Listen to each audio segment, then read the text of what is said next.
The Eye of Elektron, the Sumrectian Series Book 1, by Lee Ji Win. Chapter 1. Dawn knew death awaited her at the hour's end. She understood the rules well. 1 hour, 2 painters. The weaker painter disposed of, the other appointed as portrait artist of Crimson Estate. "You are the better painter," her brother admitted. But Dawn's mind raced as she waited before the mahogany double doors. She promised her parents the night they left that she would take care of Henry. She kept her promise for the past 11 years, and she wasn't about to break it now. "I won't let them sacrifice you, Henry." "Dawn, please don't do anything stupid. I'm ready. Really." "Don't be silly. You are coming out of this alive." Dawn swallowed the lump in her throat and blinked away the fear in her eyes. No Sumrect was going to take away her last remaining family member in force. Not today. "I have a plan." "No," Henry began, but the mahogany doors swung open. "Ah, our painters have indeed arrived." An eerie, cold voice bounced off the high vaulted ceiling. Hand in hand, the Rene siblings entered to meet their fate. 2 easels stood back to back at the center of a partially mirrored, partially curtained octagonal room. 30 feet away, near a freestanding fireplace, sat 2 young, well-dressed male Sumrects and a bedizened female. The one closer to the fireplace beckoned the siblings forward, his nostrils flaring above a stiff smile. Dawn, from a year of answering to his commands, gritted her teeth at the sound of that familiar nasal voice. Atma was his official title, Vance, his name. Blonde and honey-eyed, he never appeared in anything but gold. Golden ties, golden jewelry, golden suits, and golden boots. Once Dawn even caught him sunbathing in gold dust. She could attest there was nothing golden about his heart or spirit. For the past 11 years, Vance had breathed nothing but misery and destruction into every life-containing vessel in force. Careful to keep her gaze on the ground, she approached the easels. Like all Crimson workers, she adhered to one unspoken rule: speak only when spoken to. At first, the better part of her dignity revolted against such degradation, but after enough beatings and ridicule, she learned to stay quiet. The female beside Vance spoke. "Ansel, how did you know the humans have arrived? One of your many hidden talents, I presume?" Her beady, dark eyes darted back and forth between the 2 other Sumrects while she waited for an explanation. Ansel bowed his head but didn't respond. "Regina, my brother always has a surprise up his sleeve. This week he can see through walls. Next week he can fly. I mean really fly, not like how we do. Glide around like those human air hockey pucks." A high-pitched laugh sent shivers skittering down Dawn's spine. "But ultimately, these are just tricks, aren't they, brother?" Vance continued after a fit of laughter. He rolled the word brother over his tongue just a fraction long enough to disconcert the listener.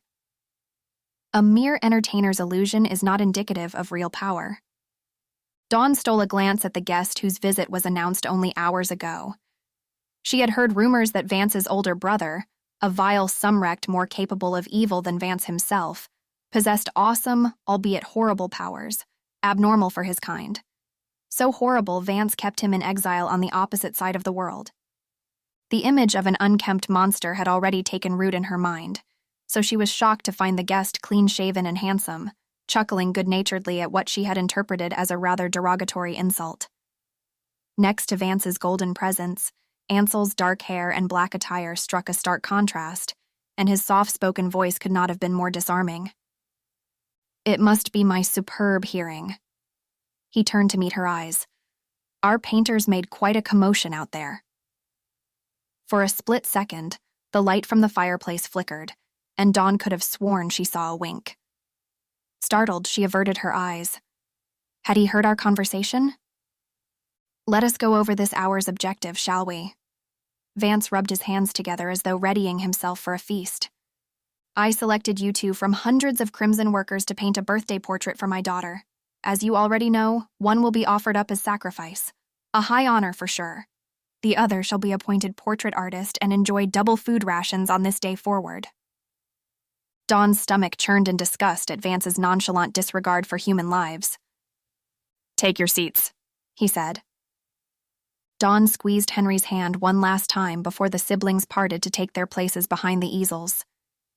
"Our guest, a studied painter himself, will be the judge." Vance gestured to Ansel with a devious grin. "The best works of art are born from the struggle between life and death. Isn't that right?" Ansel neither agreed nor denied, but his knuckles whitened as he gripped the teapot in his hands. At that instant, a massive indigo bunting rammed into the floor-to-ceiling window next to Dawn. The teapot Ansel held exploded into 1,000 pieces, dumping boiling tea onto the floor. Unruffled by the collision, the bird flapped its majestic wings and stared right through the window pane at the dark-haired guest. Irritated, Regina opened the windows in a hurry. The magnificent bird zoomed in, accompanied by a rush of icy December wind. "Moira, you gave us a fright," Regina chided at the bird. Dawn's jaw dropped. The bunting twirled and chirped until it transformed into a laughing child of 10. With her perfect golden curls, Moira took after Vance in appearance, but she seemed the antithesis of her father in every other regard. Her warm and spunky presence chased away the winter chill. "Uncle Ansel!" she shrieked in delight while a beaming Ansel whirled her in the air. "Bravo! What a superb display of the morpheum. You can teach me a thing or two." Ansel's eyes sparkled with amazement. Less tickled, Regina pursed her lips. "She's getting harder to control by the day." "Just like her father," Ansel mused. The comment struck a nerve. Vance's reaction was not one Dawn expected. He slammed the windows shut with a snap of his fingers and whipped around to glare at Ansel like a raging bull. If Moira had been absent from the room, Dawn figured he would have charged. "You, human, clean up this mess," Regina said quickly before Vance could pounce. Out of habit, Dawn took out a cleaning rag from her pocket, but Ansel halted her with a raised hand. "No need." He kneeled next to the spillage and hovered his palms an inch over the puddled tea. Immediately, the water and the broken teapot evaporated to form a mist between Ansel's hands and the floor. While Moira marveled, goggle-eyed and open-mouthed, a strange expression spread over Vance's features. Dawn noticed a curl form at the edges of his pressed lips. Was it contempt, scorn, or perhaps jealousy? Soon, not a drop of liquid remained. 3 slow, distinct claps reverberated through the room. "You are treating us to quite the show today." Vance fixed his honey eyes on Ansel. "Not a show, just cleaning up the mess," Ansel said sharply, and for a moment Dawn sensed palpable hostility between the two. Again, Moira broke the tension. "Uncle Ansel, will you take me riding later?" "Of course." He stood and turned to Moira with a tight-lipped grin. Her earnest eyes made it impossible for him to refuse. "I brought you a birthday present." From his shirt sleeve, Ansel drew a dazzling turquoise necklace made not from beads and jewels, but... No, it can't be. Water. Moira was giddy when he helped her tie the necklace. How beautiful. Dyed with my favorite color, too. It's perfect for the portrait. Sure enough, numerous thin, braided, glistening streams weaved around her neck. "Thank you, Uncle Ansel. I've never seen anything like it before." The pride in her voice was hard to miss.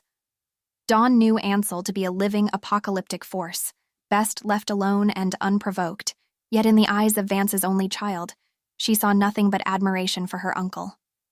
She is still much too young to understand, Dawn reminded herself. She cannot fathom the amount of tragedy her uncle has caused.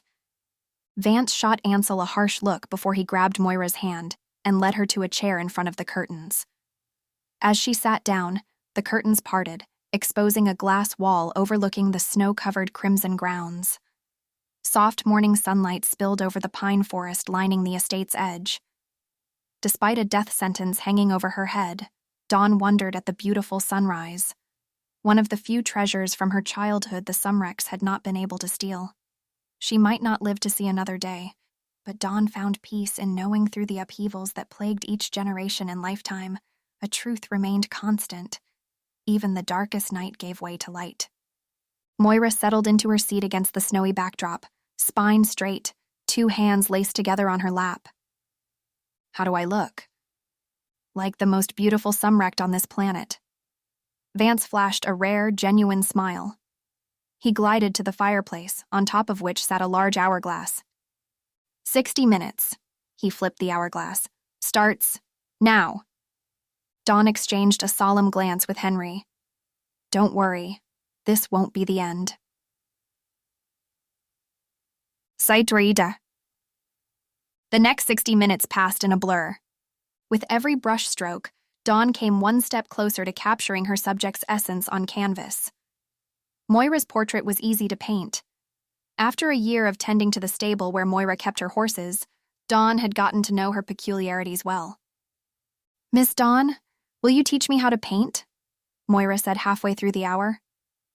Of course, if your father would allow it.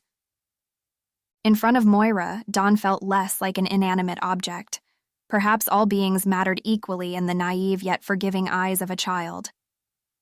The Sumrects chatted while she painted, but Dawn was too focused to comprehend much of what they said. Each time she glanced up to check on Henry, she found him submerged in concentration, his lips puckered, his brows knitted into one. Before the last few grains of sand fell in the hourglass, she set her paintbrush down and rose to her feet. She wiped her hands on her burlap pants, confident her work would evoke the desired response. Stop! Vance boomed. Henry's head shot above the canvas as the brushes slipped from his hand onto the floor. Face ashen, he stood on trembling legs.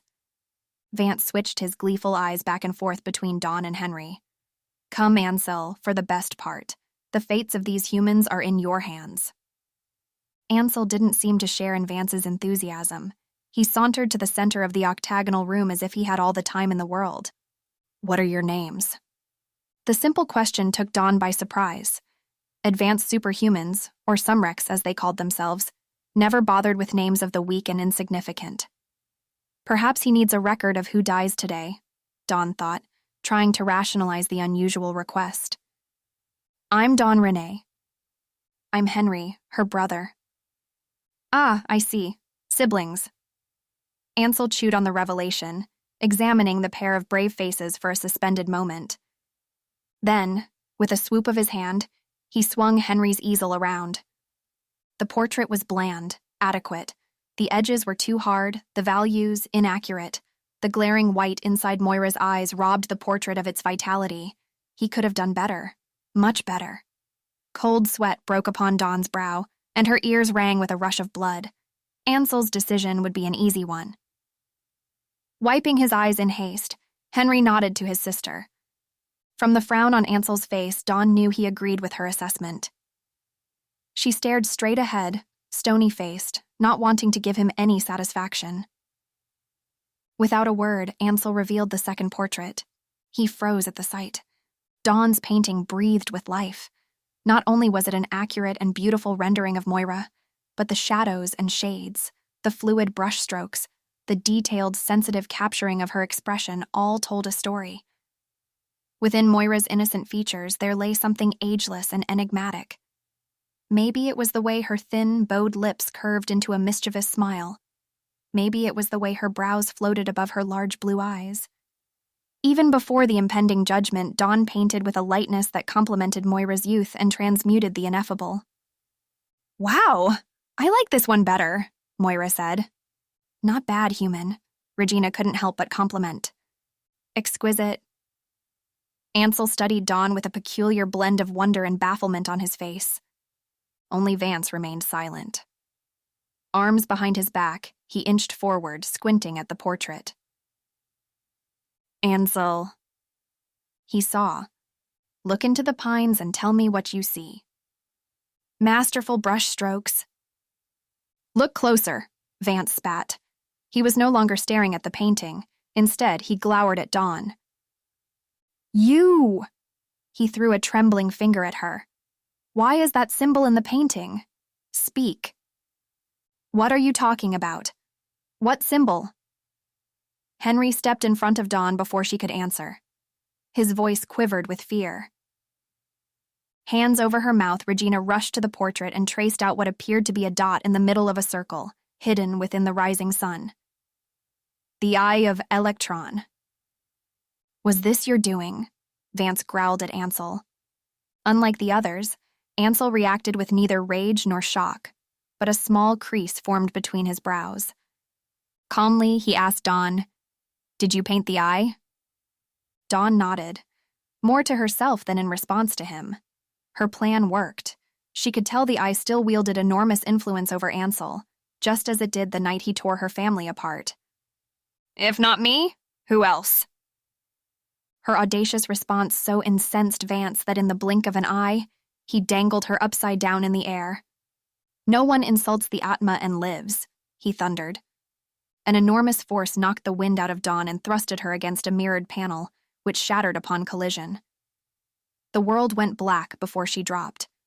When she opened her eyes seconds later, she was on the floor, throbbing all over. Henry was screaming her name. She reached to the back of her head where her fingers located a stinging, wet mass. Strangely, none of the mirror shards fell on her when they rained down. Instead, the broken pieces formed a perfect semicircle, fencing her against the wall. That seemed to fuel Vance's fury. He snatched Ansel's wrist with lightning speed, and Dawn thought for certain he was about to strike, but Vance only held on, contempt spilling from his eyes. Meanwhile, Henry rushed to her side, his expression marred with panic. "What are you trying to do?" "Henry, what's done is done. They are going to kill me. You'll get the appointment and you'll keep living. You have to keep living, understand?" she urged with insistent eyes. "Why did you draw that symbol?" Henry asked right before a powerful force separated him from Dawn and stole his ability to speak. Vance released his grip on Ansel, one stiff finger at a time. "How dare you interfere?" he said. "We don't want her dead before we have made a decision, do we?" Ansel's eyes flashed a chilling blue, but he remained unshaken and unreadable. "Then choose." Vance shook a trembling finger at the tall Sumrect before him. "Remember your place, Ansel. Remember what we have agreed upon." Ansel glanced back at a terrified and confused Moira, whose previous elation had evaporated. "Why don't you go see the other present I brought you in the stable?" "Come with me," Regina said, taking Moira by her hand. She dragged the inquisitive child out of the room as Ansel turned his attention back to his brother. "I have no desire, Vance, to do that which terrifies you." He bowed his head. "You should know better than anyone how my interests have shifted." Nostrils flared. Vance scrutinized him for a long time before he said in a more controlled tone, "I thought so. You are not one to forget so easily." With a brandishing of his arms, Vance brought Dawn and Henry to kneel before him. Henry thrashed against some invisible force that muted and bound him.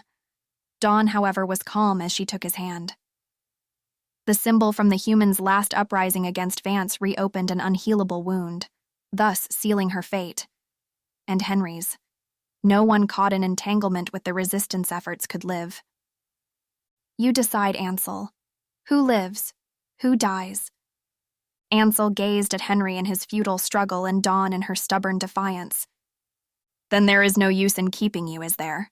he said to Dawn. The choice was made. She puffed out her chest and straightened her spine.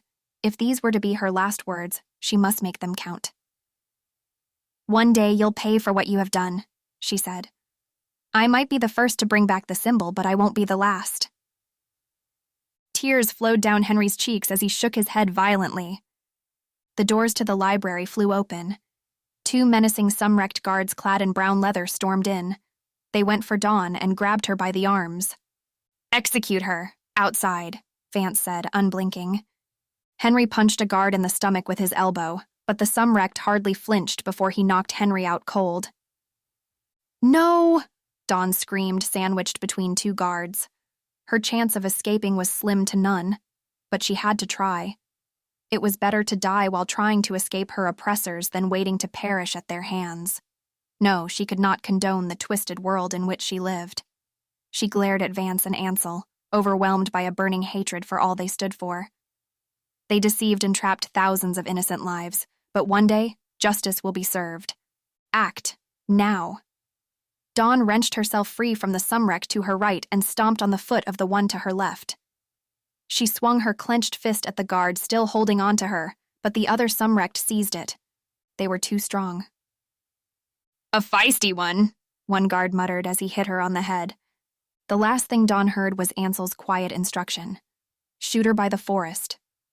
Then all was gone. Chapter 2. I am dead. What was that? There it goes again.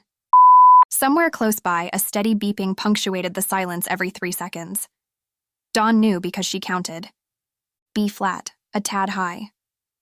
The thought struck her as a bit odd. Look at that. Consciousness does extend beyond the physical body. Then she remembered Henry and the symbol and Vance sentencing her to death and the Sumrect guards in brown and... Her eyes sprang open to a blinking red light amidst a collection of buttons on a control panel. Stiffly, she pried her face away from the buttons and felt the rectangular-shaped indentations on her cheeks.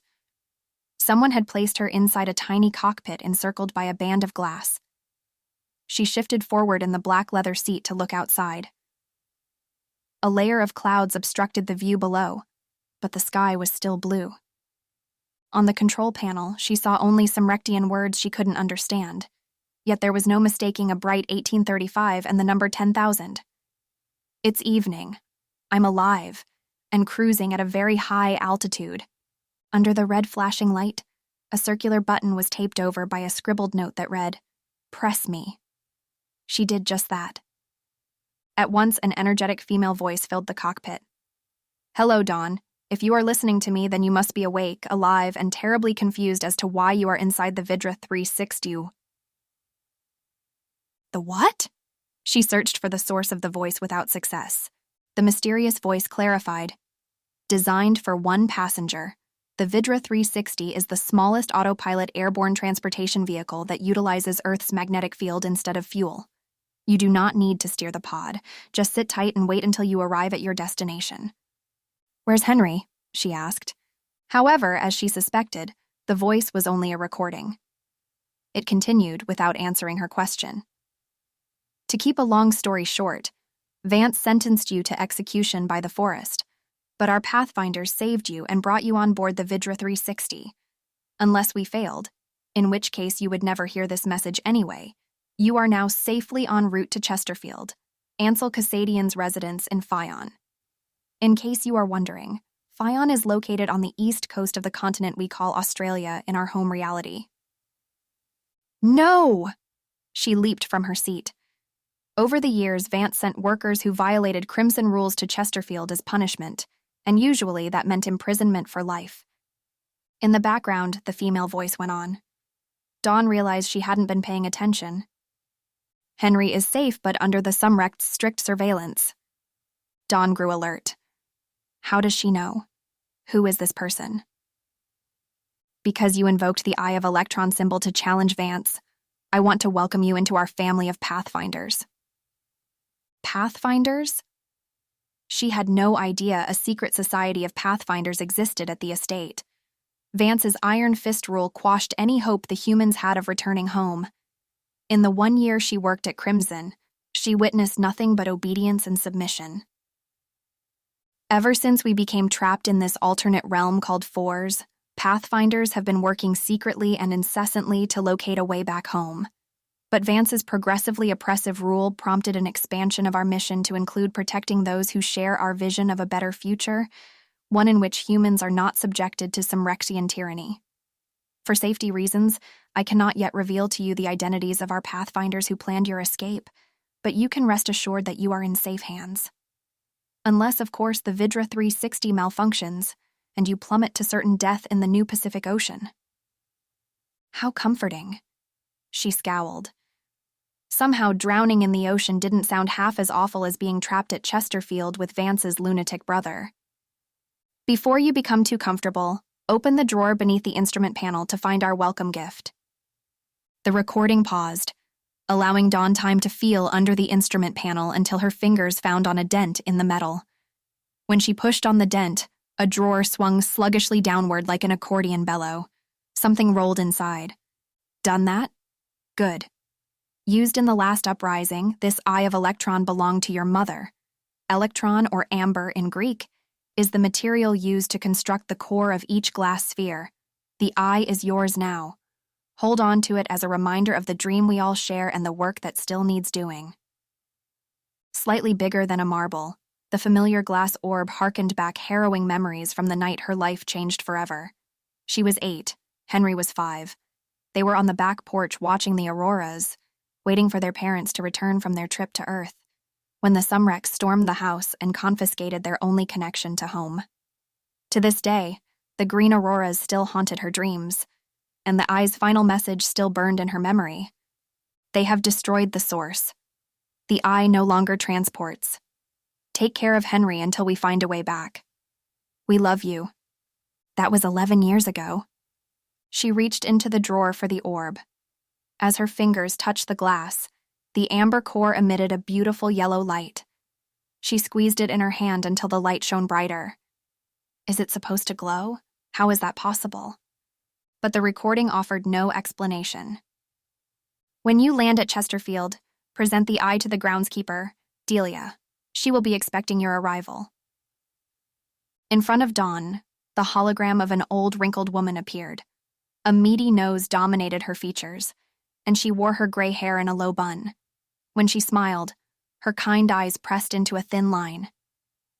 Sit back and enjoy the ride. The trip will last about 30 hours.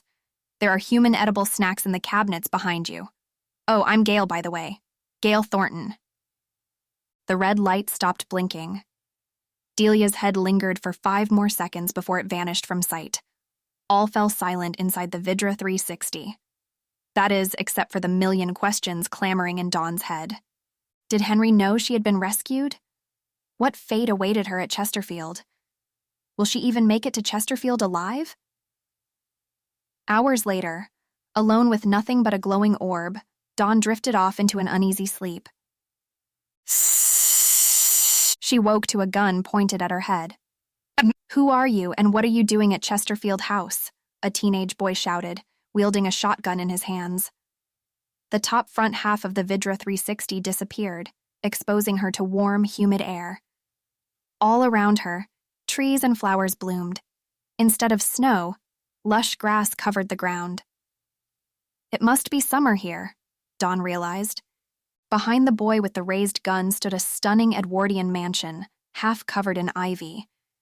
The setting sun painted a fiery orange backdrop for the magnificent yet understated structure, and for a moment, the sight almost made Dawn forget her immediate quandary. "Hey, did you hear me?" the boy snapped. "What are you doing here?" "My name is Dawn Rene. Gail Thornton sent me here from Crimson Estate. I'm looking for a woman named Delia." She remained seated in the cockpit, feeling quite stuffy now in her winter clothes. "Crimson?" The boy wrinkled his nose. "Did Vance send you? And how do you know Delia?" In response, Dawn brought out the glowing Eye of Elektron. "Do you recognize this?" The boy's hazel eyes widened upon seeing the orb, but he kept his gun pointed at her. Where did you get that?" Before she could respond, a plump, elderly woman wobbled out of the Edwardian mansion, yelling at the top of her lungs as she stormed down a stone-paved path toward the Vidra 360. "Put that gun down right now and quit harassing our poor guest." Shocked, the boy steered the gun to the ground and shuffled his feet on the grass. "Sorry, Delia. I didn't know you were expecting her." "Is that how I taught you to welcome people to Chesterfield? No wonder we have such a terrible reputation." Delia scolded the boy when she walked up next to him. Then, tucking a strand of loose hair behind her ear, she turned to Dawn with a broad, enthusiastic smile. "Dawn Rene, welcome to Chesterfield House. I'm Delia, the groundskeeper, and this is Kai, my little helper." "Nice to meet you both," said Dawn, taken back that Delia knew her full name with no introduction. "Come, Vance must have scared you out of your wits." Delia gestured for Dawn to follow, but when her eyes traveled to the illuminated orb in Dawn's hand, she froze in her movements. "I thought those things have been dead for ages," Kai whispered. Well, won't you look at that?" Delia muttered to herself, clearly flustered. "The Eye of Elektron responds to you, But how is that possible? She studied Dawn until she squirmed with discomfort. Isn't that special? Cheeks flushed, Dawn glanced down at the glass sphere. I'm sorry, but I don't understand what you mean. Well, ever since the source was destroyed, Kai began, but Delia stopped him with a nudge. Don't you worry about it, dear. I'm sure Ansel will tell you everything in time. But first, let's get you inside and out of those dreary winter clothes. She leaned into Dawn's ear, adding in a low voice, It's best that you don't let anybody else see you with the eye. Why? No one, Dawn. No one has managed to reawaken the Eye of Elektron. I haven't seen those gadgets respond to anybody's touch, not even Ansel's, since that fateful night, Delia said, but she offered no further clarification. Sensing the seriousness in Delia's tone, Dawn promptly slid the eye back into her burlap pants. Sorry to have scared you, but you can't be too careful these days, Kai apologized as he helped her out of the Vidra 360. That's okay. I'm getting used to people trying to kill me. He's not very scary now, is he? Delia ruffled Kai's hair. Something about Kai and Delia reminded her of home, and Dawn couldn't help but trust them. Together, they walked up the stony path leading to Chesterfield House. How did you know I was coming? Dawn said when the trio arrived at the front door. Ansel notified me of your arrival last night, dear. She flinched at the name. He sentenced me to death. Delia tilted her head sideways, eyebrows raised. Since when did my Ansel start killing people? Did he threaten you? You tell me if he did. Humph. He told the Sumrects to shoot me by the forest. The forest? Oh my. Delia patted her gently on the shoulder. Ansel saved you. They sure do some brilliant brainwashing there at the Crimson, Kai said. What else have you heard about him? Dawn frowned while she recalled. That he's a cold-hearted murderer with terrible powers, the likes of which the world has never seen before. That he purposefully trapped us in this realm for his own benefit and gain. Lies! All lies! Kai shook his head emphatically. Beside him, Delia sighed. At least that dimwit Vance got one thing right. There hasn't been a Sumrect as powerful as Ansel Cassadian for tens of thousands of years. But a murderer? Never. It's time to wake you from your indoctrination, Kai said as he led them through the doorway. Chesterfield House was an architectural wonder unlike anything Dawn had ever seen. A legless round marble table hovered in midair over an intricate mosaic flooring. On the walls hung ocean watercolor paintings framed by tiny, braided streams much like the necklace Moira received for her birthday. Guests are always taken by the grand entrance. Ansel made all of it, down to the very last detail. Kai gave Dawn a sideways glance. Beautiful, isn't it? Beautiful is an understatement. Too mesmerized for words, Dawn examined each watercolor with awe. Floating marble steps flanked the entrance hall and formed a double staircase leading up to. There was none. They stood under a dark, boundless sky strewn with incandescent stone pieces made to resemble stars. She found it hard to believe that a Sumrect created this breathtaking space, which housed so many exquisite works of art. Artistic ability and aesthetic taste were not the Sumrects' forte. Amber, Delia said. The stars are made from glowing amber similar to the one in your pocket. The ceiling gives visitors the illusion that they are always outside on a cloudless summer night, Kai added. Spellbound by the splendor, Dawn asked. How did he make everything? I mean, the stairs, the paintings, the ceiling, are all these normal Sumrect endeavors? Delia grinned, her kind eyes sparkling under the amber-strewn ceiling. Normal? Not one bit. Dedication, inspiration, madness, perhaps all of the above. With Ansel, one can never predict what he's capable of. She guided Dawn to the left floating staircase. Follow me, dear. There's something you must see. Ansel. On the other side of the world, near what would be Quebec in the earthly realm, Ansel watched Moira and Regina play in the snow through the guest room window at Crimson Estate, his fingers clasped behind his back, his expression grim. The Vidra 360 must have landed by now. Behind him, a full-faced young man paced an infinity loop, his wavy long hair secured into a ponytail. Vance is planning an attack. He recently discovered the Lightbearer lives in Pheon, the daughter of a Brighton, the young man said. Ansel heaved a sigh. It was only a matter of time before the secret he safeguarded the past 11 years would unravel. I will leave for Pheon as soon as we are finished here. He knew Vance was not one to dawdle. Also, the young man continued with his report, Vance suspects Gale's involvement with the Pathfinders. Then bring her to Chesterfield, where she will be safe. I can no longer meet with her. Vance monitors me at all times. She is very much aware. That is why she left me a note to give to you. A new gateway, perhaps. A new path. Ansel turned to Miles with a penetrating gaze. Did you read it? Me? Miles appeared surprised as he handed Ansel a sealed envelope. No, sir. It's sealed. Good. Then no one will know its contents. Without warning, the note burst into flames in Ansel's hand.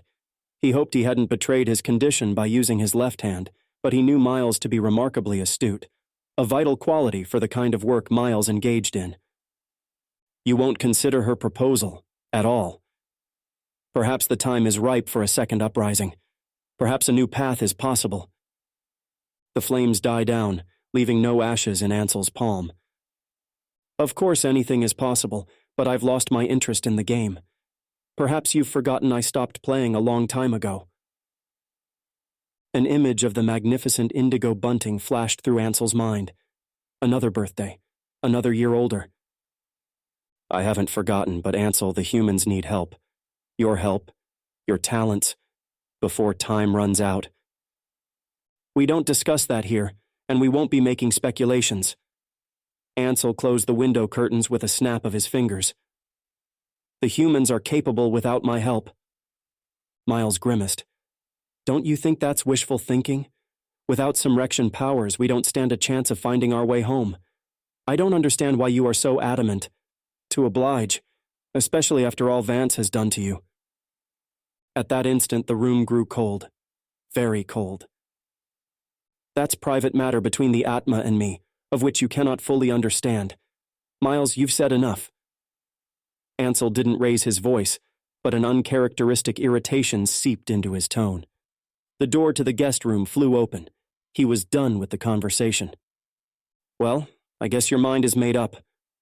Miles backed away toward the door. On a different note, he chuckled nervously at his own pun. The Vidra 360 landed at Chesterfield 20 minutes ago. Ansel gave a nod of acknowledgement. Thank you for the updates. I will be in touch with Delia soon. Good day. His electric blue eyes followed the young man out of the room. Miles was right about at least one thing. Time was running out, and frankly he couldn't wait. Chapter 3. Dawn. The sequence of steps you take determines the hallway you enter. It works like a password. Delia took her time scaling the floating stairs. Sometimes she climbed 2 steps in one stride, sometimes 3. Kai and Dawn trailed behind the old Sumrect, careful to copy her exact steps. Rooms on the 2nd floor are only accessible by ascending an exact number of stairs in the correct order, Delia said. Try remembering 20 different combinations. When I first came to Chesterfield, I often ended up in random hallways because I would mess up the step patterns, Kai said. How long have you been at Chesterfield? Ever since we became trapped in 4s. Kai was only 5 when he joined me, Delia recollected. She now stood before a bright entranceway that had magically materialized at the top of the staircase. He was the same age as Henry when our parents left, Dawn thought. During the last uprising, Sumrects burned down the entire town where I was from and killed everybody I knew, including my parents. Another tragedy. Were his parents Pathfinders? I'm sorry to hear that, Dawn said softly. Kai shrugged and avoided her gaze. Happened a long time ago. Ansel saved my life. He brought me to Chesterfield, where I've been ever since. If it wasn't for him, I probably wouldn't be talking with you right now. His comment caught her off guard. The Sumrect he described was incongruent with the tales told of him at Crimson Estate. Could it be that not all Sumrects were murderers? Could it be that repeated falsehoods were made into truths? She joined Delia and Kai at the top step. No doors. Delia gestured to the long hallway they now entered. You must be purposeful in your intent to arrive at your destination. A hologram screen dropped from the ceiling. Delia stared unblinking at the blank screen until a list began to appear, one word at a time. The entire list was in English: library, guest room, art studio, music room, except for the last two words: Predian Rudio. Only those who know of its existence have access to Predian Rudio. Delia glanced back at Dawn and stepped aside. At Ansel's request. Go on. Me? Dawn pointed tentatively at herself. Don't be shy now. Ansel wouldn't have allowed just anyone into this room. Skeptical, Dawn brought her index finger gingerly to the words Predian Rudio. Seconds later, a plain wooden door appeared to their immediate right. It opened without assistance to a white flurry of snow and a deluge of early morning light. As she walked through the doorway, she realized they were no longer inside Chesterfield House. Rows of pines towered over them. Shimmering snow covered the ground. Not far away rose a familiar wooden structure which she had cleaned countless times. The stable. Welcome to Crimson Estate, Delia said.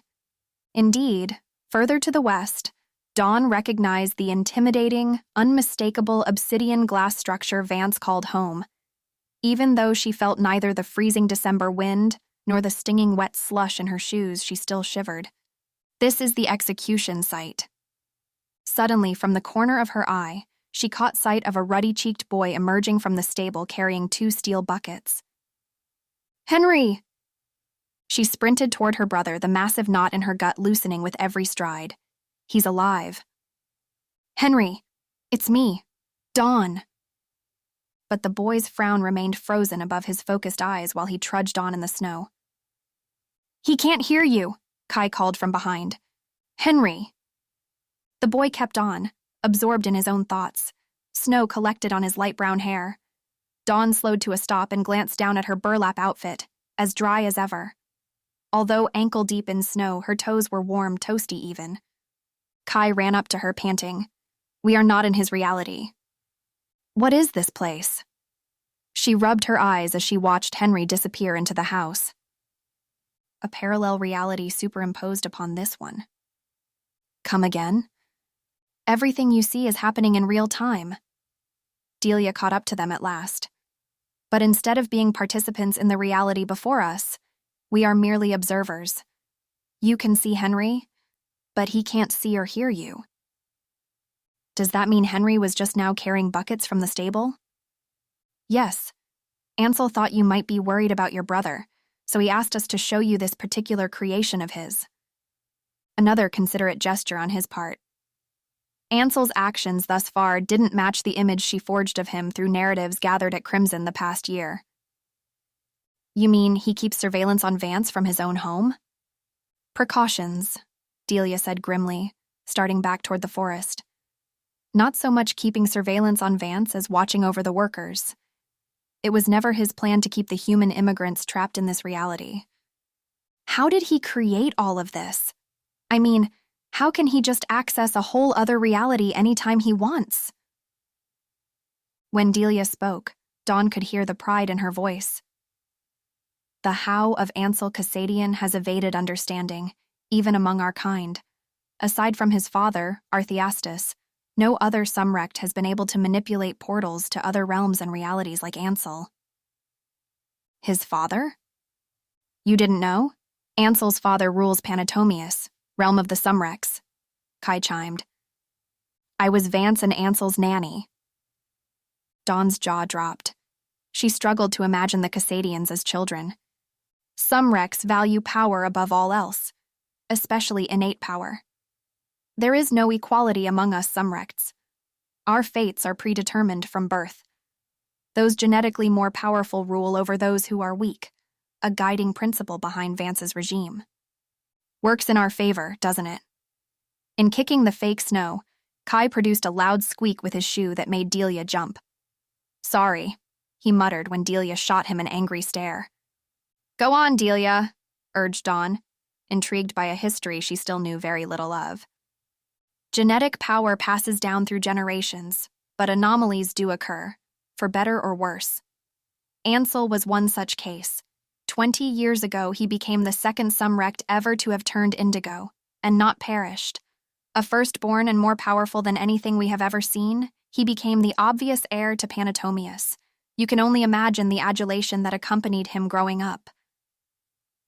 Since his birth, it was always Ansel this, Ansel that, and for good reason. There seemed to be something incorruptible in him, something quite distinct from other Sumrects. Maybe that's why he was entrusted with such great power. They arrived at the edge of the forest. Then what happened? Dawn said. What do you mean? Why did Vance exile him to Fion? Delia fell silent. Why doesn't he use his supposedly great powers to help the humans? Still no response. Or does he enjoy watching us suffer too? Dawn scoffed. Kai shook his head. He obviously doesn't enjoy sitting back and watching Vance oppress the humans. How sadistic do you think he is? I wouldn't be surprised. Dawn! Kai ran a hand through his spiky hair. If you have to know, there's a pact. Oof! A chunk of snow flew into his mouth, causing him to choke. Delia waved a finger at him. She must not approve of whatever Kai was trying to tell me, Dawn thought. I better not press the matter. Forgive me, dear. There is information we can't share with you right now. I'm sure one day Ansel will tell you himself. Miles. The wild winter wind sent snow tumbling down from bare branches onto Miles's head. Annoyed and cold, he brushed the snow away. He tried wiggling his toes in his boots, but they had lost all sensation. By the time Vance shows up, I will be toeless, he thought. He had been awaiting Vance's arrival for more than an hour in the estate forest. In this bone-numbing temperature, an hour felt like an eternity. Then, gold flashed between tree trunks. Vance appeared, baring his lustrous white teeth in a broad smile, sending out puffs of his breath into the frosty air. Miles snapped to attention. It's a tad chilly out, isn't it? Been waiting long? A golden cloak fluttered behind Vance. No, sir. Just got here. Miles couldn't stop his teeth from chattering. He noticed Vance was wearing a pair of golden gloves to match. A high-pitched laugh escaped Vance. Good, I'm right on time then. With a flick of his hand, fire exploded between their feet and gathered into a ball of flames. Thank you, sir, he said, grateful for the sudden warmth. Not one to chit-chat, Vance dived straight to the point. You have information for me. Yes, I do. The Vidra 360 landed safely at Chesterfield. A switch must have been performed at the execution site because the body found had been dead days before. Dawn Rene is still alive. Miles's voice carried no emotion. He merely reported the facts. Vance yawned. He raised a leather glove and examined it lazily in the sun. Tell me something I don't already know. Alive or dead, Dawn is the least of my worries. She's only human after all. Miles cleared his throat. Gale Thornton has been organizing a resistance right under your nose inside Crimson Estate. You insult me with useless material. Vance narrowed his eyes at Miles. No one fools the Atma and gets away with it. No one. He spat on the snow. No, sir. Humans don't concern me. You met with Ansel last night, didn't you? Ansel was right. Vance has eyes everywhere. Yes, sir. Without prompting, Miles recounted his interaction with Ansel. When he finished, Vance shook his head. What do you mean he burned the note? Ansel didn't read it? Not at all. He said he wasn't interested in her plans. Wasn't interested in resistance or pathfinding of any sort. Claimed he was done playing the game. He really doesn't seem to care much about Gale's intentions. He didn't say a single word about wanting to help the humans? Miles looked down at the fire and pulled at the tips of his wool gloves. That puzzles me, too. There was nobody else in the room. He could have read the note, said something about the Pathfinders. I even asked him multiple times. Could he really have given up? Vance paced around the ball of fire, talking more to himself than to Miles. Is it because of the spell, or is it... Atma, if I may express an opinion. Go ahead. You have the advantage. Ansel has all to lose and none to gain should he even attempt to overthrow you. He understands the stakes are too high, and however much we dislike him, we have to admit, he's no idiot. The fire burned brighter as Vance pulled the golden cape around himself and stood straighter. You are right, human. He's not an idiot. Still, he may be impulsive, highly unpredictable at times. And if something were to happen... Like what? You've got him within the palm of your hands. One wrong move, and he will face dire consequences. Plus... Miles paused, staring directly into Vance's honey-colored eyes. I believe the Ansel you are dealing with today is a completely different creature than that threatening Sumrect who thwarted you 11 years ago. A golden hand closed around Miles's throat, strangling him. When Vance spoke, his voice hovered just above a whisper. While Ansel trusts you as his confidant, you and your family shall remain under my protection. They will not be harmed in any way by anyone.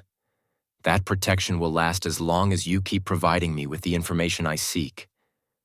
As long as Ansel keeps his trust in you. Do we have an understanding? Struggling to breathe, Miles blinked once. We do. Dawn. That dress sure beats your bear costume, Kai teased when Dawn entered the dining room in a yellow, sleeveless summer dress. Earlier, Delia had brought a stack of colorful dresses to the guest room and reminded Dawn, in not-so-subtle fashion, that crimson attire would not be tolerated at Chesterfield. Since the Sumrects outlawed dresses, Dawn had worn nothing but burlap pants and shirts for the past 11 years.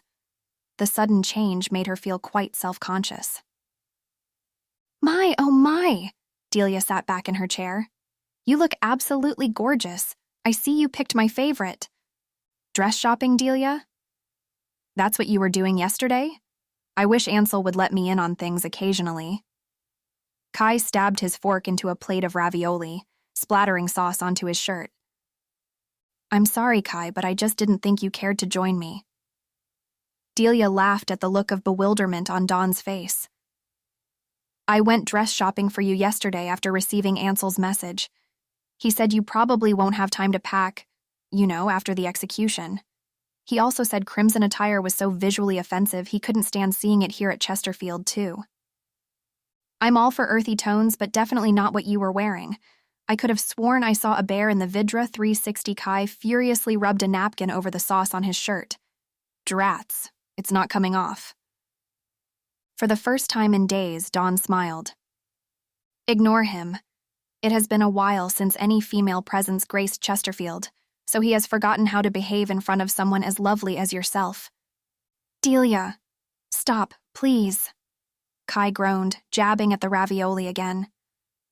Thank you for the dresses. I have never worn such pretty clothes, Dawn said. My pleasure, dear. Now come join us for some dinner. Wide-eyed, Dawn hesitated. Humans never sat with Sumrects at the same table, let alone shared any meals with them. What's the matter? You don't like ravioli? Kai looked up from his plate. It's just... Are you sure it's... appropriate? He stared at her for a few seconds and then burst out laughing. For heaven's sake, were you born in a different century? Look, I'm a human, and I dine with Delia every day. Have a seat, dear. Delia gave her an encouraging grin. We are all equal at Chesterfield. Equal. The concept was as foreign to Dawn as the dress she wore. Thank you, she said as she took a seat across from Kai. Don't thank us. I'm ashamed of the way Sumrects have treated humans over there at Tempea. There was bitter distaste in Delia's tone. Ansel would have never allowed such behavior had he... She sighed and looked away. For the next minute, all was quiet except for the sound of silver against china. Where are the other workers? Dawn said after a while. They are home, Kai shrugged. You mean the workers don't live here? Crimson workers weren't allowed to go home except on holidays, but Dawn didn't mind. Her home had long been destroyed anyway. Of course not. Once their work is finished, they head home to their families. Only Kai and I live here full-time. Oh, and Ansel, when he's not roaming about doing God knows what. They do things so backwards at Crimson Estate. How did you end up there? Kai asked. Well, Dawn began, parting the ravioli with her fork. My parents left Fours hours before the Sumrects destroyed the source. I was 8. My brother was 5. We waited for them to return, but they never did. Poor dear, Delia exclaimed. Has it been just you and your brother all these years? Dawn nodded. At first, I cleaned Sumrect houses for a living, big, luxurious houses. I learned then how differently humans lived compared to Sumrects. While we fretted over not having enough to eat and roaches crawling above our heads at night, the owners of the houses I cleaned regularly threw away meals large enough to feed entire families. Emptying their garbage, she looked down at the silver fork in her hand. Saved Henry and I from ever having to go hungry. Kai stopped prodding his dinner, seemingly absorbed by her story, a story that could have very well been his had Ansel not brought him to live at Chesterfield. During one of my cleaning assignments, she continued, I met an artist commissioned to paint a portrait of the Sumrect owner. She felt sorry for Henry and me and took us in as art students. She told me, one day when you are old enough, you will paint for the Atma at Crimson Estate and never have to worry about food or shelter again. Thank heavens there's still some good left in this world. Delia blew her nose like a foghorn. I can't imagine the suffering they put you siblings through at Tempea. You stay right here at Chesterfield, dear. We'll take good care of you. Then what happened? Kai pressed. I tried my luck at Crimson Estate, but when I applied, the portrait artist position was unavailable. Still, Henry and I stayed. We did every odd job they assigned to us. It was a big mistake. How so? Turns out, the reason the Sumrects acquire so many workers for the estate is that a good number of the humans are offered up as sacrifice. What? Delia leaned forward, aghast. Each month, a worker dies. Vance calls it an offering, I call it murder. Such atrocity. They keep it hush-hush. If you speak about the offerings, you are next. Offering humans for what? I don't know and never dared to ask. Dawn set her fork down, her appetite long gone. Some say the practice keeps evil at bay. Others say it keeps evil alive. I was too naive to have believed our artistic skills would keep us from being chosen. Kai slammed a clenched fist onto the wooden dining table, making the plates bounce a centimeter into the air. I wish I could punch Vance. At that precise moment, a robotic voice echoed in the dining room. You have visitors? Delia rose from her seat, her expression a mix of fury and unease. Who would visit us at this hour? She murmured to herself, turning away from the table. I'll be right back. As she exited the room, Kai reached up to tap the chandelier above the dining table. 1, 2, 3 times. Hey, check this out. Composed of numerous amber droplets, the chandelier floated in midair, defying gravity like the marble table and stairs by the entrance. More amber. Dawn mused, mesmerized. If you haven't noticed, Ansel loves amber. Kai stared intently at the chandelier as though waiting for something to change. The droplets glowed brighter and brighter until suddenly they erupted into flames that grew to engulf the entire chandelier. Dawn stifled a gasp. Images appeared in the fire. They became clearer with each passing second until she could make out the plump figure ambling down a stone path. It's Delia! She gaped at the live shot of the front yard. Amazing, isn't it? Works just like a surveillance monitor. There is one in each room and there are security cameras everywhere. Kai shifted in his seat to get a better view. Let's meet our mystery visitor. In the fire, Delia crouched over something lying on the grass, but the image was too small for them to see clearly. Much to Dawn's alarm, Kai reached into the flames and dragged the chandelier closer to the table, which triggered the camera to zoom in on Delia. Evidently, these were not regular flames because his hands came out unscathed. It took them a few seconds to make sense of the figure on the ground next to Delia. Something turned in Dawn's stomach. This isn't good. What on earth? The blood drained from Kai's face. The body Delia squatted next to appeared to be a woman, sprawled awkwardly on the ground as if she had been dropped from above, her arms and legs twisted at odd angles. The brown sweater and burlap pants could have only come from one place. Dawn's throat tightened with dread. A worker from Crimson Estate. What is she doing here? The worker's face had been disfigured to an unrecognizable state. All that remained were dried blood and raw flesh, not an inch of skin left. The body wasn't moving, and from the way Delia looked, hand over her mouth, Dawn knew the woman was long gone. A shiny object on the victim's chest caught the light emanating from Delia's hands. Kai stuck his hand once more into the fire and focused the camera on the shiny object. It was a badge. Engraved in red was a name. Dawn backed away from the burning chandelier, shaking her head. No, it can't be. But she could neither shake away the image nor the name etched in crimson. Gale Thornton.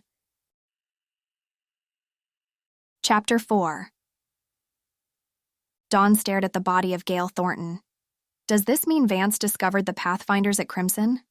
For most of the humans trapped in Fours, a reality between earthly and Sumrectian realms, escaping had always been a far-fetched dream, and until today, she did not think anyone was actively trying to locate a channel home, let alone a worker from Crimson. Without Sumrectian technology, returning to the realm from which the humans came seemed an impossibility. Let's go. Kai tapped the chandelier 3 times. The fire vanished, leaving drops of amber swaying from side to side. Together, they hurried outside to where Delia still stood, dumbfounded by Gale's broken body. Even though it was nearly 9 o'clock, the sky was lit with a reddish hue. Beyond Chesterfield's front gates, massive, murky mushroom clouds expanded into the night sky, gradually obscuring the moon and stars. What's happening?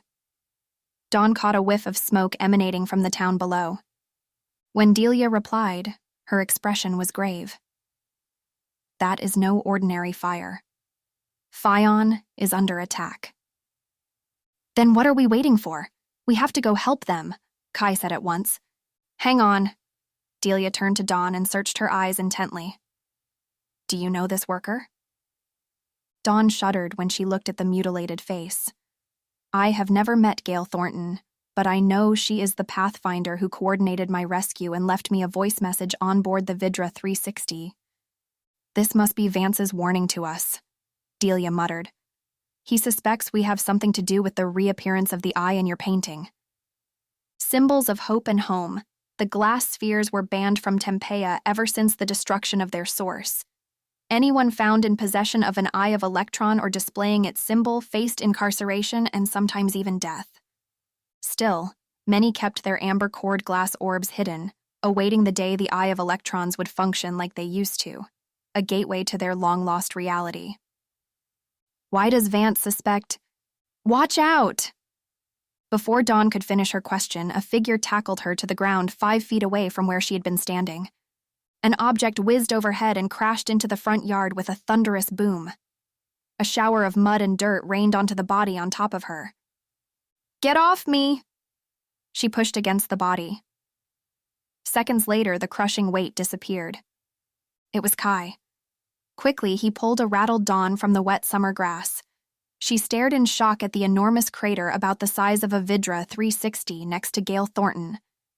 Had Kai not pushed her out of the way, she would have been crushed. Thanks. Sure didn't see that one coming, she said. Sorry about the dress. Never mind the dress. What was that? Already inside the crater, Delia extracted something from the mud. What was it? What did you find? Kai called from above.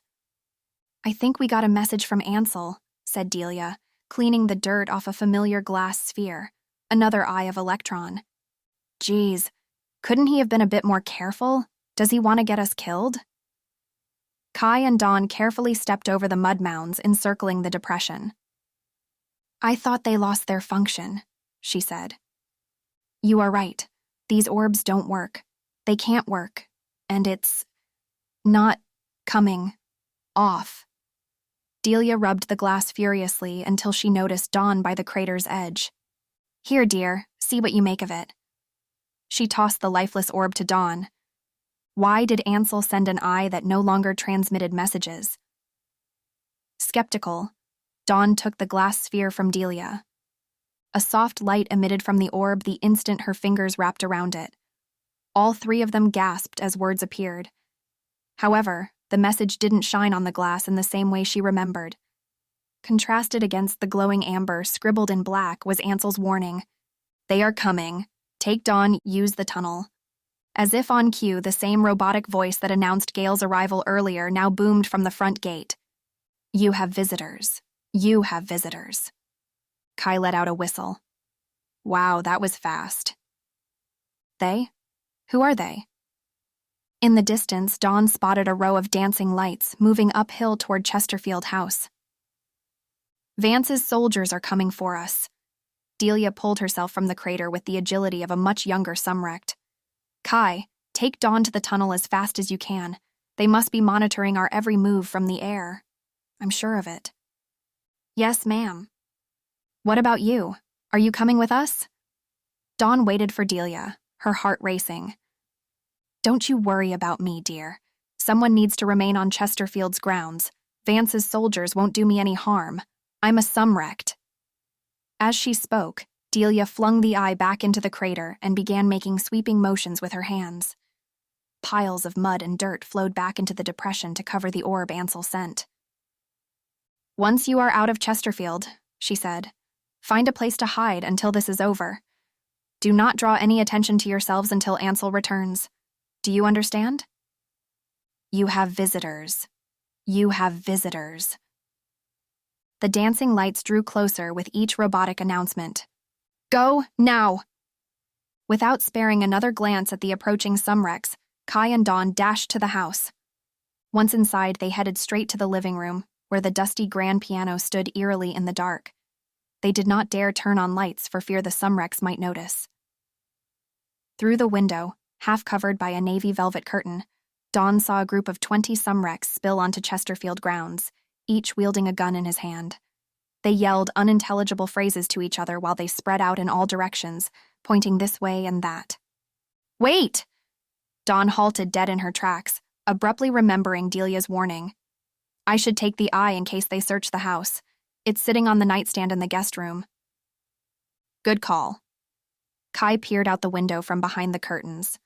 "But hurry up. Delia can hold them off now, but not for long."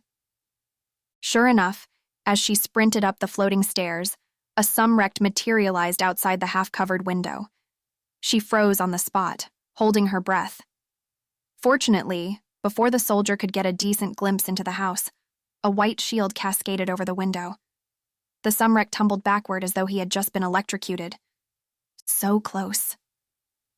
She broke out into a run, knowing it was only a matter of time before the soldiers would break down Delia's defenses and storm in.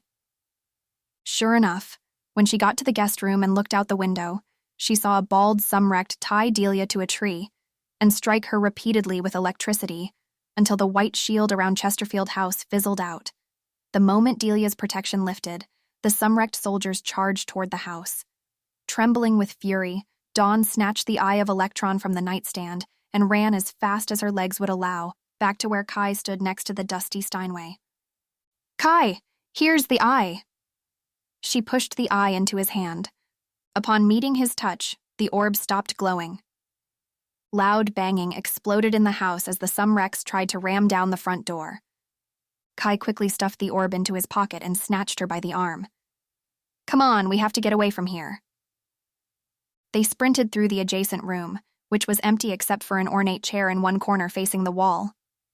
How strange, Dawn thought. Kai didn't pause but led her further toward the back of the house. There were voices now coming from the front entrance. The Sumrects must be inside. Dawn couldn't make out what they were saying, but she probably wouldn't understand them anyway had they been. Bang! A faraway explosion shook the walls. Dawn heard shouting and thumping as if bodies were being flung about. "What was that?" she said in a hushed tone, coming to a stop in front of an oak door. Kai smirked. "Defense mechanisms. Chesterfield House won't allow itself to be so easily searched." He fished out a set of keys from his pocket and selected one that looked like it had not been used in years. "Unused in years," he confirmed. "Never tried it on this door, but let's hope it still works."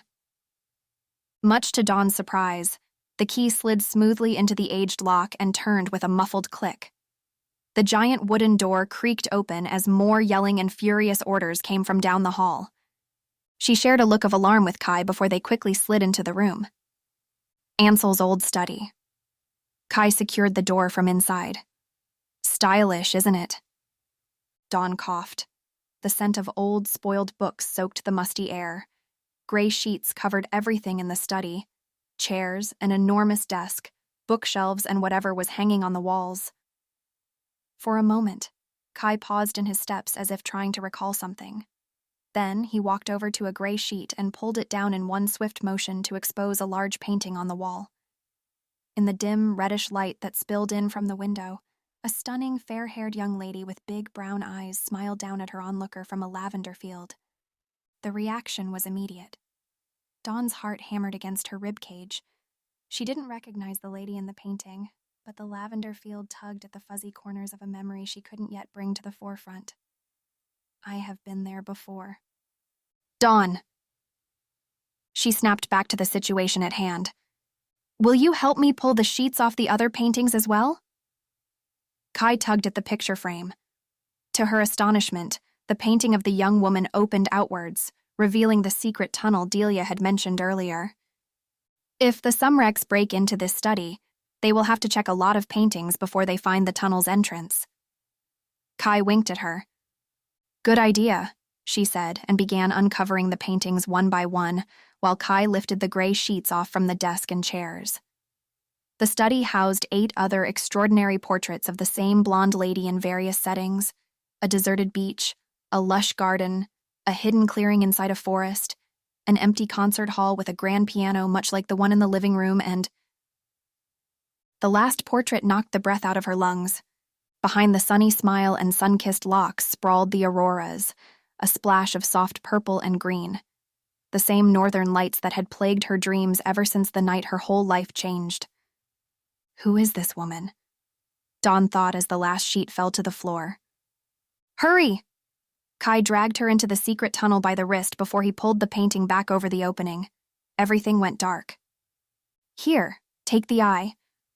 His steady voice echoed in the stillness. He hadn't panicked once since the Sumrects arrived. When Dawn's fingers contacted the glass, light erupted from the amber core and illuminated their surroundings. She could now see the steep drop just a few steps away in front of them. "Looks like the passage continues below." Just as Ansel described. A smile spread across Kai's face. "Together?" She positioned herself next to Kai by the edge. "Together, on 3. He took Dawn's hand in his. 1, 2, 3. They plunged into the darkness below. Ansel. Continuous sounds of gunshots filled the night air. The Brighton household was in a state of disarray. On the roof of their 2-room wooden house, Ansel waited, squinting down at the fuzzy figures beneath him. Not long ago, he could see through 15 feet of solid stone wall without a problem. But lately, even wood shingle roofs like these distorted his vision. At least he could still watch the scene unfold. "Just destroy it, Basil. It's useless now anyway." Francesca Brighton, holding her 2 daughters, implored her husband from a corner of their living room that also served as their bedroom. Ansel fought back the urge to storm in and snatch the eye from Basil's hand. "Yes. Destroy it, Basil. They will kill you and your family if they find out." With a wild mane, a puffed chest, and a rugged voice, Basil Brighton stared at the Eye of Elektron in his hand, motionless. The glass remained as clear and unblemished as ever. "Pop, why don't we go out and fight them like real men, instead of waiting here for them to find us?" A boy about 17 asked Basil. He held a gun in his hand. Basil slowly shook his head.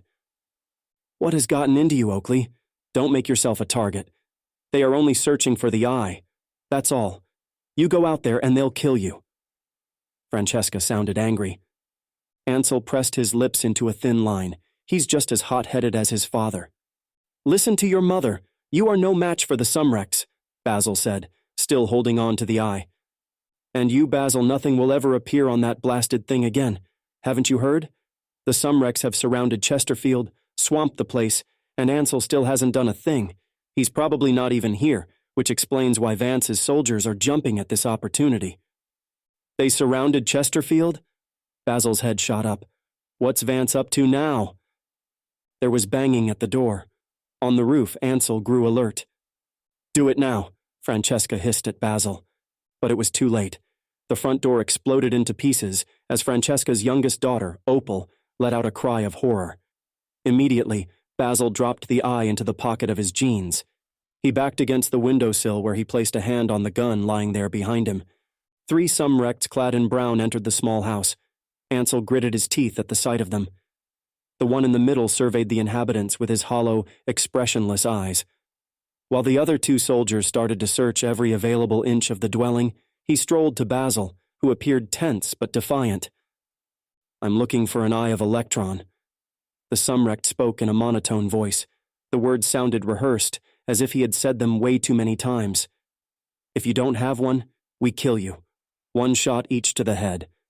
If we find it or if you run, we still kill you. But, he paused to lick his lips. Slowly. One of the Sumrects searching the house snickered. Ansel saw Basil tighten his grip on the gun behind him. At the same time, Oakley whipped out his gun and fired at the Sumrect in front of Basil. The bullet struck the Sumrect straight in the chest. No! Screamed Basil and Francesca in unison, though it was no use. Unharmed, the Sumrect rolled his eyes in annoyance. He squinted down at the human teenager. Oakley watched dumbly while the soldier in brown plucked the bullet from his chest and hurled it across the room, puncturing the wall. Please don't hurt him. My son doesn't know any better, Basil begged the soldier. But the Sumrect ignored his plea and advanced toward the boy. Clunk. Oakley dropped his gun onto the floor, astounded by what he had just witnessed. He's a child! Please! Francesca cried, pinned down by another soldier. Perfect aim. The Sumrect, now towering directly over the boy, ran a finger down Oakley's cheek. What a shame it wasn't aimed at a human instead. Would have been more useful. Outside, Ansel had seen enough. With cat-like agility, he leaped from the roof onto the front step. Turned away from the entrance, the soldier didn't notice Ansel's quiet landing. The soldier raised his right hand over his head, and suddenly, Ansel could feel powerful gusts of wind rush past him through the doorway. Wait! This is what you want, the eye! I have the Eye of Elektron! Ansel heard Basil's desperate plea from inside the house. The Sumrect soldier froze mid-action. He saw. Ansel heaved a deep sigh. For 11 years he had protected the Brightons from afar, keeping his distance partly out of shame and partly out of fear. As the most powerful Sumrect in 1,000 years, he feared nothing except his own past. But he must confront it now. Like a hungry beast, the soldier lunged at the eye and missed. Chapter 5. Dawn. The fall was short, and the landing, soft. Dawn and Kai sank into a massive cushion that absorbed all impact from the drop. Their movements lit up hundreds of amber pieces lining the damp tunnel, which appeared to stretch on forever into a dark abyss. For at least 5 minutes, they walked down the amber-filled passageway in silence, trying to piece together the puzzle in their heads. Gale's body, the glowing orb, the painted auroras, the familiar lavender field. Something connected them. But what? For at least 5 minutes, they walked down the amber-filled passageway in silence, trying to piece together the puzzle in their heads. Gale's body, the glowing orb, the painted auroras, the familiar lavender field. Something connected them, but what? Why is amber everywhere at Chesterfield? And what about the woman in the paintings? Why all the gray sheets? Though Dawn still couldn't be certain whether Ansel Cassadian was friend or foe, she was sure of one fact. He saved her life. If Ansel truly wanted her dead, He wouldn't have sent a message warning them of Vance's Sumrects. I hope Delia is okay. Dawn broke the silence at last. She should be fine. It's not Delia they are after. But I am worried about those poor Sumrect soldiers Vance sent all the way over from Crimson. You are worried for them? Whose side are you on, anyway? Kai snickered as he cracked his knuckles. Once Ansel sees the damage they've caused while he was gone, he's going to throw a fit. That's one Sumrect you don't want to tick off.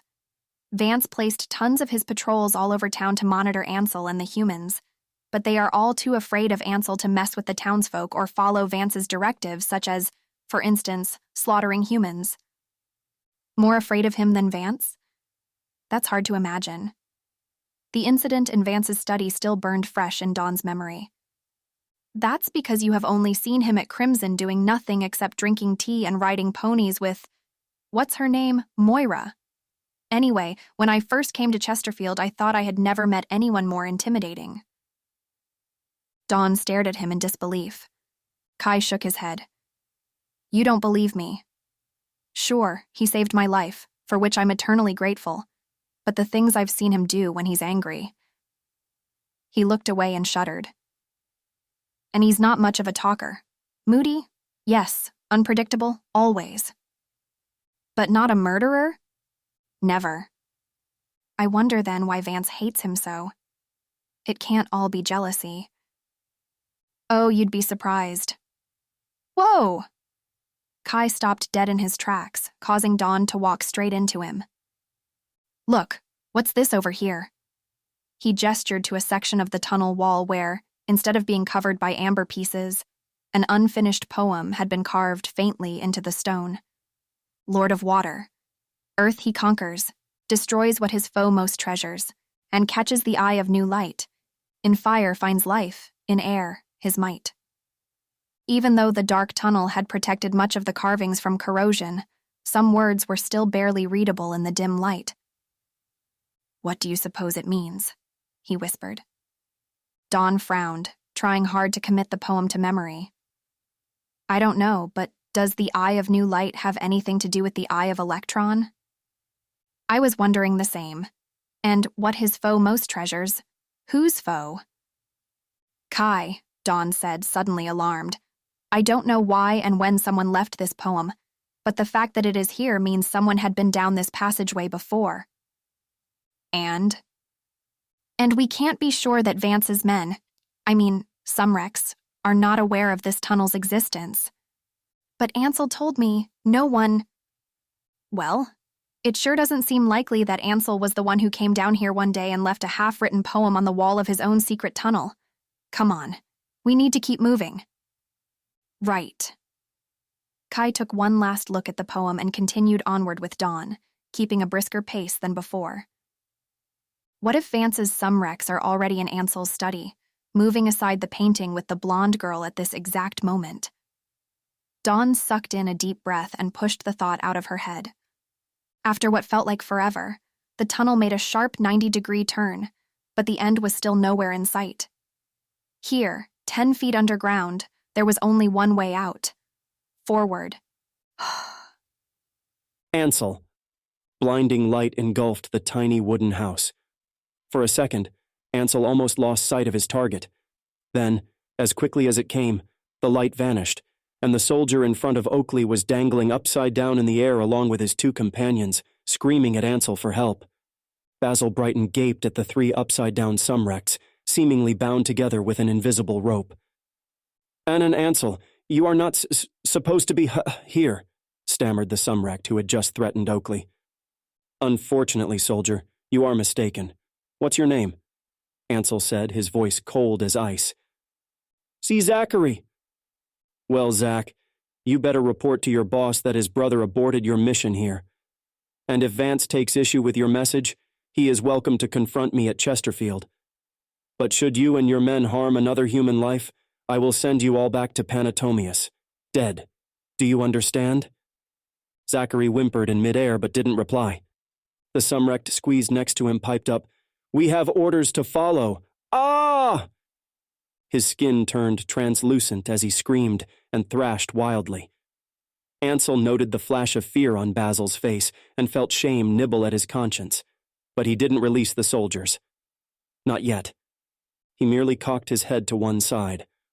"I want us to have an understanding," he said, keeping his expression as stoic as ever. Among Sumrects, he could not afford to show any signs of weakness. Eyes wide with fear, Zachary stared at his companion. "Stop! Stop! You'll kill him!" The screaming continued. Blue and purple veins snaked underneath the Sumrect's translucent skin.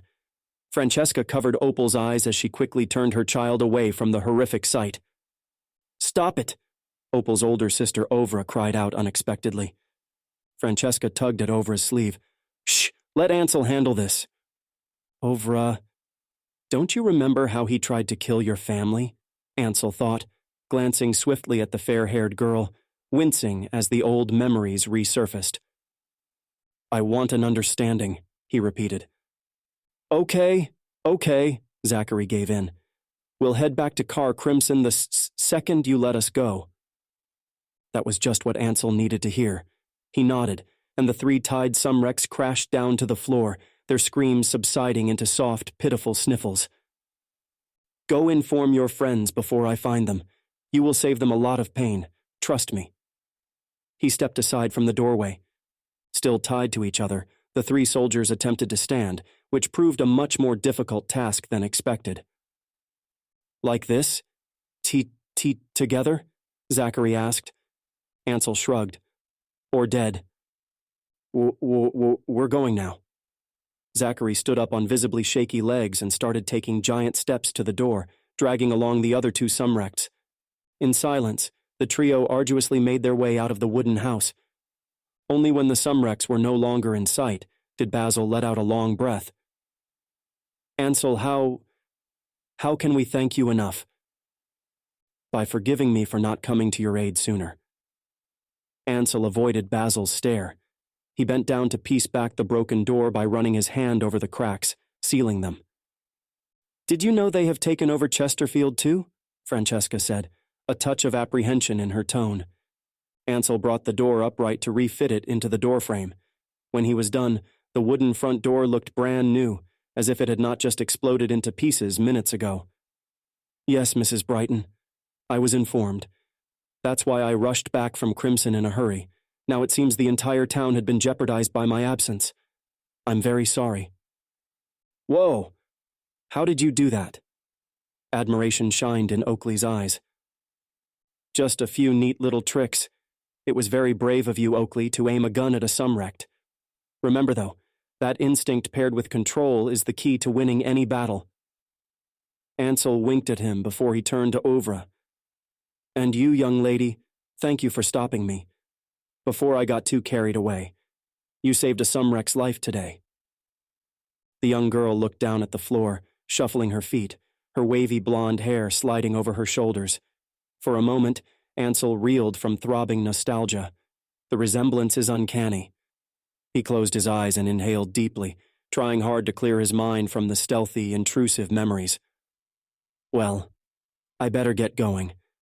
There are others I must attend to." When he spoke, his tone was firm, but one couldn't tell whether he was talking to himself or to the Brightons. "You be careful, and thank you again for saving our lives," Francesca said, as her youngest daughter, Opal, ran forward to give Ansel a hug. "Before you go, Ansel." Basil took a step forward while holding out the glass orb. "I want to ask you about the eye." Ansel raised a hand and shook his head. "It's beyond my control, Basil.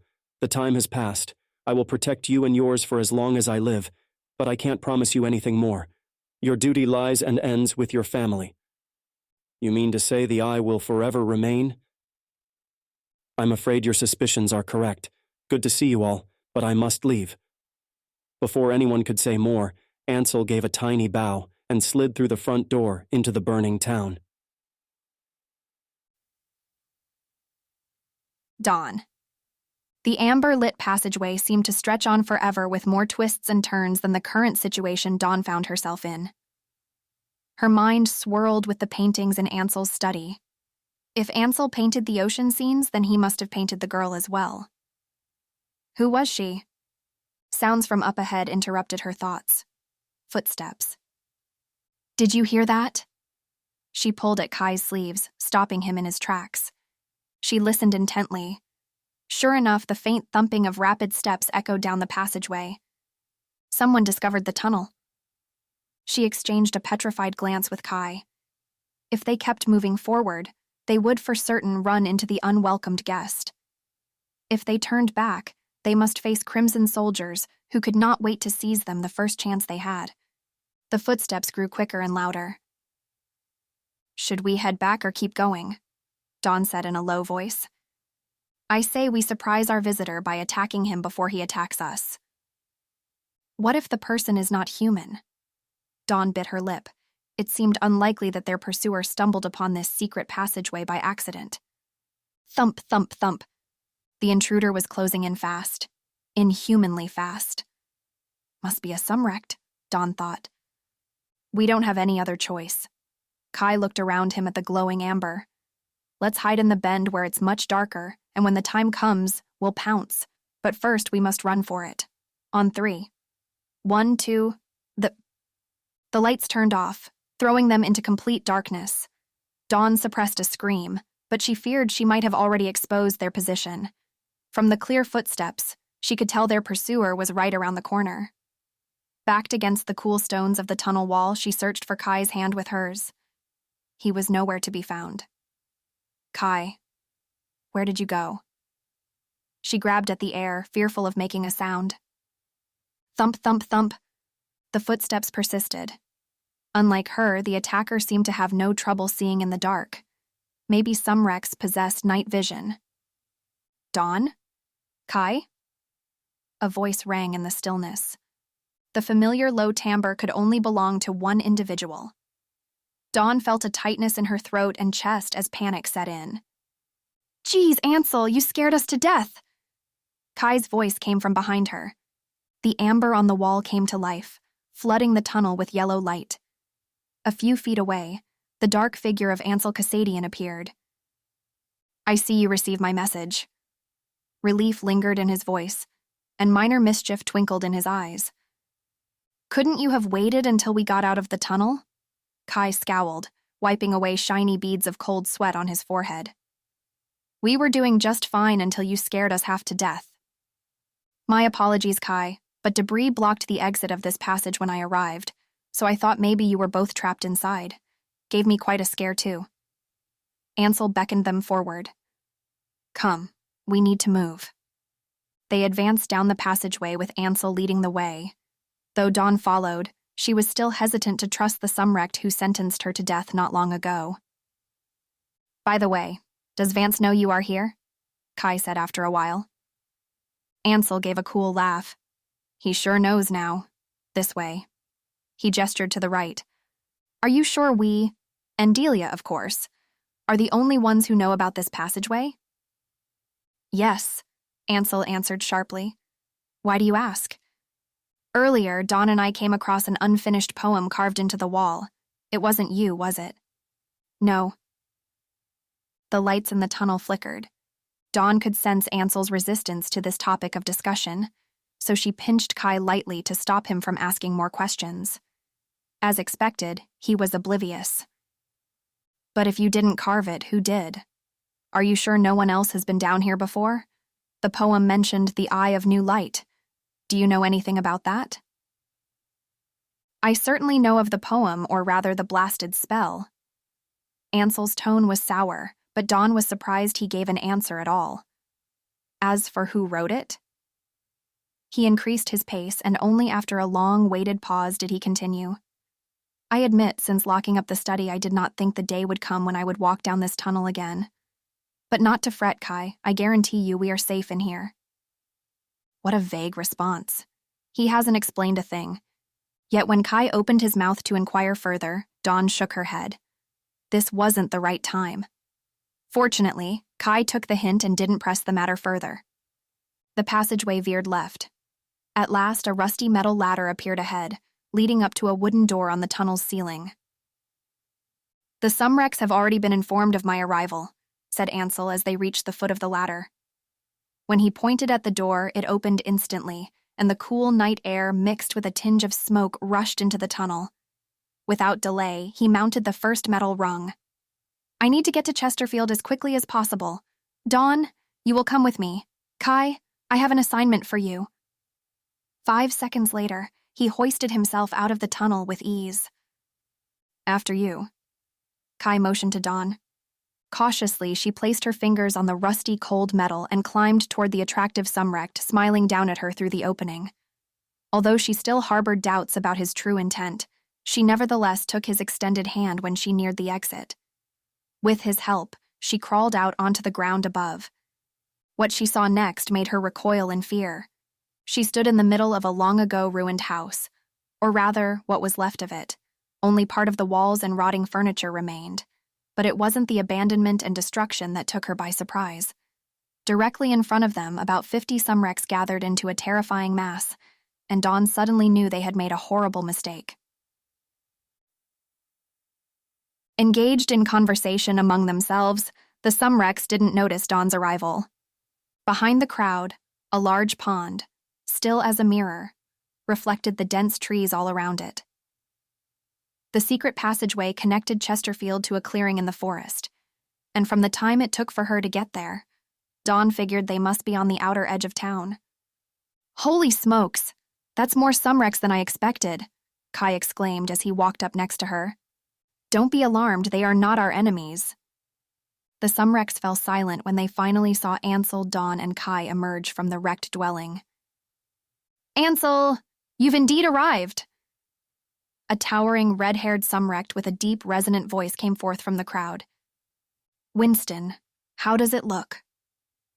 Dawn's jaw dropped when Ansel shook the Sumrect's hand. Bad, Ansel. Really bad.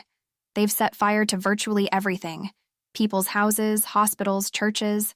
A bunch of them went straight for Chesterfield. Most have left, however, after hearing a rumor that you were back. Sounds like you have already dealt with a few of Vance's soldiers. I have. You must have received my message then? Winston nodded, gesturing to the crowd. Most are here. We did the best we could to minimize the damage, but there were too many of them. Ansel stepped forward and spoke with authority to those before him. Friends, I thank you all for your efforts tonight in protecting this town. I didn't expect any less from you. Unfortunately, the night is far from over. The remaining intruders are no longer your responsibility. Leave them to me. I'll make sure to give them a proper farewell.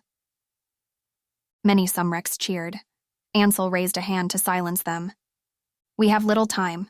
Search the wreckage for survivors. Rebuild and salvage what you can. Use your powers to heal, not to avenge, which will only cause further destruction. Please direct those you can't heal, whose homes you cannot repair, to Chesterfield. Winston, please take a group of 20 to the north end where the destruction is worst. Alexander, Jarrett, Blair, and Nico set up relief stations every few blocks. Gather 20 or so to help you. We will distribute supplies from Chesterfield once I get back. The rest of you shall report to Lorenzo. He nodded toward a burly Sumrect. Lorenzo bellowed, Ansel, I think you should give your signal once more so that any of the remaining scum who missed it the first time can get the message. What signal? Dawn wondered. Someone tapped her on the shoulders. It was Kai. You don't want to miss this, he whispered, staring at the night sky expectantly. Dozens of Sumrects from the crowd followed suit. Lorenzo, however, didn't bother to look up and was already leading a group into the forest, away from the roofless house and pond. With his left hand, Ansel tossed something into the sky. He must be a lefty like me. Dawn noted this slight detail. At first, nothing happened, and Ansel was speaking again. Let's get moving, everyone. The Sumrects responded immediately. They shifted about, formed groups, and occasionally glanced upward at the sky.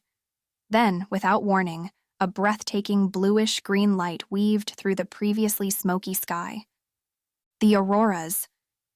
Dawn's heart pounded in recognition. They were more beautiful and enchanting than she remembered.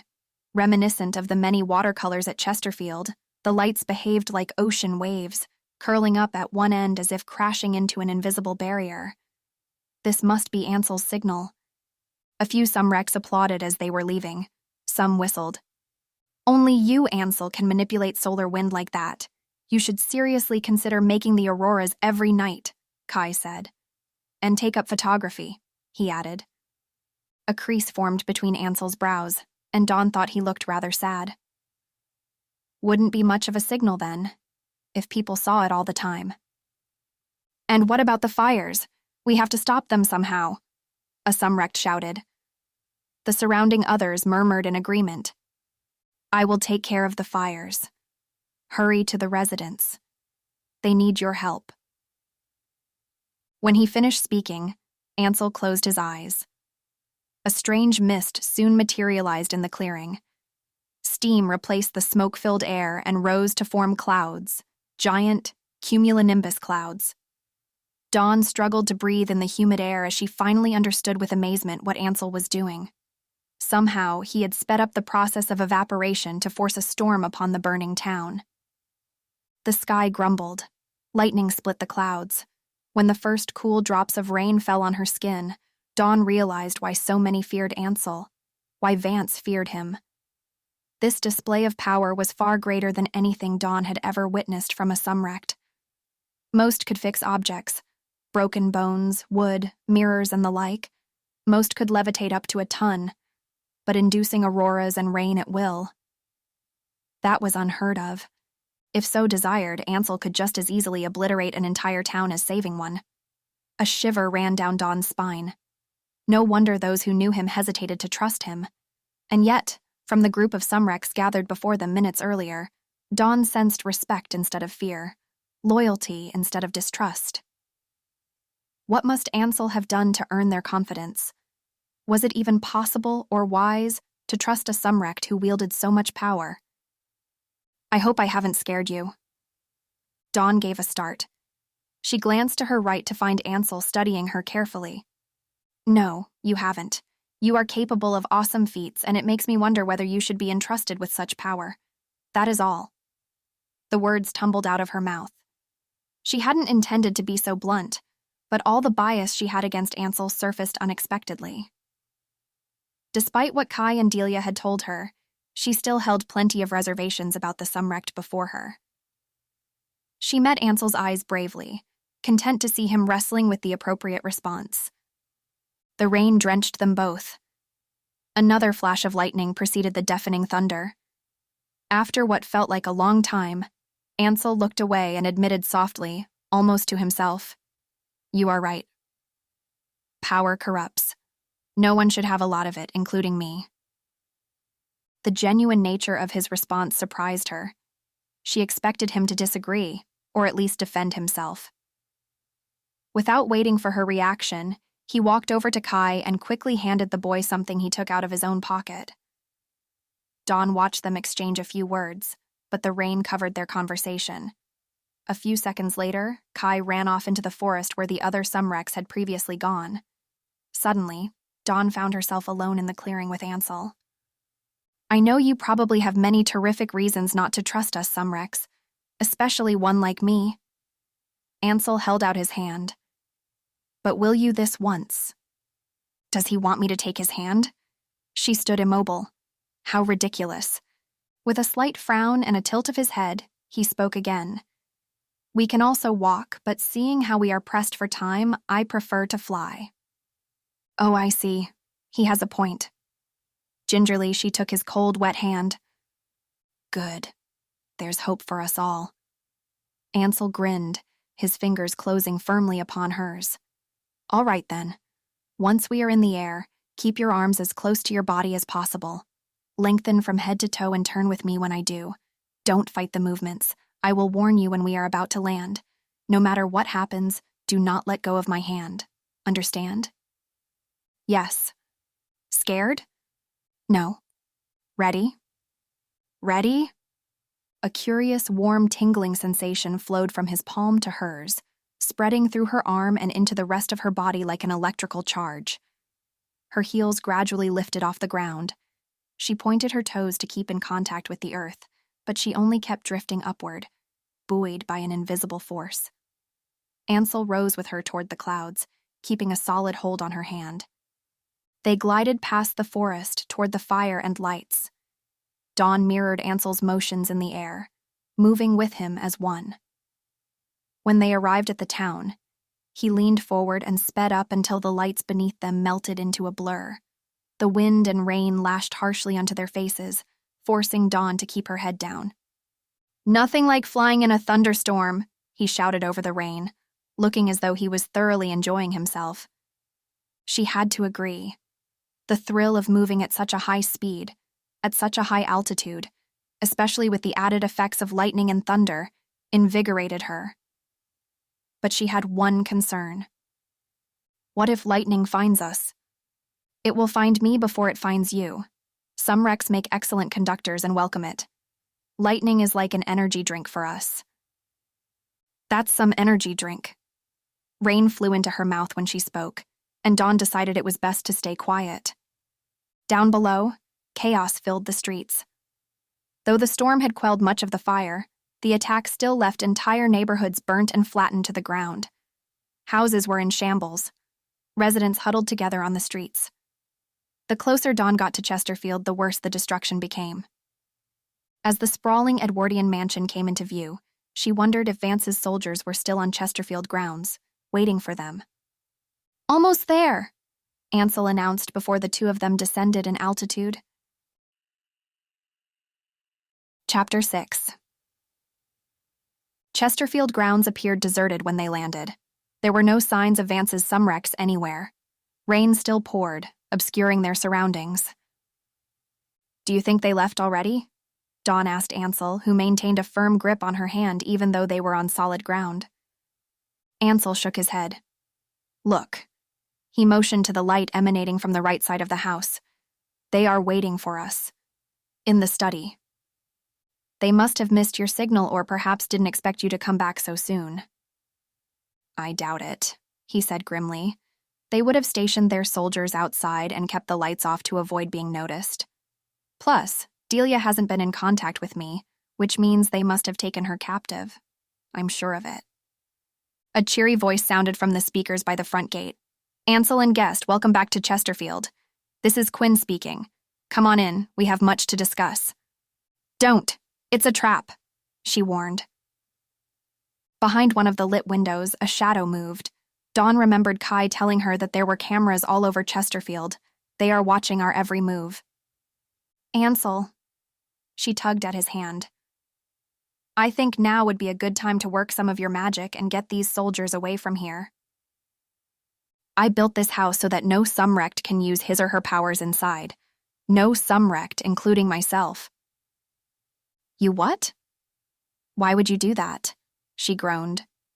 Ansel shrugged without answering her question. Quinn must be counting on that knowledge, or he wouldn't be so keen to meet with me right now. "I'm glad we are on the same page." Over the speakers, Quinn laughed. "Just a side note, some of your human staff are sitting beside me along with, what's her name? Delilah? Dolly?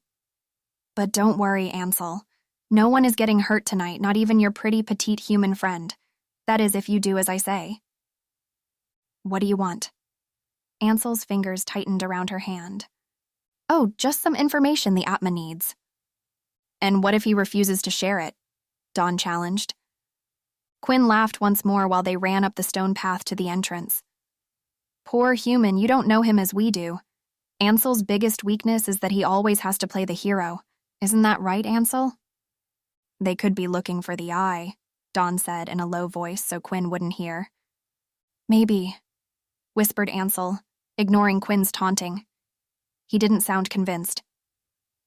"Listen, I need you to make me a promise.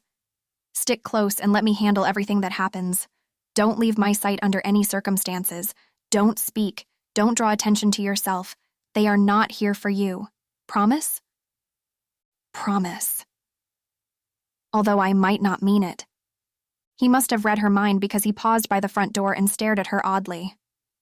"I'm serious, Dawn. Quinn's not one to be toyed with, even if he's powerless inside the house. Just leave the talking to me." "Got it." She avoided his gaze and pushed open the double doors. Gloom enshrouded the entrance save for the glowing amber stones scattered across the ceiling. Dawn knew where Quinn and his soldiers must be waiting. Without hesitation, She followed Ansel past the entrance and hurried across the same rooms Kai had led her through earlier. Except this time, instead of running away from the Sumrects, they were heading into a trap. The doors to Ansel's old study were left ajar. Someone had broken the lock. Ansel kicked open the doors, looking sour. Dawn couldn't be sure whether he was angry because Quinn had entered his house or because Quinn had broken into a forbidden place. Probably both, she thought. At the center of the brightly lit study stood a bald, burly Sumrect with skull tattoos and a permanent sneer on his face. In the portraits now exposed for all to see, the mysterious woman smiled down ironically upon the scene. Dawn immediately recognized Delia's unconscious figure on the floor. 3 human workers sat against the bookcases, muffled and tied with ropes. When they saw Ansel, they shifted about, making pitiful, guttural sounds. Were they relieved to see him, or scared? "Here I am, Quinn, as you requested. Now let them go." Ansel briefly glanced at the hostages before he settled his eyes on the tattooed Sumrect standing in front of the window. "As you wish, Ansel, but not just yet. First, you need to give me what I want." "State your demands, soldier," Ansel snarled. Quinn bared his uneven teeth in what Dawn figured was an attempt at a smile. "Let me explain. Recently, the Atma received information from a trusted source that the one whom the spell refers to resides within Phaon." Ansel raised his eyebrows. "My brother believes he understands the true meaning of an Etherian spell?" He kept an even tone as he spoke, but Dawn noticed his hands fold into fists. "He has been, and always will be, mistaken. Only a fool abides by the spell. The Atma never fails because he is not weak like you. Whatever he desires, he attains. The cost of misinterpreting Etherian words is more than you can imagine, Quinn. Except there is no room for misinterpretation this time." "I wouldn't be so certain," Ansel said. "Lord of Water, earth he conquers, destroys what his foe most treasures, and catches the eye of new light. In fire finds life, in air, his might," Quinn recited from memory. Dawn froze upon hearing those words, the same ones carved into the stone wall inside the tunnel. Ansel had mentioned the words came from a spell. But how did Quinn know it by heart? She looked cautiously over at Ansel to see if he reacted. He did not. Who brings a new light to the eye? Who can reignite the Eye of Elektron years after it has shined for the last time? Who can bring light to an otherwise useless orb? Quinn withdrew from his pocket a glass sphere. From the handwriting across the glass, Dawn recognized it to be the eye Ansel sent as a warning, and which Delia buried in the front yard. "The person they are looking for is me." The realization was sudden and suffocating. They are looking for the person who can make the eye glow, and it's me. Dawn felt queasy. How could she, a girl with no special talents or abilities, be linked to a spell cast long ago about a Sumrect? There had to be a mistake, or as Ansel claimed, a misinterpretation. "No one can reignite the eye," Ansel said quietly. "No? Not even Avra Brighton?" "You know Avra?" He flinched visibly. For the first time, Dawn detected fear in his voice. Quinn snickered at the name's effect on Ansel. Of course, the Atma would be a fool not to keep track of anyone with a surname like Brighton. "As I feared," Ansel mumbled, his face ashen. "And that brings us to the focal point of this conversation, the reason I'm here in the dead of night. Where exactly is Avra Brighton? Where have you hidden her?" A menacing scowl now replaced Quinn's smile. "You are wasting your time. Avra can't make the eye glow like it did any more than you and I can. None of us can. I would know, considering I made every single orb my brother confiscated." "Oh yeah? If not Avra, if not a blood descendant, then who?" "Not Avra. Me." Next to Ansel, Dawn stood rigid as a statue. "No one," Ansel repeated. "That's not true. You're lying." Quinn sounded frenzied. "The spell says—" "The spell means nothing." "It means everything. I'm going to ask you again." Quinn breathed heavily. "Where have you hidden Avra Brighton?" Ansel bowed his head but didn't say a word in return. That was the last straw. Without warning, 20 Sumrect soldiers spilled in from the double doors behind Dawn and instantly swamped the study with their intimidating presence. "I warned you, Ansel, I warned you," barked Quinn. "I told you to do as I say, but you didn't comply. This was not how I wanted to play." "Me either. Please leave Chesterfield before—" "Before what?" Quinn threw his face inches in front of Ansel's. "Before you blow us all up? Even your own powers are useless at Chesterfield. I think you understand that better than anyone." "You are absolutely right. We are all as defenseless as humans in this household." Quinn smacked his lips in anticipation. "Not us, Ansel. We came better prepared." As he backed away, he whipped out a small handgun from his pocket and aimed it steadily at Ansel's chest. The 3 captives on the floor squirmed. "If I were you, I would put that gun down," said Ansel coolly, taking a step forward. "Don't move." "A quick suggestion. Pick a better weapon next time." "You think I'm going to shoot you, Ansel?" "The fact that you are pointing a gun at my chest leaves me with little doubt, I admit." "If that's what you think, then you have highly underestimated my intelligence. I know a bullet won't even leave a mark on you. This blasted place forbids us to use non-human powers, but it can't change the fact that you are a Sumrect. Nothing we do can kill you. Yet." Quinn didn't shift his aim. "Right again. You can't kill me anytime soon. Many have tried. Many have failed. Perhaps you are smarter than the rest. You can't harm me in any way, so why bother? Why threaten someone you can't kill at gunpoint?" Behind Quinn, Delia stirred. Suddenly, Dawn suspected Ansel was merely stalling. "Because I'm not threatening your life, you need more motivation than that." At the word motivation, Quinn swung his arm around to point the gun at a female human captive while Ansel slammed Dawn to the floor. She squeezed her eyes shut. 2 loud bangs and a muffled scream reverberated in the study. Then, a scuttling of feet and chaotic shouting. "Grab them! Get her!" Rough hands forced her head down to the uneven tile, and she could feel the cold steel of a gun barrel pressed into the back of her head. When Dawn opened her eyes a few seconds later, the situation in the study had taken a drastic turn. 2 soldiers were prying Ansel away from the captive, who was alive but pale with fright. Delia had awoken and was positioned in front of the window, wielding a crackling ball of white light in her hand, surrounded by soldiers skeptical of approaching the infuriated old Sumrect. Quinn pointed his gun to another captive on the floor. This time his arm trembled. The control he had over the situation a minute ago was now gone. I'll shoot," he kept repeating. The soldiers dragged Ansel across the study and forced him to kneel next to Dawn with a kick behind the knees.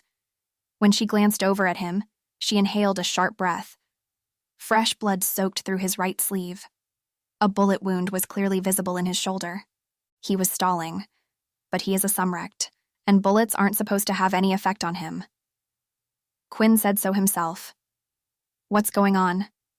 Meanwhile, in the back of her mind, she also registered. Ansel just saved another life. A hard object rolled to a stop at her knees. She glanced down and saw the Eye of Elektron, which had fallen out of Quinn's hands during the chaos. Everyone was too focused on Delia to notice. I guess Ansel forgot to mention that I'm the only Sumrect allowed to use her powers in this house, Delia stated. Quinn, put down your weapon. You don't have the advantage here, put the gun down, Ansel said as well. I'll shoot, Quinn repeated. Panic must have kicked in because he wasn't listening. This is all because of me. Dawn felt a surge of guilt. I must stop Quinn before he kills us all. While keeping her body stationary, she slowly reached down to her knees and wrapped her fingers around the cold, hard glass, hoping the eye would light up just as it did before. If they are looking for the one who can make the eye glow, then I'm willing to bet they won't kill me just yet. She took a deep breath and rose to her feet. Hey, Quinn, looking for this? She held up the Eye of Elektron, glowing as brightly as ever through the gaps between her fingers. Everything next happened in slow motion. When Quinn saw the illuminated orb in Dawn's hand, shock and confusion flooded his features. twisting them into a terrifying configuration. At that precise moment, Delia blasted white electricity from her hands, knocking out the soldiers behind Ansel and Dawn. No match for Delia, the Sumrects dropped their weapons and scrambled for the door while those surrounding the old Sumrect tumbled out of the window. Ansel flung himself at a still baffled Quinn. The gun dropped from Quinn's hand with a clunk as Ansel yanked him to the window by the throat. "Out of my study, you filth!" "Ansel! That's enough! Leave them!" Delia called, but Ansel couldn't be stopped. He hurled Quinn out the window and leaped after him. The rain stopped. A blinding blue light erupted from the grounds outside. It filled the study and shook the walls, shattering all the windows in the room. Delia yelled for Dawn to take cover before she too left to join the fight. Crouched into a ball as the study continued to shake, Dawn watched the painting of the smiling young woman on a deserted beach slide to the floor with a dull thump. Then, as quickly as they appeared, the lights vanished, and all fell quiet except for the human workers' terrified sobs. Shaken, Dawn crawled over and untied them one by one. She jumped when a teenage boy emerged from the opening of the secret passageway, still soaked from the rain. "My God, did I miss something? What happened here?" "Oh, Kai," Dawn said. "It's a long story." Regina. As Regina's thin fingers ran through Moira's smooth blonde curls, she let her thoughts wander to the first time she met the child's father. He was only 16 in Sumrectian years, and she, 12. They still resided in Panatomius then, innocent as could be. It was during the Atlantis Bowl, where young Sumrects competed to be chosen as warriors to defend Panatomius against the Etherians, that she first laid eyes on him. Charismatic and handsome, albeit with a slight air of youthful arrogance, he became her idol, her first real love. His bravery, his fearlessness in the face of even the mightiest opponent, drew her to him. She knew then she could never love another. She adored that Moira, from her thin bowed lips to her dimpled cheeks, took after her father. The child reminded her of a happier time. Things had certainly changed. He was no longer the same Sumrect she had fallen in love with, and Regina knew deep down he would never look at her again in the same way he did during the summer of the Atlantis Bowl. "Mom, you stopped brushing. What are you thinking about?" Moira woke Regina from her reverie. Regina looked down at the mirror on the back of the brush she held where she met her own unblinking eyes. Sometimes she wondered if she had indeed made the right decision. "Just thinking about how big you've gotten in so little time," Regina finally said with a smile. "Really now, Mom? It took me a long time to turn 11. Not long enough, Regina thought. Every 11 years in a human's life equated to roughly 1 year in a Sumrect's lifespan. Moira should still be only a toddler. "Why don't I have powers yet? When will I get them?" Moira said. Regina tucked the child's curls behind her ears. "Soon, Moira. Maybe this year. I want to be just like Uncle Ansel, the most powerful Sumrect to have ever lived." Regina recalled the blue bunting that was Moira's first morphium. "You are already more like him than you can ever imagine."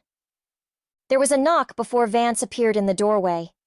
From his stern expression, Regina gathered something serious must have happened. "Give me a few minutes while I talk with your father," Regina said. Moira nodded and picked up a half-opened picture book on her bed as Regina left the room silently with Vance. Once they were in the hallway, Vance revealed in a low voice, "Ansel went back to Chesterfield early this morning." This didn't surprise Regina. "Didn't you hope he would head right back the minute he discovered you had sent soldiers to Fion?" "It was my intention, of course. I never blunder in my calculations." "And that's why you are jumping with joy right now," said Regina, her tone steeped in sarcasm. Vance shot her a dark look. "No, I'm not thrilled because Quinn never procured the information I needed. I still don't know where Ansel has hidden Avra Brighton. My brother may not be cleverer than me, but he can outsmart Quinn any day. I'm sure with time and a little manipulation, you'll find the Brighton girl." "There's no doubt I could find her if I really tried," However, as of last night, she's no longer of my interest. I have a new target. Regina's hand flew to her mouth. You mean, you found the bringer of new light? They entered a dimly lit circular room. Vance carefully locked the door behind them. In a controlled voice, he answered, I do. She has been within inches of our grasp this past year. Her name said it all. Bringer of new light. Dawn. The name escaped Regina's lips in a rush of revelation.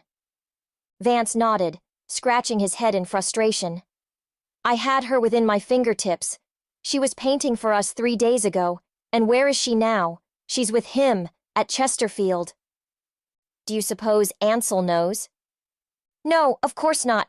There is no way he could have known. Since when did Etherean words mean anything to him? But he's always there to thwart me. Always. He circled the room like a mad Sumrect. Calm down, Vance. You are acting like a child. Don't you tell me what to do.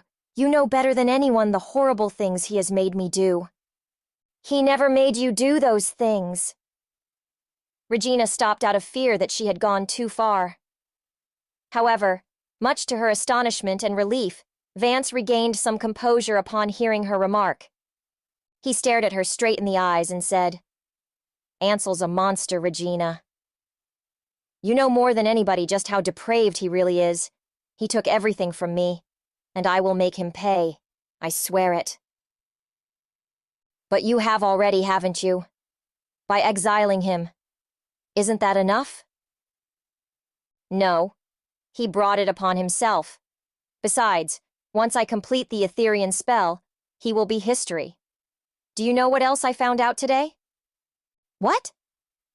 Quinn shot him with a human gun, Vance said. By accident, of course, because he's not that stupid, he added. The bullet was meant for a Chesterfield worker, but as usual, Ansel got in the way. Quinn said he saw blood on Ansel's shoulder where the bullet hit. Regina didn't flinch. Quinn must have been delusional. There's no way a bullet could have harmed a Sumrect as powerful as Ansel. That's what I thought at first, but Quinn swears by what he saw. I just don't see how that's possible. Don't fall for his tricks, Vance. Your devious brother probably staged it to throw you off track, make you second guess. Vance stroked his chin. Yes. Whatever Ansel's playing at, he won't stop me from catching the bearer of new light and completing the spell. Expressionless, Regina blinked a few times. How do you plan to get the bearer of new light back from Ansel? A sly smile broke across Vance's face. I have the perfect human for the job. Chapter 7. Dawn. An hour had passed since Quinn left with his soldiers. Mary, the worker whose life Ansel saved, wouldn't stop asking him how she could repay him, and was in such hysterics Delia had to put her on a tranquilizer before sending her home with the other hostages.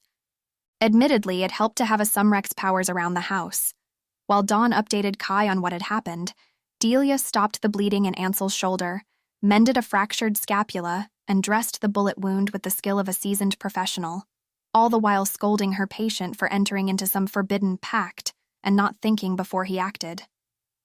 Ansel allowed Delia to ramble on, but before long he was back among other victims of the night's attack, assessing and repairing the damage. While he and Delia worked rapidly to set up shelters for families whose homes had been burned down, Dawn and Kai handed clothing and supplies to thankful residents. The care with which Ansel treated the humans and the gratitude they expressed in return were further confirmation that the stories Dawn heard about him at Crimson Estate were nothing but lies. She had never witnessed a Sumrect so well respected and loved by humans. Tempea was a whole other world. Sumrects should only be worthy of power if they could use it for good, to protect rather than devastate, to build rather than destroy. Ansel grimaced as they came to a burned church which was to be used as a shelter. With incredible facility and finesses, he cleared the debris blocking the entrance using just one hand and restored the door to its previous condition. Awestruck, Dawn followed him into the empty church where the pungent residual smoke made them all cough uncontrollably. Delia wasn't as impressed. You told me the pact won't be effective for another 100 years, but please explain this. Covering her nose and mouth, she pointed at Ansel's injured shoulder. Delia, I said the pact won't be executed for another 100 years. Although the bleeding stopped, he still looked as white as a ghost. A matter of word choice, Delia grumbled. Dawn interrupted in a small voice. What exactly is this pact we keep talking about? Ansel didn't respond right away. Instead, he hurled a membrane-like substance over the walls and ceilings of the church, clearing the air instantly and rendering the commotion outside inaudible. This is information I share only with a few, he finally said when all was quiet, because of the potential danger it may cause should my secret be made public. I promise I won't say a word. You don't need to assure me. He smiled at her. I trust you'll be discreet. He flicked his left hand, and a dense white fog formed over his open palm. Some time ago, I made an agreement, for lack of a better word, that would strip me of all my Sumrectian powers and turn me into a human within a reasonable amount of time. As of today, I'm about a fifth of the way there with a human right arm. The fog drifted from his hand and floated toward a row of broken stained glass windows. Few are aware of my condition, not even Vance, because not all my powers have yet been compromised, and, if you would excuse my overconfidence, I can still do heaps with one hand. As he spoke, the fog melted into each window frame and transformed into spectacular stained glass. Dawn remembered the mesmerizing auroras and induced rain. And I thought he was a lefty. Vance would kill to be the most powerful Sumrect in modern times, yet Ansel was speaking nonchalantly about giving up all his talents. Why? It was hard for her to imagine any Sumrect choosing to give up his powers to become weak like a human. That's what I keep asking him too, Kai bemoaned. At first I thought Vance threatened him, but Vance couldn't have cursed him even if he tried. Later I learned, alas, Ansel agreed to the transformation himself, Delia said, as she laid down new tiles on the floor. And have you ever considered maybe, just maybe, you can keep me up to date on which part of you is human and which isn't? I don't want accidents like tonight to become a frequent occurrence. Sorry, Delia. To be truthful, I struggle to keep track of the changes myself. As for why? Ansel paused, turning back to Dawn. There are a couple of reasons. One, like you said to me this evening, nobody should be trusted with too much power. I'm no exception. But that's exactly what your brother wants. Once you are human, he will have no difficulty killing you. That wouldn't be so bad, would it? 1,000 years is an insanely long time to live. He chuckled, directing the fallen beams back to the cathedral ceiling. She didn't find it funny. And what's the other reason? He examined the reconstructed ceiling and offered only a vague reply. Sometimes the twists and turns of fate leave you with no other choice. For instance, he gazed at her again, tilting his head in the distinct way he always did when intrigued. Why did you risk your life tonight to grab the eye? Dawn raised an eyebrow. Why did you throw yourself in front of Mary? Because it was instinctive. The only choice I had. Well, I also had no other choice. She held his gaze in tacit understanding. For the first time since meeting Ansel, she experienced a deep respect toward him, and somehow, in her gut, she knew he could have never committed the horrendous crimes Vance accused him of. Imagine what would happen if word got out that Ansel Cassadian, the most powerful Sumrect in history, is turning human, Kai said. Imagine if Vance found out. There would be chaos. His outburst startled Delia, who had forgotten about Kai during the conversation. Where were you this evening, anyway? Kai gestured to Ansel, smiling mischievously. He suspected the Brightons might be in trouble, so he told me to move the family to a safer location before he and Dawn headed back to Chesterfield. You knew Quinn was coming after over Brighton? Dawn's eyes widened. No, I just had an inkling. What don't you have an inkling about, Ansel? Kai rolled his eyes. Well, I certainly didn't have an inkling that my glass orbs would glow at Dawn's touch. Ansel gave Dawn a long, peculiar look while the church filled with light after a flick of his wrist. How did you learn of this ability? I didn't. Dawn explained how she found her mother's eye in the Vidra 360 and how it came to life in her hands. He listened to her intently, his penetrating blue eyes searching hers, making her rather uneasy. I see, he mumbled when she finished. A question that had been lurking in the back of her mind throughout the evening soared to the forefront, but she hesitated to ask for fear of the answer she might receive. Does that mean, she inquired at last in a small voice, the connection to our home reality is back? Both Kai and Delia froze in their movements, eagerly awaiting Ansel's response. It was obvious they held similar suspicions. Ansel didn't respond right away. He looked down and adjusted his injured shoulder, wincing as he did so.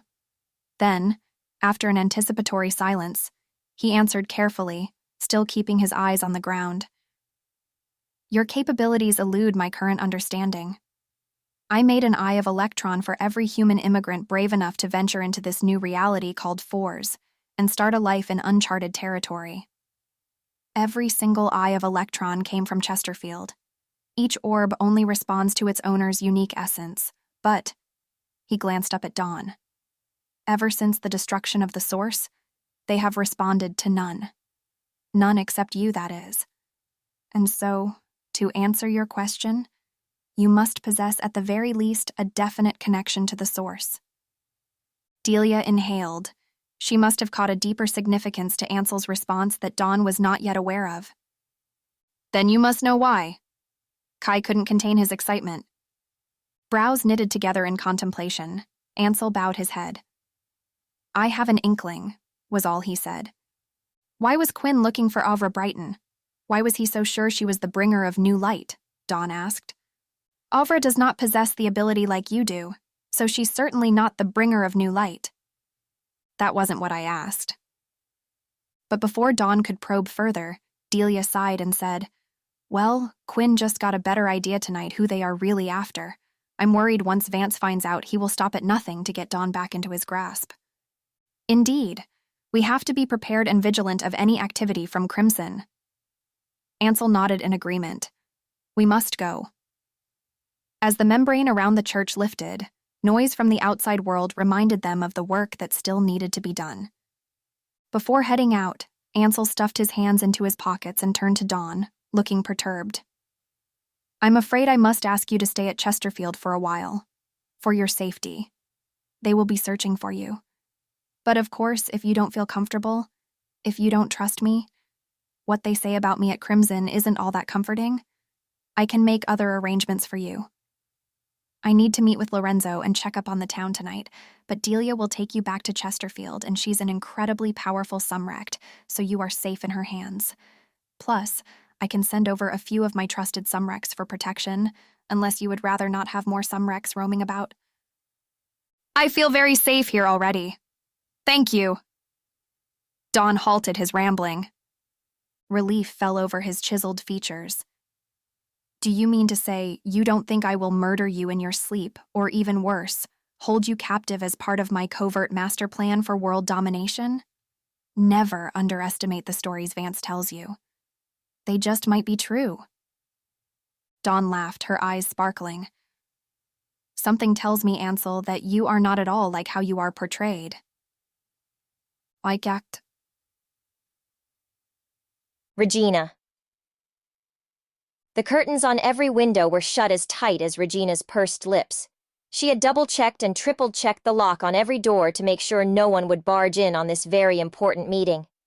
Light from the fireplace danced in the dark of her eyes as she grappled with the bombshell news her brother just shared. Quinn had just recounted to her, twice in vivid detail, the events which took place at Chesterfield House. Regina remained frozen like a statue by her chair, hanging onto every word. Human blood? Are you positive? She asked as soon as he finished the second retelling. For goodness' sake, Regina. Yes, I saw with my own eyes, Quinn said.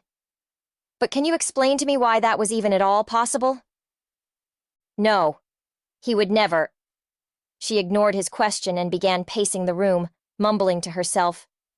Could it be? Trade complete, not the only one. Around and around she went, until she almost forgot Quinn's presence. After about a minute, she halted inches away from his face, her expression hard to read. Listen to me, Quinn. Never mention this to Vance again. Do you hear me? I hear you, but not a word to me or anyone about what you saw that night. So, Quinn said slowly, it's possible for a Sumrect to become human? That's not what I'm saying.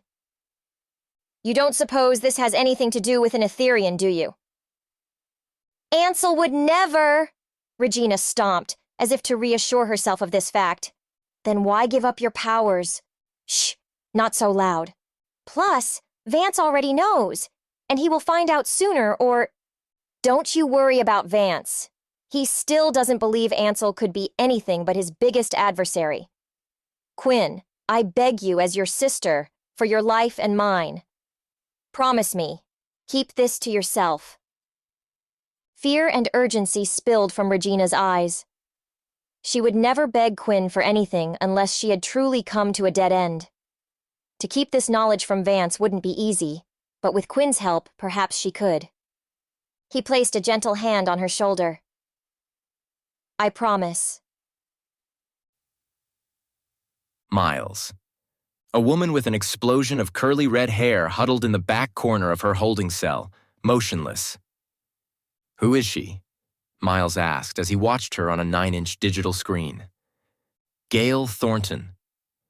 Vance flashed a pearly white sneer from his leather seat, legs stretched and feet crossed on top of a platinum table. I thought you took care of her. Upon consideration, I've decided she could help me. Help us. Us? From the way his ears popped during his blindfolded commute down, Miles figured they were somewhere deep underground. The Crimson Guard who transported him here offered no explanation. He knew better than to ask why. You said you wanted Dawn. How is Gale supposed to help me accomplish that? She won't. Vance leaned back in his chair across the table. However, if you bring Gale, a Pathfinder, back to Ansel, as he instructed you to do, the suspicions he has been having about you will be cleared. He suspects nothing, said Miles, even though he knew it was far from the truth. That Ansel had yet to confront Miles about his occasional disappearance meant the Sumrect was not one to be deceived easily. I'd be a fool to underestimate my brother.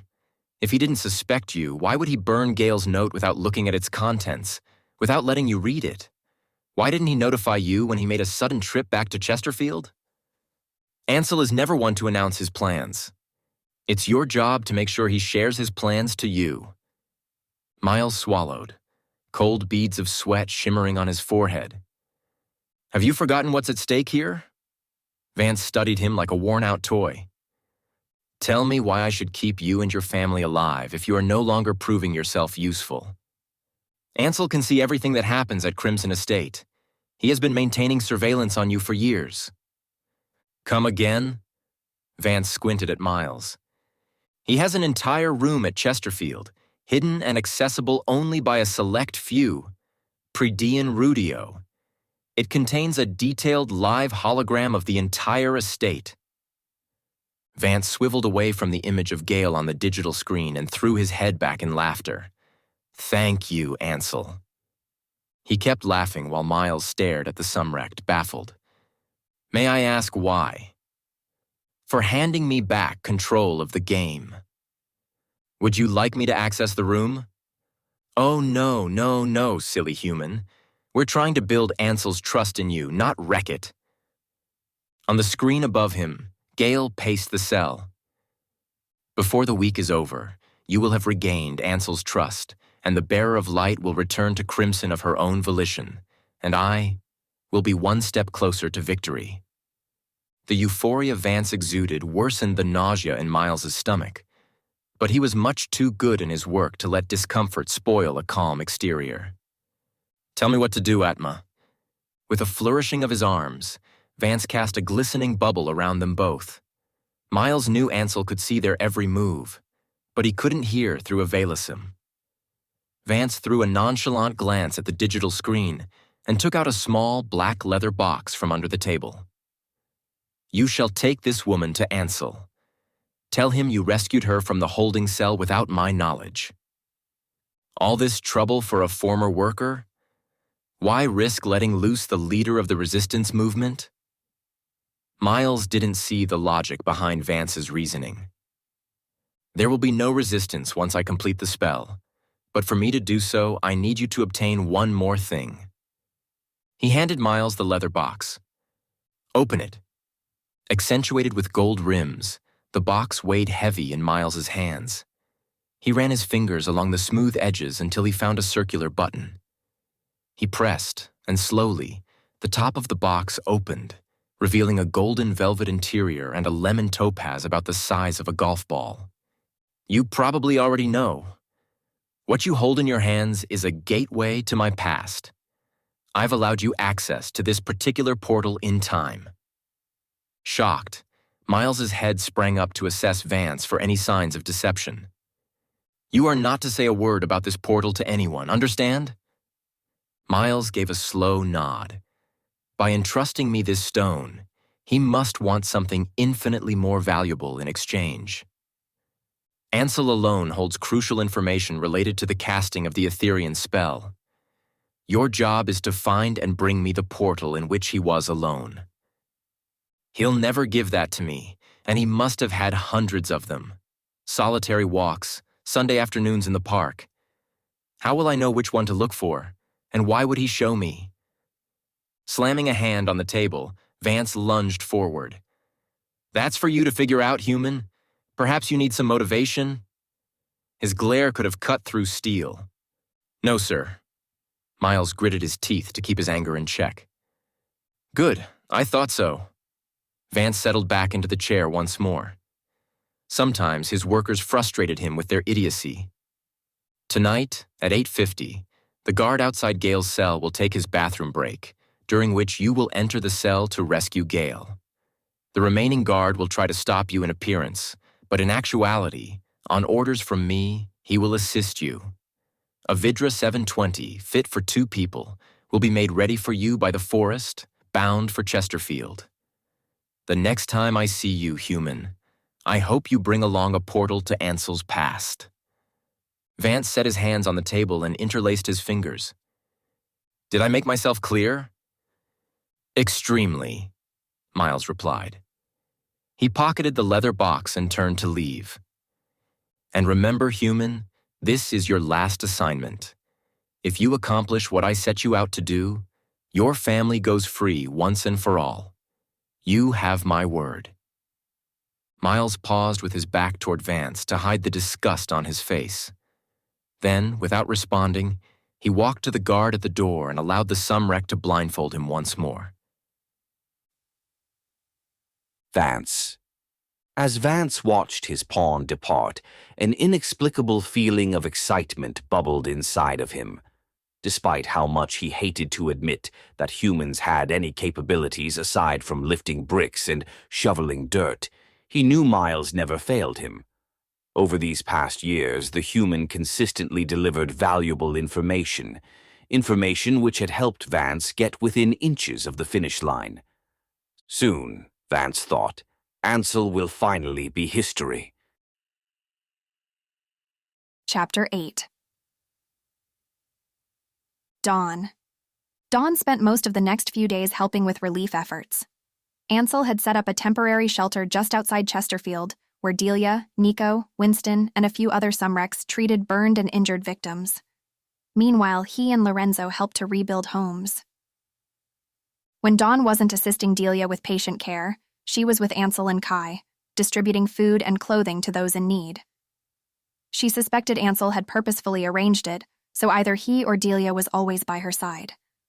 From conversations with Fion locals, she learned that most current residents were like her, saved and transported here after being sentenced to death at Tempea. When Vance exiled his brother, he hand-selected the most powerful Sumrect soldiers from Crimson and stationed them at Fion to keep watch over Ansel. Vile and merciless, not at all different from those still controlling Tempeia, the Phaon soldiers, upon arriving at Chesterfield, found their plans to dominate the humans completely thwarted by a Sumrect who envisioned a much different reality where humans and Sumrects lived in harmony. That was the vision the immigrants adopted when they first arrived in Fours, a newly discovered reality between Earth and Panatomius advertised at the time as readily inhabitable and laden with potential. While Ansel stayed true to this vision, Vance did not. At Phaon, Ansel forbid the Sumrects to interfere with the day-to-day operations of the townspeople, and that was that. The Sumrects knew better than to test his limits. To the utter amazement and relief of Phaon residents, not only were the Sumrects too afraid to enforce a system of oppression, most switched allegiance over time. Dawn remembered what Kai had said about Sumrects valuing power above all else, and wondered if it was Ansel's unparalleled power that provided him extra influence over Vance's soldiers. "It has got to be the power thing. They are terrified of him," a middle-aged man said earnestly to her one afternoon. "Maybe they are secretly planning to overthrow Vance," yet another remarked. "I really hope they do." An elderly woman seemed to suggest otherwise. "Power contributed to their shift in loyalty, I'm sure. The Phaon Sumrects must fear Ansel on some level, but Vance has immense following everywhere else, so although Ansel may be powerful, he still stands no chance against Vance's entire Sumrectian forces combined. It is extremely dangerous for the Sumrects to switch allegiance, in my opinion. If you were to ask me, they did so not because they were afraid." Leaning in close to Dawn, the old lady pointed a finger at her own chest. "But because they saw Ansel had heart. He shared the sort of compassion characteristic of our species, and let me tell you something. That's power without limit." The old lady smiled. "You just wait and see. One day Ansel will rid us of Vance for good. He'll help us find our way home." No wonder Vance had launched an attack on Phaon and confiscated every Eye of Elektron he could find. By removing their only means of returning home, he could now dangle any false hope in front of the immigrants, and many would bite. Dawn was stunned by the great number of Phaon residents who believed Ansel will one day liberate them from tyranny and restore freedom to the humans.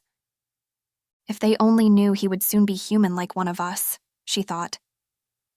She often chatted with Ansel while they worked. He wasn't nearly as taciturn as Kai had warned. If the topic interested him, the conversation flowed. However, he did tend to shy away from certain subjects, such as the paintings in his study and any mention of the Etherian spell. He also seemed very curious about her past. How did she grow up? When did she learn to paint? What was it like to work at Crimson? He listened to her story with fascination, occasionally asking her for more details. "Though I managed to keep my promise to my parents," Dawn told him one day, looking deep into his eyes. "I wanted revenge and was consumed by it. I still am. I can't forgive the evil and injustice brought upon the humans. My parents came to Fours in search of a better future, but they found only despair and deception. For a long time, I harbored horrendous thoughts, as a way to self-protect and dull the feeling of powerlessness. I stopped seeing beauty, stopped hoping. I was just living one day at a time." Amidst the oppression and injustice, art opened her eyes to a world worth noticing. Gradually, through oil and canvas, brush and blend, she learned to appreciate beauty again. "Beauty is everywhere if you know where to look." "That's what I reminded myself every day at Crimson Estate," she said, baffled by her own outpouring. But Ansel's encouraging gaze told her he understood. He shook his head, eyes wide. "You astounded me ever since I first laid eyes on your portrait of Moira." The comment caused her to turn bright red, and she struggled to find a suitable response. Ansel chuckled. "Loss and trial, the kind that rattles your worldview and chisels at your character, present forks in the road, opportunities to choose. Some choose to rise above suffering, to morph it into something sublime, good, and worthy. Others drown in self-pity and self-loathing, forever suffocating in a sea of regret. You belong with the former. Somehow, despite how much you resented Sumrects and how much you wished revenge upon our kind, you still captured Moira's innocent beauty. You noticed. You brought it our attention. Had he always been this handsome? For a second, Dawn forgot where she was. What a silly thought.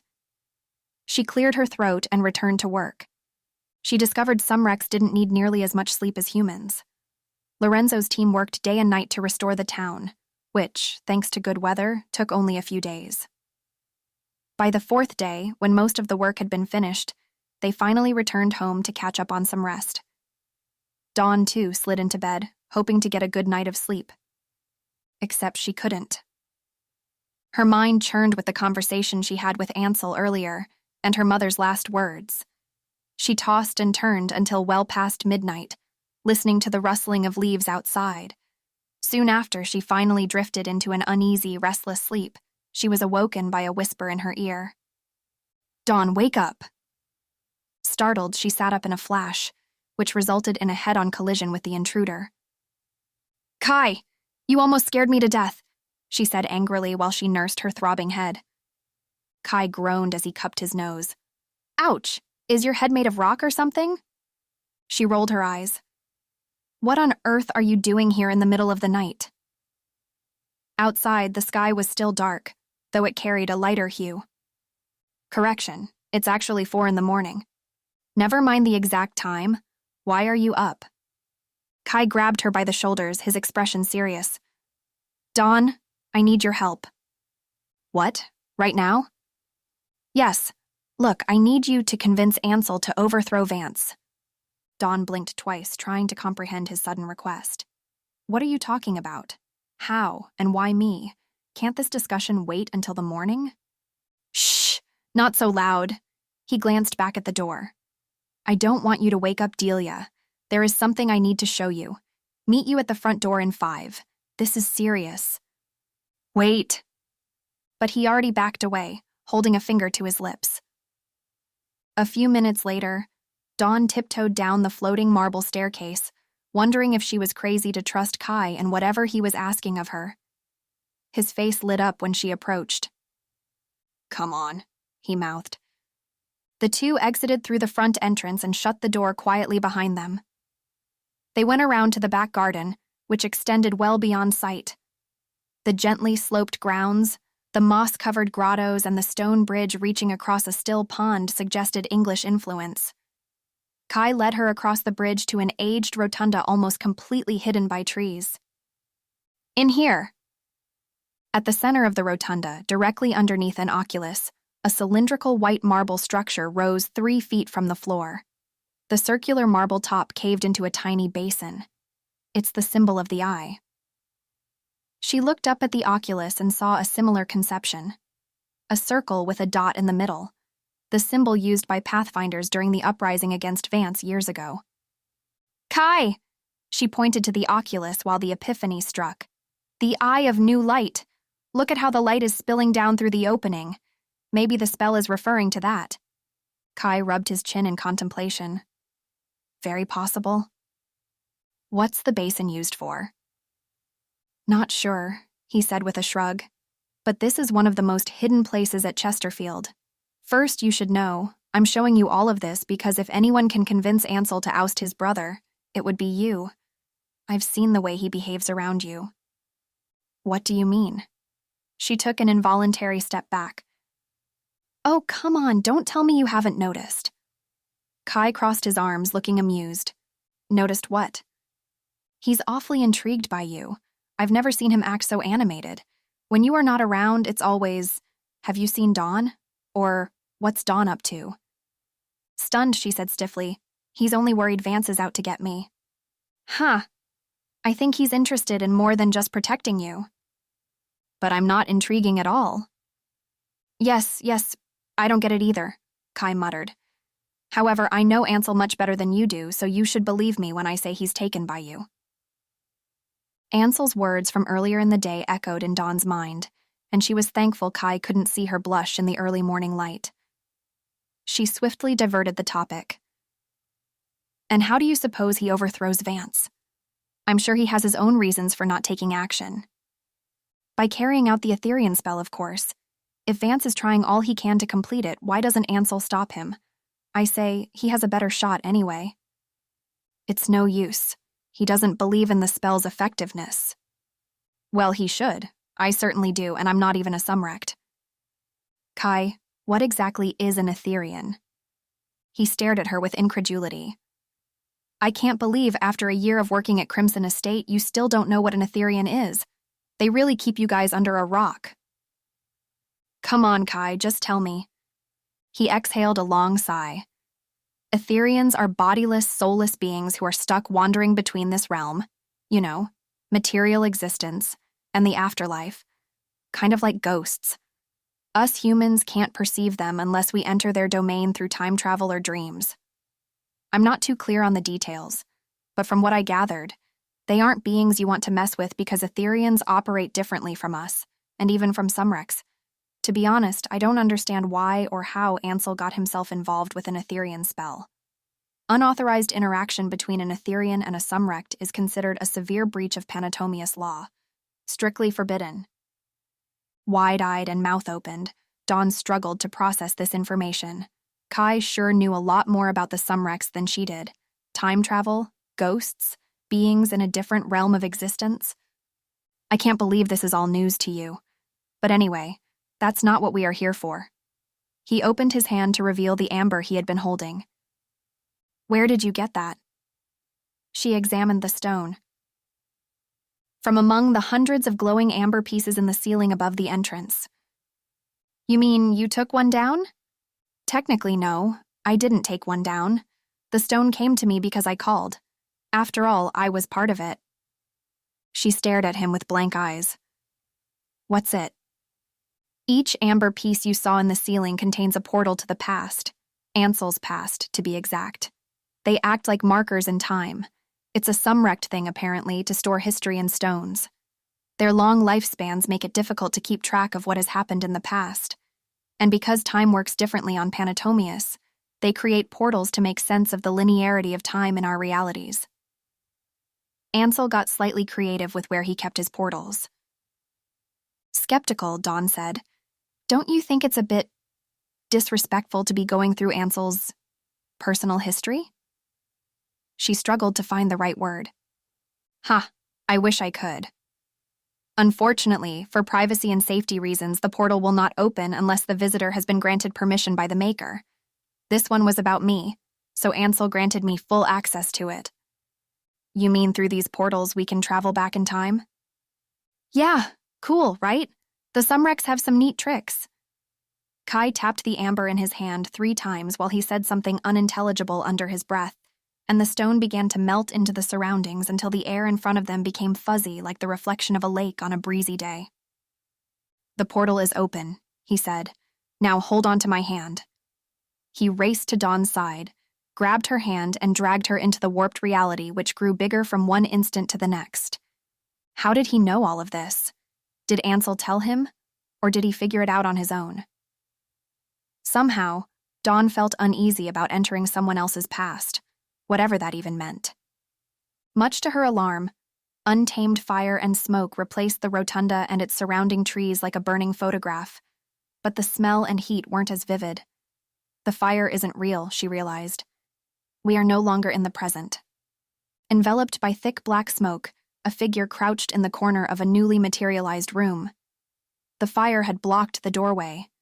From the city view outside the window, Dawn could tell they were standing inside a burning building. Screams erupted from behind, followed by gunshots. She pivoted toward the sound. Kai, however, remained still. This is his past, too. He already knows the progression of events. The crouched figure cried out in a distant voice, "Mom!" The voice belonged to a child. A wooden beam came crashing down on where Dawn and present-day Kai stood. It went through their bodies and landed with a dull thud. The boy screamed. At the end of the blazing hallway, another dark figure appeared and sprinted to the source of the scream. The entire building shook and creaked as bits of the hallway ceiling crumbled, falling near, yet never directly on, the fast-approaching figure. Dawn was suddenly reminded of how the mirror shards fell around her in a neat semicircle after Vance's wrath sent her flying into the wall of the octagonal room at Crimson Estate. When the figure finally emerged from the fire and entered the room, she did a double take. There was no mistaking the wavy brown hair, thin, bowed lips and black attire. "Kai!" Ansel yelled in a full voice when he spotted the terrified child huddled in the corner. Impervious to the fire, he raced to the child. Dawn watched numbly as he squatted next to a young Kai and exchanged inaudible words with him. This must be the night Kai lost his parents, she thought. Gradually, the burning building faded away, and she was back in the rotunda, staring at the raised altar. She rested a comforting hand on Kai's shoulder. Words failed her. For a while, they stood in silence, listening to the whispering breeze and the soothing, peaceful rustling of leaves. Kai spoke at last. "See? The night he saved my life." Ansel was already on his way to complete the Etherian spell. "I was the lone survivor of that fire." "What do you mean?" Dawn didn't see the connection. "Remember the phrase which comes after and catches the eye of new light. 'In fire finds life,'" she exclaimed. The reference was clear as day. Ansel found life within the fire. Kai's life. Vance! A hologram of Dawn's head spun above the rectangular obsidian table. At one end, Vance sat in a black leather chair, facing 4 other Sumrect soldiers, each sporting a collarbone tattoo of a 6-legged beast, which symbolized their loyalty to the Atma. Their neatly parted hair and uniform, rigid posture made them seem almost robotic. Her name is Dawn, a former worker from Crimson who is now at Chesterfield House, under Ansel's strict supervision. All of you combined are no match for him, and the house will render your powers useless. Still, Vance surveyed the table, making eye contact with each attentive Sumrect. I haven't selected you for no reason. The moment she steps out of Chesterfield, which will happen, I assure you, the playground is yours. The Sumrects exchanged looks. Quinn made a sucking sound with his teeth. Dead or alive. I want her alive and kicking, and I want her soon. Understand? Yes, sir, they thundered in unison. At that instant, the massive doors to the meeting room blew open, and in ran an agitated Sumrect guard. Panting heavily, he stopped when he saw the other soldiers glower at his intrusion. Vance leaned forward in his seat, arching his eyebrows. Flustered with fear, the guard tried to collect himself and speak coherently enough for Vance to understand. Great. Big explosion. Break in. Couldn't see. Couldn't breathe. A few snickers erupted around the table. Vance drummed his fingers on the obsidian table, and the guard was at once reduced to a pitiful whimper. This is why you aren't sitting at the table, Vance thought mockingly. What good are you if you can't even give a comprehensible report? Gale. The guard took a deep breath. She's gone. Escaped. Chapter 9. Dawn. "So, are you going to help?" Kai asked while crossing the garden with Dawn. "Get him to carry out the spell, or at least stop Vance from completing it?" "I doubt I can," she replied. She had little confidence Ansel would be swayed easily, if at all. "We don't even know the entire spell." "But Ansel does. If you just ask." He cut off abruptly. In the distance, Ansel's dark form entered the front gate. He appeared to be carrying something under his long black coat. "I wonder where he has been," Kai whispered. "Isn't it a little warm for a coat like that?" Dawn frowned. Kai seized her hand and dragged her to hide behind a stone grotto by the rotunda. Once hidden from view, she peeked through the lush plantings and vines that had grown over the small cave. As Ansel hurried up the stone path leading to the front entrance, he glanced at the grotto, and for a split second, Dawn was almost certain they made eye contact. However, Ansel promptly averted his gaze and continued on his way. "He saw us. But it's not like we are doing anything wrong," she thought with indignation, her heart pounding in her ribcage.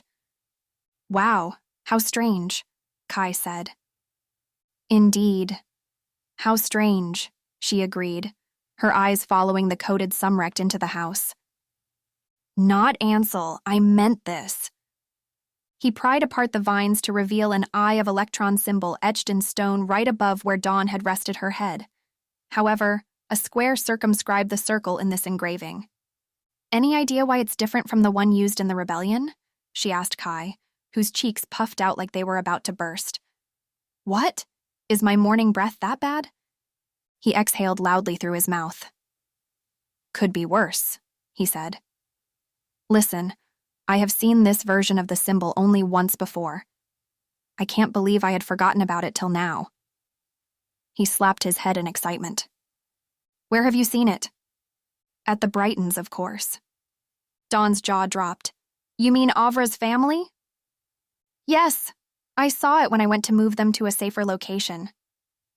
"The Brightons must have been part of the resistance. It's only natural, but probably unwise.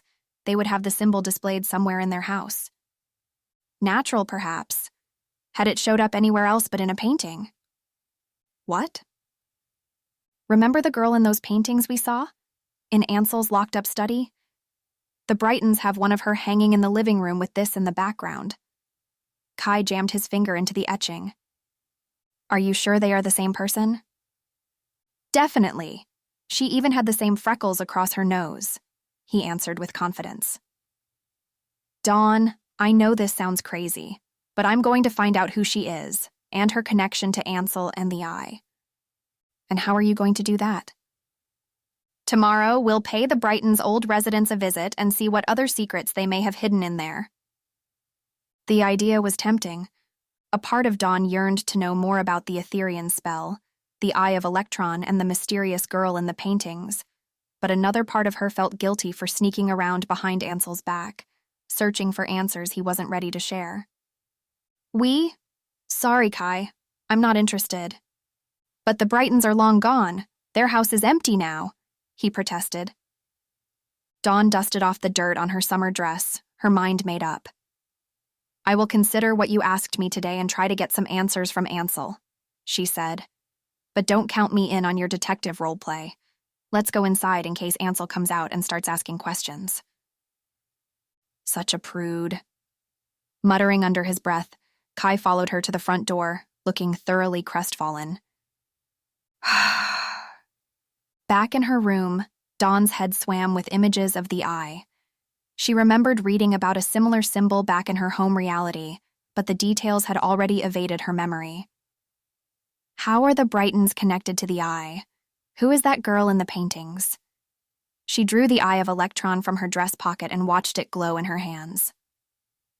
That was when the bullet struck, a painful sting in the back of her neck. 2 splats of silver gel sprang from the bullet, dragging with them thin, clear cords, which snaked upwards until they found her ears and encased them. She reached behind her neck to remove the bullet, but it had already worked its way into her skin. Bottom, bottom, bottom. The sudden silence in her ears amplified the pulsations of her own heart. "I have been struck with inert," she realized. "Good morning, Dawn," a familiar voice blared in her head. Softer, she thought, and the volume lowered to the desired level. "I hope this message finds you well." Dawn failed to pinpoint the speaker right away, but she had the uneasy feeling that something was wrong. "Dawn, bringer of new light, our little human friend." Quinn. The name flashed into her mind. "You are in a unique position to help the Atma. For one reason or another, the Eye has chosen to respond to you and you alone. As a human with this special ability, you can make the Atma more powerful than ever before," Quinn said. "With my help, he can complete the spell." She clenched her fist. "First, I need you to go into Pradian Rudio." Dawn sucked in a sharp breath. "Yes, we know of Ansel's special room." Her palms grew sweaty as nauseating dread welled inside of her. "Go on up to the room, go on, I have something to show you." Heart pounding, legs shaking, she dashed out of the room and made her way to Pradian Rudio as fast as she could. When she entered the immersive hologram, she instantly recognized the plain wooden furniture distinctive of a Crimson worker's sleeping quarters. Her worst fear had come true. At his desk, Henry sat reading by the lamplight. "The Atma has pardoned your previous misconduct. and we at Crimson welcome you home with open arms." 3 Sumrect soldiers in brown leather entered and weaved around the furniture to Henry's desk. "No, no," she screamed. "Don't you dare touch him." But she could only watch helplessly as Henry jumped to his feet in shock, his frightened eyes darting from one soldier to the next. Though his mouth moved, she didn't hear a single word he said. All she heard was Quinn. "We also understand your current predicament, trapped at Chesterfield under Ansel's strict supervision. Do not fear, do as I say, and you can break free." The Sumrects pinned a thrashing Henry onto the ground. Dawn knew there would be no escaping their powerful steel grips. One soldier injected Henry with a small tube of liquid. Within seconds, his body went limp. Dawn punched the air where the hologram soldier occupied. "Your brother Henry is currently being held in captivity, but not to worry. He's alive and kicking. For now. If you don't return to Crimson in 3 days' time, he will adopt your fate. But of course, I don't understand why anyone would choose to remain at Chesterfield." Quinn snickered. Dawn gritted her teeth. "The decision is yours. You stay, he dies. You say a word to Ansel, he dies. You return alone, he lives. Simple dot. Should you decide to return to Crimson, follow these instructions." Quinn continued with his directions, but Dawn, boiling with anger, couldn't focus. When the Sumrect finished detailing the plan, Henry's room was empty. "Remember, you have 3 days." The silver gel fell from her ears and retracted back into the nert. She sank to her knees beside the hologram of Henry's bed while the nert popped out of her skin and rolled onto the floor. Still clutching the Eye of Elektron in her hand, she pondered. If Vance carried out the Etherean spell in its entirety, it could mean the end of not only Ansel, but the human's dream of a better future. Yet if she didn't bring herself to Vance within 3 days, Henry would lose his life. There was no way out. She lost track of how long she stayed in Preeti and Rudio, but when she finally emerged from the room, she had made her decision. During breakfast, Ansel neither mentioned the early morning incident nor provided an account of his late-night expedition. Only Delia seemed oblivious.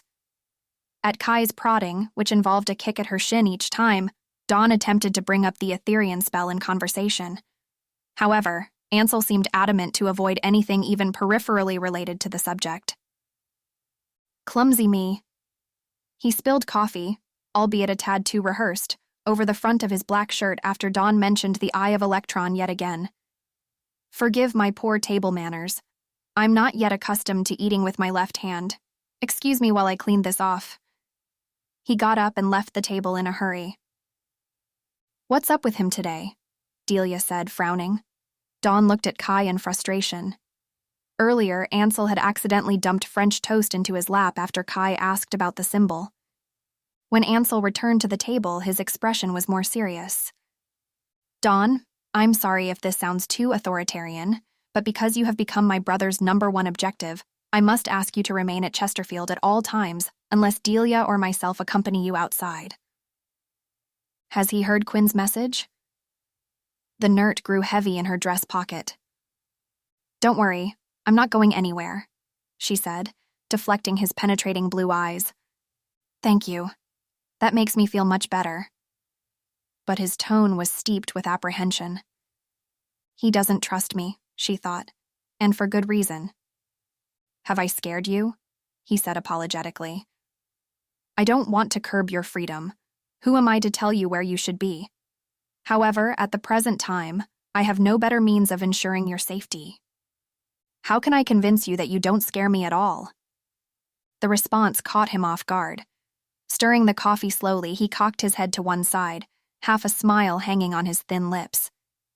When everyone had finished his or her meal, he rose from the table and, with a wave of his hand, sent all the plates gliding to the kitchen sink. Soap water automatically sprang from the tap. Within seconds, the dishes and table were cleaned to spotless perfection. "Come with me." He motioned for Dawn to follow him. They ascended the floating marble stairs and entered a long carpeted hallway that led to a stunning wall of blue hydrangea flowers. "This is all yours." He winked at her as the flowers rearranged themselves to form the entrance to a lush garden.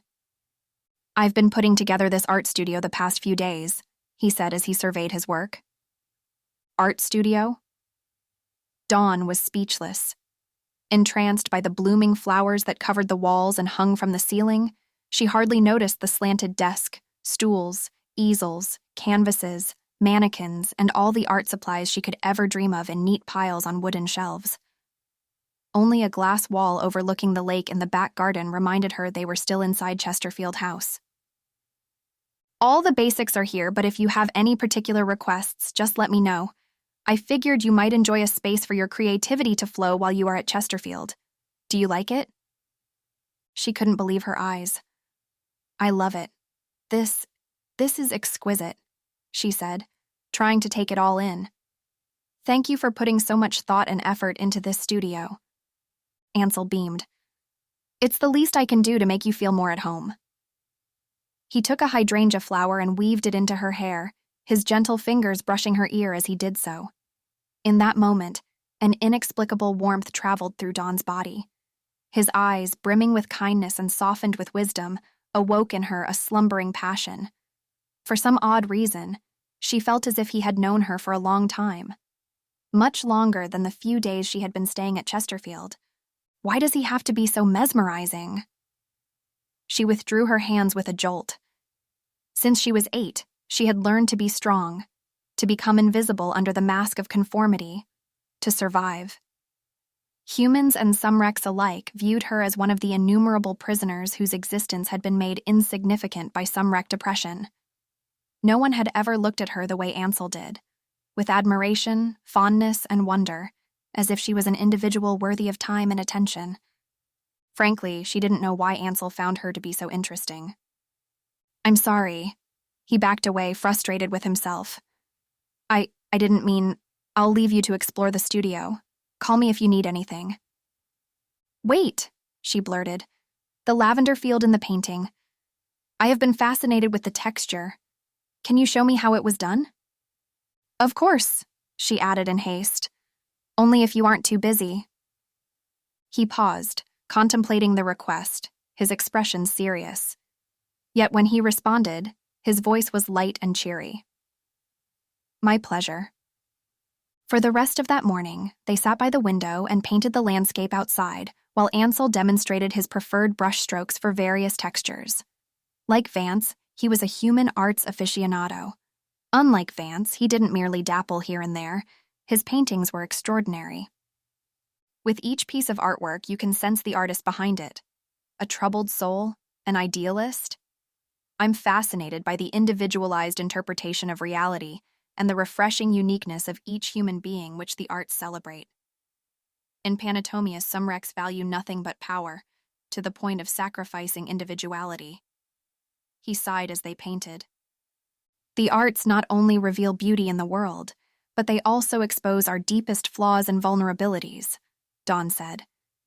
Indeed, our vulnerability and imperfections connect us, beyond culture, race, species, even across time. There was a pensiveness to Ansel's demeanor as he made this remark. Dawn suddenly felt perhaps this might be the right time to probe further. Ansel? Why did you paint so many scenes of the ocean? He hesitated. Memories. Oceans of memories. The waves. The water. They help me make portals to the past. I wish he would stop speaking in code, she thought. And what about the girl in the lavender field painting? Was she a real person? Dawn held her breath, not sure if she had pushed too far.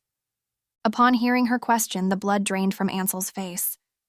He stiffened up in his seat and looked down at the paintbrush in his hands. Yes, he finally spoke after a long silence. She was my wife. Chapter 10. Vance. The door to Gale's holding cell was pristine, completely undamaged. Vance ran his hand over the keypad lock. You didn't see who or what caused the explosion? He asked the trembling guards lazily. Nah, no, sir.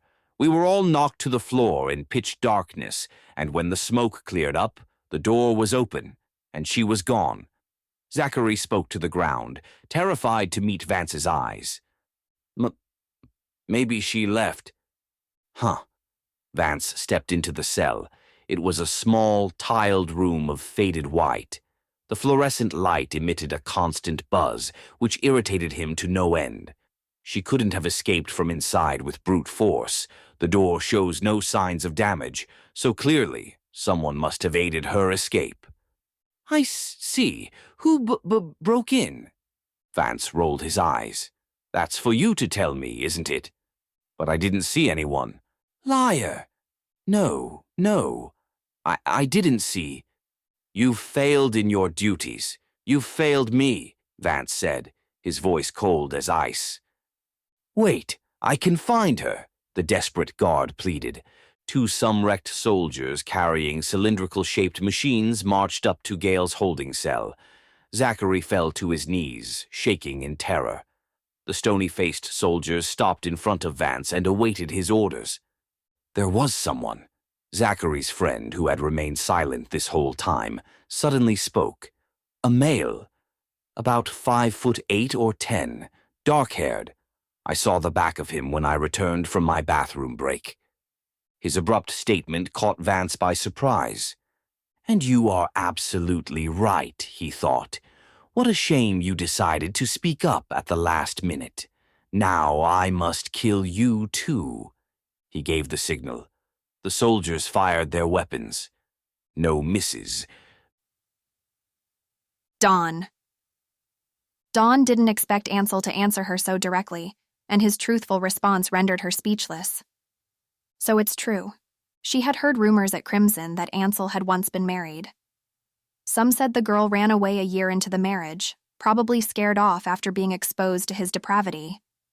Some said he killed his wife after catching her in a secret affair with another Sumrect.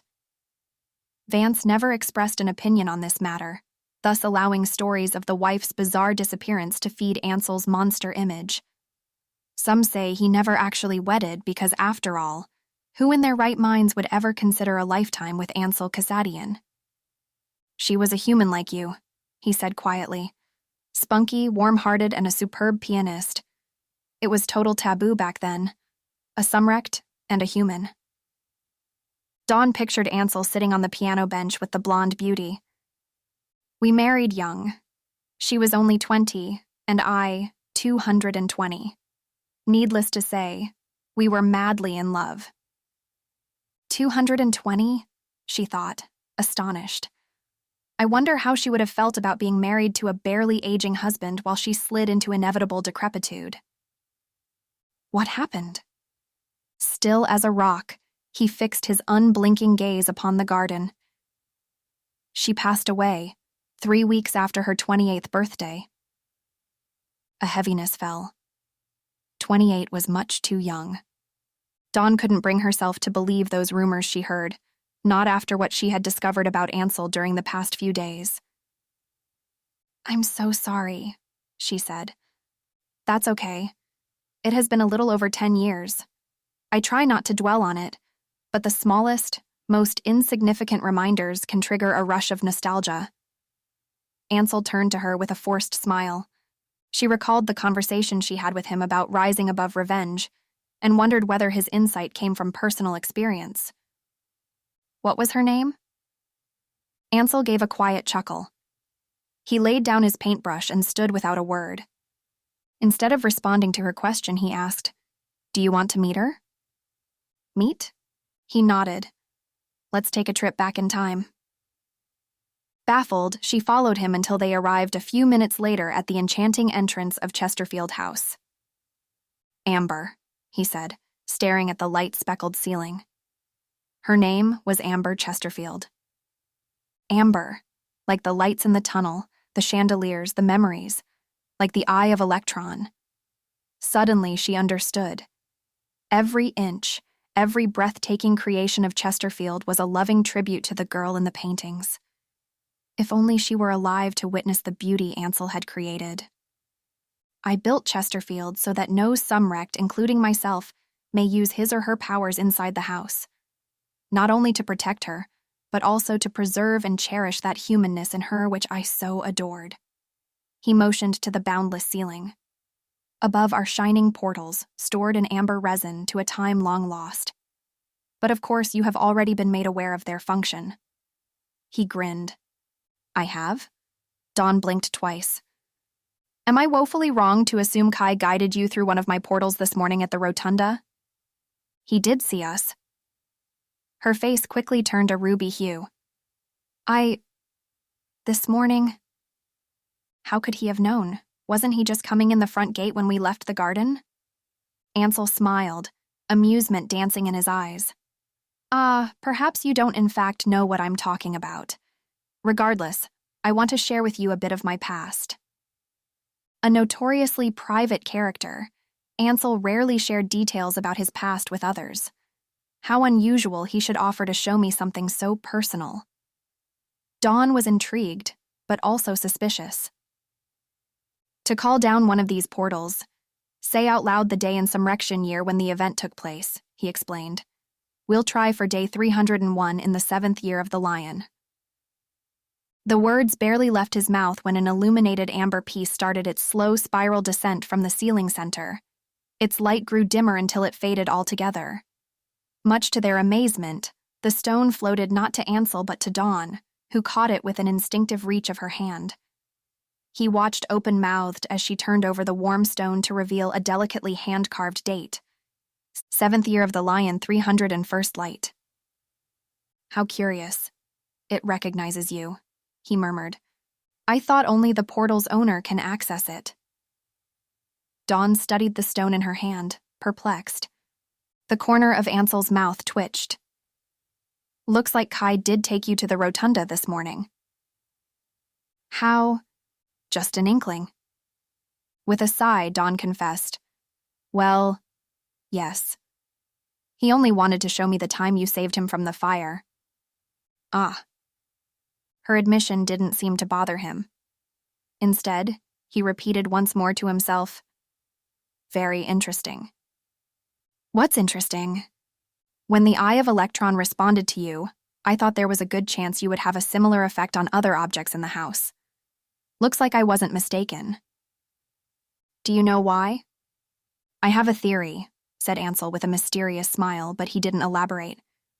Tap the resin 3 times while you say the words Actum Inctus Leus. Go on, he encouraged.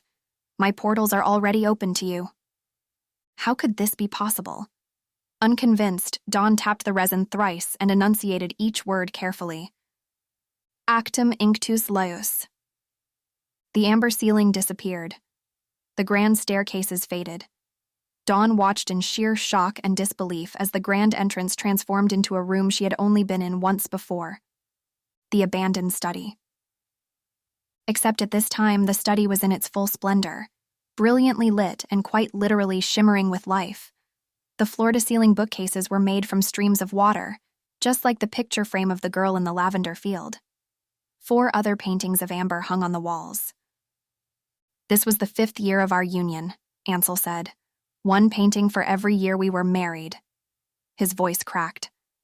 Walking up to the painting in front of the secret passage, he tried again. The linearity of human time promises reprieve to those who grieve, so they can look forward, not back. So the past doesn't resurface from the passageway of time. But sometimes... He stepped away from his own painting. Here they come. There was faint musical laughter behind the girl in the lavender field and the lopsided beat of stumbling footsteps. The painting swung upward as 2 figures emerged from the secret tunnel. Suddenly, in the middle of the sunlit study spun a beaming Ansel and Amber Chesterfield, laughing till she was bent over and very much alive. Absorbed in a world, a time of their own, they were oblivious to Dawn standing just a few feet away. Present-day Ansel turned from the party, but a hypnotized Dawn kept her eyes glued to the blissful couple. Though similar in appearance, the Ansel from this time was much livelier and animated. Instead of the usual all-black attire, he wore faded jeans and a modest forest green t-shirt. His eyes blazed with a passion missing in the Ansel Dawn had come to know. Next to him, Amber Chesterfield radiated joy. She was even more beautiful in person than in the paintings. Her wavy blonde hair glowed in the sunlight, and her smile warmed every beating heart in the room. Genius, isn't it? Younger Ansel said to his wife, fishing for a compliment. I'm going to cover every inch of this study with portraits of you, one for every year we are together. No Sumrect will ever suspect. They will think I'm absolutely crazy. Brilliant, as usual. Even better than the Vidra 360 you made me. Amber threw her arms over his shoulders. And your family can hide in the clearing when needed. The house by the pond is big enough for them all. He continued to expound on what he thought was a perfect plan. But upon seeing Amber's expression, he paused. What am I missing? No, everything is perfectly thought out. But Ansel, none of this would be necessary if you just stayed here with me at Chesterfield. He let out a sigh. Amber, you know I would love to be by your side, more than anything in the world. But my father has requested my help in Panatomius. They are under attack. I can't remain in this reality and watch in good conscience while my homeland gets destroyed. Then take me with you, Amber implored. I don't want to stay here alone for God knows how long, waiting on you to visit once in a blue moon. He grabbed her hands and squeezed them. I promise I will be back often. Panatomius is a very dangerous place right now. You are safest here at Chesterfield with Delia, who is more powerful than you can imagine. No other Sumrect can use his powers inside this house for as long as I live, and you now know the secret passageway to our hiding place should my brother bring his lunacy upon this realm. Take a ride in the Vidra 360 if you must, but please, for the sake of my sanity, stay here with Delia. I don't know what I would do if anything were to happen to you. Promise me? I'll be right outside. Dawn heard present-day Ansel whisper in her ear as he glided past her and left the study without waiting for Amber's response. It was evident this wasn't a moment he wanted to revisit. Then why did he bring me here? She thought. What about the humans? What will they do without you? The smile on Amber's face evaporated when she finally grasped the seriousness of Ansel's request. They don't need me, he said. They need you. Amber shook her head, looking confused. What do you mean? A gloom fell over young Ansel's face. My brother is not one to be trusted. I suspect he will use my absence as an opportunity to advance his plans. I can't risk letting that dog Vance crush the immigrants' dream of building a better world in fours. I can't risk letting him harm you in any way. And how can I help you? Allow me to show you something else, he said in his typical enigmatic fashion, swiftly taking her by the hand. You must see what's in the rotunda. Miles. The Vidra 720 bounced gently over airstreams above the new Pacific Ocean. Gale stirred in her seat next to Miles. The digital clock on the control panel read 11:15 a.m. Soon they would arrive at Chesterfield. Miles glanced over at the unconscious Pathfinder. He had knocked her out when she retaliated against his unexpected entry into her cell, which caused much ruckus and thus complicated an otherwise simple task. When the Sumrect guard let him inside on Vance's orders, Gale thought he had switched allegiance. For good reason. Beneath her wild, whimsical curls was a strong face. Angular jaw, full lips lying close to her wide nose, and, from Miles's recollection, a set of unusually large and intensely striking green eyes. He didn't find it hard to believe that this woman had been organizing a secret resistance for the past few months right under Vance's nose. Perhaps she had the luxury to do so. Less to risk, less to lose. Miles's mind wandered to his family, gathered around a shabby but homely dining table, laughing and joking as they often did before the uprising. His father had a way with words. A gifted raconteur and a natural comedian, he filled his stories, both real and imagined, with a humor that always made his audience laugh until their bellies ached and tears came rolling down their cheeks. His mother was the epitome of grace and elegance. Never one to lose her temper, she exuded warmth everywhere she went, and she made the most exquisite apple pies in a 100-mile radius. He could almost taste the tartness just picturing his mother taking one out of the oven. Then there was Pam. That ball of energy and light, always curious, always witty, and way too precocious for her age. Sometimes, knowing too much landed people in trouble. Look at me now. With a sigh and a sniff, he blinked away the mist in his eyes and opened the black leather box containing the lemon topaz portal Vance had given him. No time to dwell on what you can't change. There's work to be done. A blank piece of paper drifted out of the box and into his open hand. Odd, he thought as he squinted at the fluid cursive which appeared the second his fingers met the note. To access, tap the portal 3 times and say the words, Actum Inctus Lius. Must be Sumrectian magic, Miles thought. If this works, I have really seen everything. He took the lemon topaz in his hand and made sure Gale was still unconscious before he did as the paper instructed. The reality around his hand began to warp, and a shimmering room of books and blues replaced the Vidra 720 cockpit. From the paintings on the walls, Miles recognized the location at once. Ansel's old study. And I'm not alone. He seemed to have arrived right in the middle of a heated argument between Vance and Regina. They paid no attention to the full-sized human who materialized next to them. They can't see me, Miles thought.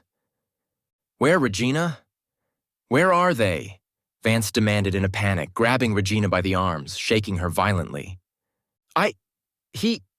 Ansel is gone. Both of them. Amber and Ansel. Regina fumbled with her words. You were supposed to follow them. Spit flew from Vance's mouth. Regina blinked rapidly. I was, and when I got to the study, they were gone. They can't be gone. Ansel is now all of a sudden capable of invisibility? No, of course not. But the fact is, they are not here anymore. You are lying, Vance spat, anger spilling from his bulging eyes, electricity crackling along his body. Vance, listen to me, she begged, her dark hair uncharacteristically disheveled. It's no use now. It's no use if you don't tell me where he has taken the body. Listen, Vance, I saw an Etherian. You aren't the only one. Ansel has also made a pact with an Etherian. Vance breathed heavily, trying to process, his eyes wide with incredulity. He said in a much more controlled manner, No, that's not possible. Ansel would never get himself involved again. He would never... Well, you are wrong, and you better believe it. He has never even come close to one since... I saw it, with my very own eyes. But the spell, sovereign of all forces combined, only one soul shall rule the rest. In a shockingly gentle act, Regina cupped Vance's face in her hands.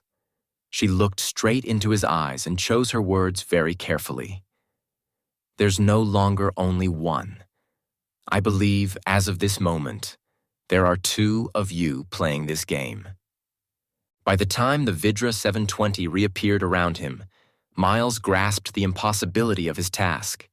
He knew the exact date of the portal Vance needed him to procure. He also knew Ansel would be crazy to reveal to him its contents. Dawn. Dawn followed the young couple out into the hallway where present-day Ansel stood, looking through the window at the grounds below. Let's follow. He gestured to her. Ansel? Dawn said, trailing behind the couple. How is it that they, I mean the past you and Amber, can't hear or see us? Good question. When we travel back in time, we enter a realm of existence where we aren't bound by time. This realm intersects with the material one in such a way that you may look in but remain invisible and, usually, undetectable to the sentient beings in the material realm. Our current physical bodies don't come along for the ride, if that makes any sense. He glanced at her with a strange gleam in his eyes. Do you mean that our past selves can't see our future selves because our past selves don't possess physical bodies? Sort of. 2 beings within the same dimension can see each other, but not 2 beings in separate dimensions of existence. Like humans and ghosts? Like an Etherian, as I'm sure you have heard. He grinned. From Kai. Did he overhear our conversation? As they neared the bridge, Dawn increased her pace to keep up with the pair ahead. Yes, he did mention something similar about the Etherians. She gave a hazy response. I'm sure then that he has told you to stay far away from the Etherians, for they are the vilest of beings. I would even venture to say that you should never make contact with an Etherian. They are not to be trusted under any circumstances. I hope Kai also warned you about time travel. Didn't you make a pact with an Etherian? She glanced sideways at Ansel, who had been checking behind them periodically. Beware that in this dimension, while you may be invisible to humans, you are not invisible to Etherians who call this realm home. Dawn shivered, scanning their surroundings. You mean Etherians may be anywhere around us when we travel back in time? Yes, and no. Ansel laughed half-heartedly. They aren't interested in revisiting human history, unless there's something they want. What would an Etherian want? Oh, much of that which had been taken away from them. I will explain in time. He tapped Dawn gently on the arm. Look, we have arrived. Unlike Ansel's old study, the rotunda looked very much the same back then as it did today, except for one conspicuous feature. The marble basin and oculus overhead sandwiched a column of white, crackling electricity. Upon closer examination, Dawn noticed that, shrouded within a thin sheet of electric field, the basin was filled to the brim with luminescent amber. The Eye of Elektron. Younger Ansel winked at his wife. Like you, it's Amber married with Sumrectian magic. Amber covered her mouth when she giggled. You play too much. What does this do exactly? I present to you, gorgeous lady, the future of multi-realm exploration and settlement. Ansel circled the electricity column, bubbling with excitement at his latest creation. This Eye of Elektron is the source and anchor of these. He produced an illuminated orb from his shirt pocket. Gateways to other realms and realities, they instantly transport a sentient being to another realm by altering its vibratory frequency to match the destination. Humans will be able to travel between their home reality and fours with ease. Each contains an amber core taken from the same one you see here, and will only respond to the essence of its owner. These orbs also make excellent communication tools. In a few days, I will distribute them to the humans before they embark on their venture and before I leave for Panatomius. There should be 4,000, 5,000, I lost count. Anyway, I made each one by hand to ensure no one else has access to our communications, especially not my brother. That's what you were doing all this time, said Amber with a hint of displeasure in her tone, which Ansel picked up on.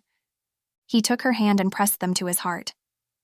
I promise, when this is all over, I'll spend all my time with you, here on Earth. We'll build our paradise in the woods and have many, many children. You can count on me to be your biggest supporter, to protect you in everything you hold dear. When this is all over, she sighed. Do you really trust Vance to protect the humans in fours? To govern fairly? I'm afraid you will once again find yourself embroiled in a way of life you tried to escape from. The humans don't need a Sumrect to govern them, he insisted emphatically. You keep saying that, but I just don't see how, after everything that has transpired, Sumrects and humans can still live together in harmony, as you have envisaged. She didn't seem to share Ansel's optimism. That's the only way. What they need is a leader and protector who understands what it means to be human. But you could very well be. Not me, I dabble. I'm an enthusiast for all things human, but a human I'm not. You, on the other hand. You want me? For the time being, Earth needs a gatekeeper, like how you have been my gatekeeper all this time. And as you very well know, it can't be me. It must be you. Why will we need a gatekeeper? When we open this reality to fours, we are also exposing it to a host of other forces. Evil forces that have been trying to access this protected sphere for eons. I need you to shut the gate on evil trying to enter our home. Amber stared at Ansel with big, clear eyes. That's an enormous responsibility. Do you think I'm capable? Not think, my love. I know, he said, pulling her into a tight embrace. My Sumrect training has brought me face to face with more evil than you can imagine, and of all the battles I've fought, the hardest has always been the one within. When the temptation is great, and the stakes are high, to still choose good over evil, that's something you do consistently with ease. Ansel brought her hand to the crackling tunnel. Here, he said as he stuck both his and Amber's hands into the tunnel so that they were touching the amber. Don't worry, you won't feel a thing. Around the basin, the white electricity intensified while wind picked up near the couple's feet, sending crisp golden leaves spiraling into the air. Soon the wind created a vortex of dancing fall foliage around the participants, cocooning them inside the rotunda. Present-day Ansel straightened his stance and took a few steps forward. Oddly, his focus was not on the young couple in front of him. Instead, he squinted through the crackling electricity as if trying to make out something in the distance. As the gatekeeper on Earth and sole owner of this eye, Ansel raised his voice to be heard above the howling of the wind. You can send messages and warnings to the immigrants when necessary. It will glow to your touch and communicate as you desire. Wide-eyed, Amber shouted over the gusts, How? I don't know Sumrectian magic.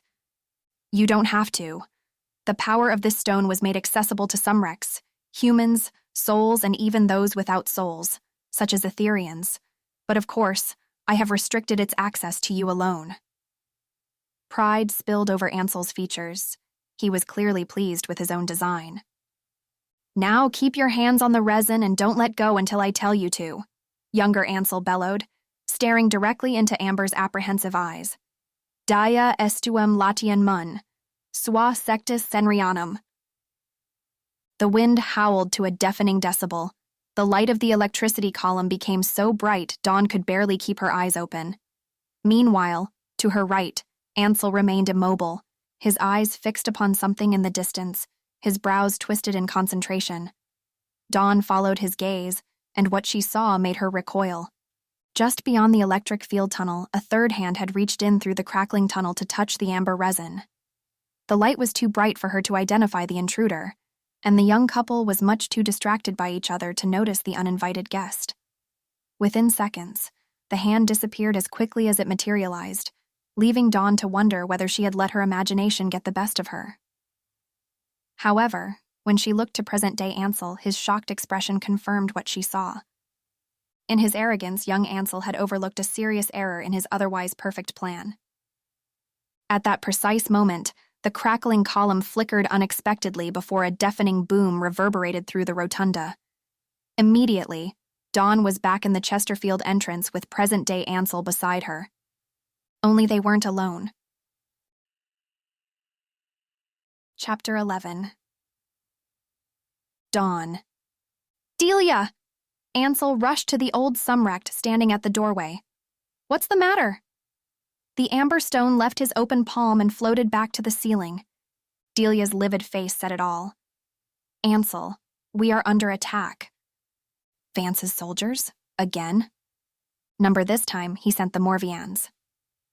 How long till landfall? Less than 5 minutes. Without wasting a second more, Ansel started toward the front gate and motioned for Dawn and Delia to follow. How many? He asked, not turning his head. 3. Even though Dawn had never heard of Morvians, she gathered from Delia's troubled tone and Ansel's somber expression that they must be something terrible. What should we do? Delia looked to Ansel for guidance. He didn't reply. When they were 3/4 of the way down the stone path, Kai stumbled out of the house with Mary, a worker at Chesterfield who was wiping her hands nervously on her apron. Ansel! Morvian's approaching. I already informed him. 3 in total. We are trying to decide on a course of action, Delia said, stopping at the gate. 3! Kai's face fell. Do we have enough Sumrects? Well, I'm not sure. Yes, we do. Ansel gave Delia a meaningful stare, his voice firm and composed. Delia and I will take on 1. Our Sumrects can contain the other 2. To minimize damage, we must keep them as close to the forest as possible. These Morvians don't target humans, but Fion should still be prepared. Kai, I need you to find Basil Brighton. Tell him we are under attack and the Sumrects will do their best to keep the Morvians at bay. Tell him to inform the residents and take the necessary precautionary actions. He will know what to do. Yes, sir. Kai gave a hearty salute. He seemed eager to be useful. Mary, Ansel said to the trembling woman, will you please make sure workers at Chesterfield abandon their duties immediately and return to their families? I've already given the evacuation signal. They should be aware. Of course, Mary nodded frantically. Ansel laid a reassuring hand on her shoulder and smiled. Thank you, Mary. Don't be afraid. Morvians can't detect humans. No harm will befall you and yours as long as I'm around. Dawn marveled at his aplomb. I trust you, Mary said in a shaky voice, but she appeared less rattled as she headed back to the house. Now, murmuring to himself, Ansel threw a hand into the air. Auroras were extremely difficult to see during the day, but amazingly, conspicuous waves of bright green and purple rippled through the sky. His signal. Lorenzo and his crew will know where to meet us, he assured Delia, whose face was filled with worry. Ansel, are you sure you'll be fine with that arm? He tapped the arm hanging limp at his side and chortled. Morvs can't even detect it, and perhaps you have forgotten. I was trained to fight Morvians. How could I forget? Then don't be concerned, Delia. It's not the Morvians that worry me. It's the why. Why would Vance send them? At this time? Dawn. He turned to her. You must come along with me. I can't leave you here. My brother's primary aim in launching the Morvians is to draw me away from Chesterfield. Away from you. I'm the one endangering everybody again, she thought bitterly. As if he read her mind, Ansel quickly said, Please don't think any of this is your fault. Vance is driven by hatred toward me. Can I help? A look of consternation fell upon his features. I'm not sure what Morvians are, but from what I've heard you say, they don't target humans, right? If Basil Brighton can help, so can I. No, he said flatly. Basil Brighton works for me, and he is experienced. Is he afraid I'll mess him up in action? Not that I don't think you're capable, he added, but the best way for you to help is by staying close to me. Do nothing rash, nothing that draws attention to yourself. Understand? Dawn was growing frustrated with being treated like an invalid. Just stand there and don't do anything stupid. Just stay at Chesterfield and don't risk getting caught. Right. She wanted to fight back. She needed to fight back. But she put on her most innocent expression. Yes, I understand. Eyes latched onto hers, Ansel sighed. I hope so. He extended his left hand to her. Grab on tight. This time she took it without hesitation. The familiar tingling sensation spread through her body as her feet lifted off the ground. Behind them, Delia also ascended into the air. She can fly too. Dawn recalled Ansel's comment about Delia being an unusually powerful Sumrect. No wonder he left Chesterfield in her control. When their bodies paralleled the ground, she stole a quick look at Ansel. Collected and concentrated, his lips compressed into a thin line while his brown hair ruffled in the wind. Despite heading into certain peril, she felt peaceful, as if nothing in the world could hurt her. She had to admit, his presence did make her feel exceptionally protected. The world disappeared, leaving the two of them secluded in the atmosphere, moving as one, his broad shoulder and powerful arm brushing against hers on occasion. Suddenly, she wished they were flying to a much further destination instead. I wonder if he had ever taken amber flying. The thought stole into her mind midway across town. Dawn was surprised, if not somewhat ashamed, to sense a sudden sting of jealousy. Of course he had. And what's wrong with that? She tried to ignore the unpleasant feeling but found it quite difficult. Have you ever heard of Morvians? Ansel's question woke her to reality. Never. Vance never talked about them, at least not in my presence. What are they? Morvians are essentially automated killing machines powered by Etherian forces. Although they can operate from air when necessary, they dwell primarily underwater, barely detectable like submarines, until they are ready to strike. Programmed to decimate Sumrects, Each vessel contains hundreds of morphs, which are highly intelligent robots whose only goal is to terminate their assigned targets. If they are automated, how can they distinguish one target from the next? Wouldn't they end up killing innocent Sumrects by mistake? That has happened before during warfare on Panatomius. Because of the automation, they caused unfathomable damage. Most were designed to attack every Sumrect except the specially marked ones. But that means they can't distinguish the enemy from the regular civilians. The grim expression on Ansel's face showed his disapproval of these machines. And you are exactly right. Many innocent, unmarked Sumrects who happened to be in the wrong place at the wrong time were killed. He swerved left to avoid a few tall buildings. Gripping his hand, Dawn mirrored his motion. You fought Morvians in the past? Hundreds, he said. In fact, most of the time I was trying to stop them from being used at all. You know, Sumrects, especially those with great power, and thus in power, would go to any length to achieve their end, even if it meant endangering millions of civilians. Luckily, after much persuasion, my father banned their production and use on Panatomius, but only after too many lives had been lost. Looks like Vance missed the memo. She gripped his hand tighter. Ansel laughed, glancing at her sideways. No, he was never one to get the memo. With his free hand, he gently untangled a brown feather from Dawn's hair. Watch where you're going. Don't be ogling at each other just yet, Delia shouted from behind. Dawn's cheeks flushed.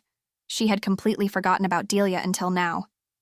Yes, ma'am, Ansel yelled back, eyes twinkling strangely. He pulled her closer and veered left again. That was when she first spotted the Morvians. One couldn't miss them. Under the glistening ocean water loomed the shadows of 3 massive, whale-like vessels about the size of cruise ships. Roughly 50 Sumrects gathered on the beach, waiting for Ansel's arrival. Some glanced up and waved. Worse than expected, Ansel remarked, his gaze fixed not upon the 3 Morvians in the water, but instead on the maritime forest behind the beach. At first, Dawn could only see rows upon rows of trees. However, when they made a final turn, their problem became apparent. Clad in brown to easily blend with the trunks, Vance's soldiers hid within the forest. They want you, Ansel whispered in her ear before they touched down among the Sumrects. As Nico, Winston, and Blair strode up to greet them, Ansel seized her arms. Please, promise me, do as I say. I will protect you. Promise me. You have finally arrived. We caught your signal and came here at once. Lorenzo slapped Ansel on his wounded shoulder, causing him to wince. Lorenzo didn't seem to notice. Blair, on the other hand, eyed Ansel suspiciously. What's wrong with you? Nothing, Blair. Worried about the Morvians, he replied in haste. Well, aren't we all? Any bright ideas, Ansel? Blair surveyed Dawn up and down, her lips bunched into a pout. Without waiting for a response, she cried, You brought a human?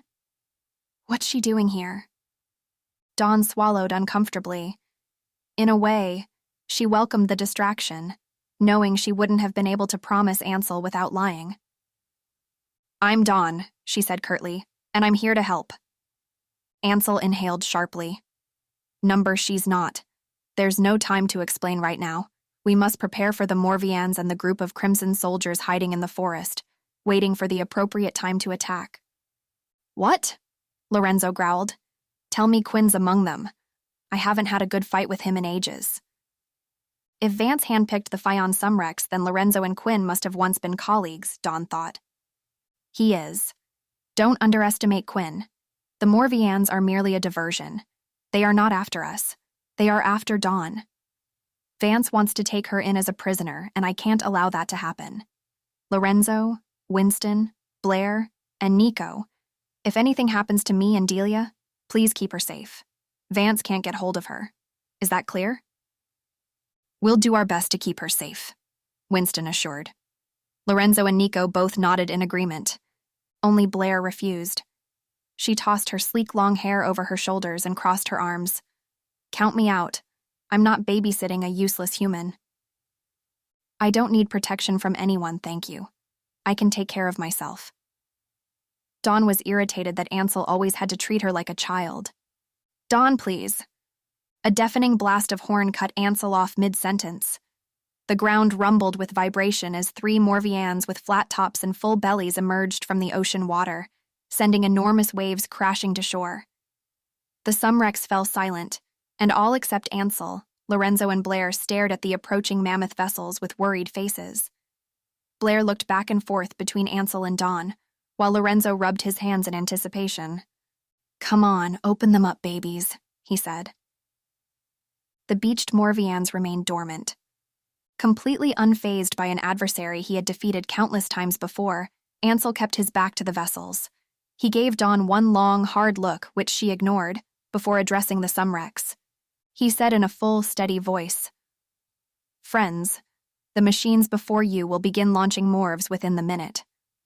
Our job is to contain them on the beach, away from town.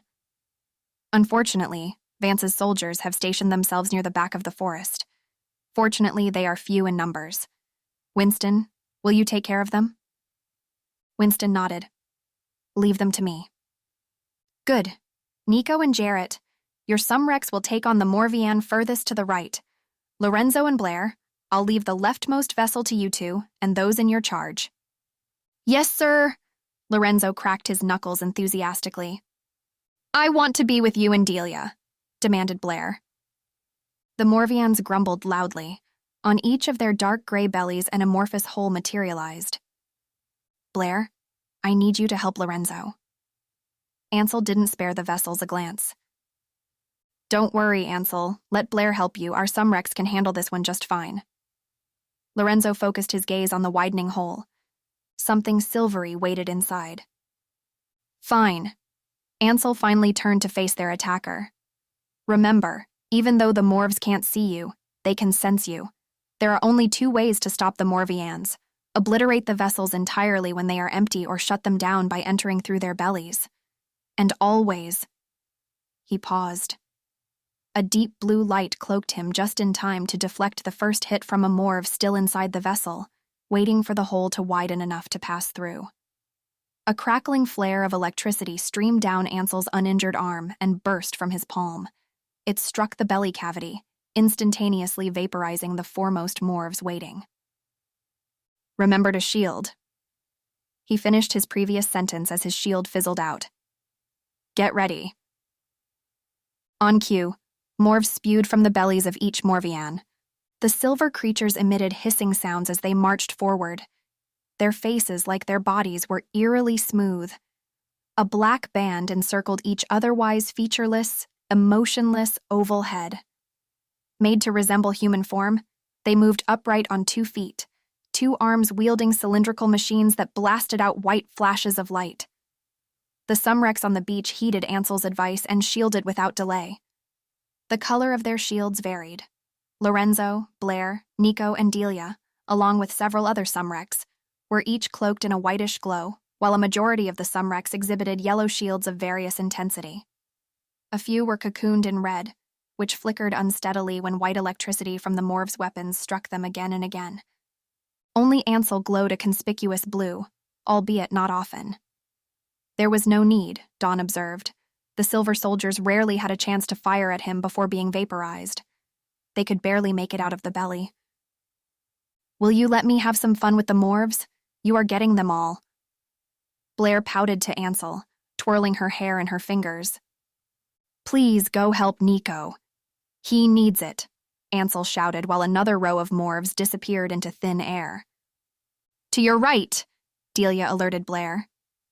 A split second later, both of their shields sprang up. Electricity crashed into their protective barriers and sizzled. With a chain of electricity balls, Blair annihilated the 3 unlucky Morvs who had just fired at them. "But I want to be with you." She walked up to Ansel and tugged at his sleeve, not at all engrossed in the fight. Disgusted, Dawn was glad to see Ansel step away, ignoring Blair's comment. Suddenly, Ansel spun around as a concentrated ejection of white electricity grazed past his shield and struck the pine trees behind them. "Dawn, watch out!" he yelled. The timber came crashing down on Dawn. All along the perimeter of the forest, trunks snapped in half. Apparently, Morvs from the rightmost vessel had advanced far enough onto the beach that their shots were able to reach the trees. The timber fell in slow motion, slow enough for Dawn to jump safely out of its downward path. In the distance, she saw Ansel with an outstretched hand, as if he was holding something invisible in the air. When he let go, the tree behind her crashed to the ground. Their eyes met for a fraction of a second. Then he redirected his focus back to the advancing Morvs, not missing a beat. Lorenzo's crew had no trouble keeping up with the pace, but Nico appeared to be struggling. Ansel asked Blair, yet again, to assist Nico. "Why me?" asked Delia. Blair examined her nails. He shifted to block a hit for her. "You can stay only if you focus on the task at hand." "Why do I need to focus when you are already taking care of everything?" Blair flicked her hair, sounding cheerier. Dawn wanted to punch her. "I'm not playing." Ansel nodded to Delia, who pursed her lips and gave a loud, dissatisfied "humph" before leaving to join Nico and Jarrett. With Delia's help, Nico and his Sumrects forced the Morvs back far enough to where their shots could no longer strike the trees. Timely, Dawn thought as she smelled the first hint of smoke arising from the forest behind. The Morvs continued to ooze out of the Morvians in orderly formation, marching in synchronicity. Left, right, a never-ending stream. Before long, Dawn noticed a pattern in the way Morvs fired. They used their weapons continuously, yet never at exactly the same time. Although the Morvs were able to detect the Sumrects' positions, if one could perceive the pattern, one would have a pretty solid grasp of when to shield and when to attack, thus gaining an advantage over the machine. Observing Ansel fight, Dawn registered the ease and confidence with which he moved. He always stayed a fraction of a second ahead of the automated system, anticipating every move from each silver creature. In most cases, the Morvs could barely make it out of the vessel before he vaporized an entire row. I wonder how many Morvians he had fought in the past, she thought. In just 15 minutes, the Morvian Ansel and Blair had been combating ceased to release Morvs, and the hole in its belly shrunk to a close. The now emptied vessel remained motionless. Its massive form cast a menacing shadow over the beach. Dawn swept the scene with her eyes. Some Sumrects had fallen and were being helped by those nearby. From the frequently flashing red and yellow shields, she could tell the less powerful Sumrects were growing weary while the Morvs sustained their assault, as relentless as ever. The farther the faceless soldiers ventured from their vessel, the more viciously they attacked, and the more difficult it became to halt and destroy them. A thought flashed into her mind. What if they fed on Sumrect power, growing stronger with each strike? Is that why Ansel said to only destroy the vessel when it was empty of Morvs? She felt ridiculously useless, standing amidst the chaos and fallen trees, not having a clue how to help, how to contribute to the effort. She could only watch and study the Morvs closely to find, if anything, an opportunity for her to be useful. A gentle hand on her shoulder made her jump. It was Ansel. He looked at her with concerned eyes. "Are you okay?" She nodded quickly. "What about you?" "Never been better." "Looks like we are done with this one. What now?" Blair bounced over to join them. Ansel gave a humorless chuckle, not removing his eyes from Dawn. "That was the easy part. Now we get to the real fun." The empty Morvian emitted another deafening sound before it began to rotate in the sand. As the edge of the platform top glowed red, Ansel forced Dawn behind a massive fallen tree trunk. "Stay. Down." He emphasized each word. In one fluid motion, he leaped over the trunk and gestured for Blair to move with him. For once, Blair complied. The Morvian came to a sluggish stop in its turn, bearing its side to the Sumrects. The red lights bordering the platform changed to bright yellow at first, then white, and finally, a rich blue like Ansel's shield. Dawn's stomach sank when she realized what was happening. The vessel was heating up for a second round of attacks. Chapter 12. The Morvian fired. Blue electric currents showered down upon the Sumrects, striking some unconscious. Although Delia and Blair shielded in time, The powerful currents still sent them tumbling backward to where Dawn hid behind a trunk. Morvs now crowded half the beach. As the Morvian breathed, churned, and heated up again, panic spread through Nico's crew like wildfire. Blair scrambled back to her feet, cursing loud enough for everyone to hear. Incensed, Ansel's blue eyes burned with wrath. Brows knitted into one, he muttered in Sumrectian, until a pale blue dome fell over Dawn, Delia, and Blair, enclosing them. Energy pulsed and coursed through the dome, which blocked shots from the Morvs. "Hey! Hey!" Blair hollered, waving her hands frantically for Ansel to let her out. "He can't hear you," Delia said coolly as she made herself comfortable on the trunk. "But he can see me," Blair persisted in her arm flailing. "Plus, he needs our help." "Humph. You, dear, are certainly more distracting than helpful. I know Ansel. He prefers to take on Morvians alone." Dawn climbed over the trunk. "Ansel has taken on many of these in the past. He'll be all right." "Who asked for your input, human?" Blair snapped. "No need to tell me what I already know." Dawn was about to fire back with a snarky comment when, up ahead, an explosion of light between Ansel and the Morvian swallowed the entire beach. She cowered on impulse, squinting at the light in front of her. The blinding brightness lasted 10 long seconds, during which the entire dome hummed with the note C and rippled with force from the blast. Next to her, Blair covered her ears with both hands, mouthing inaudible words. When the light dimmed, Dawn saw Ansel, still standing no more than 100 feet away from the ashen vessel with an incinerated platform. The explosion was so powerful, many Morvs now sprawled immobile on the sand.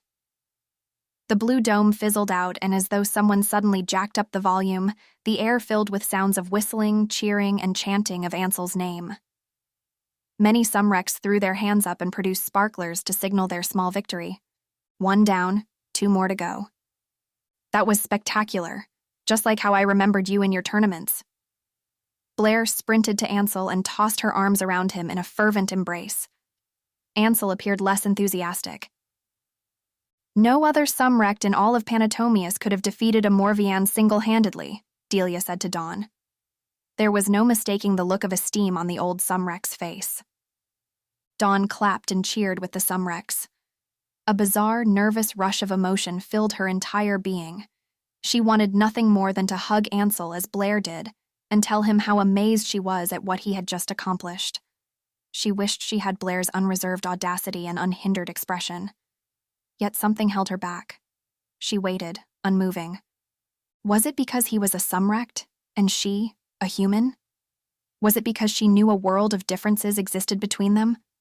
For years, brainwashed into believing that the superhumans were somehow a superior, more worthy species, Dawn lived in constant reminder of her inferior status to the Sumrects. How could the most powerful, most revered Sumrect from Panatomius be at all interested in an uninteresting, weak human like her?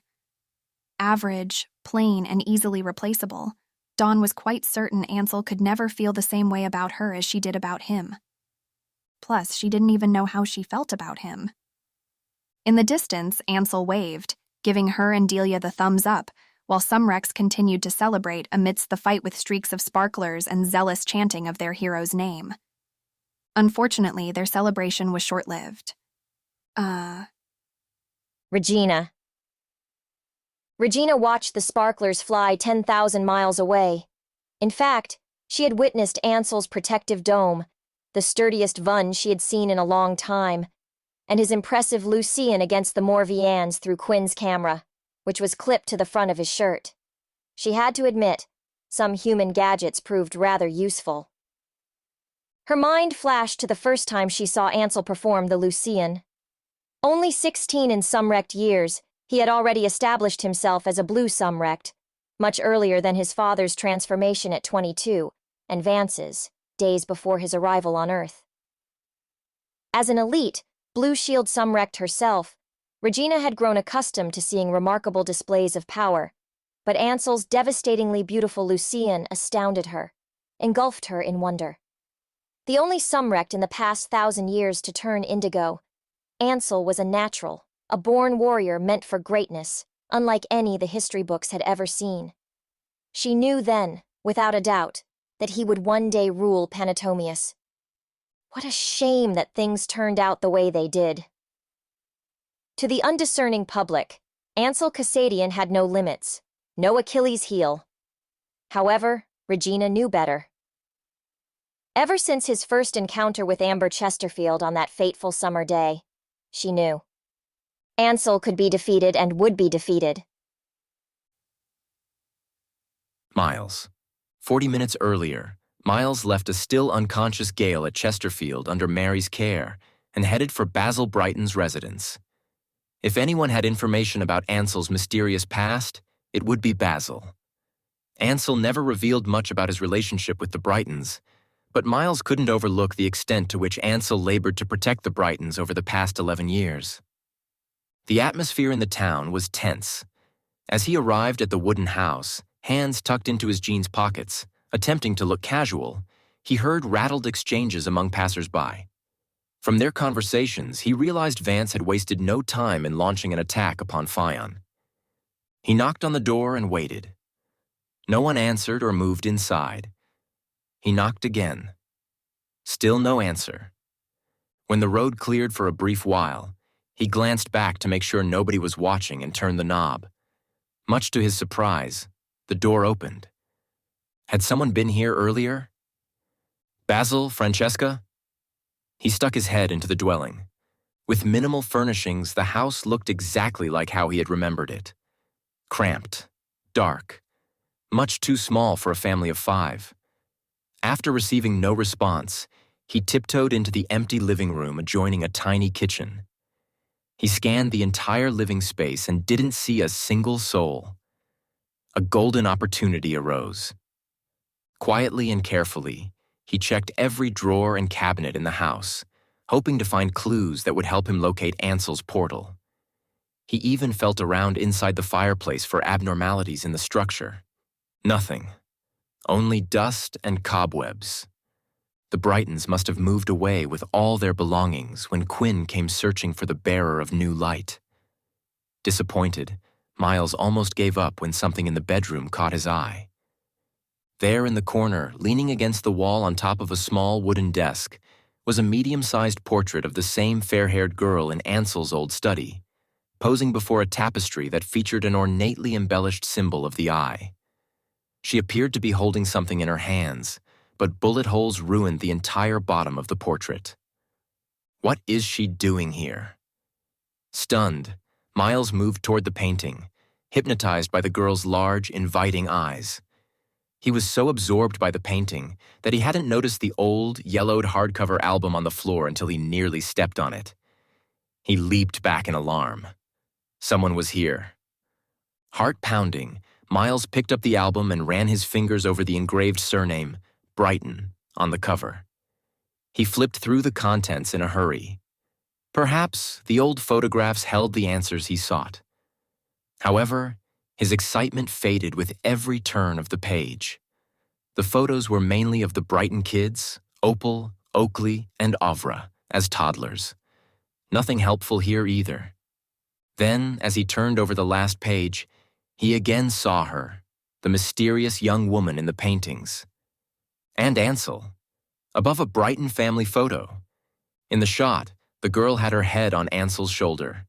She beamed at the camera while Ansel grinned with closed eyes. Miles was shocked to see him not wearing all black for once. He read the handwritten caption on the bottom left corner of the picture sleeve, and his jaw fell open. Aunt and Uncle Amber and Ansel Cassadian. Amber is related to the Brightons? A muffled sneeze followed by a creak broke the silence. Miles shot to his feet. The heavy album slid out of his grasp and landed on the floor with a loud thud.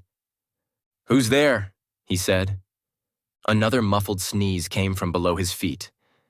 As he stepped over a latch on the wooden floorboards, a throat-clenching realization dawned on Miles. He wasn't alone in the house. Alarmed, he pulled out a silver, cylindrical weapon from his belt. Meanwhile, his feet hooked onto the brass latch on the floorboards and kicked it open. "Don't move." He pointed his gun at the intruder crouched in the secret underground cavern. Dawn. Dawn barely had a chance to return Ansel's thumbs up before a massive force knocked the wind out of her lungs, crushed her to the ground, and pressed her arms into her body. "Why, hello there, pretty human." Quinn's twisted face blocked the midday sun. "You. Happy to see me?" She was most certainly not. Neither was Ansel. In a blur of black, he threw himself at Quinn with so much momentum, the two Sumrects hurled backward in an arch and crashed into the trees. Dawn rolled to avoid being smashed by gigantic pines toppling over. "Stay right there, Dawn," Ansel bellowed above the clamor. She couldn't have moved even if she wanted to. An invisible rope bound her from head to toe. She strained her neck to the right in time to see a group of brown leather-clad Sumrects pour out from the forest. Among them was Winston, locked in combat with one of Quinn's soldiers. She saw Morvs make their way up the beach, gaining strength with every step. She saw Nico's Sumrects react in shock at the arrival of Crimson soldiers. We are in trouble, she thought, engaged in a futile struggle against Quinn's bondage. Flashes of blue light preceded the explosion from deep within the heart of the forest. The earth rumbled beneath Dawn's body. At that instant, the suffocating bonds around her disappeared. Ansel must have knocked out Quinn. She scrambled to her feet. How are the Morvs able to distinguish among the Sumrects and not attack Vance's soldiers? She noticed a Morv pause with its weapon pointed at a tall soldier and, instead of firing, redirect its aim to Nico, whose white shield flickered when the electricity struck. The same Morv then turned to her. Dawn's heart quickened at the sight of its eerie, faceless head. The creature stood motionless for a second before it switched to target Winston and fired. "They can't detect humans," Ansel had said to Mary. An idea popped into Dawn's head. "I need to get inside the Morvians." She broke into a run straight for the Morvs, or at least she tried. Out of the corner of her eye, she saw one of Quinn's Sumrects hurl a ball of yellow electricity at her. She made to duck, but before she could, a set of powerful arms wrapped around her as a veil of blue light deflected the yellow Aedius. "Ansel!" In all the pandemonium, she still noticed he smelled of wood and spices. He spun her around without a word and forced her back against the fallen trunk so that his body sheltered hers completely. A white electric current from the Morvs crackled against his blue shield, creating a spray of sparks. Another scraped over their heads. Lost in his piercing eyes, inches from her own, Dawn felt his heart beating against hers. A very strange thing happened then. The Sumrects disappeared. The Morvs vanished. Sudden peace washed over the beach. Doused in a glorious red wine sunset, calm waves caressed the sand. "Have I been here before?" "Don't worry, I'm here," he whispered in her ear. "What's happening?" She squeezed her eyes shut. When she reopened them, the sunset disappeared, and the Morvians still towered over the beach. Lorenzo and Nico were shouting back and forth as each vaporized a row of Morvs. Ansel had looked away, but his blue shield still enclosed him and Dawn in a tight cocoon. "Where were you going?" "To the Morvians." "Dawn, I told you." "Look, there's something I can do to help. With Vance's soldiers here, your Sumrects are fighting a losing battle." Ansel's eyes flashed. "You are not going inside the Morvians." "You said so yourself. They can't detect anything human. If I sneak inside, I can shut them down." "I was afraid you would have some crazy idea like that." "It's not crazy. It's your best option." Another current ran through the shield, causing it to vibrate. "My best option? To risk your life? To save your Sumrects and our people?" "No," he replied brusquely. "I won't allow it." Before Dawn could press further, Blair ran up to them, her hair no longer sleek but matted with dirt. She looked dazed. "Ansel! Nico's down. Delia and Lorenzo are surrounded. We need you on the rightmost Morvian. Now!" She didn't spare Dawn a glance. In the distance, Morvs appeared to be swallowing the entire beach. Ansel gave Dawn one last, long, hard look and implored quietly, "Please, for my sake." The shield lifted, and he started muttering underneath his breath. Dawn knew what would happen next. A blue dome would materialize. It would shut her inside, away from the Morvs, away from Vance's soldiers and all the harm that could potentially befall her. But she wasn't going to let that happen again. Sorry, Ansel. Before the dome could fully form, she broke through the charging electric wall. Stinging pain jolted her entire body as she penetrated the dome, but she didn't stop. She kept running toward the barricade of faceless morphs. She heard Ansel call her name, but when she glanced back, she saw him locked in combat with 3 crimson soldiers. A ball of electricity flew past her ear, missing her head by mere centimeters. Another burned a hole through her dress. She delved into a group of shielding Phaon Sumrects, hoping the chaotic shots from the morphs would distract her Sumrect pursuer. The plan seemed to work. As she weaved through the sea of silver creatures, she felt invisible. I am invisible. Their sizzling skin burned against hers when she accidentally brushed against some of them in passing. Together, their heat acted like a furnace, and before long, she was soaked in sweat. The amorphous hole in the Morvian's belly stayed open with morphs crowding the entrance, weapons at the ready. Up close, their silver skin resembled fluid, molten lava, their dark sensor bands, like obsidian. As expected, they didn't detect Dawn's presence. She was merely a rock or a tree, an insignificant component of their environment. Here we go. Covering her face with her arms, Dawn threw herself at the morphs. Chapter 13. Vance. A howling storm raged at Crimson, dumping a foot of powdery snow in mere hours. Next to the fireplace, Vance stared at his own clean-shaven reflection on the glossy meeting table. He ran a hand over his hair, self-consciously smoothing down his already perfectly parted golden locks. He glanced at the time and tapped his fingers to the rhythm of that popular tune from William Tell Overture. 11:43 p.m. His guest was almost 15 minutes late. Annoyed and somewhat apprehensive about the meeting, Vance made sure, for the 3rd time, that all the doors and windows were locked and no guards were patrolling the hallway.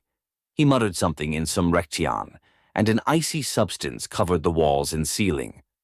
One could never be too careful with eavesdroppers. A chilling breeze raised rows of goosebumps on Vance's arm. The roaring fire in the fireplace dwindled to a pitiful flame before it snuffed out completely. Vance cleared his throat nervously while he focused on the shimmering air above the table. His guest had finally arrived. First, a pair of pale, slender hands materialized, followed by a pearly white boot which poked out from the bottom of a floor-length gray robe. Next, a face took form, smooth as marble and white as snow, with sunken cheeks and black hollow eye sockets instead of eyes. Vance flinched as he always did whenever he saw those bottomless pits.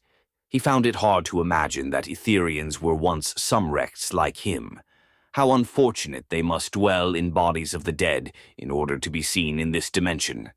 "Welcome, Preyas," Vance forced a congenial smile.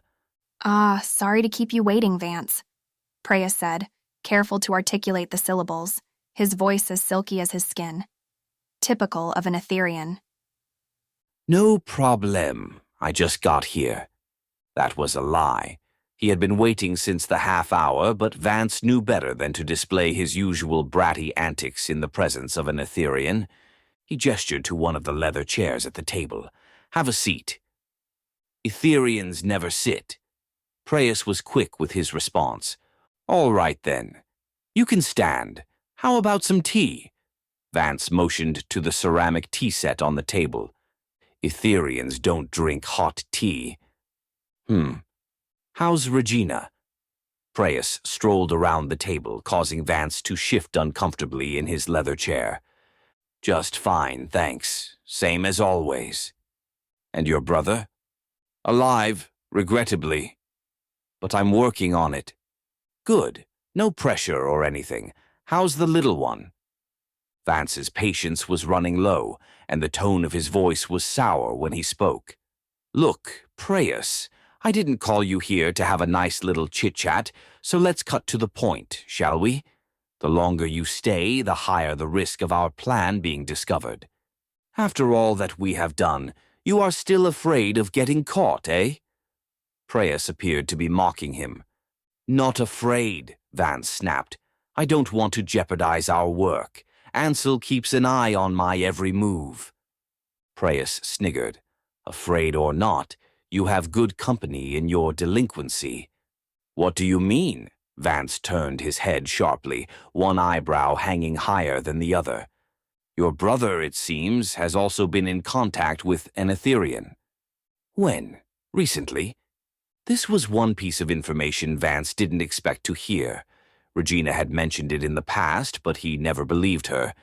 He knew all too well how much Ansel resented those soulless creatures, and couldn't even picture him in the same room as an Etherian without there being a fight. We have been investigating a mysterious case involving the death of one of us. I thought Etherians were already dead. Vance narrowed his eyes at Preus.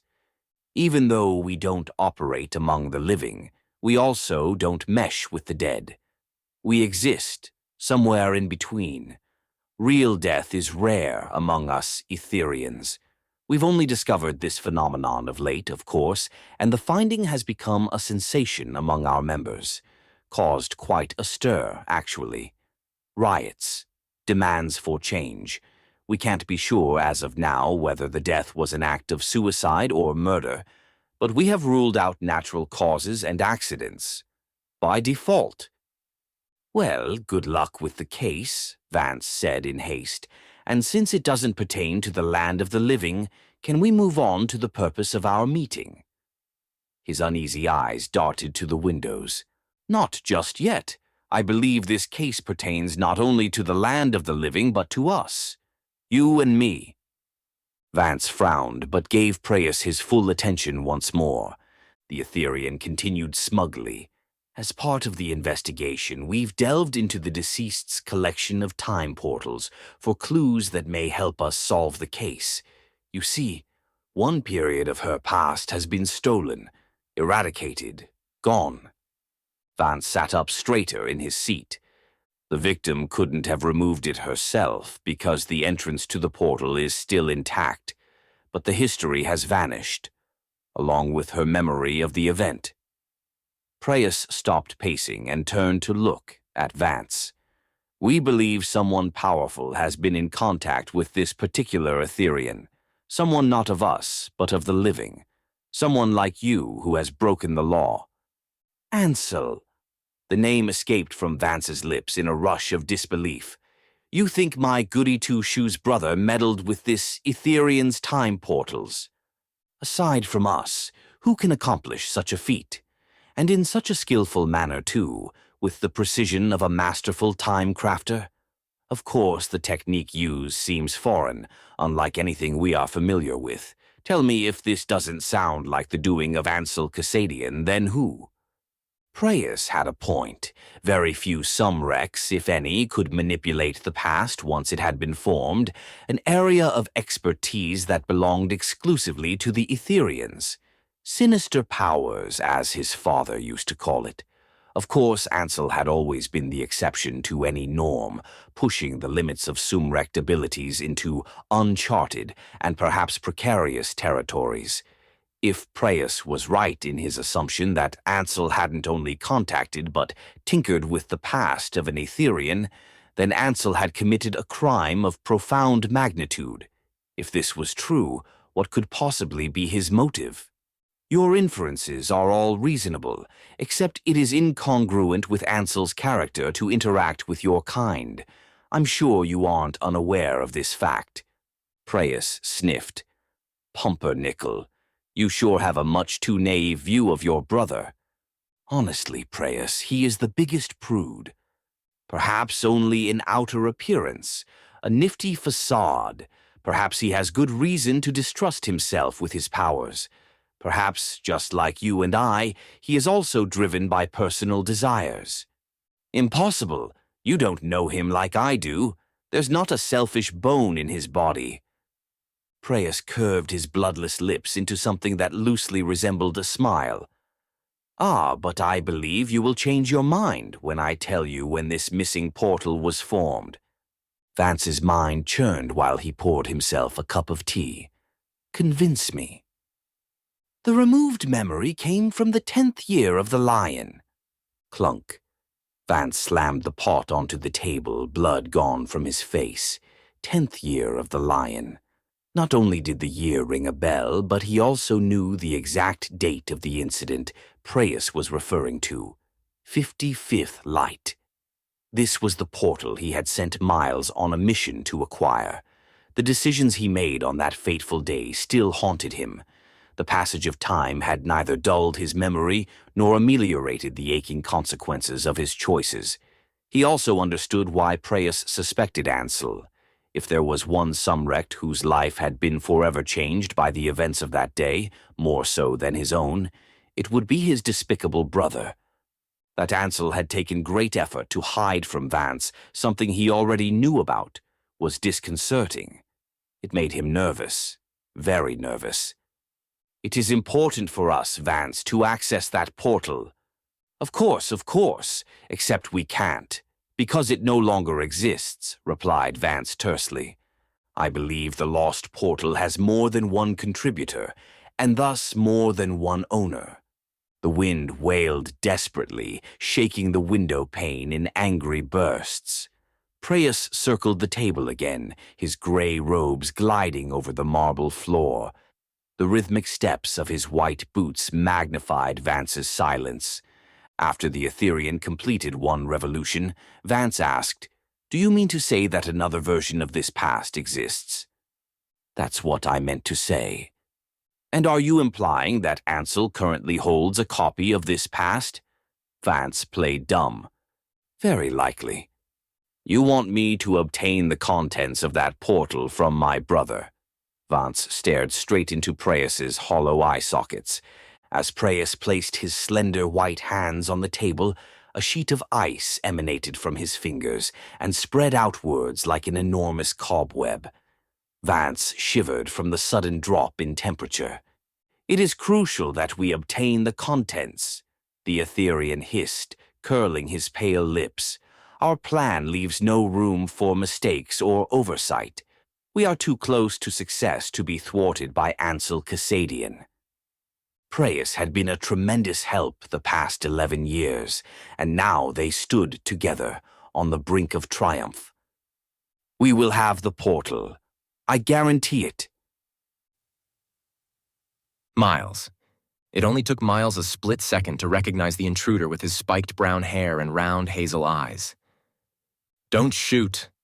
"Kai, for heaven's sake, what in the world are you doing in Brighton's house?" Miles took a step back and turned off his weapon. He quickly extended a hand to hoist the boy out of the cavern. "What were you doing?" Miles frowned. His eyes fell on a velvet box in Kai's hand. I was just doing some research." Kai was about to slide the velvet box into the pocket of his jeans when Miles grabbed his wrist. "Where did you get this?" In the cavern." Kai swallowed. "Therefore, it belongs to Basil Brighton, which means you have no business touching it," Miles said sternly. "Hand it over." Okay. Kai dropped the box into Miles's outstretched hand. Looking indignant, Kai grumbled, "Just because I found it in Brighton's house doesn't prove that it belongs to Brighton. Look at the engraving. Untouched for years and wrapped in a thick layer of dust, the purple velvet box was completely unadorned except for 3 tiny golden engravings. Ansel Cassadian, he read aloud. "What?" Kai exclaimed as soon as the Sumrectian words were spoken. Careful to control his excitement, Miles said in a quivering voice, "Ansel's name in Sumrectian. This box belongs to him." Dawn. Dawn clenched her jaw while she pushed through a sea of burning hot morves. They didn't pay her the slightest attention. Once inside the Morvian's belly, she swerved left, away from the line stretching hundreds of feet deep into the vessel. Hot steam filled the chamber, making it hard to breathe. Where are the controls? She peered through the steam. There were no windows or exits aside from the hole she had just squeezed through. It didn't take her long to settle on a course of action. There was no other way to go except inward. I must hurry or I'll soon be broiled meat, she thought, sweating as though she entered a sauna. All the morphs faced the exit. Every 10 seconds, the line moved up as a new group of silver soldiers exited the belly. Additional lines extended into corridors on the right side. Dawn crept down the long passage, trying not to come into contact with the sizzling walls and awaiting morphs. 100 feet, 200 feet, 300 feet later, still no sign of the control room. The only measurable change in her immediate surrounding was the temperature, which climbed higher the deeper she ventured into the Morvian. Then, 400 feet later, at the end of the passage, she spotted a rusty metal staircase that spiraled up to the platform above. That must be it. She darted toward the stairs, gasping for air. I hope there aren't more of these creatures on the second floor. Fortunately, when she emerged from the suffocating lower level into a much cooler room, she spotted no additional morphs. Unusual machines lined the windowless room. Some displayed words in Sumrectian. Some displayed no words at all. In the center rose a colossal basin, above which hovered a detailed colored hologram of morphs and Sumrects engaged in combat on the beach. The hologram gave Dawn a complete bird's-eye view of the chaos below. Her eyes fell on the conspicuous blue cocoon around Ansel Cassadian. He seemed to be still locked in a fight with 10 or so crimson Sumrects. Vance's soldiers. Although she knew they were no match for Ansel, she still shuddered at the extent to which Vance would go to control his own brother. Why? What happened between them for Vance to harbor so much hatred toward Ansel? She recalled Delia's description of her kind and their unquenchable thirst for power. She remembered how Ansel distrusted even his own prodigious gifts. So much so, he built Chesterfield to protect Amber against himself. I know terribly little about the Sumrects, she thought. It was difficult enough to comprehend human nature and motives, let alone that of an entirely different species. And yet, during the unexpected interlude on the beach when Ansel was mere inches away from her, she felt as if she understood him better than anyone. Shaking away the distraction to concentrate on the task at hand, Dawn searched the basin up and down but found only smooth metal. She scanned the control panel covered with buttons labeled in Sumrectian and had no idea which to push. Frustrated, she returned to the holograms. Even from her overhead view, she knew the situation had taken a turn for the worse. Lorenzo and Delia stood back to back, surrounded by a crowd of faceless robots. Nico was nowhere to be seen. With her long hair billowing behind her, Blair vaporized 3 morphs at the same time before she spun around to greet one of Vance's soldiers attempting to sneak up on her. She is powerful. From the hologram, Dawn saw Sumrect soldiers advance toward the Morvian behind Blair. They are not after Fion. They are after me, she realized. While she watched Blair, she noticed a circle of blue lights at the center of the basin. The lights pulsed in synchronicity like a beating heart. Intuitively, she reached inside and placed her palm over the lights. Nothing happened at first, but Dawn held her hand still. A second later, the lights flickered, the churning machines fell silent, and she was plunged into total darkness. Chapter 14. Vance. Why have you summoned me here? Preus asked Vance. Stunned by the Ethereans' news, Vance had temporarily forgotten the purpose of their meeting. A calculating smile now spread across his face. He leaned forward and said in a low voice, "They are ready." Preus grew paler upon hearing the words. Vance interpreted it as excitement on the Ethereans' part. "Tell me more." 100 exquisite human souls for you and yours to take. 1 for each of us? Precisely. You are not joking? I don't enjoy jokes. You are not bluffing? I don't need to bluff. Preus fell silent. For a long time he studied Vance as though not quite believing what he had just heard. When he finally spoke, his voice shook with elation. 100 is too significant a number to take all at once. We must not be discovered for interfering with the natural process of the afterlife. Then take them one at a time, 20 at a time, 30. You tell me how much, and the deaths will occur accordingly. Maybe it's possible. I must alert the collectors immediately. There needs to be a carefully thought-out plan, which I'm sure you'll formulate without difficulty, Preus. You take care of what you need to take care of. I'll be waiting. For a while, Preus appeared to be absorbed in his own thoughts. Vance observed him closely. He had never seen the Etherians so excited about anything.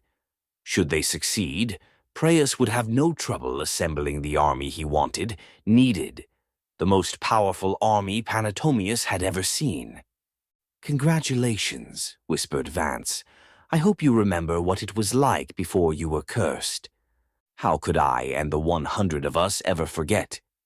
"Good, because I hope you also remember our deal." "Preus is a keeper of his word. If you can give us life, we will repay you with undying loyalty." Vance bared his teeth in a wide smile. Preus never went back on his word, even when he and the rest of the cursed Etherians once roamed as blue Sumrects on Panatomius. Dawn. Dawn felt as if she had been shrouded in total darkness for hours. She tried in vain to locate a point of exit and now stood with her back against the wall of the control chamber, trying hard not to panic. Out of nowhere, the scent of wood and spices filled her nostrils, and a gentle hand fell on her shoulder. "You did it." A warm voice in her ear thawed away the chilling stillness. There was no mistaking that timbre. "Ansel!" She exhaled in a rush of relief. Soft light gradually illuminated the chamber. Ansel's beaming face hovered before her. He came alone. "You stopped the Morvian, Dawn. You saved us." He gazed at her with fondness in his eyes. "I did?" She couldn't hold back her surprise. "It worked?" "Yes." He laughed at her incredulity. Its effect was immediate. All the morphs froze. The entire beach is littered with them. Quite the spectacle. "No way. Now you owe me an apology." "For what?" She blinked, baffled. "For scaring me half to death." She relaxed and grinned. "You? Scared? I thought nothing scares Ansel Cassadian." He grew serious. "So did I. And I knew in my rational mind the morphs can't detect you. But endless thoughts of what-ifs were ricocheting around in my head." His brows suddenly twisted into a frown. "They burned you," he murmured as he raised a hand to her right cheek and touched the burn. His cold, gentle fingertips soothed her stinging skin. For half a minute he held it there until all the pain faded and a faint smile appeared on his face. "No scarring," he said. Dawn wished he would keep his fingers there, but as soon as the repair was done, he cleared his throat self-consciously and withdrew his hand. She felt her own cheek, and sure enough, the skin was smooth as before. "Wow, that was fast," she said, a tad nervous under his unwavering gaze. "Truly the only perk of being a Sumrect. You despise being a Sumrect, don't you?" "Terribly. Not so much being a Sumrect as the responsibility and sacrifice that accompany a wielder of great power." He grimaced, recalling a nasty episode from his past. "And the temptation of it all. I'm no saint, Dawn. But you don't abuse it like your brother does. You help people with your power. You took down a Morvian all by yourself." She remembered at once.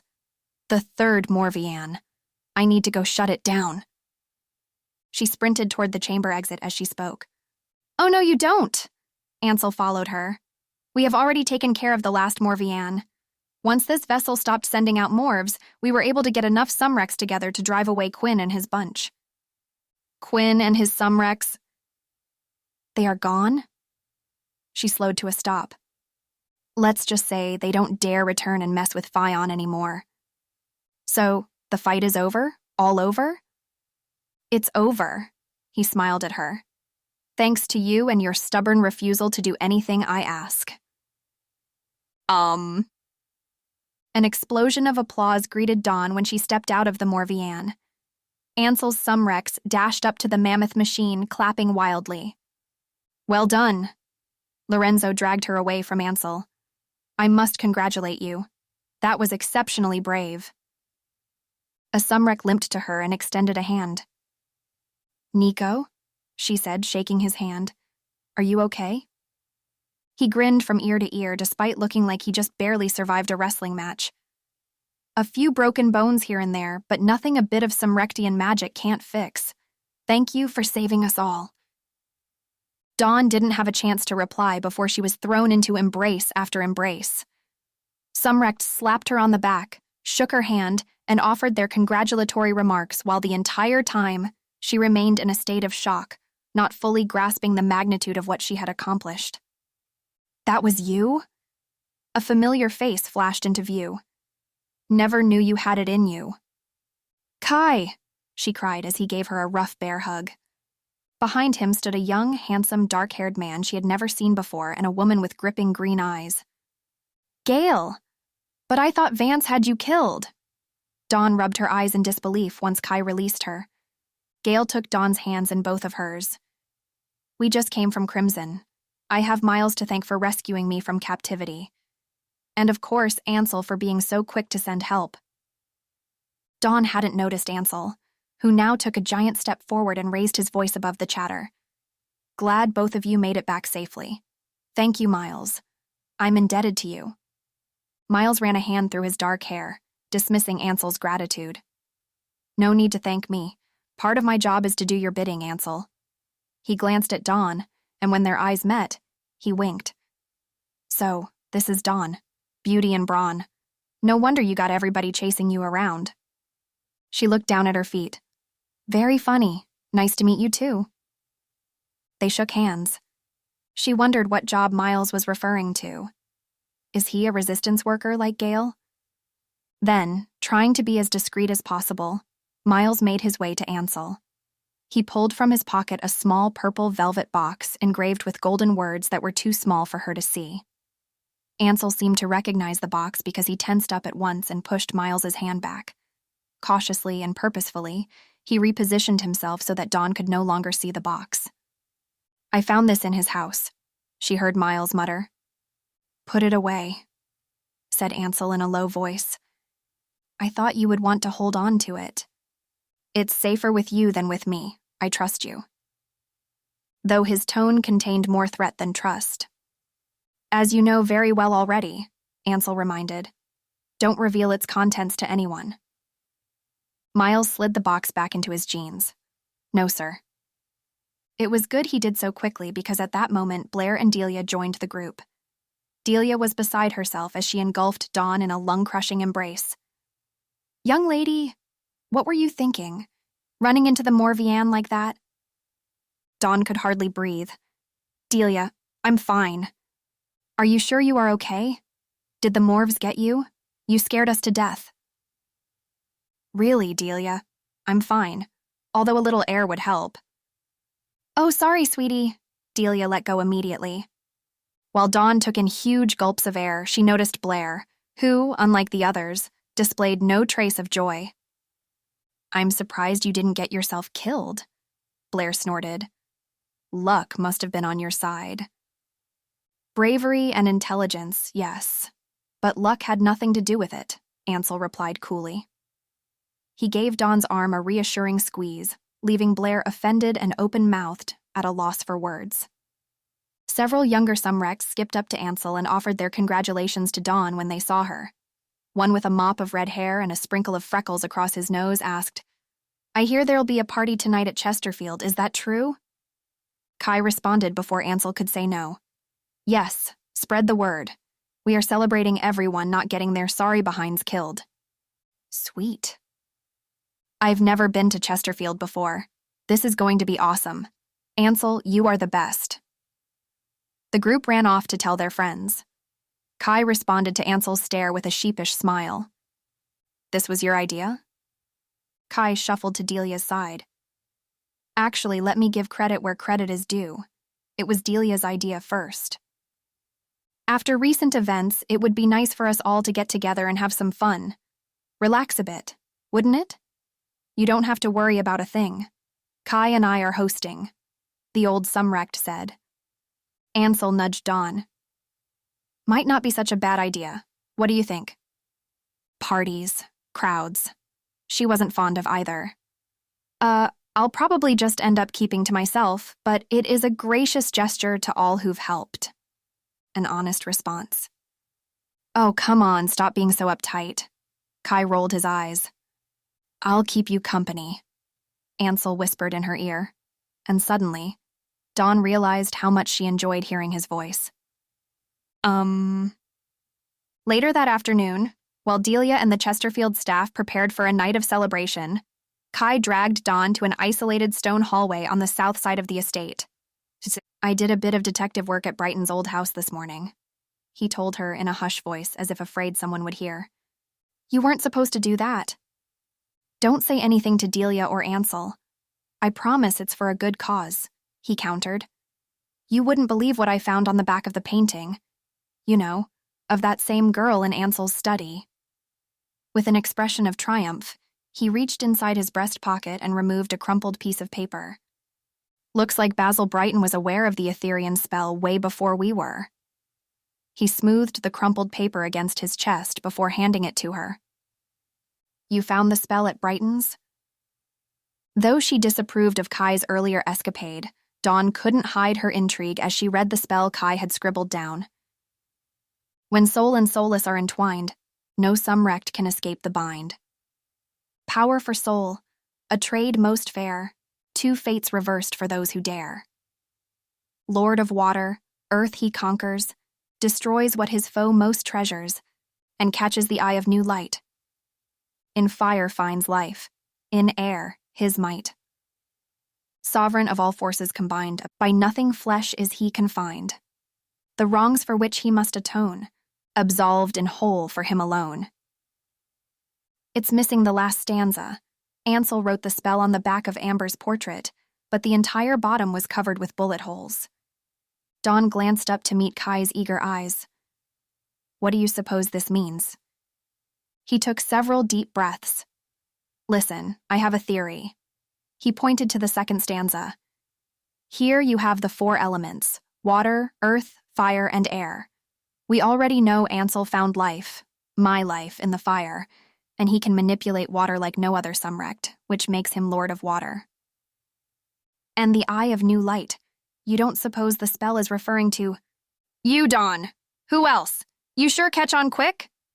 But what about destroys what his foe most treasures? Kai frowned and scratched his head. I'm not too sure about that line. Although don't you think Vance has destroyed everything Ansel holds dear? Yes, but who are we talking about here anyway? Vance or Ansel? Dawn reread the spell again. Something didn't add up. Well, I think the spell refers to them both, he responded with an air of mystery, the glee in his voice hard to mask. Vance has conquered Earth, our home reality.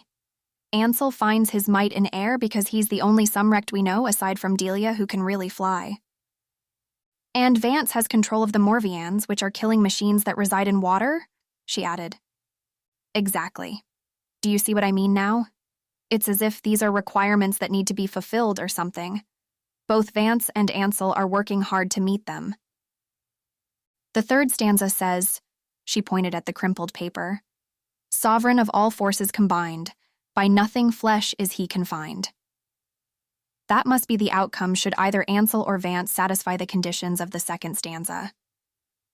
The second stanza plus part of the first, he corrected. Power for soul, a trade most fair. Two fates reversed for those who dare. Which two fates? Whose soul? And what wrongs are absolved should the spell be completed? She asked, stumped by the rest of the spell. Trying to decipher Etherean words was like swimming in murky water. She could never be sure if she was heading in the right direction. Either way, looks like Ansel is one step ahead of Vance because he has got the Eye of New Light right here at Chesterfield. Vance would have a hard time capturing you with his brother in the way. I suppose... Dawn shuffled her feet. She thought about Quinn's message earlier and Henry's current quandary. I need to figure out a plan by tonight. Though she felt a surge of guilt at the thought of going against Ansel's wish, she knew she had no other choice. Hey, what are you two doing here? A loud voice echoed down the stone hallway, startling them both. Warm blood rushed to her cheeks while Kai swiftly hid the spell behind his back. At the end of the hallway, partially blocking the radiant afternoon sun, a tall, ponytailed figure appeared. Up to no good, I see. He walked forward with a spring in his step. Delia had me looking all over the grounds for you two. Good thing I decided to check the south wing, Miles said, gradually coming into focus. He sounded amused instead of angry. Dawn breathed out a sigh of relief and exchanged a meaningful look with Kai. Glad you found us then, he said. I was just showing Dawn around. She hasn't seen much of Chesterfield yet. Miles came to a stop in front of Kai. He noted the hand Kai kept behind his back before he shifted his gaze to a red-cheeked Dawn. She could see Miles adding two and two together. I found Kai snooping around the Brightons this morning while you were fighting the Morvians, Miles said. I bet he was sharing his latest findings with you, wasn't he? Laughing nervously, Kai pocketed the spell with one hand and scratched his head with the other. Come on, Miles. Don't tell me you haven't tried to decipher the meaning of that Etherean spell. We just want to help Ansel defeat Vance. He jumped onto a stone ledge. Sure I have, but I also know Etherean words are notorious for being ambiguous and tricky to interpret. To understand their meaning completely is a futile endeavor. Kai shrugged as he balanced himself on one foot. Doesn't hurt to try, though. Say, Miles, you saw the photos, didn't you? Has Ansel ever mentioned to you that Amber was Basil's sister-in-law? Is that why he has been so protective of them all these years? Yes, I did happen to see the photos, Miles said tersely. Amber? A relative of the Brightons? Dawn remembered the night when Quinn first came to Chesterfield in search of Avra Brighton, convinced that she was the bringer of new light, which, considering this latest discovery, didn't seem so far-fetched after all. If Amber indeed was related to the Brightons, then it made sense to believe one of her blood descendants could reignite the Eye of Elektron. However, Dawn also recalled Ansel clearly stating, when he first introduced Amber to the Eye in the Rotunda, that Amber would be the only soul capable of accessing the source. Even Ansel himself believed Avra Brighton would never be the bringer of new light. Unless... Dawn's heart began to race. Could it be? Miles interrupted before she could pursue the thought further. Let's go. We can talk about all this later. Delia needs our help to set up tents on the grounds. Looks like we're expecting a large crowd tonight. Regina! The silver rock in Regina's hand dated back to the 10th year of the lion.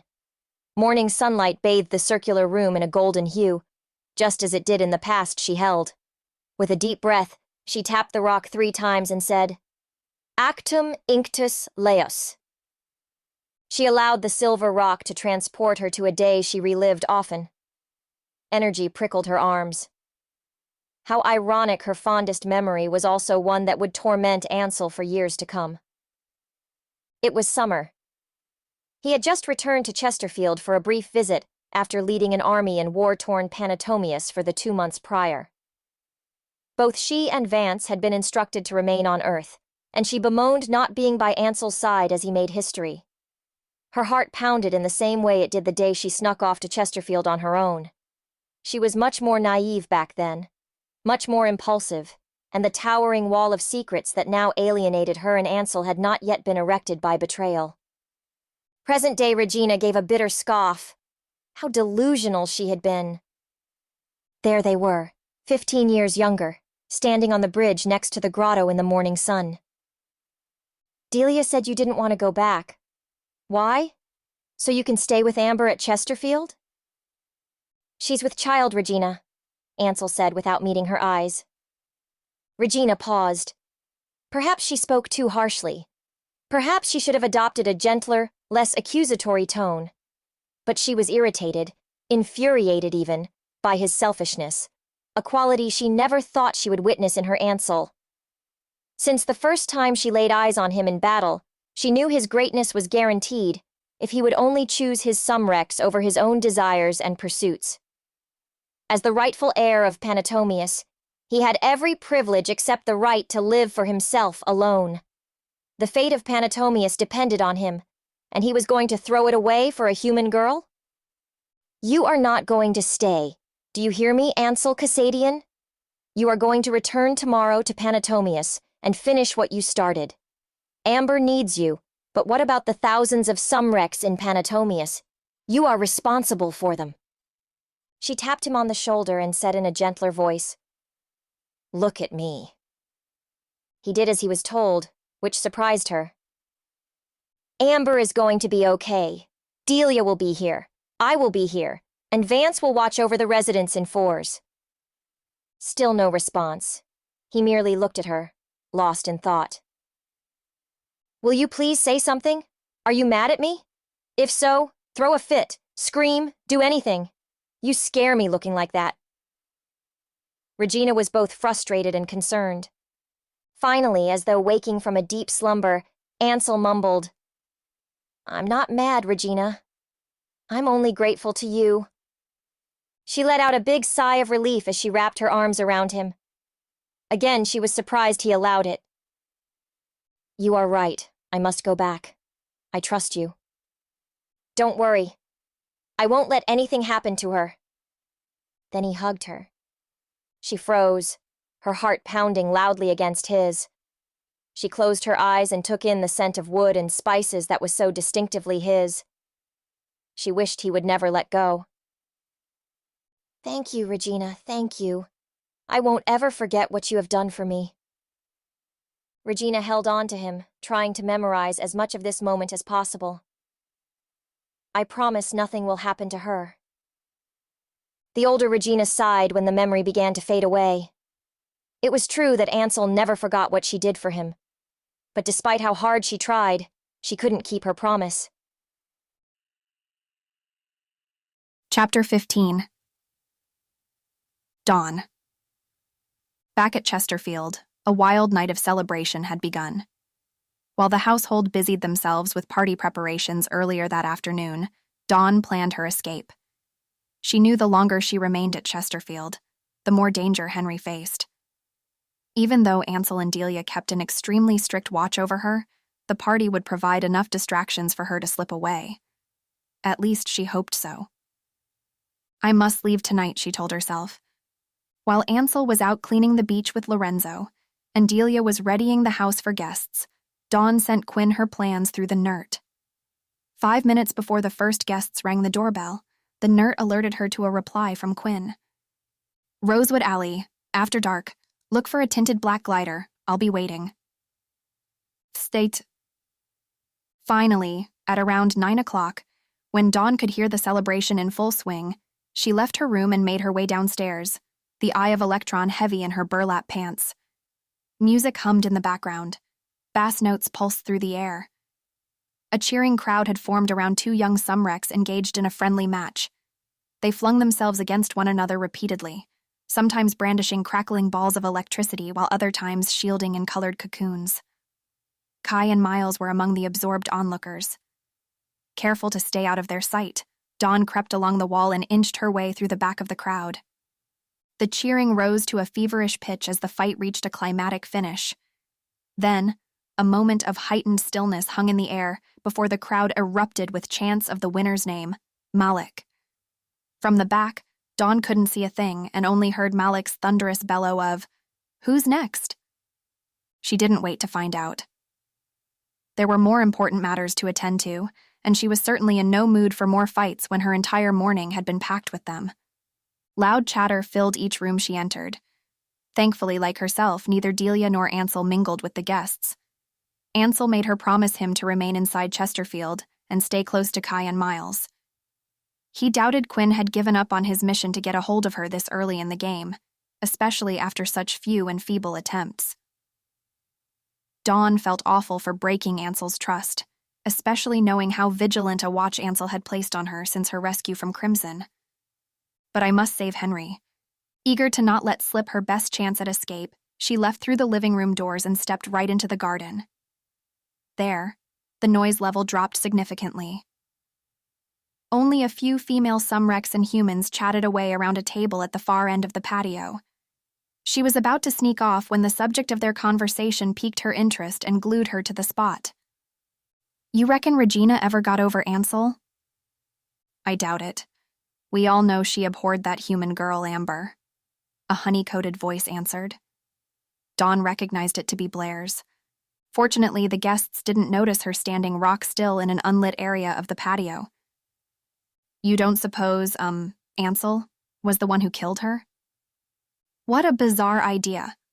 Of course not, Blair cried in outrage. Those rumors make me so angry, but I wouldn't be surprised if the human girl's sudden disappearance had something to do with Regina. What? Did you hear that from Ansel? Number. He always said she died of pregnancy complications, both her and the baby. But something is fishy about it, don't you think? No one knows for sure how she died. All we have is Ansel's word. You know, I wouldn't be surprised if a half-Sumrect and half-human baby caused some complications. A new raspy voice joined the conversation. One of the human girls said in a much lower tone, I heard Amber went a little mad herself the year before she died. A good friend of mine who worked at Chesterfield told me she frequently heard them screaming in the house, throwing things at each other. That is when Ansel was even there. He was gone most of that year. Mrs. Cassadian had quite the temper, a walking hazard in the house, wrecking everything in sight. Ansel could very well have had enough one day and just lost it. No, Ansel would have traded his own life for hers. There had to be a better explanation, Dawn thought to herself. However, although she believed Ansel played no part in Amber's death, the many rumors surrounding the incident fed her unease. If Amber had died the way Ansel described, then why all the mystery? Why all the gossip and intrigue? Impossible, Blair snapped. He was gone because war had broken out on Panatomius, and he left to help his father, Arthiastus, in battle. Have you forgotten what happened to him after her death? Locked himself in for years. Wouldn't speak to anyone. Wouldn't return to Panatomius. It was as though he lost his marbles, too. Do you really believe Vance would have gotten where he is today had Ansel not stepped aside? As for Amber being crazy, she was mad to begin with. Don't know what he saw in her. And what makes you think he's lying and Regina responsible? The first voice questioned after a sniff. Perhaps to toy with their curiosity, Blair didn't reply right away. Only after a while did she whisper, because they, Regina and Ansel, were what we Sumrects call suras, a supreme pairing. She knew it. He knew it.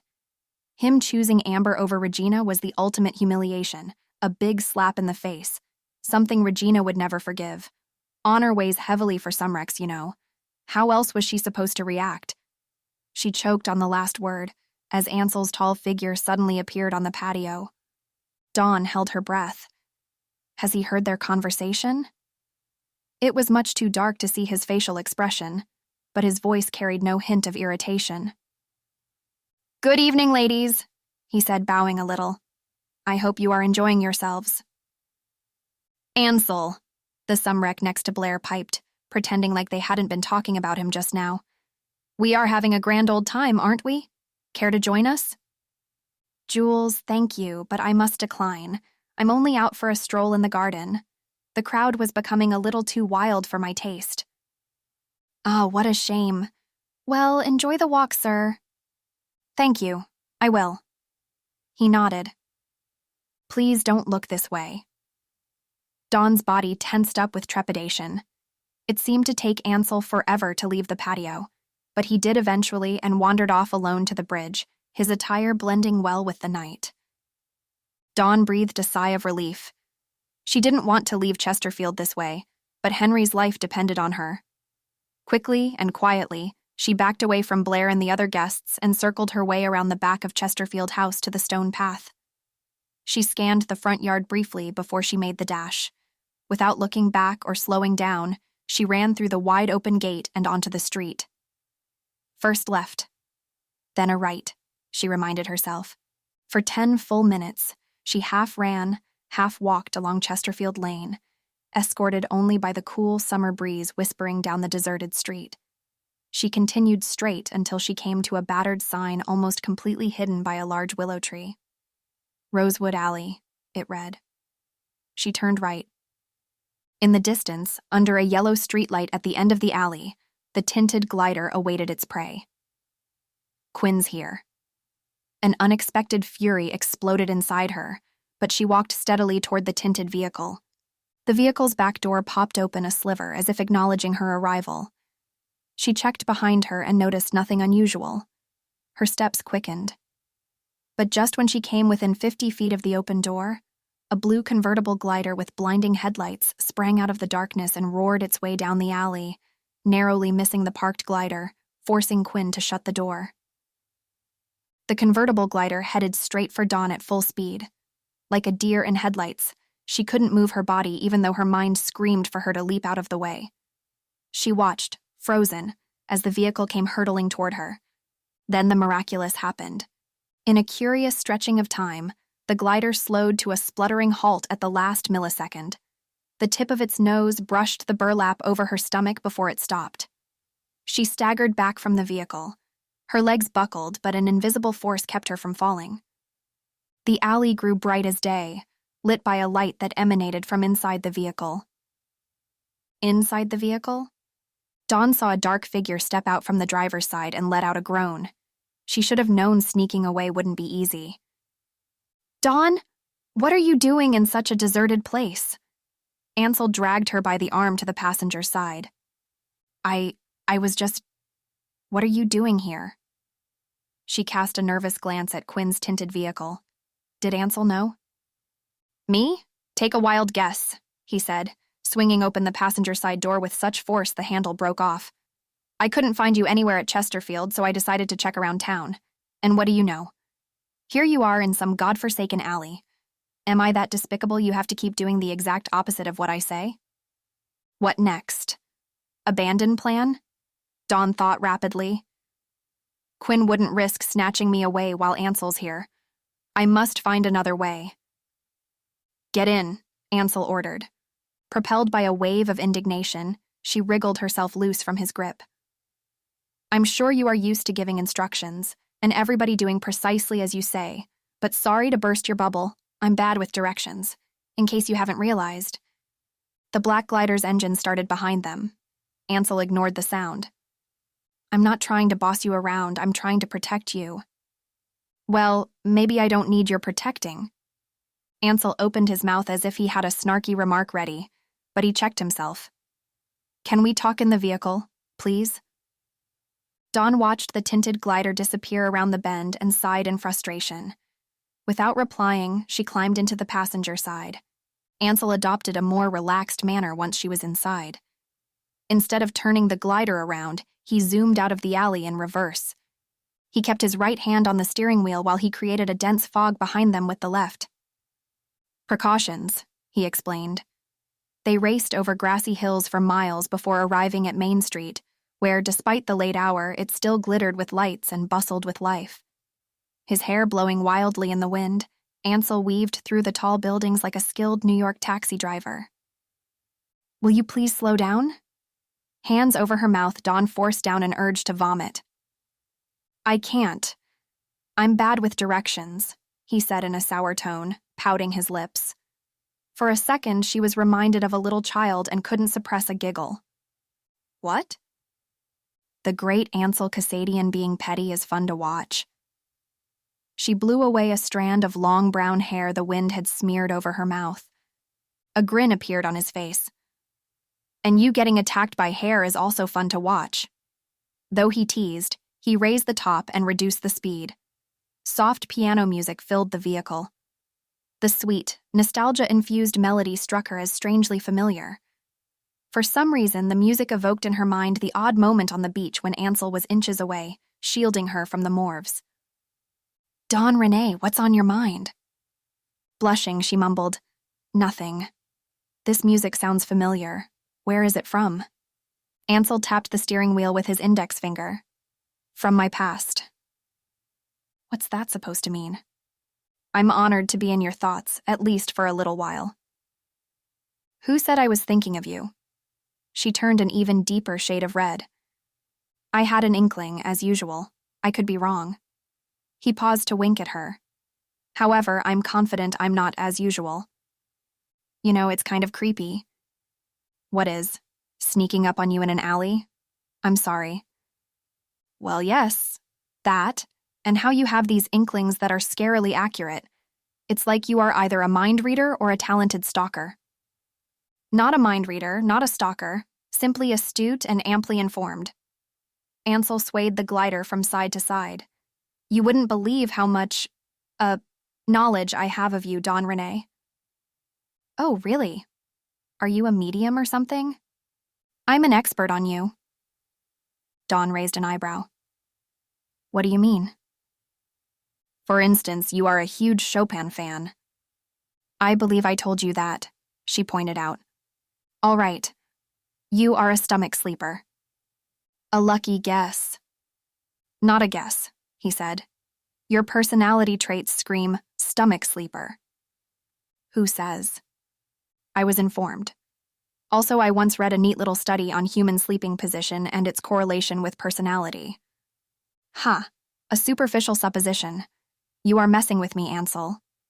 He smiled. Shall I continue? Please. I'm not yet impressed. Your favorite color is green, a dusty kind of forest green specifically. Why? Because the color reminds you of your childhood home. You have a baffling fear of lizards, cotton balls, and the number 299.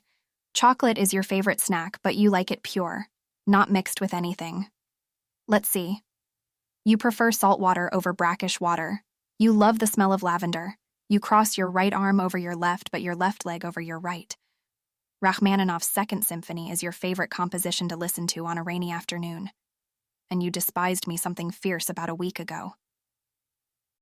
How do you know all these details about me? Dawn stared at him, aghast. The last one, I gathered from the way you behaved at Crimson. And the rest?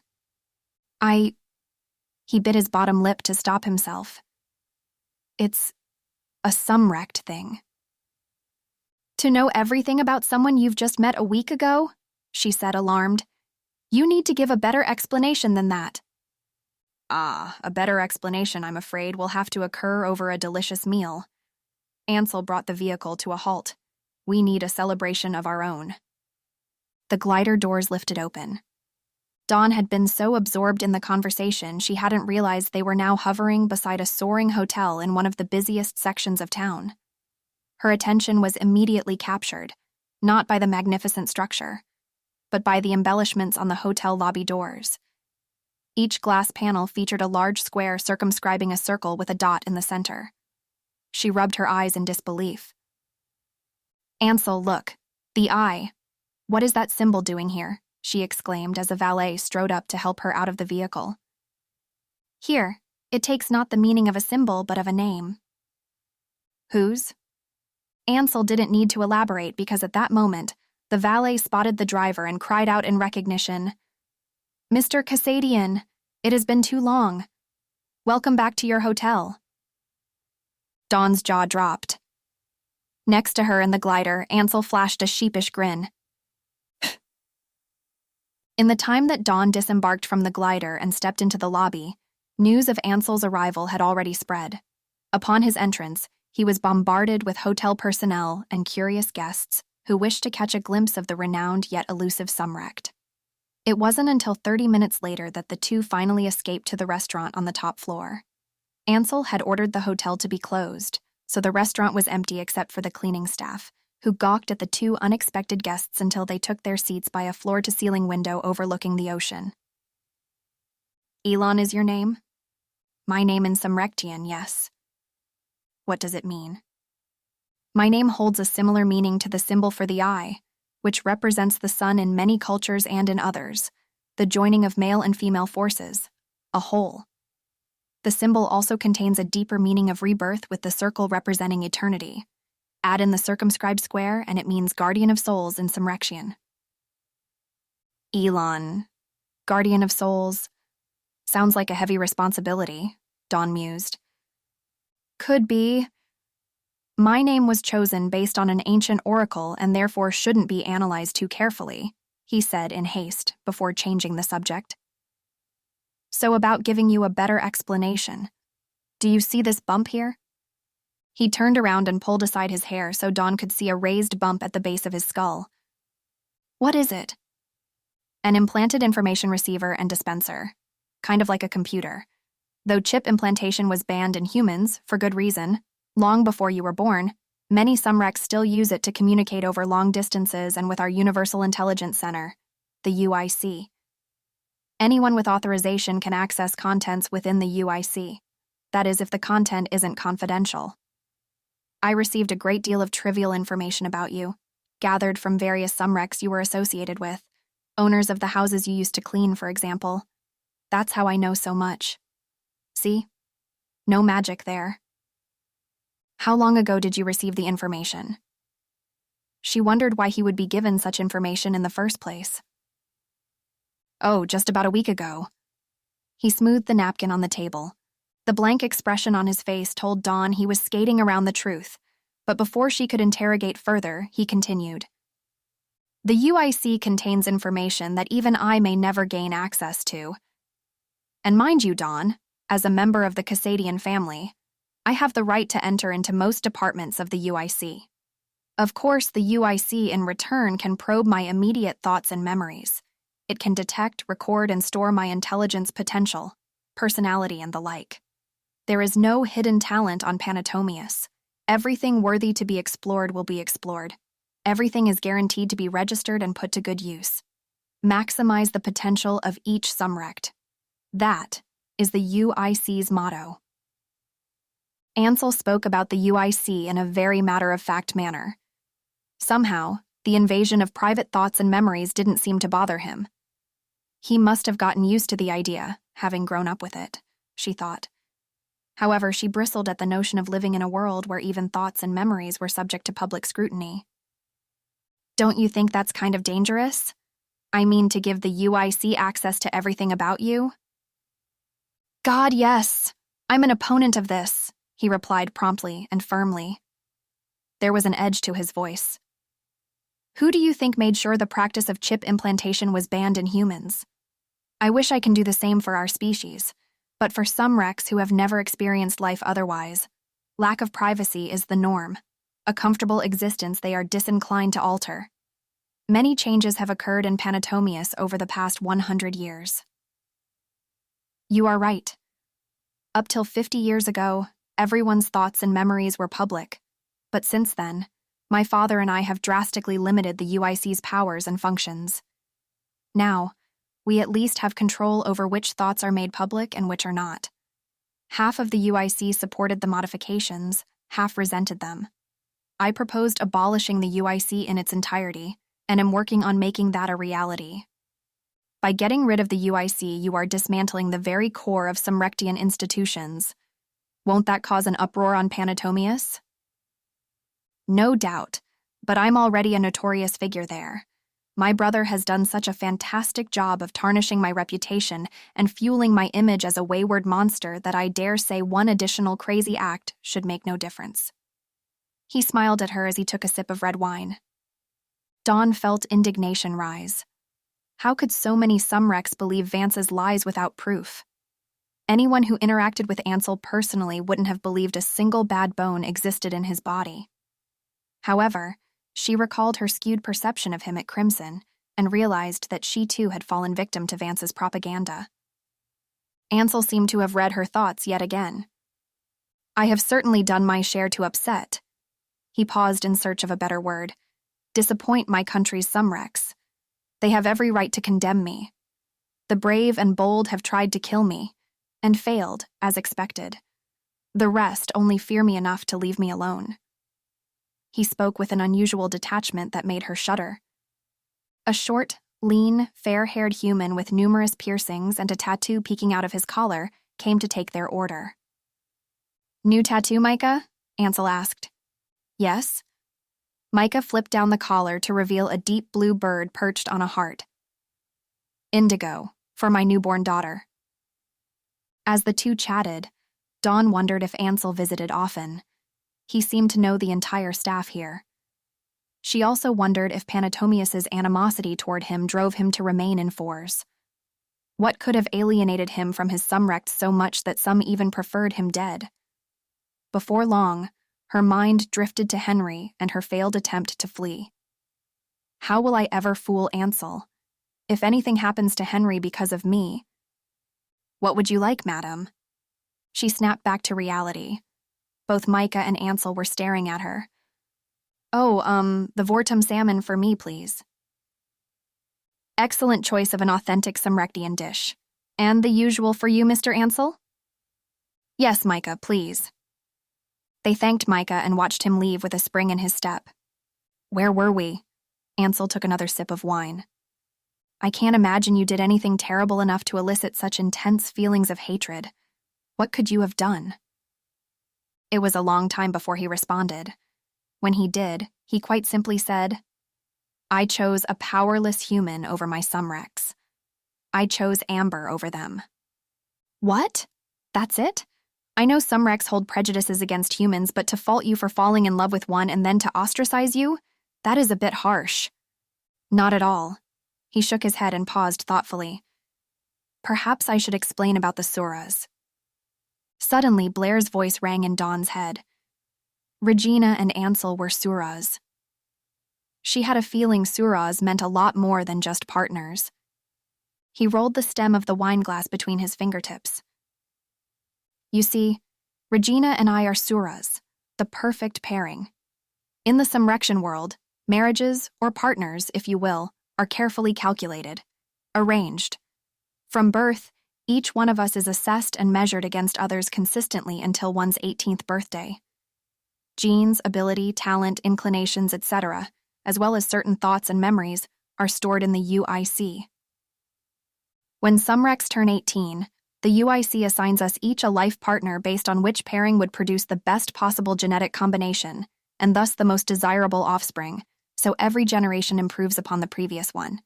They also consider compatibility and various factors that contribute to the most stable of relationships. Breakups and divorces rarely occur because matches are so perfectly arranged no one ever encounters difficulties or disagreements in his or her marriage that aren't easily reconcilable. Each pairing is a Sura. Perfect. The UIC took great care in finding a suitable partner for me because at 18, I had been designated as the future Atma. They eliminated many viable matches who were compatible with me in terms of power, intelligence, and personality, but weren't equipped to be the wife of a ruler. After much debate, they chose Regina, the daughter of an ancient and exceptionally powerful family, the Leneids. I expected and accepted the pairing. At the time, I was so focused on winning tournaments and training to be an Indigo Sumrect that I left myself little time for other pursuits. I respected Regina. Love. No, but respected her. Yes. She was, and still is, brave, sharp, and incredibly powerful. If anything, I wanted to do right by her. I had no reason to object to the UIC's pick for me. That is, until I met Amber. For the first time in my life, I encountered an absolute mystery, a being I knew nothing about yet was so inexplicably and irrevocably drawn to. On the one hand, Amber was utterly powerless, but on the other, she was a more powerful force than anything I had ever known or fought.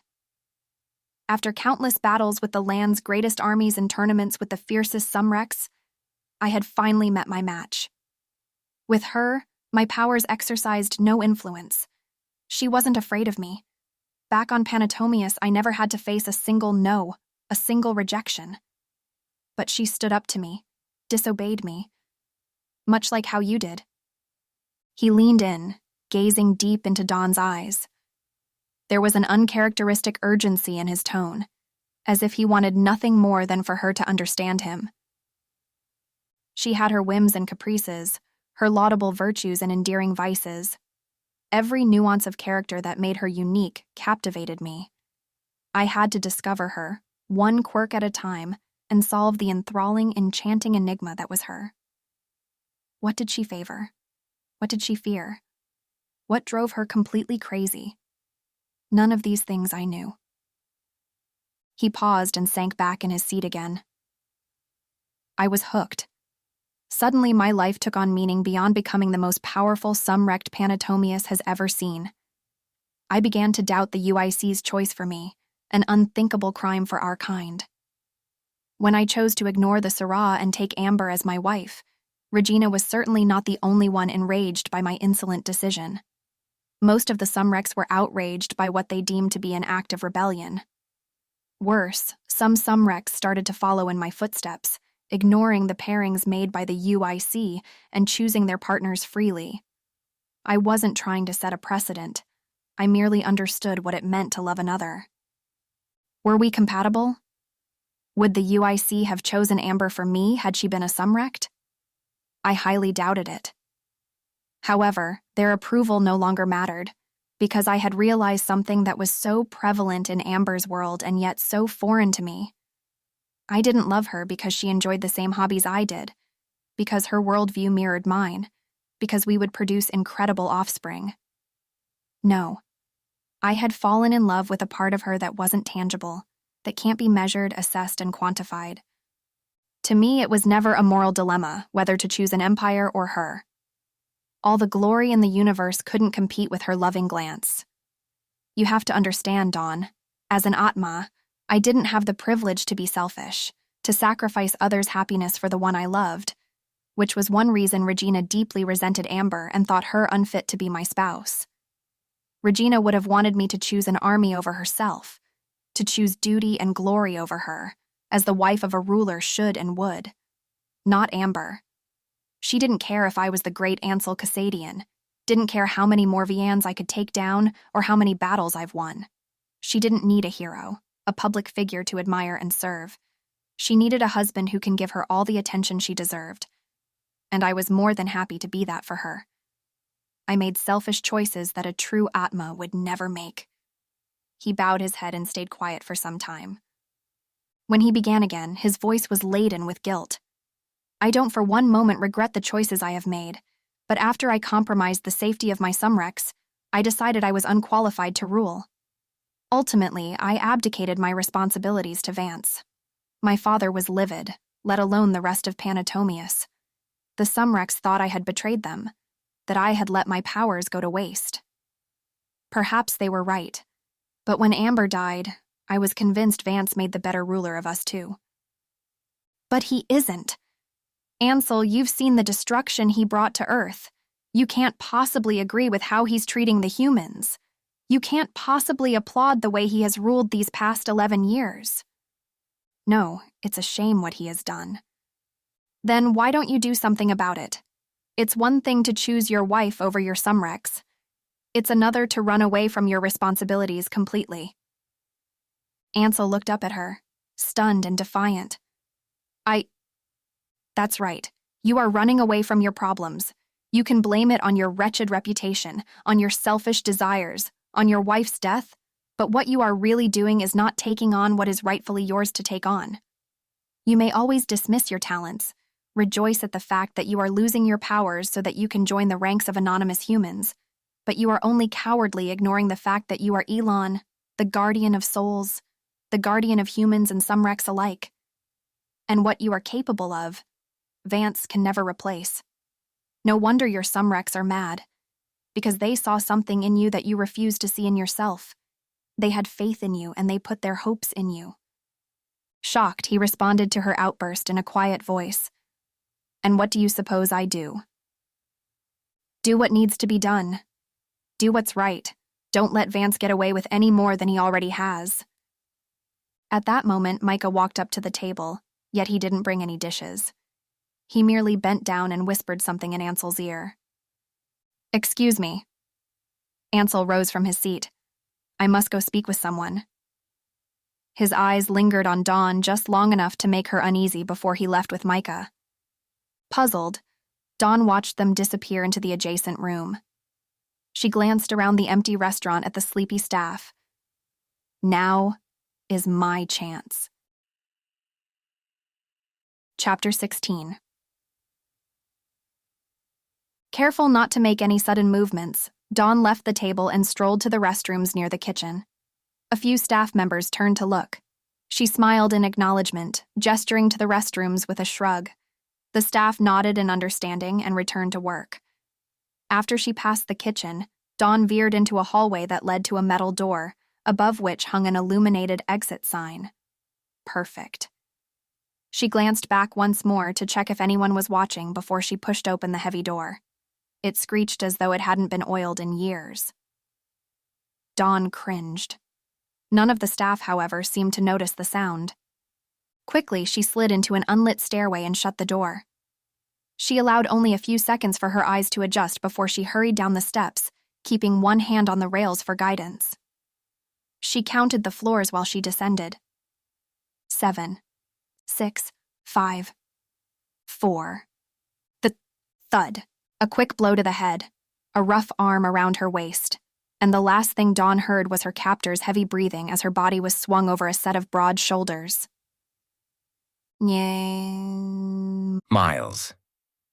Miles waited in the hotel conference room on the 5th floor, his palms sweaty against the purple velvet box. Earlier that evening, he received a message from Ansel inviting him to an impromptu meeting at the East Ballroom of the Elon Hotel. The request came so abruptly he had only the ride over to prepare his thoughts. He knew he was playing a very dangerous game with no option of backing out. His stories better be believable, or it was game over. At exactly 11 p.m., Ansel entered, dressed in his usual black attire. He appeared neither excited nor angry, which unsettled Miles. What is he trying to hide? The ballroom doors closed with a soft click as Ansel motioned for Miles to sit. Gingerly, Miles took a seat across the Sumrect at one of the many long tables. "You came from my brothers, bearing news, I presume," Ansel stated calmly, his hands laced together on the table in front of him. "I thought there is no better time for us to meet than now, while most are still at the celebration." "Yes." Miles's brain hunted for the appropriate response. "Vance wanted me to bring Gale to you, to further earn your trust. The truth is often the best defense." "And why does Vance believe I have lost your trust?" Ansel's expression was impenetrable. Miles wiped his damp palms on his knees under the table. "Suspicions of a guilty conscience, I guess." "I see." Ansel nodded and inquired no further. "Thank you for saving Gale, or should I thank my brother instead? For sparing her life?" Miles chuckled a bit too forcefully. "I'm certain Gale will be an enormous asset to us. She has been of great help to me the past few years and will be rewarded heftily," Ansel went on, staring at Miles. "As will you, for your work." Miles returned his unwavering gaze. "I want nothing more than to serve your cause. Someone like Vance shouldn't be allowed to possess so much control." "There is no cause," was the stern response. "I like to be informed of Vance's plans, but to overthrow his rule, that is not an ambition of mine." "But Ansel held up a hand to stop him from pressing the issue. "We are not here to discuss my stance on the resistance movement. You know, and I know, that after those tragic events from the past, I vowed to never partake in anything of the sort. Now tell me, which secret did Vance send you to acquire from me?" Though Miles expected Ansel to anticipate Vance's every move like a grand chess master, the wording of Ansel's questions still unnerved him. He responded with the utmost care. "Vance gave me a portal dating back to the 10th year of the Lion. He said you possess a portal to a solitary period in your past, a time he would very much like to gain access to. My last assignment is to procure this portal from you. Have you figured out the date of this portal you need?" Ansel's piercing eyes hastened Miles's already rapid heartbeat. "When I accessed Vance's portal, I saw him argue with Regina inside your study. Their conversation occurred sometime on the night of Amber's death. Regina warned Vance about the spell, something about how two are now playing the game. He trailed off when he noticed Ansel, deep in thought, wasn't paying him any attention." "Please continue," he said absent-mindedly a few seconds after Miles stopped speaking. Okay. Regina claimed that she saw you interact with an Etherean. I don't know if I believe her. And that you even made a pact with one. Ansel, is that true? The Sumrect leaned back in his chair until his face receded into the shadow cast by the yellow floor lamp to his right. Not sure if he had said too much or not enough. Miles waited. After a while, without directly answering the question that was just posed, Ansel said in his typical peaceful but enigmatic fashion, I understand. Vance wants to know more about my interaction with the Etherean. Regina was telling the truth. Miles tried to control his astonishment. We have to come up with an excuse to tell Vance, he began. Excuse? Vance won't accept that from you, Ansel murmured, almost to himself. We need to craft a believable story to tell him because we can't allow Vance to get his hands on your portal. But he will, in the end. What? There's only one thing for you to do, Miles. What do you mean? Give him what he seeks. You are not serious, Ansel. You can't simply hand him the last piece to his puzzle. Vance won't forgive you for failing at this very important task. And yes, the portal will help my brother more than you can imagine. Then don't let him have it. Help me fool him once more. It's a risk I'm willing to take. Miles leaped to his feet. The uncontrolled, emphatic utterance of those words convinced even himself that the risk was worth taking. In the shadows, Ansel shook his head slowly. Miles, I know my brother much better than you. Sit down. Listen to what you must do. You have a plan? Miles plopped down in his seat. No, not a plan, just the only solution we have right now. And what's that?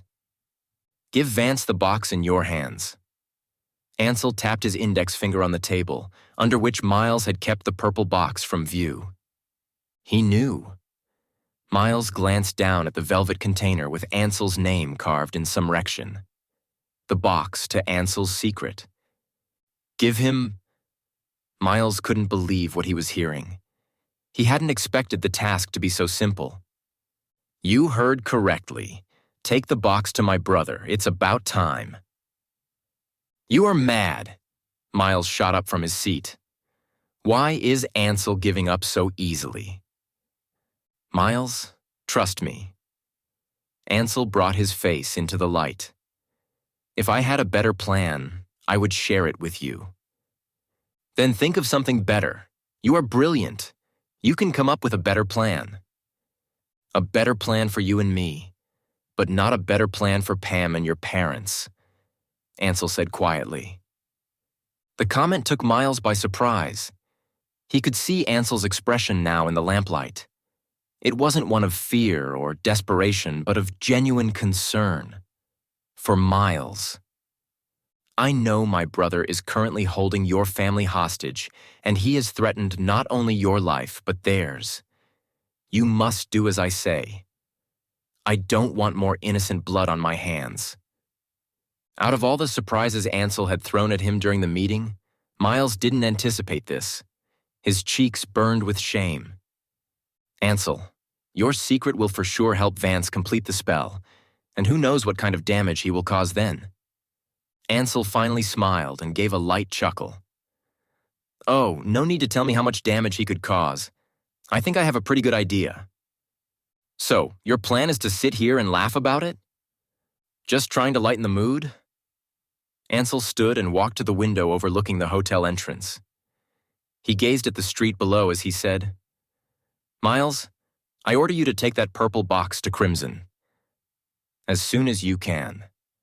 No, that's insane. Please, don't fight me on this. Ansel kept his back turned. My mind is made up. Plus, the box you hold has an added layer of protection. Only with the help of Etherean powers can one access its contents. For the fourth time that night, Miles was caught off guard. You mean Vance can't open it alone? Precisely. You must act fast. When you leave our meeting tonight, return to Chesterfield and tell Delia to prepare a Vidra 360 for you. Take the box to my brother. Vance will need an Etherian to open it, which I'm sure he can arrange in short order. But at least it will buy us enough time to plan your escape. You need not worry. I promise to help you and your family to safety." Words failed Miles. "And I have one last assignment for you." He turned and handed a small brown leather pouch to a still dumbfounded Miles. "Keep this close to you on the trip, and only open it after you have already given Vance my portal. Whatever you do, don't let Vance get a hold of this." A mixture of guilt, gratitude, and doubt overcame Miles when he pocketed the bag. He felt no relief at completing Vance's last assignment. He was about to betray a Sumrect who had done everything to help him these past years. "Well, don't just stand there, get going." The double doors swung open, signaling the end of their meeting. Ansel wished him good luck and went back to staring out the window. Miles only managed a quick nod and a half-mumbled thank you before he exited the room unceremoniously. His insides knotted with shame. Little did he know, at that exact moment, 20 stories below, a black-tinted glider zoomed past the entrance of the Elon Hotel, carrying inside 3 Sumrects and their unconscious prisoner.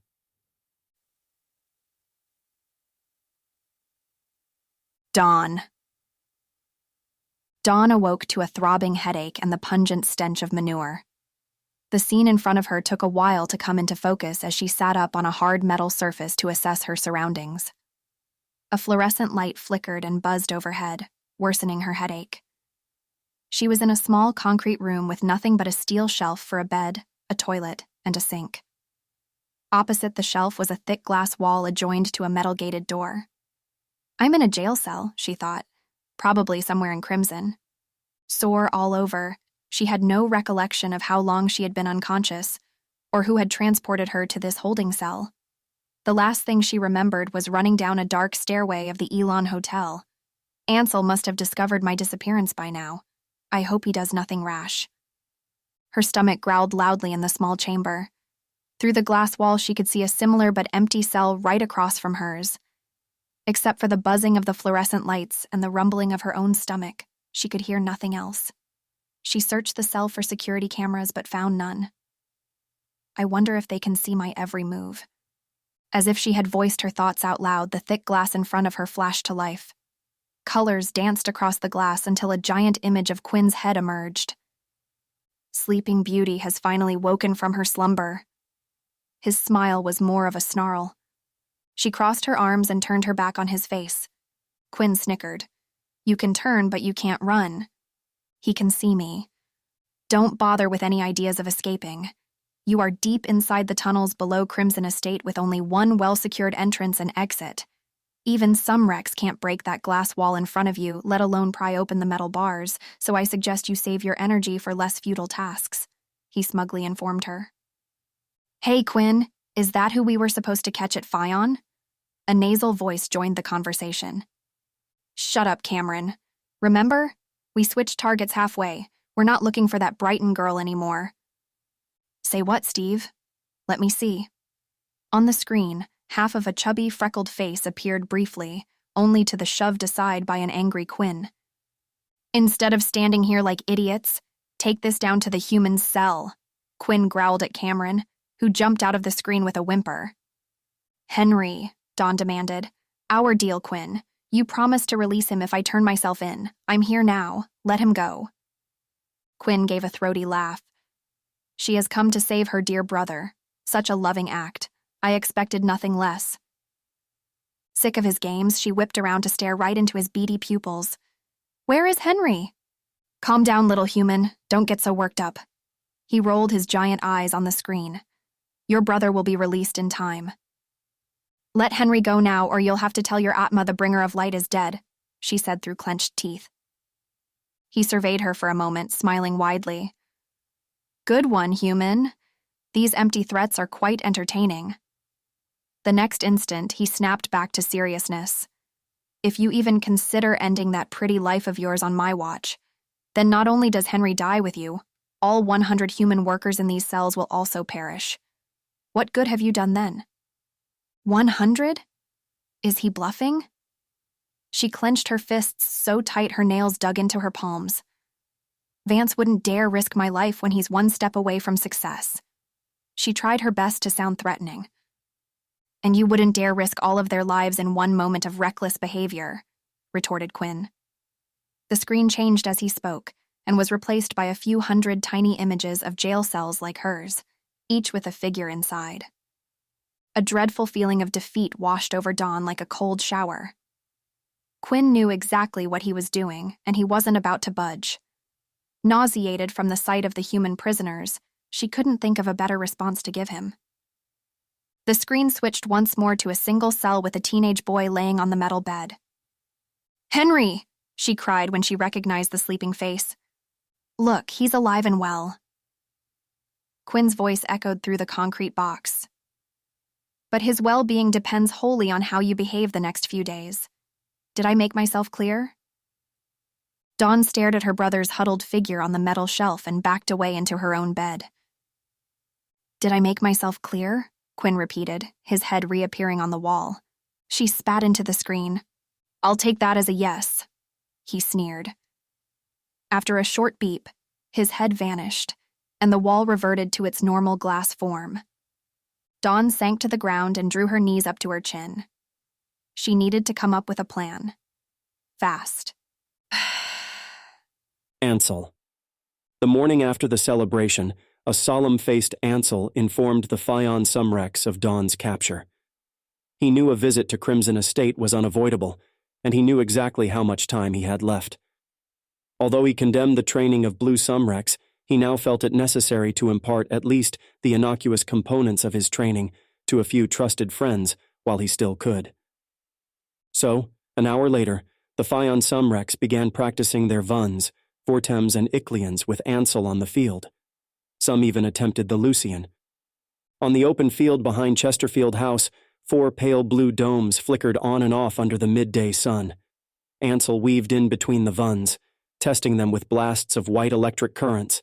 Next to the sturdiest Vun of them all stood a red-faced, sweat-laden Lorenzo, his features distorted with concentration. Jarrett and Alexander managed to produce blue sparks all around themselves, but they couldn't assemble the sparks to form the desired shape. Winston's dome glowed a lighter shade, but held steady against the crackling balls of electricity that struck it from multiple angles. Though less transparent than Winston's, Nico's Vun had holes throughout. He squeezed his eyes shut while muttering non-stop in Sumrection. Ansel paused in front of the Swiss cheese dome. He tapped Nico on the shoulder, giving him quite a scare. "Form matters more than intensity." Nico laughed sheepishly, his face turning beet red. With a sigh, Ansel checked his own patience. Blue Sumrects weren't made overnight. Even with his prodigious talents, it still took him years to learn the skills Nico was practicing now. A nausea stirred in his gut as his body remembered the unquenchable, all-consuming thirst for power. There was another path to immense power, a much faster way, but the risk in taking that path outweighed the reward. Training a Sumrect to turn blue was like feeding a vicious addiction. Most destroyed themselves in the pursuit of unbridled power. He was the lucky one, the exception rather than the norm.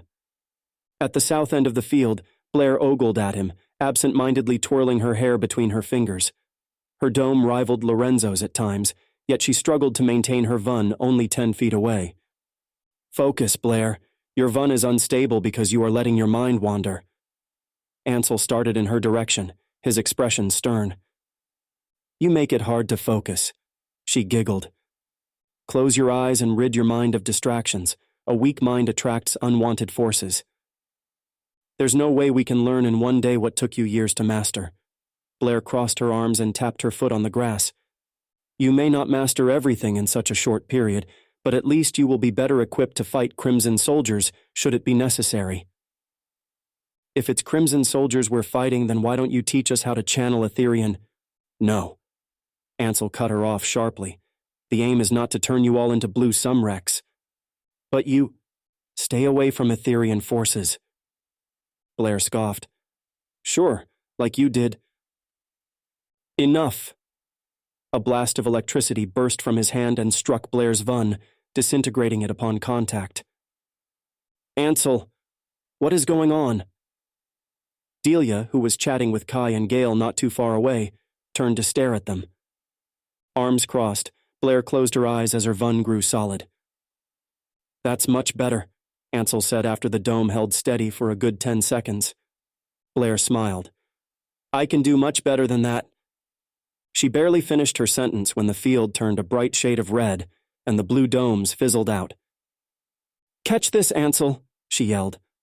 A dense, amorphous globule of reddish cloud hovered over her outstretched palms. At the sound of her voice, Ansel spun to see Blair push the clouds out toward him.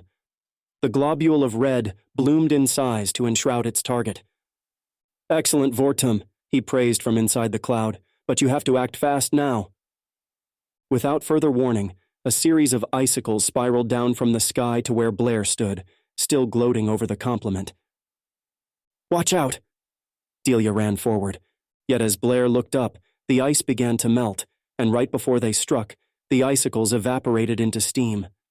Ansel stepped out from a thinning red fog. We need to work on your focus, Blair. Had the Iclians came from an enemy, they would have pinned you before you even reacted. I wasn't prepared just now. Blair sniffed, indignant. Ansel's lips curled upward into a slight smile. A blue Sumrect is always prepared. Like this? With a quick flip of the hand, Blair threw at him a swirling mass of smoke-like matter. Alarmed, he dodged it deftly. Where did you learn that? Blair giggled and sent more black smoke whizzing past his ears. Impressed yet? He hopped back as the smoke narrowly skimmed past his shirt sleeve. Impressed? No? Worried that you're dabbling in the wrong kind of forces? Yes. Alas, Blair ignored his expressed concern. She levitated off the ground and twirled in midair, hurling streams of dark smoke across the field. Whoa! Slow down! Lorenzo tilted his head to avoid a hit. Stop! There are humans about! Winston flailed his arms to get Blair's attention. His white shield sprang up just in time to deflect an incoming dark mass. All other Sumrects followed suit. The shields reverberated loudly when the flying smoke bombs struck them, and the field was suddenly filled with gong-like sounds. Get down! Ansel sent a blue dome cascading over Gale, Kai, and Delia at the edge of the field. Except it flashed a few times and disappeared. Like a broken faucet, the warm Sumrectian force coursed through his left hand intermittently. Despite his best efforts, he couldn't keep a steady VUN. Fortunately, Gale had pulled Kai to the ground as Delia deflected a string of Fusiliers that flew over their heads. Blair spun on, oblivious to the Sumrects below calling her name. Ansel's deep blue shield shimmered on and off sporadically. Each time he tried to shield, the warm Sumrectian force would rise in his chest and scatter before he could direct it. He understood what was happening, but Blair didn't seem to notice. Smoke bombs littered the field. He dodged this way and that, sometimes evading Blair's Fusiliers by mere centimeters. After 5 minutes of dancing around the Fusiliers, Ansel stood still and closed his eyes. An indigo shield formed around his head, but just as it spread to cover the rest of him, a dark mass struck the newly formed shield with a thunderous boom, cracking it down the middle. Ansel struggled to breathe while an enormous force hoisted him 10 feet into the air before slamming him back down face first into the ground. Chapter 17. Miles. The Vidra 360 glided smoothly over calm ocean waters and snow-capped mountain peaks. Inside, the heat kept Miles toasty enough to remain in his summer garb. As instructed, he left for Crimson at noon the day after his meeting with Ansel. 24 hours had passed since he last slept, but the churning of his mind and stomach prevented him from dozing off. The awful, imminent act of betrayal he was about to commit chewed at his conscience, and no amount of reasoning could assuage his guilt. He ran his fingers along the engraving on the purple velvet box. Even though the box contained nothing but an amber stone, it felt heavy in his hands. There must be a better way. He reached into his pocket for the leather pouch Ansel had given him last. The instruction was for him to open the bag after he handed over the portal to Vance. Not before. What if Vance kills me before I get a chance to view the contents? What if giving up the box is a complete mistake? For hours, Miles considered the possibilities, and when at last he could see Tempea's coastline, he inhaled a deep breath and carefully pulled apart the drawstrings. "Sorry, Ansel, I must." Inside the leather bag were a folded note and what looked like a rectangular slab of ice. Despite having traveled with him in a well-heated pod for the past 20 or so hours, the dark blue ice was smooth and untarnished. Bewildered, he unfolded the paper to discover a short message in Ansel's fluid handwriting. Miles, if you are reading this while still aboard the Vidra 360, then my inkling has been proven correct once again. A smart man like you would not have permitted this bag to fall into the wrong hands should our plan fail. Do not worry. Vance will keep you alive long enough for you and your family to be rescued by my Sumrects. I am asking you when the time is right, and I do trust your judgment, please give this bag to Dawn. Please also consider my request not as an assignment, but as a small favor for a longtime friend. Thank you. Ansel. Dawn? Is she at Crimson too? Miles stared at the note for a long time. His eyes grew moist when the memory of his first encounter with Ansel floated to the surface of his awareness. Vance had caught him in conversation with a pathfinder at Crimson Estate. All he wanted back then was to find a way home. But Vance viewed his behavior as insubordination and exiled him to Fion. What should have been the end of him turned out much differently than expected. Ansel welcomed him with open arms, treated him more like a family member than a prisoner, and before long, Miles learned just how much Vance had distorted Ansel's true nature. If Vance hadn't taken his family captive and threatened their lives, he would have never traversed down this path of treachery. A small favor for a longtime friend. He was glad no one was around to see the tears flowing down his cheeks. It is the least I can do. Ansel. Stop this insanity right now. Ansel heard Delia holler furiously. Every bone in his body ached. He pushed with screaming muscles against a shifting earth to rise from the dirt. Instinct and prior experience saved him from more severe injuries.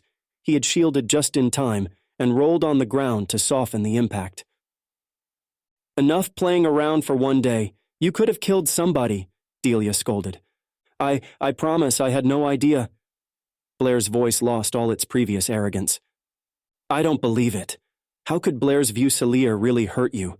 Alexander said as he helped Ansel to his feet. Sheepishly, Ansel dusted the dirt off his knees while the other Sumrects congregated around him. What just happened? Lorenzo's voice carried a hint of concern. Nico was the only one smiling.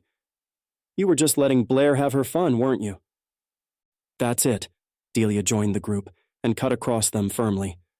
You all need to go inside and take a break. Blair, think twice before you do something like that again. Behind her, Blair wriggled free from the invisible ropes Delia loosened and dashed up to Ansel. Embarrassed and worried, Blair grabbed him by the arms and inspected him from head to toe. I'm so sorry. Are you okay? Ansel gave a chuckle. After escaping from what I thought was certain death, I'm doing fantastic. But I must warn you. He scrutinized her, choosing his words with care. Stop channeling dark forces. Sooner or later they will consume you. She stared back at him, lips pouted. Blair, you need to keep your anger under control, or we can't trust you in an actual fight, Lorenzo said. Blair stuck her tongue out at him but held back a smart retort. She made a mistake. That is all. Ansel sighed. One day her inquisitiveness would bring about her downfall. Delia's right. We have been out here all morning and need a break. Let's go inside. There's something I ought to share with you. Dawn. The only prisoner in a row of empty holding cells, Dawn heard the bickering and footsteps well before she spotted the guards. It had been a whole day since she turned herself in. Twice the guards passed by with food, but she refused to give Quinn the satisfaction of seeing her take a bite. Her refusal to eat wasn't a viable long-term solution, but for the time being, maybe Quinn will get the message that she meant business. Through the thick glass wall, Dawn watched two Sumrects clumsily approach the gated door of her cell. The curly-haired and shifty-eyed Sumrect with the name Steve on his chest badge was half the width and twice the height of his round-bellied friend Cameron. Steve spun the brass key ring around and around on his index finger as he led the way. Cameron trailed not far behind, balancing a tray full of food for the human prisoner. "They don't feed us half as good as they feed this human," grumbled Cameron. "Why do they even bother?" "Because she is the bringer of new light, you thick skull." "Bringer of light, bringer of night. I say she is the bringer of more trouble for Cameron. They got us working too hard, Steve. Yikes." His big toe jabbed into an uneven stone on the stairs, and he was forced into an acrobatic dance to keep the tray from spilling. "You have one job, Cameron. One." "It's slippery." Letting out a strangled sound, Steve threw his head back. "If you just concentrated a bit more and stopped complaining, maybe we'll actually get the food to the human in one go this time." "Anyway, she's not going to eat it." Cameron stuck out his lower lip. "Why don't you try feeding her?" "Hurry up and quit whining," Steve snapped when he reached Dawn's cell. He unlocked the door to let Cameron in. Meanwhile, Dawn's stomach growled loudly. "Hungry? You better eat up this time," he barked. "Quinn knows the game you are playing, and he has ordered us to watch you eat it all." "Good luck," Dawn scoffed. She laid herself back down on the metal bed and pretended to go to sleep. Cameron hissed, "Steve, I told you." A rough hand seized Dawn by the hair, yanking her to a sitting position, and she found herself face to face with Steve. "Open your mouth," he ordered. She squinted at him but didn't reply. "You stubborn human, I say open your mouth." She pretended to close her eyes. Flushed red in the face, he snatched a dinner roll off the tray in Cameron's hands and jammed it into her mouth with such force she started choking on the bread. Steve, Quinn told us not to do that," Cameron pointed out in a small voice. "Quinn said this human has to eat, and she's going to do just that." Steve slapped Dawn violently on the back so that the piece of bread flew out of her mouth. Coughing, she raised a fist to punch him just as Quinn's face appeared on the glass wall. "Let her be." His voice boomed, freezing both Dawn and Steve in mid-action. "Leave the food there. Let's see how long she holds up." Dawn gave Steve a hard stare before she curled back up on the metal bed. "The Atma will want to see you soon. You better not play dead then." Quinn snarled. "As for you two good-for-nothing fools, go check on Cell 3. A human girl tried to commit suicide there." With her back to the screen, Dawn shuddered at his words. "I need to get the prisoners out of Crimson," she thought. "But how?"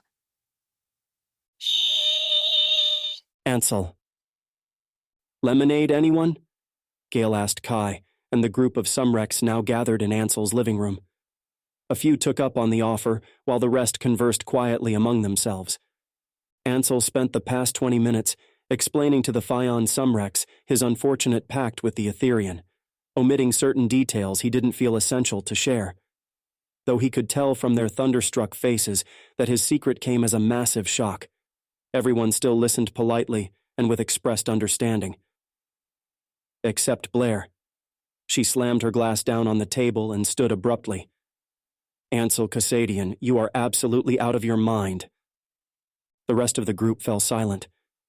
"Blair, I made the decision long ago, and I can do nothing to change it now," Ansel said, his voice gentle, almost apologetic. "I'm merely asking that you accept what is and help me."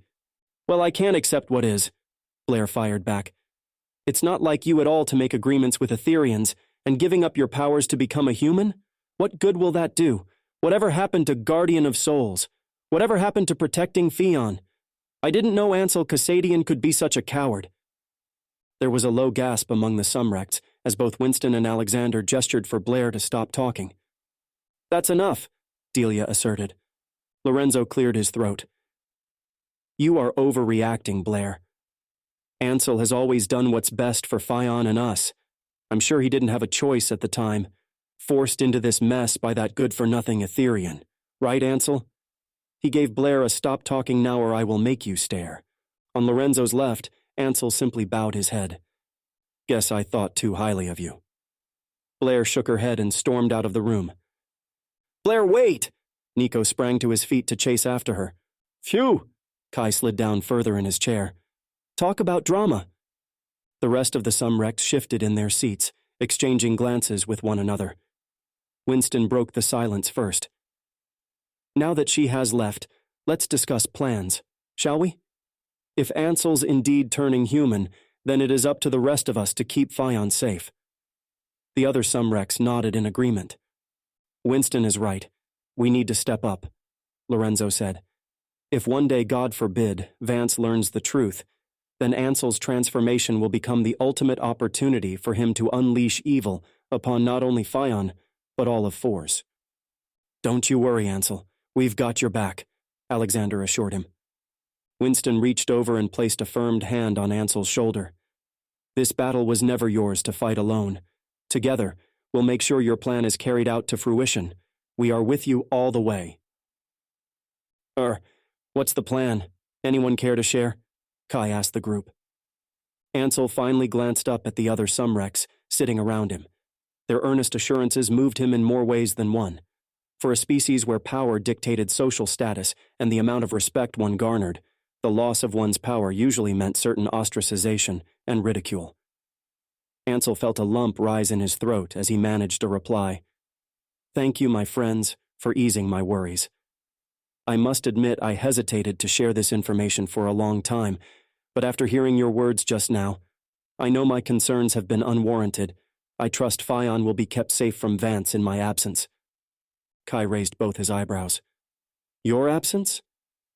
Ansel sat up straighter and gave him a comforting smile. It's time I paid my brother a visit. The longer Vance holds Dawn in captivity, the more danger she will be in. But how long do you think you've got? You know, until you turn human? The sooner we act, the better, was his vague reply.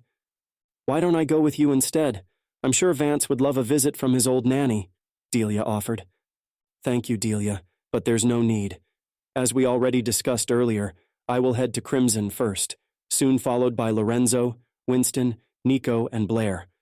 Miles's family needs my help to relocate to a safer place away from Crimson Estate. Gale has already been in contact with Pathfinders at Crimson. They will assist us from inside. After attending to the entire conversation in silence, Gale spoke up at last.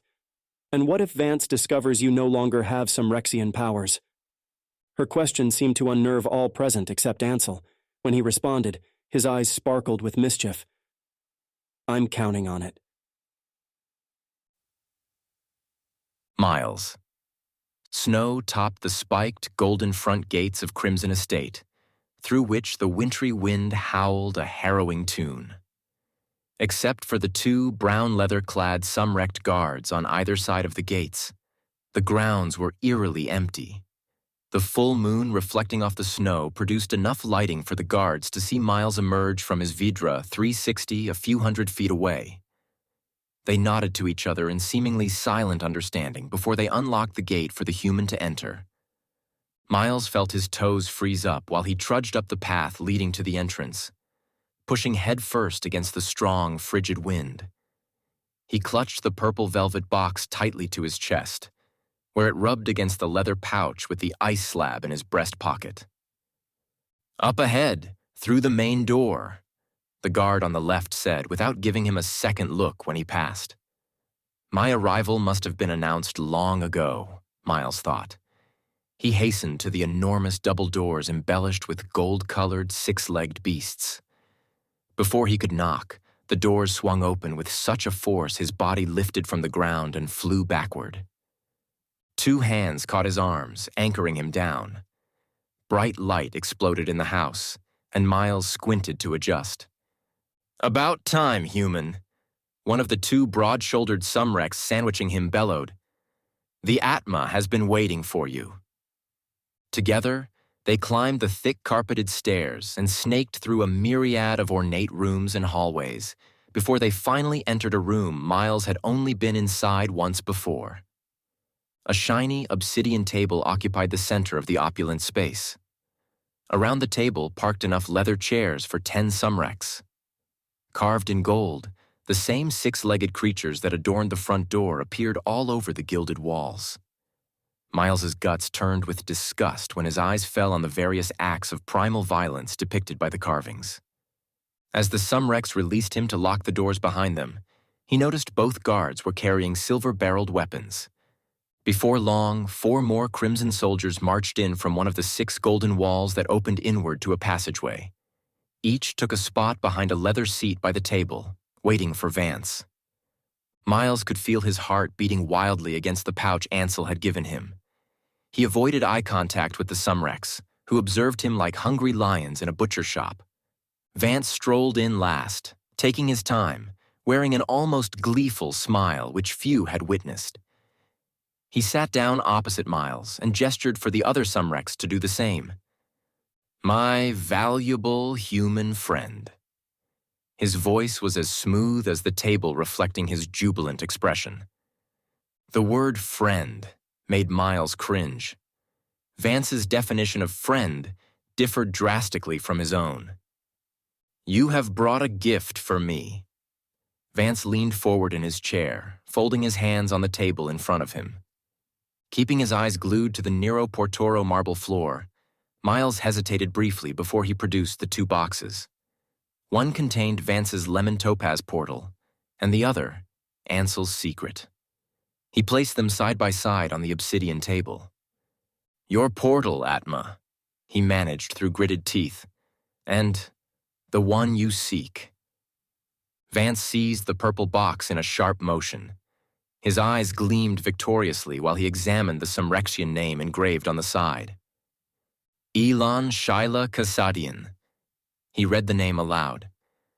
"Hard to live up to your name, isn't it, Elon?" He chuckled to himself, speaking to nobody in particular. After a while, he returned his focus back to Miles. "How did you obtain this?" "I earned Ansel's confidence as you instructed, with Gale's rescue." Miles paused. "He entrusted me with the box and told me to bring it to you." "Just like that? He gave it up?" Vance's eyes flashed suspiciously as he set the box down in front of him. "Yes.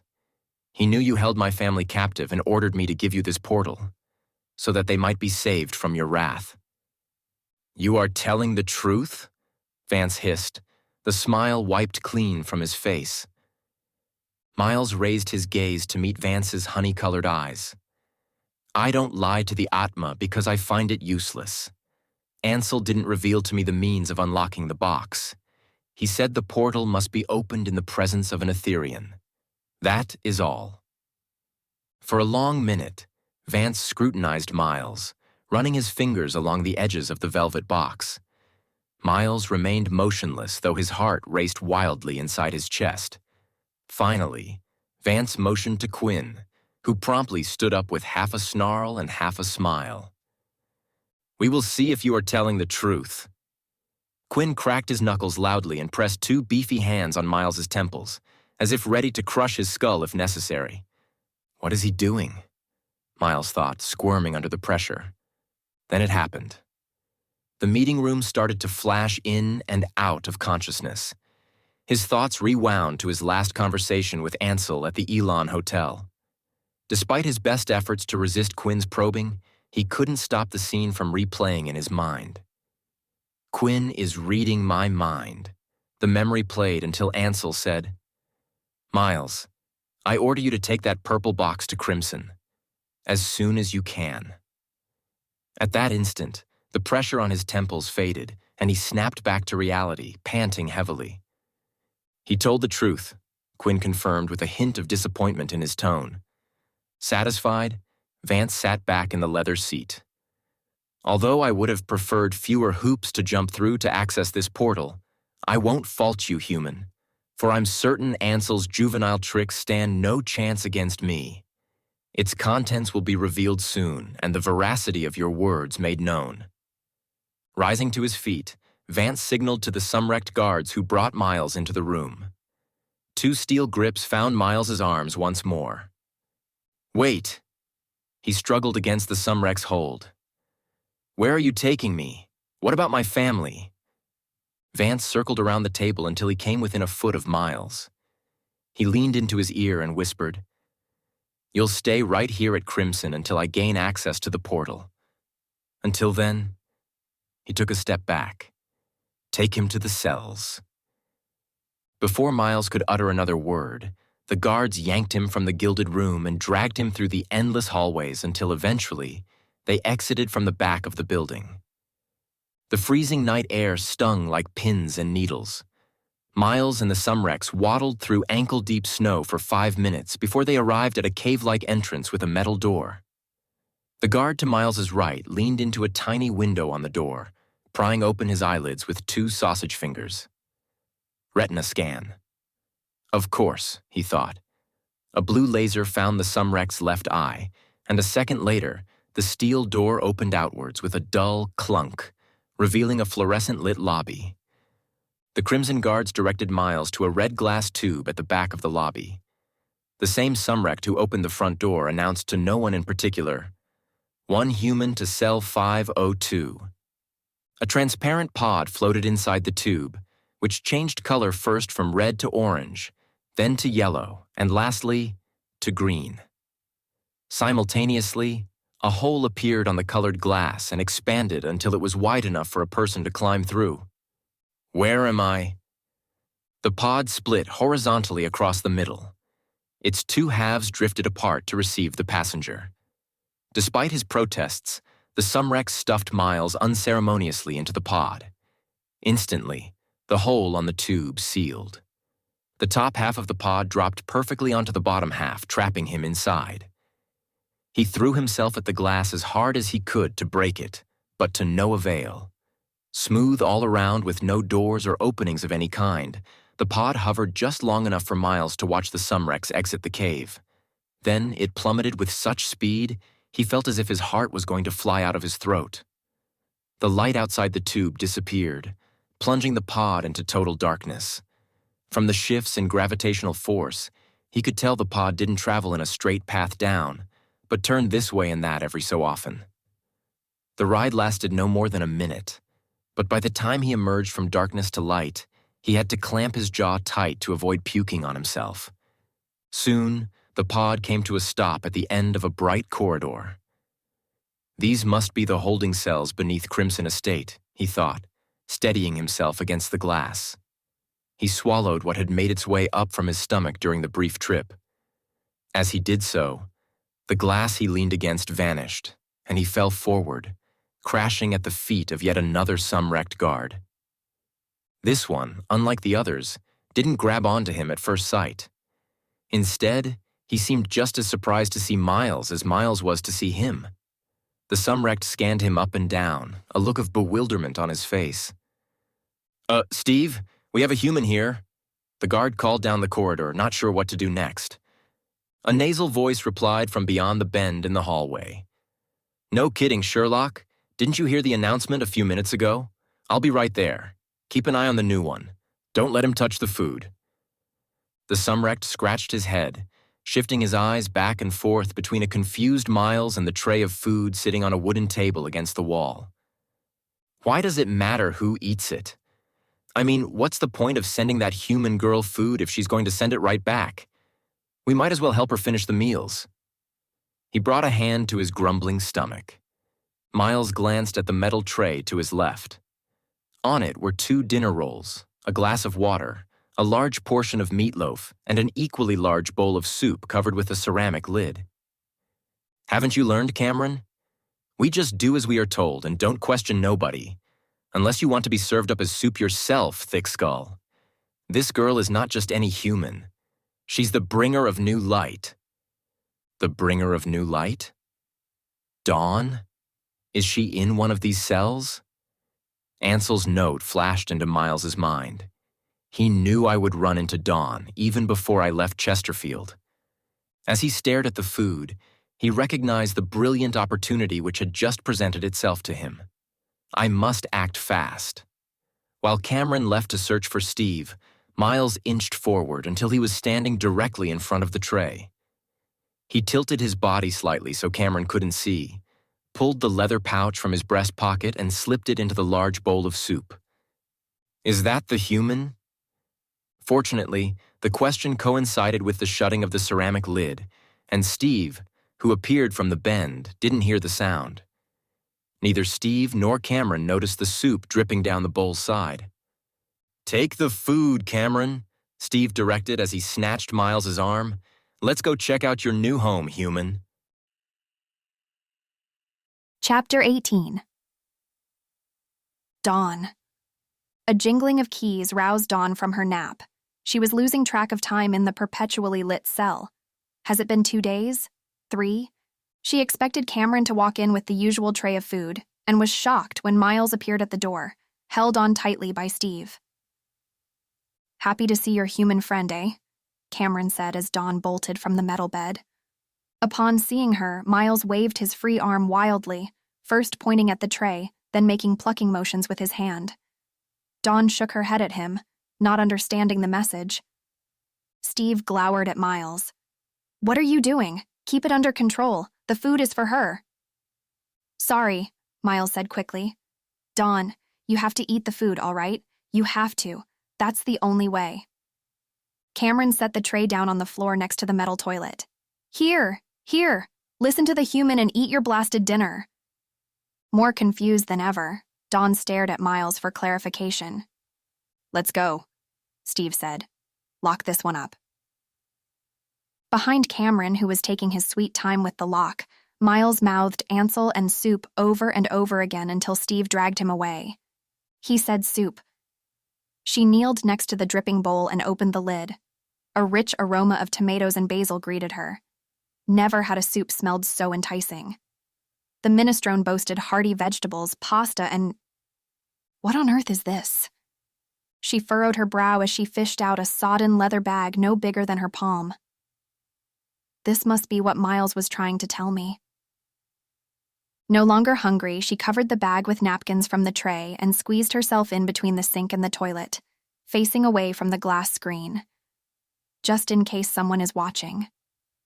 She pulled open the drawstrings and dumped the contents of the bag into her hand. An odd rectangular piece of dark blue ice fell out. Miraculously, the ice neither melted nor chipped on its trip to her cell, but the instant it met her fingers, the ice began to evaporate. To her great astonishment, the chunk of ice converted into steam within seconds, leaving her with a blue satin handkerchief, on top of which sat 2 glowing amber stones and a short message scrawled on parchment. On closer inspection, she gasped. Embroidered on the blue handkerchief was the Etherean spell Kai had shown her. Except this version contained an extra stanza, the ending to the spell. Transfer power or meet defeat.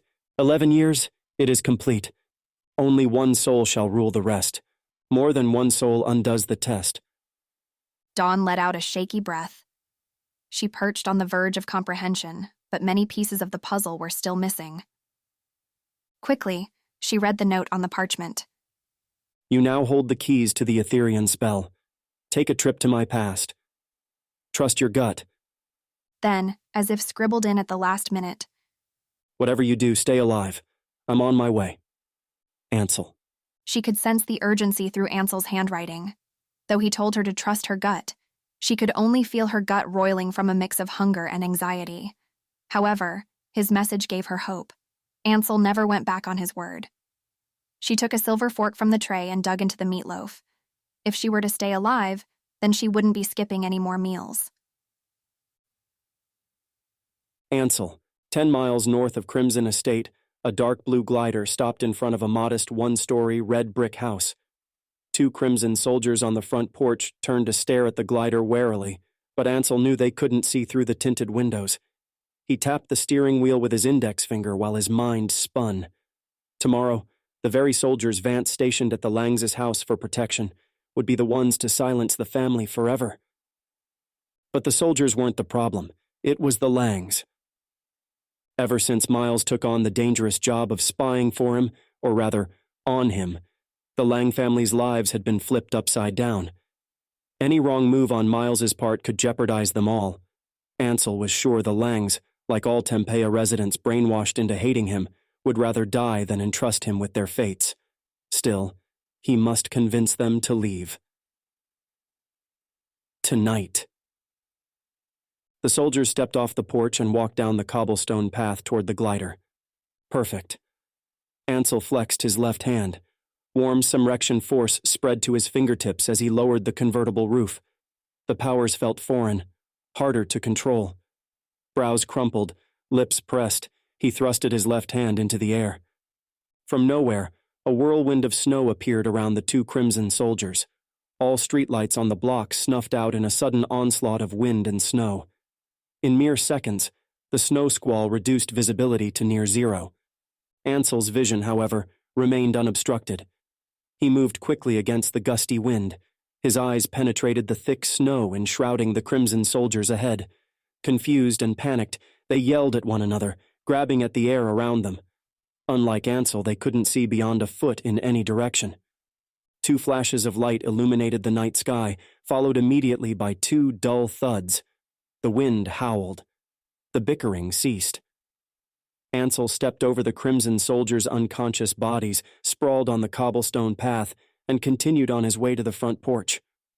A strong gust of wind blew open the door before he could reach it, not quite the introduction he intended, but he was struggling to maintain control over the storm he started. Dressed in black from head to toe, and framed against a hazy backdrop, he made a formidable figure. His eyes immediately fell onto the Langs, who had backed into a corner of the kitchen, their faces pale as the countertop. Miles's father, Max Lang, stood in front of his quivering wife and daughter, wielding a chef's knife with both hands. The blade glinted ominously in the kitchen light, warning Ansel to keep his distance. But Ansel glanced at it with more intrigue than concern. He advanced toward the family, careful not to produce any sudden movements. "Who are you? What do you want?" Ansel kept inching forward. "Mr. Lang, you and your family are in danger. I've come to protect you." "That's a lie. We have protection from the Atma. Who are you?" Eyes bulged, cheeks puffed, Max waved the knife at Ansel. Ansel didn't reply right away but moved forward still. "Stop! Where? You are..." "Mr. Lang, I don't mean you any harm. I come from Chesterfield, where your son works." The family shuddered collectively at the response. Ansel could tell from their horrified expressions that they realized exactly who he was. It was time to act. He hadn't wanted to scare their daughter with what he was about to do, but at this crucial conjuncture, he saw no other way. Gritting his teeth, Ansel flung himself at Max. Vance. Vance sat alone, staring at the purple box resting above his own reflection on the shiny obsidian table. He knew the box held the truth and key to the Etherian spell, yet he hesitated to access its contents. The engraved name danced in the dim light, taunting him. "Elon, did you ever think this day will come?" The corners of his lips curled in contempt at the thought of his brother. That paragon of virtue he, Eanon, could never be. Since birth, he resided in the shadow of his older brother, always a second thought, a lesser than. Everything Vance secretly yearned for, power, esteem, empire, his brother attained with little to no effort.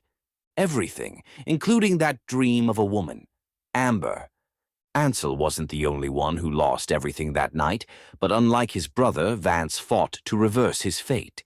How ironic that after he had conquered the impossibility of becoming an indigo Sumrect, the guardian of souls ultimately fell at the hands of his own brother.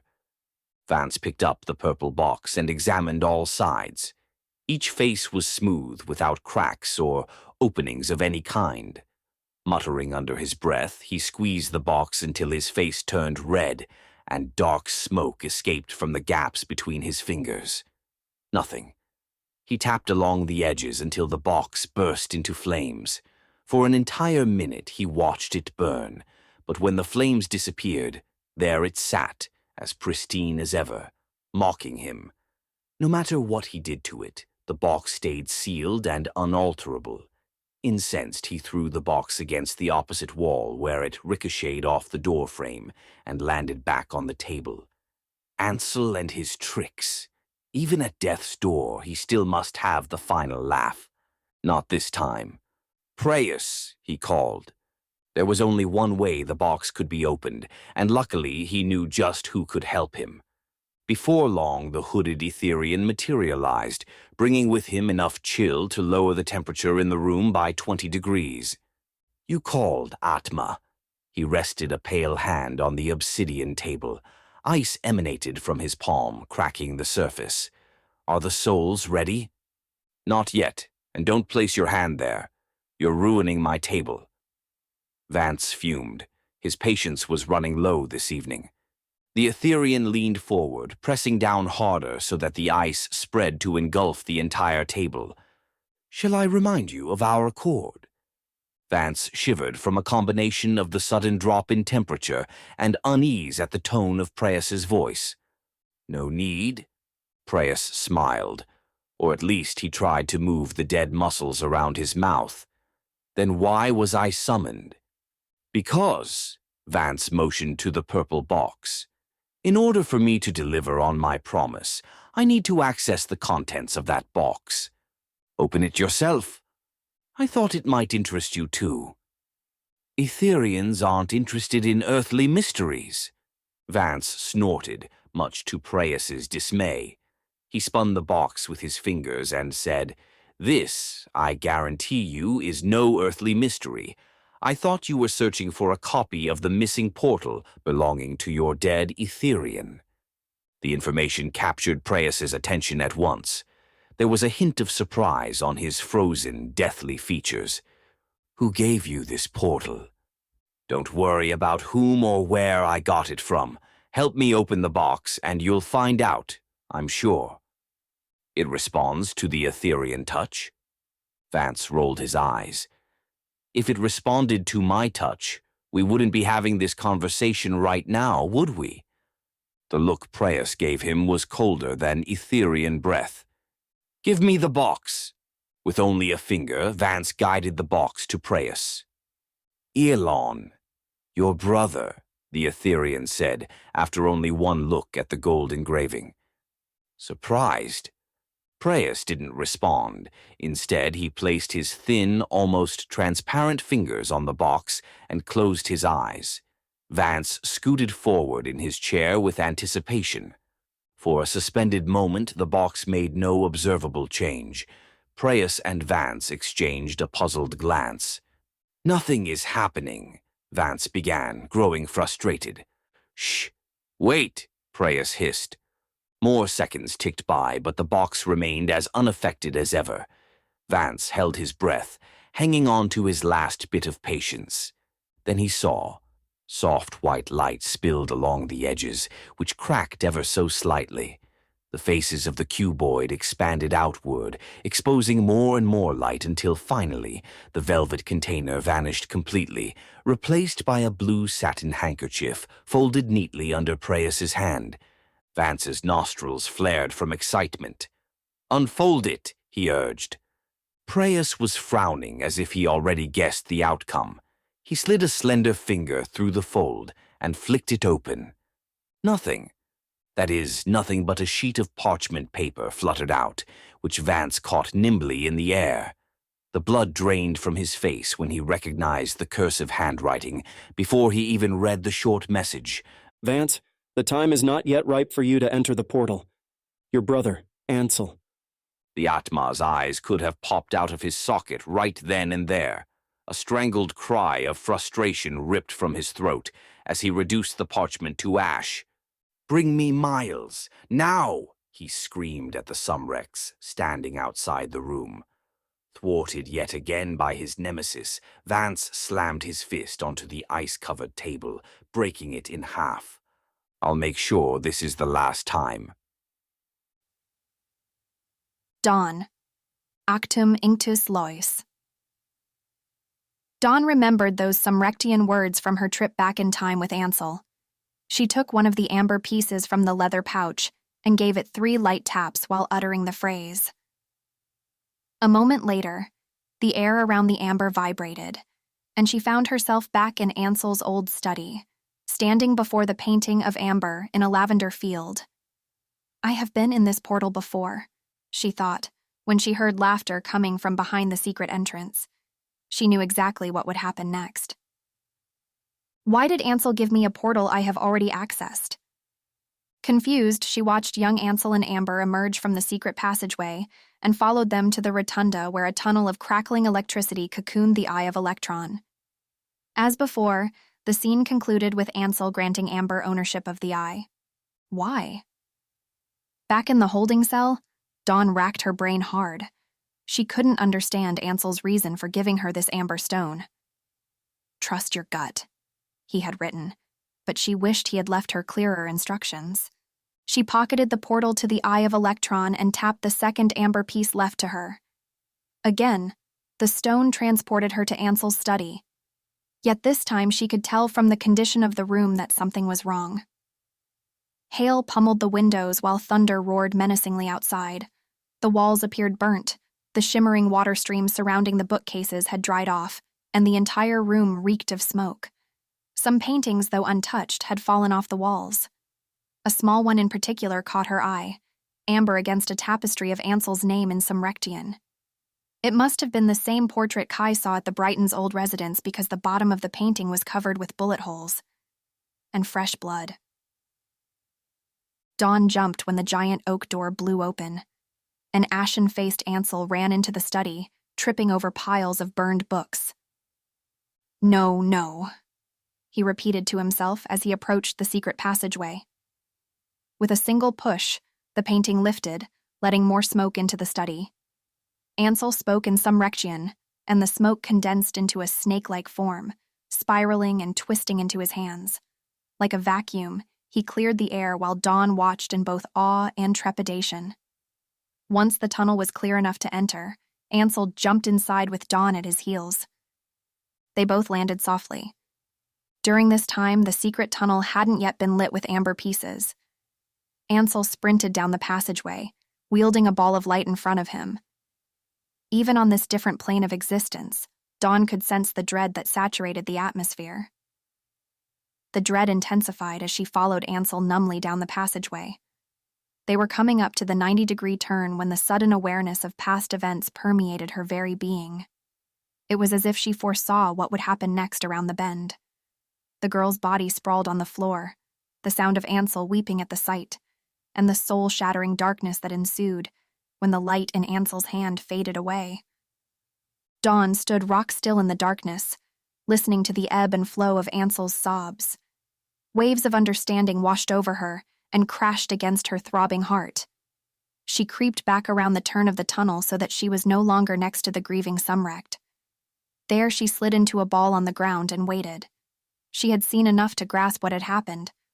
Somehow, even though Ansel allowed her access, Dawn still felt as if she was infringing upon something very private. Ansel wouldn't have wanted her to see him in such a state. The weeping continued until a soft voice whispered, "Ansel?" Dawn drew in a sharp breath. Although she couldn't see, she heard a shuffling of bodies and Ansel calling out Amber's name.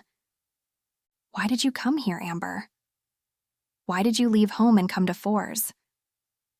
"Vance. He told me you were in danger. He was lying." "Ansel." The voice spoke again faintly as dim light filled the tunnel ahead once more. "Vance, the Etherean. Stop him." "Vance. What did he do? Amber, look at me." There was no answer. "Amber, open your eyes. Where's Vance? What has he done? Look at me, Amber." Ansel pleaded, his voice cracking. "The spell. I carved it. But there's more. It was her." Dawn remembered the unfinished poem etched into the tunnel wall. "Amber, you are going to be okay. I'll find Vance and force him to reverse the spell, but you have to give me some time." More painful silence. "Amber, Amber," his voice trembled with fear. "I love you, Ansel. Thank you. For everything. No, no, no. Amber, I love you. Stay with me. You promised." His voice broke. He kept calling her name, knowing he would no longer get a response. Around the bend, Dawn pressed her hands over her mouth. Hot tears rolled down her cheeks. She knew much too well the pain of loss, of saying goodbye for the last time, and she was glad she couldn't see Ansel or Amber during their last moments together. Why did Ansel send me here? Suddenly, the light in the tunnel became brighter. It was you, Dawn heard Ansel say. I was only fulfilling your brother's wishes. A cold, high-pitched female voice echoed through the passageway. He and I made an agreement. You killed her, Ansel said in a low, quivering voice. Don't go throwing the blame on me. You know Etherians don't have that power. An Etherian? Every muscle in her body tensed up as Dawn remembered Ansel's warning about Etherians' ability to see time-traveling humans. She's not completely gone in yet, the female Etherian said. After a long silence, Ansel spoke again, his voice so soft it was barely audible. Please, save her. I beg you. The Etherian let out a hair-raising laugh. I'm afraid your request came much too late. I can't turn back time any more than you can. Please, Ansel implored. There must be something you can do. At that instant, a faint ball of light appeared at the tunnel's start, bouncing in midair. Dawn stifled a gasp. We are not alone in this passageway. The Etherian laughed again, sending chills down Dawn's spine. No amount of power or talent will help you raise the dead. Isn't that right, Elon? Ansel didn't reply. Down the tunnel, Dawn watched the ball of light increase in size with each passing second. There's perhaps something I can do. Not to resurrect, but... But what? Tell me. Perhaps I can guide her soul. What do you mean? When a human dies, her soul abandons the body and briefly enters this realm of existence before moving on. While us Etherians can't resurrect the dead, we can redirect a soul back to the living, thus into another body. And what about Amber's? There was a sudden hope in Ansel's voice. She's just passing on now, but her soul's not quite gone yet. Perhaps we can save it before it leaves us for good. How? Please tell me how. When the approaching ball of light grew bright enough, Dawn recognized its bearer.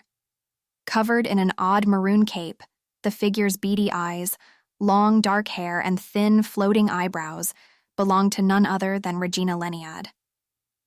Dawn suddenly recalled that in Ansel's haste he had left the entrance to the tunnel uncovered. What is she doing here? How did she find them? Why did Ansel send me here? Endless questions swirled in her head, but Dawn had yet to discover the answer to any of them. Regina must have heard the voices beyond the turn in the tunnel because she snuffed out the light in her hand and stopped dead in her tracks.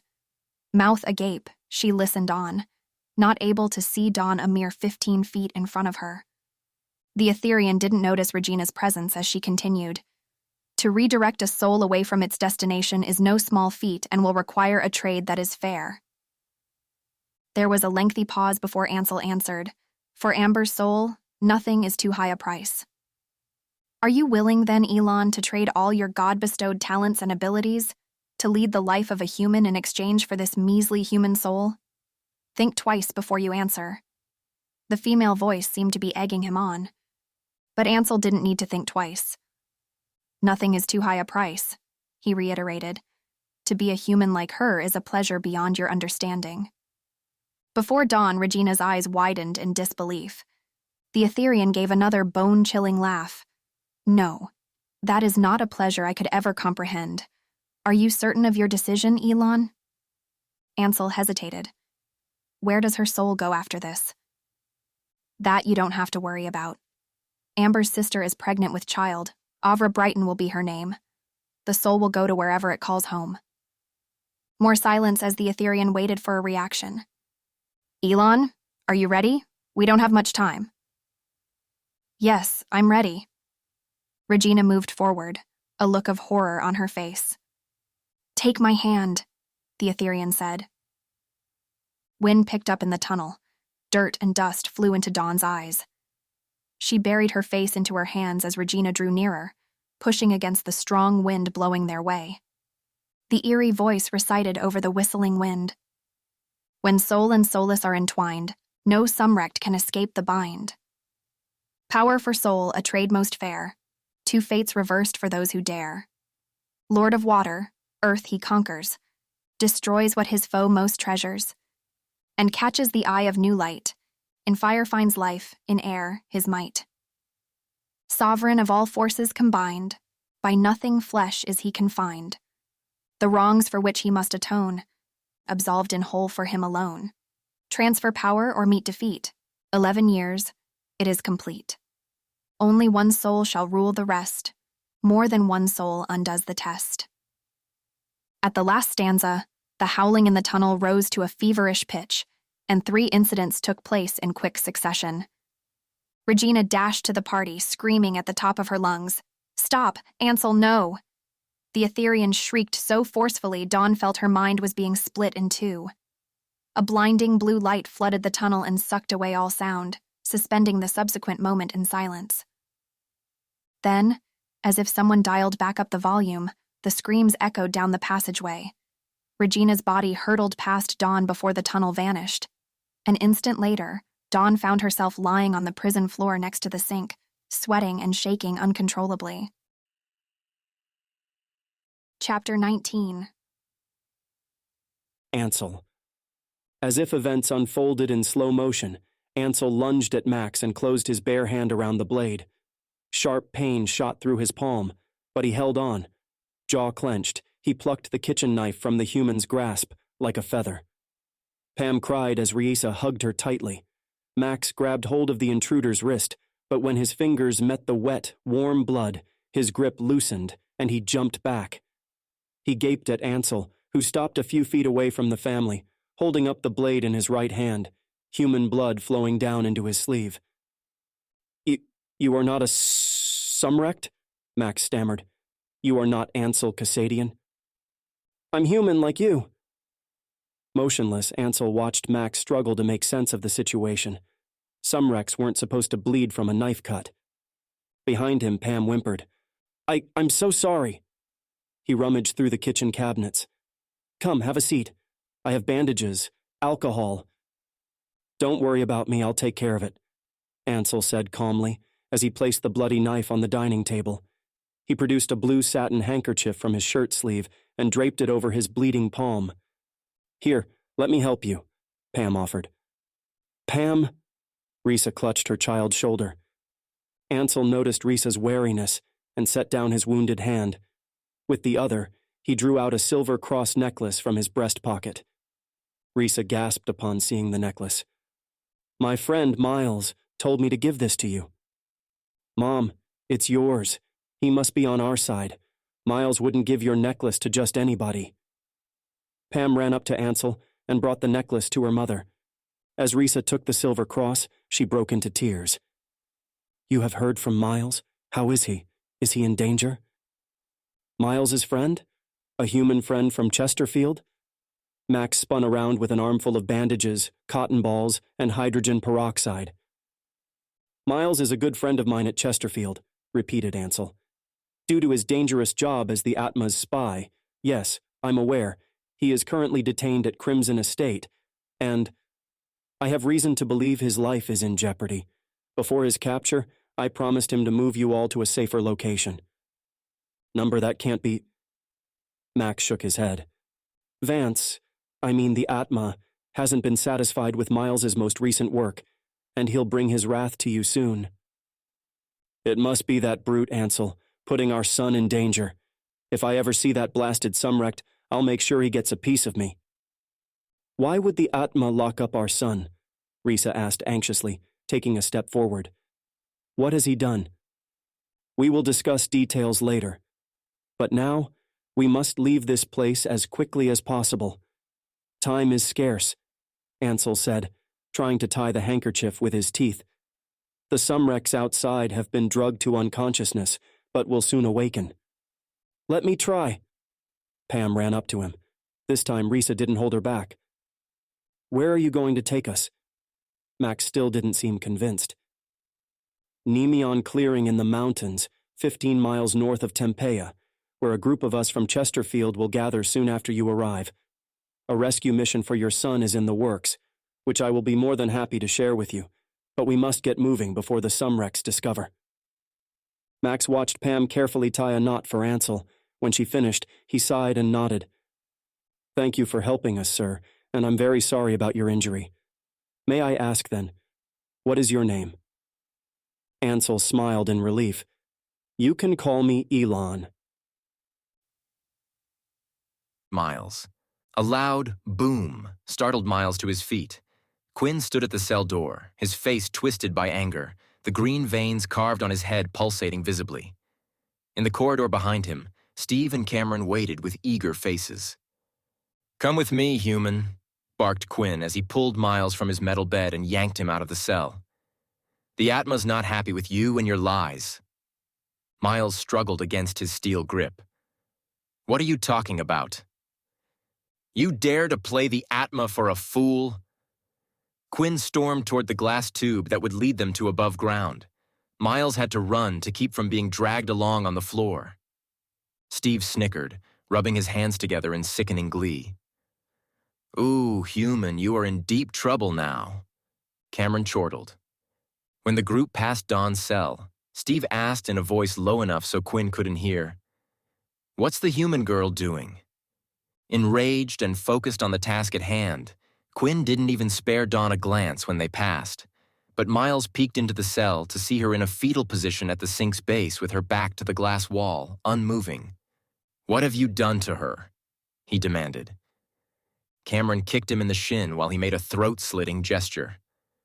"Hush your mouth, human. The girl's fine," he said. "You don't think Quinn is angry enough?" Steve, too, motioned for Miles to stay quiet, prodding him to keep moving forward. When they arrived at the red glass tube, Steve announced their destination and an entrance materialized, this time large enough for both Quinn and Miles to pass through.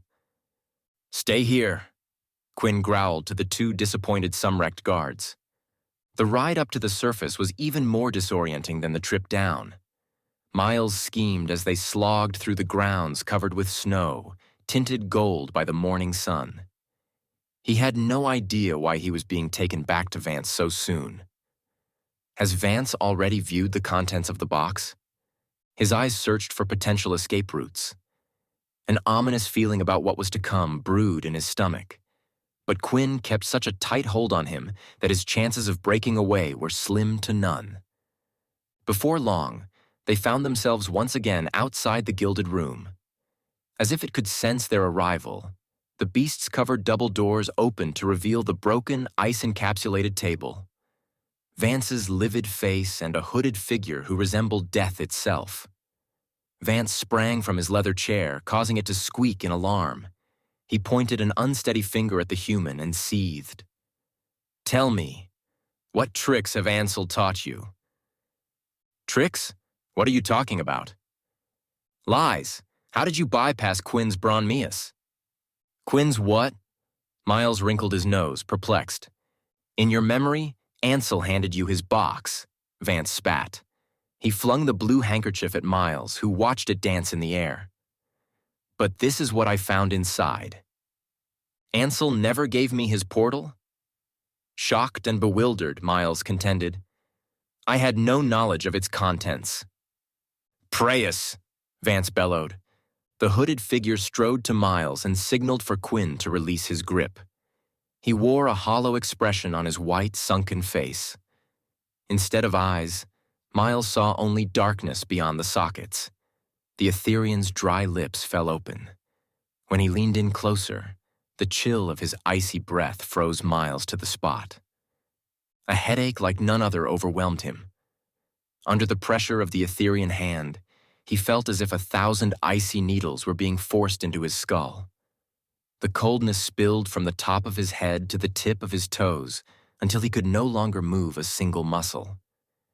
He strained to keep his eyes open, but he had already lost sight of the surrounding reality. He sank into total emptiness. When he came to, he was still in the meeting room, lying on the floor, shivering from the cold. He had no perception of how much time passed since he fell unconscious. He looked up and found Quinn's eyes locked on him. No escaping at all. Preyus was speaking to Vance, who had taken a seat once more. "He didn't lie," Preyus said. "Ansel only told the human to bring the box to you, not that the box contained his portal. Then this was Ansel's plan all along. He knew we would search the human's memory." Well played. But what he didn't predict was you, Preyas. He didn't think we would figure out his trick so soon. Indeed, the smooth voice of the Etherean made Miles's hair stand on their ends. Perhaps he also overlooked a tiny detail, something of intrigue in the human's memory. Vance frowned, gripping the armrests of his seat. Stop beating around the bush, Preyas. What else did you find? At the end of their discussion, and I believe that is the part your Sumrect overlooked, Preyas gestured to a simmering Quinn. He doesn't have the same powers you do. Vance dismissed the comment. Now get on with it. Before the human left, Ansel handed him a brown leather bag. On the floor, Miles tensed up. What? What was in it? Where is it now? The only instruction Ansel gave the human was to open the bag after giving you the box and to keep its contents away from your grasp. As soon as Preyas uttered those words, realization dawned on Miles. Vance sucked in a trembling breath. His honey-colored eyes squinted in Miles's direction. Have you looked at its contents? No. Miles clenched his teeth, sitting upright. Ansel told me not to look. And where is the bag now? I don't know, he lied, staring into Vance's eyes. I'll ask you again. You have seen the power of an Etherean. You can lie to me, but you can't lie to him. If you want your family to live, I suggest you rethink your response and answer me truthfully. Miles glared at the Sumrect in front of him, his hands balled into fists, his stomach nauseated with what he was about to divulge. Yet before he could open his mouth, a Sumrect guard burst into the room. The Lang family. Someone drugged our Sumrects and now the family's gone. Shock flashed across Vance's face. Out of the corner of his eye, Miles saw Preyas approach him with an outstretched hand. Even though he knew what the Etherean was about to do, he smiled with relief at the knowledge that his friend hadn't failed him. Dawn.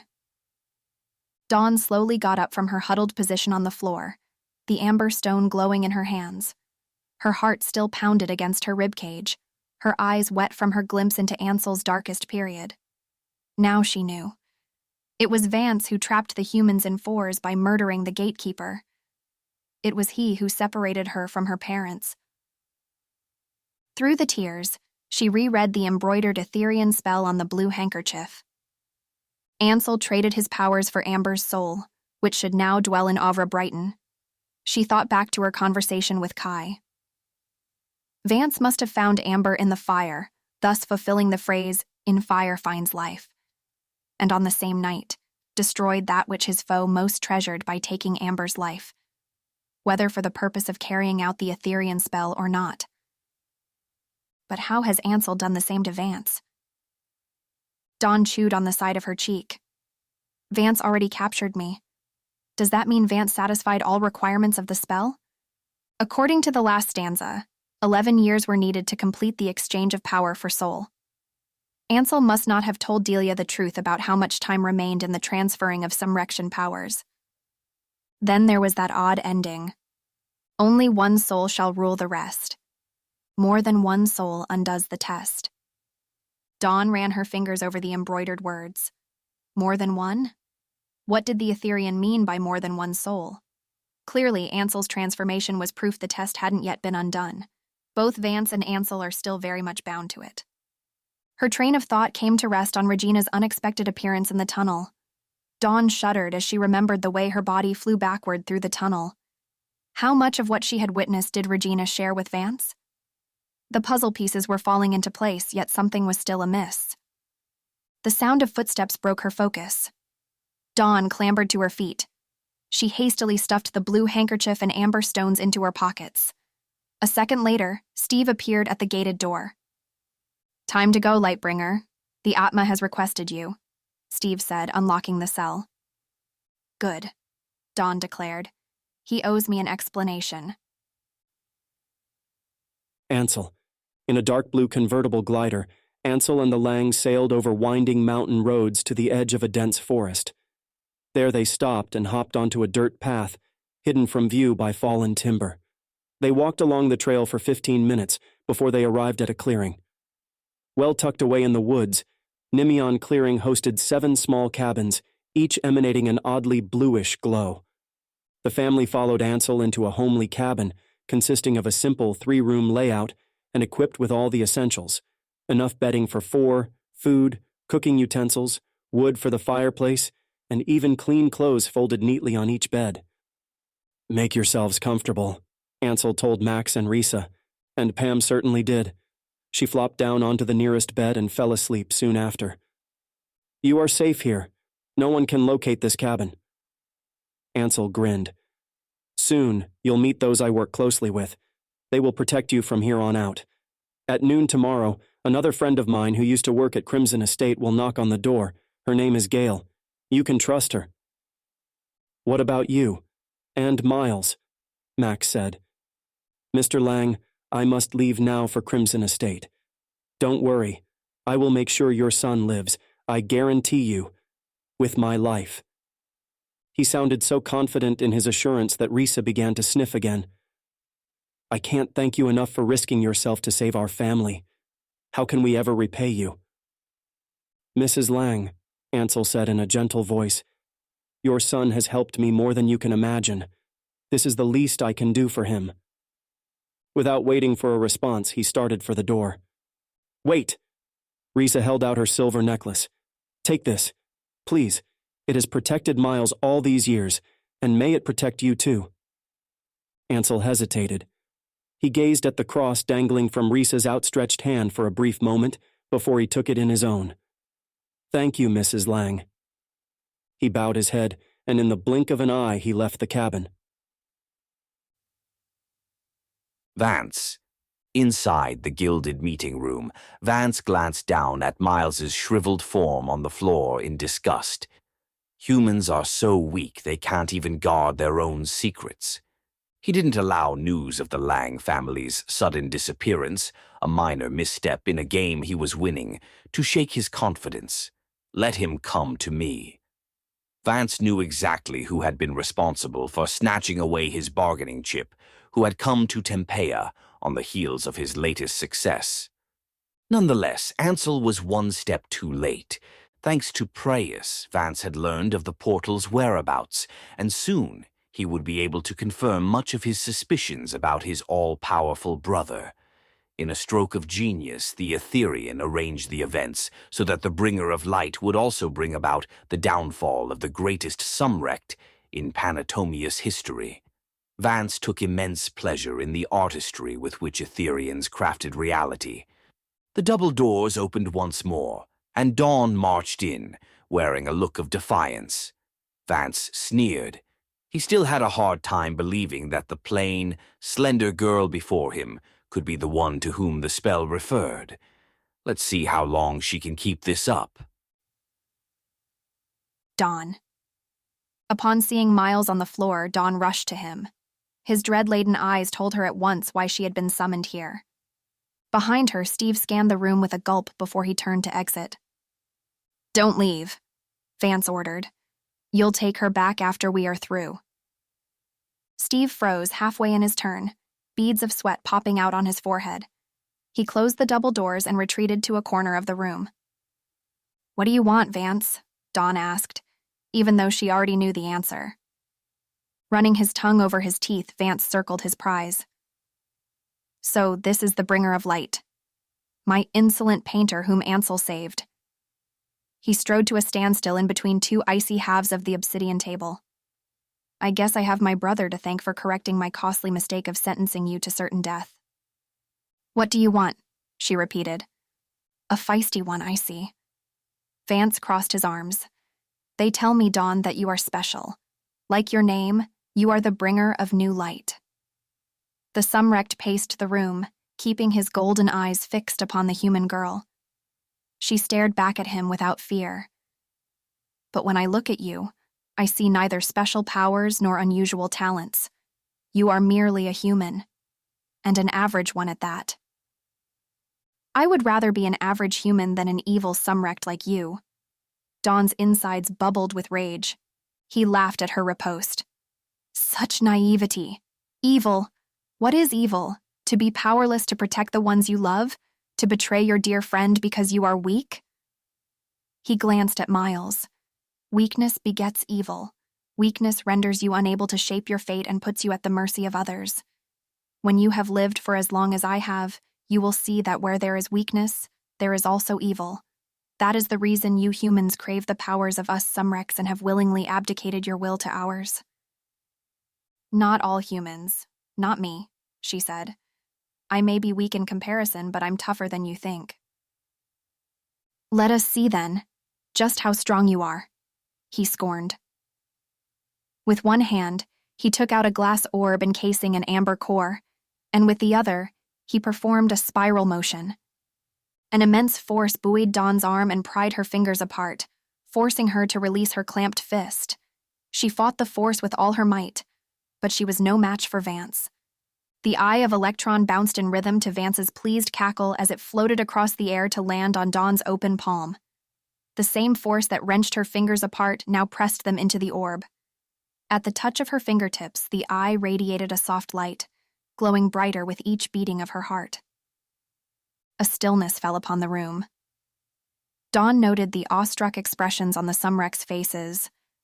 They must have witnessed not only an impossibility, but the wonders of what could only be magic beyond their comprehension. Even Preus laced his bony white fingers together in a poor expression of excitement.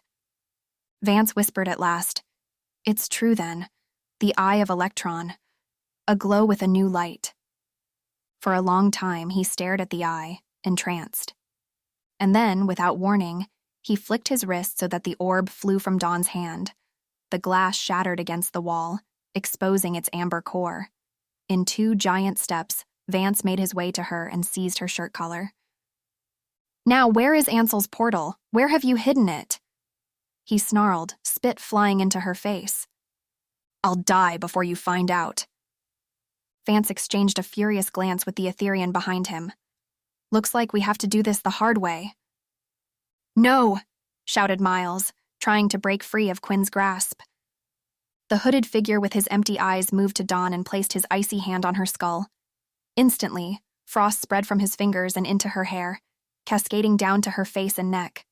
Unbearable pain shot through her body as she dropped to her knees, eyes rolled back into her head. She knew there was no stopping Vance now. The Etherean would learn of the portal's location by probing her memory. Vance. Prius stood with his hands on Dawn's skull while Vance watched intently, holding his breath.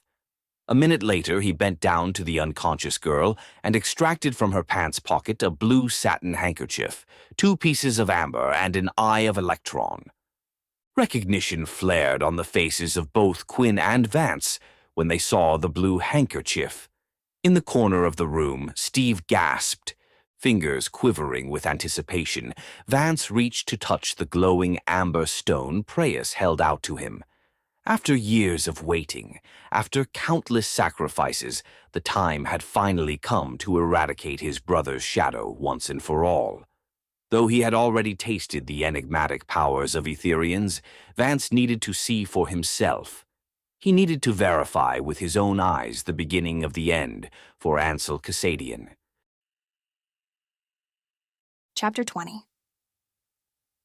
Regina. Regina hadn't slept a wink since her conversation with Quinn a week ago. The events she bore witness to inside Chesterfield's secret tunnel haunted her every waking moment. She never revealed to Vance what happened on that fateful night, but she could feel the inevitable unraveling of truth as the 11-year period came to an end. Exactly 11 years ago today, she thought, Vance and Ansel made their pacts. While Vance interrogated Miles and Dawn in the meeting room, Regina remained awake through the night, wrestling with a secret she sensed she could no longer keep. When she first learned of Ansel's transformation from Quinn, she was shaken by the news. She hadn't expected the spell to be executed to completion. Ever. And even now, with the impending revelation, she held little faith in those Etherean words. Only one soul shall rule the rest. More than one soul undoes the test. the Etherean's shrill voice echoed in her head. A female's instinct told her neither Vance nor Ansel correctly comprehended the meaning of the spell, and she needed them to understand before it was too late. From her second-story window, she monitored the grounds below. She saw Quinn yank Miles through the ankle-deep snow, and later, Dawn marched toward the house with Steve closely behind. No doubt Vance was well on his way to discovering Ansel's secret, which Regina had been careful to conceal for years.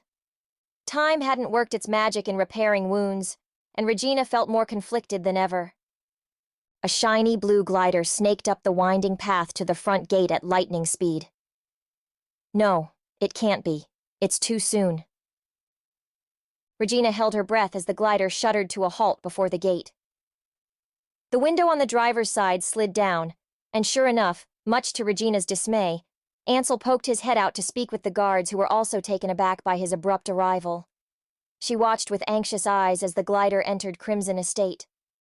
Without waiting a second more, Regina dashed out of her room, determined to reach Ansel before he headed straight to his death.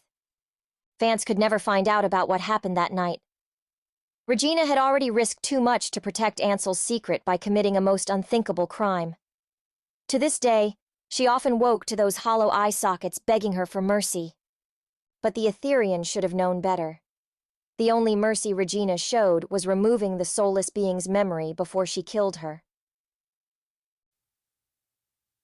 Vance. Vance had long speculated at Ansel's involvement with the Etherean, yet his suspicions didn't prepare him to witness the last living moments of Amber Chesterfield. Her life had been, and always will be, the hardest one to sacrifice. Had she been more powerful, a Sumrect instead of a human, she might not have suffered the cruel fate dealt to her. What a pity Ansel ultimately chose to be weak like his wife. Though he didn't dare make himself visible to the Etherean inside the portal, he knew precisely to whom the voice in the tunnel belonged. Amber was a small price to pay compared to what Ansel did to that Etherean. Dawn. On the floor, Dawn gradually came to. She tried to move her body, but her limbs wouldn't budge. She tried to speak, but no sound came out. After blinking a few times to bring herself into the present, she surveyed the room until her eyes found Miles's. His bleak expression told her Vance had finally succeeded in his quest. A knock on the door startled all members in the room. Preya stepped aside to let in a Sumrect guard. Ansel Cassadian has arrived. When the Sumrect soldiers heard the announcement, they straightened up immediately. No. Dawn's anxiety kicked in. For the first time, she worried not for herself, but for Ansel. She saw Miles's ashen face and knew that he, too, shared in her fears. Only Vance smiled. A fearsome grin, paired with an odd gleam in his eyes, creeped along his lips. He exchanged a look with the hooded Etherean, who nodded in unspoken comprehension before he circled the broken table to exit through the side door.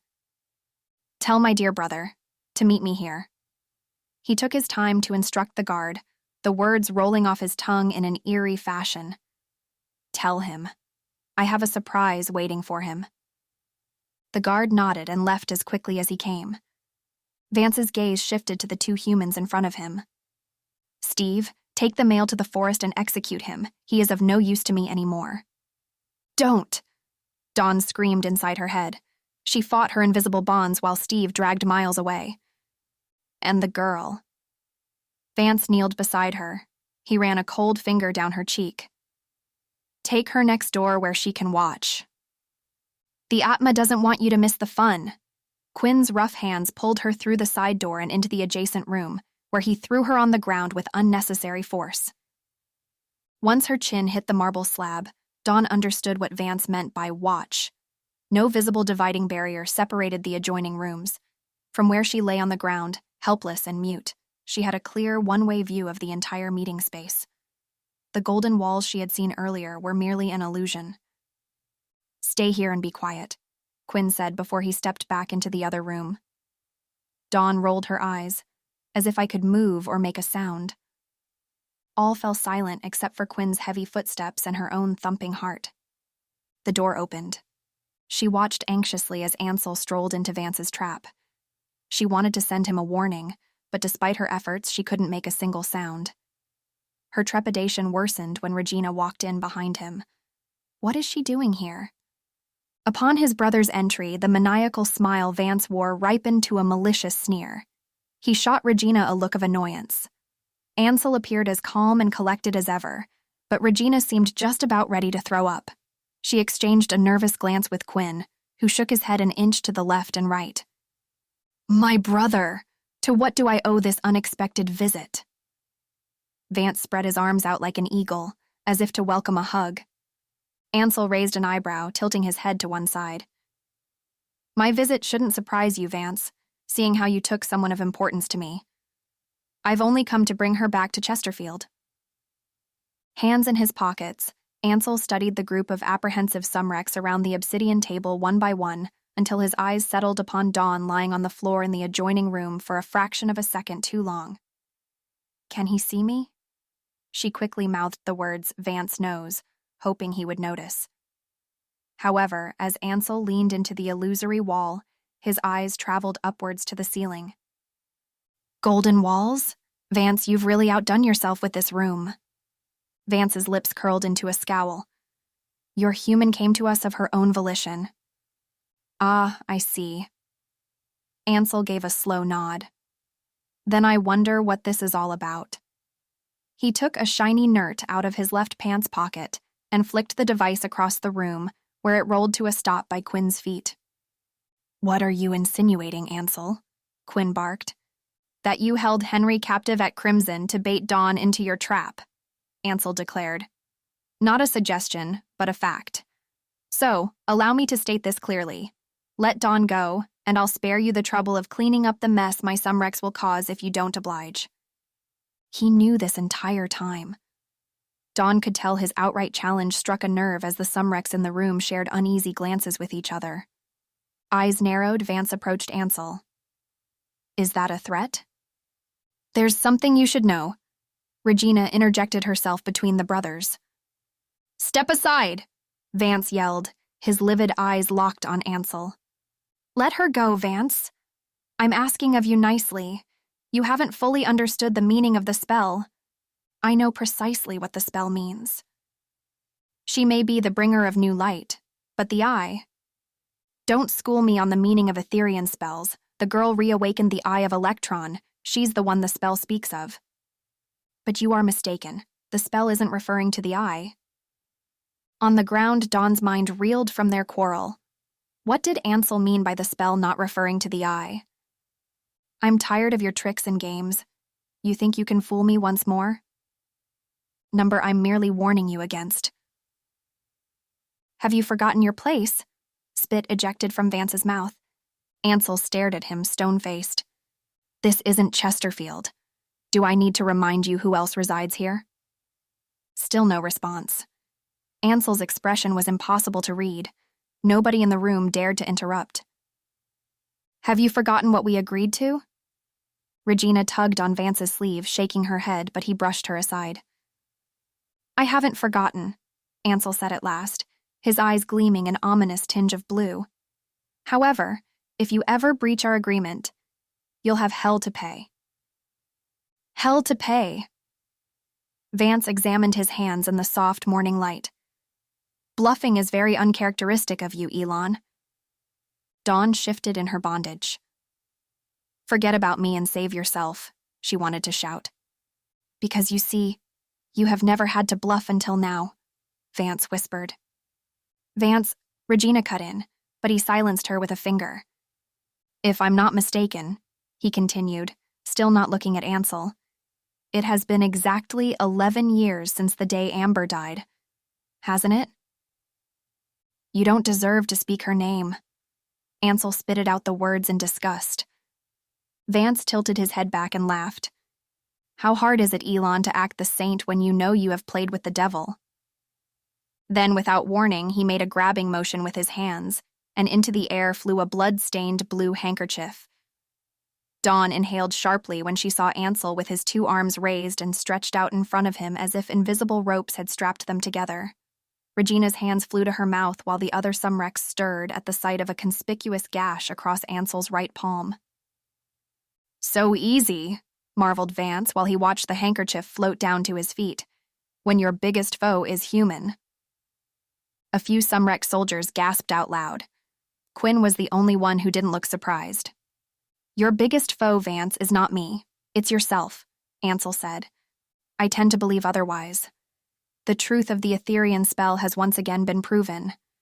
Only one soul shall rule the rest, Elon. Only one. A red flame materialized between Vance's fingers and traveled along a predetermined path in the air to intertwine with Ansel, crawling up his arms, encircling the rest of his body like a fast-growing vine. Stop! You'll kill him! Regina screamed when the smell of burnt cotton and flesh filled the room. But Vance seemed to be relishing the long-awaited moment, too engrossed to hear anything but his brother's labored breaths. At that moment, when Vance diverted all his attention to Ansel, Dawn felt her bonds loosen. She wiggled herself free and sprang to her feet. Fueled by fury, she dashed into the meeting room, slammed her body into Vance and tackled him to the ground, breaking his trance. The flaming vines vanished. Ansel dropped to his knees, cocooned in water. The other Sumrects leaped to action. An enormous force punched Dawn in the stomach, knocking the air out of her lungs as she was flung against the illusory wall, which turned out to be an electricity field. She crashed hard before sliding down next to Ansel. Stand back, all of you! Vance scrambled to his feet, appearing rattled by Dawn's unexpected attack and vexed that Regina had come to Ansel's aid. With a wave of his hand, he broke Regina's water cocoon. With the other, he tied Dawn and Ansel together. No, Vance, Regina entreated. Listen to me. You have got it all wrong. But before she could say more, Quinn pulled her back and pressed a hand over her mouth. This is how you catch two birds with one stone. Vance grinned, ignoring his wife.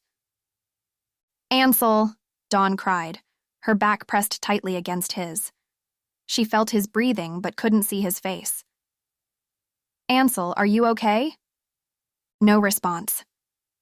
Ansel, she tried again. Still no response. With her hands tied behind her back, she searched desperately for his.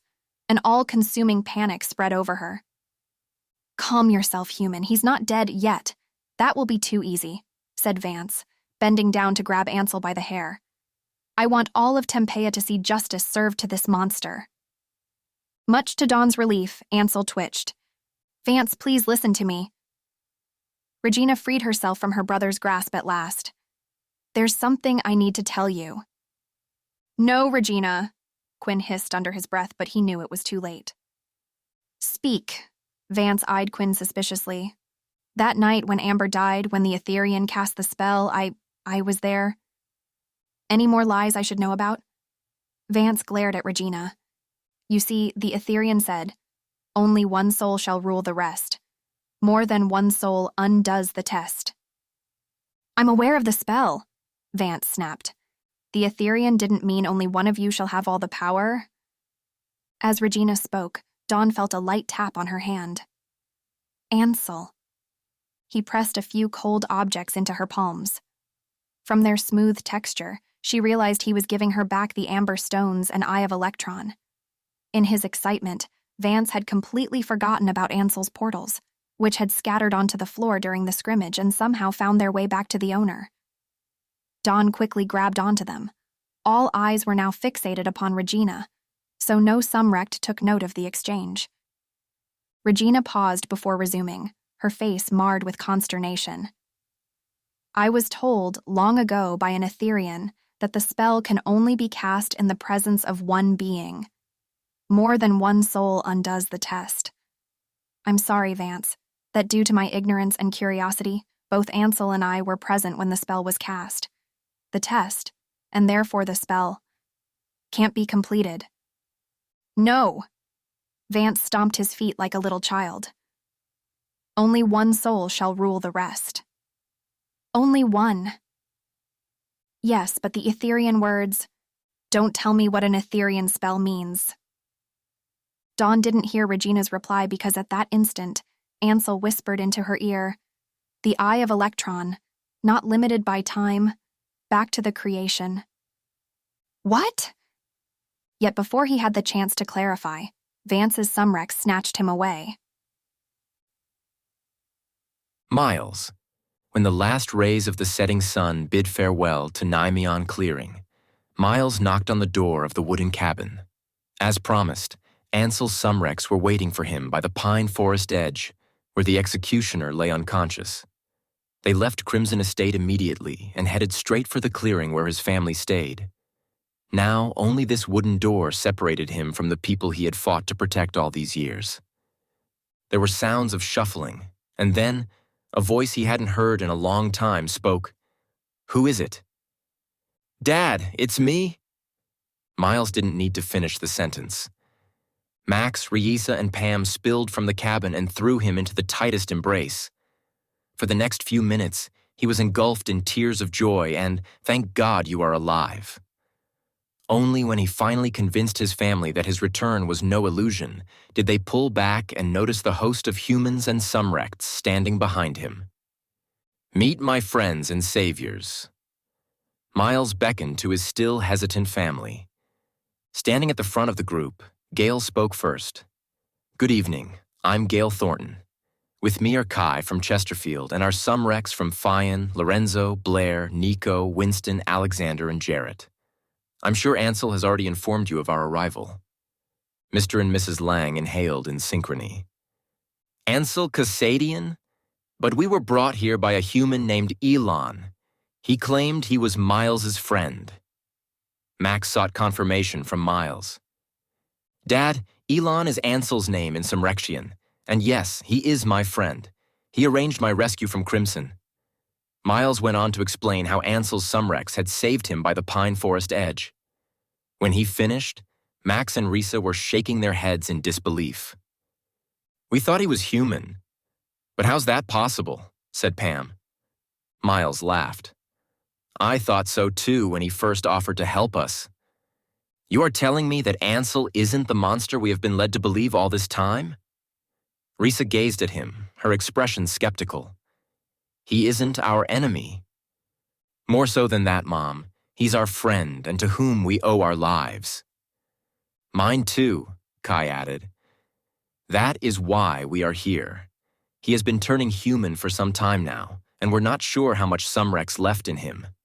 Long story short, Vance has him imprisoned at Crimson, and we have got to save him from that lunatic.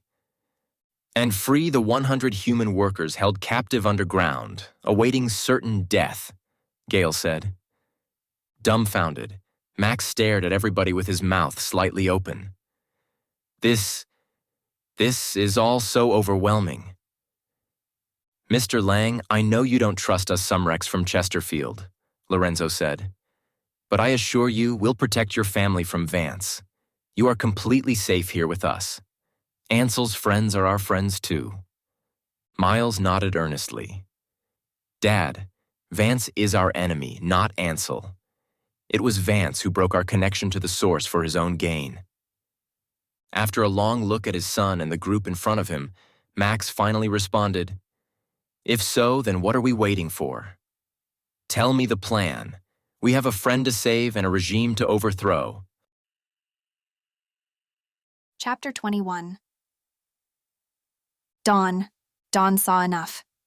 She could no longer sit back and watch Vance inflict more suffering upon those she cared about, and she most assuredly wasn't going to let him take Ansel's life.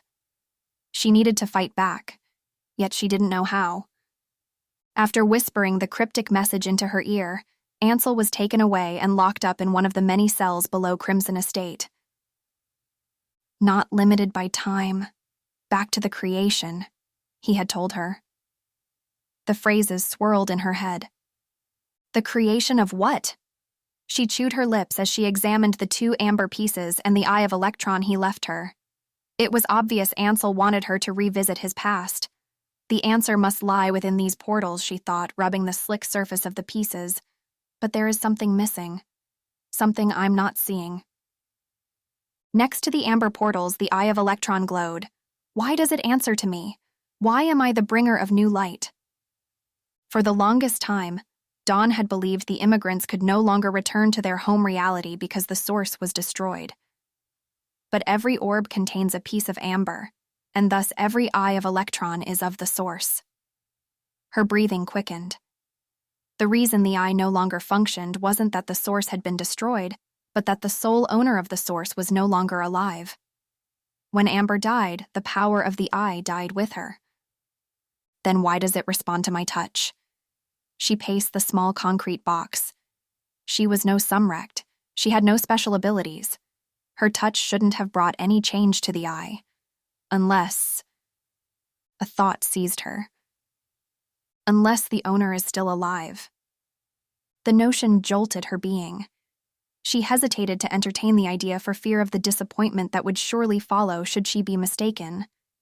However, the seed had been planted, and hope rekindled. If the owner was still alive, so was the human's chance of returning home. Her mind flitted to the moment in the rotunda when Ansel granted Amber access to the Eye of Elektron. Besides the couple's hands in the basin, Dawn had seen a third hand within the electric column. The trespasser's identity remained hidden in the portal, but now... The answer became apparent as day, and Dawn knew precisely what she needed to do. Miles. Much to Miles's surprise, the Fian Sumrects, Kai, Gale, and his own family all managed to squeeze into the tiny cabin at Nemeon Clearing. The dining table now hosted a hanging hologram of Crimson Estate and the tunnels beneath. Lorenzo stood next to it, describing the plan they had hashed out with Ansel back at Chesterfield. On any given day, Vance has about 300 Sumrect soldiers on Crimson grounds, Lorenzo said. 300? Max choked on the water he was drinking. They outnumber us for sure, Miles stated the obvious. Right, Lorenzo agreed. He zoomed out of the hologram so that Crimson Estate shrunk to the size of a peanut. Miles could see the estate was perched on a cliff's edge, which dropped steeply into the ocean. Lorenzo traced his finger around the border. All along that cliff, about half a mile offshore, are Morvians, submerged underwater. When we flew over them on the way here, we detected about 6 of those vessels. Pam chimed in with a question. Excuse me, but what are Morvians?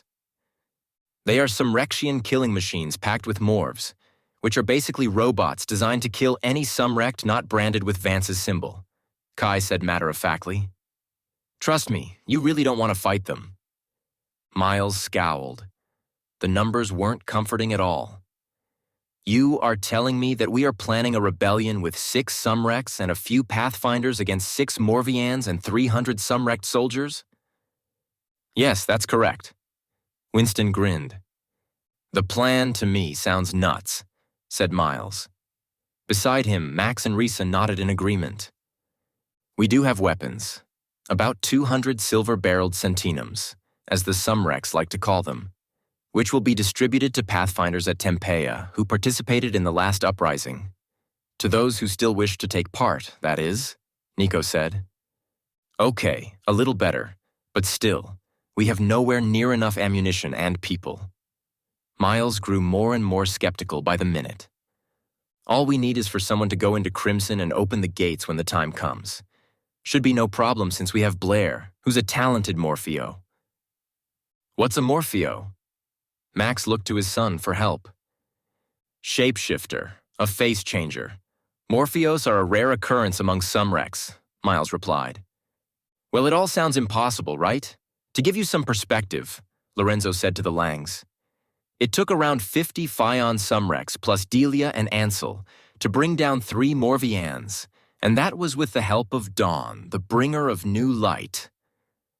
Bringer of new light? Another one of Vance's prisoners.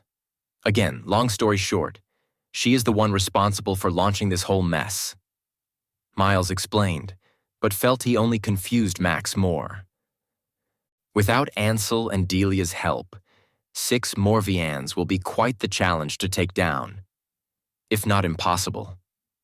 Lorenzo paused, scanning the room with a twinkle of mischief in his eyes. Come on, tell us the plan. You must know a way to defeat all 300 Sumrects plus the Morvians at once, Pam urged.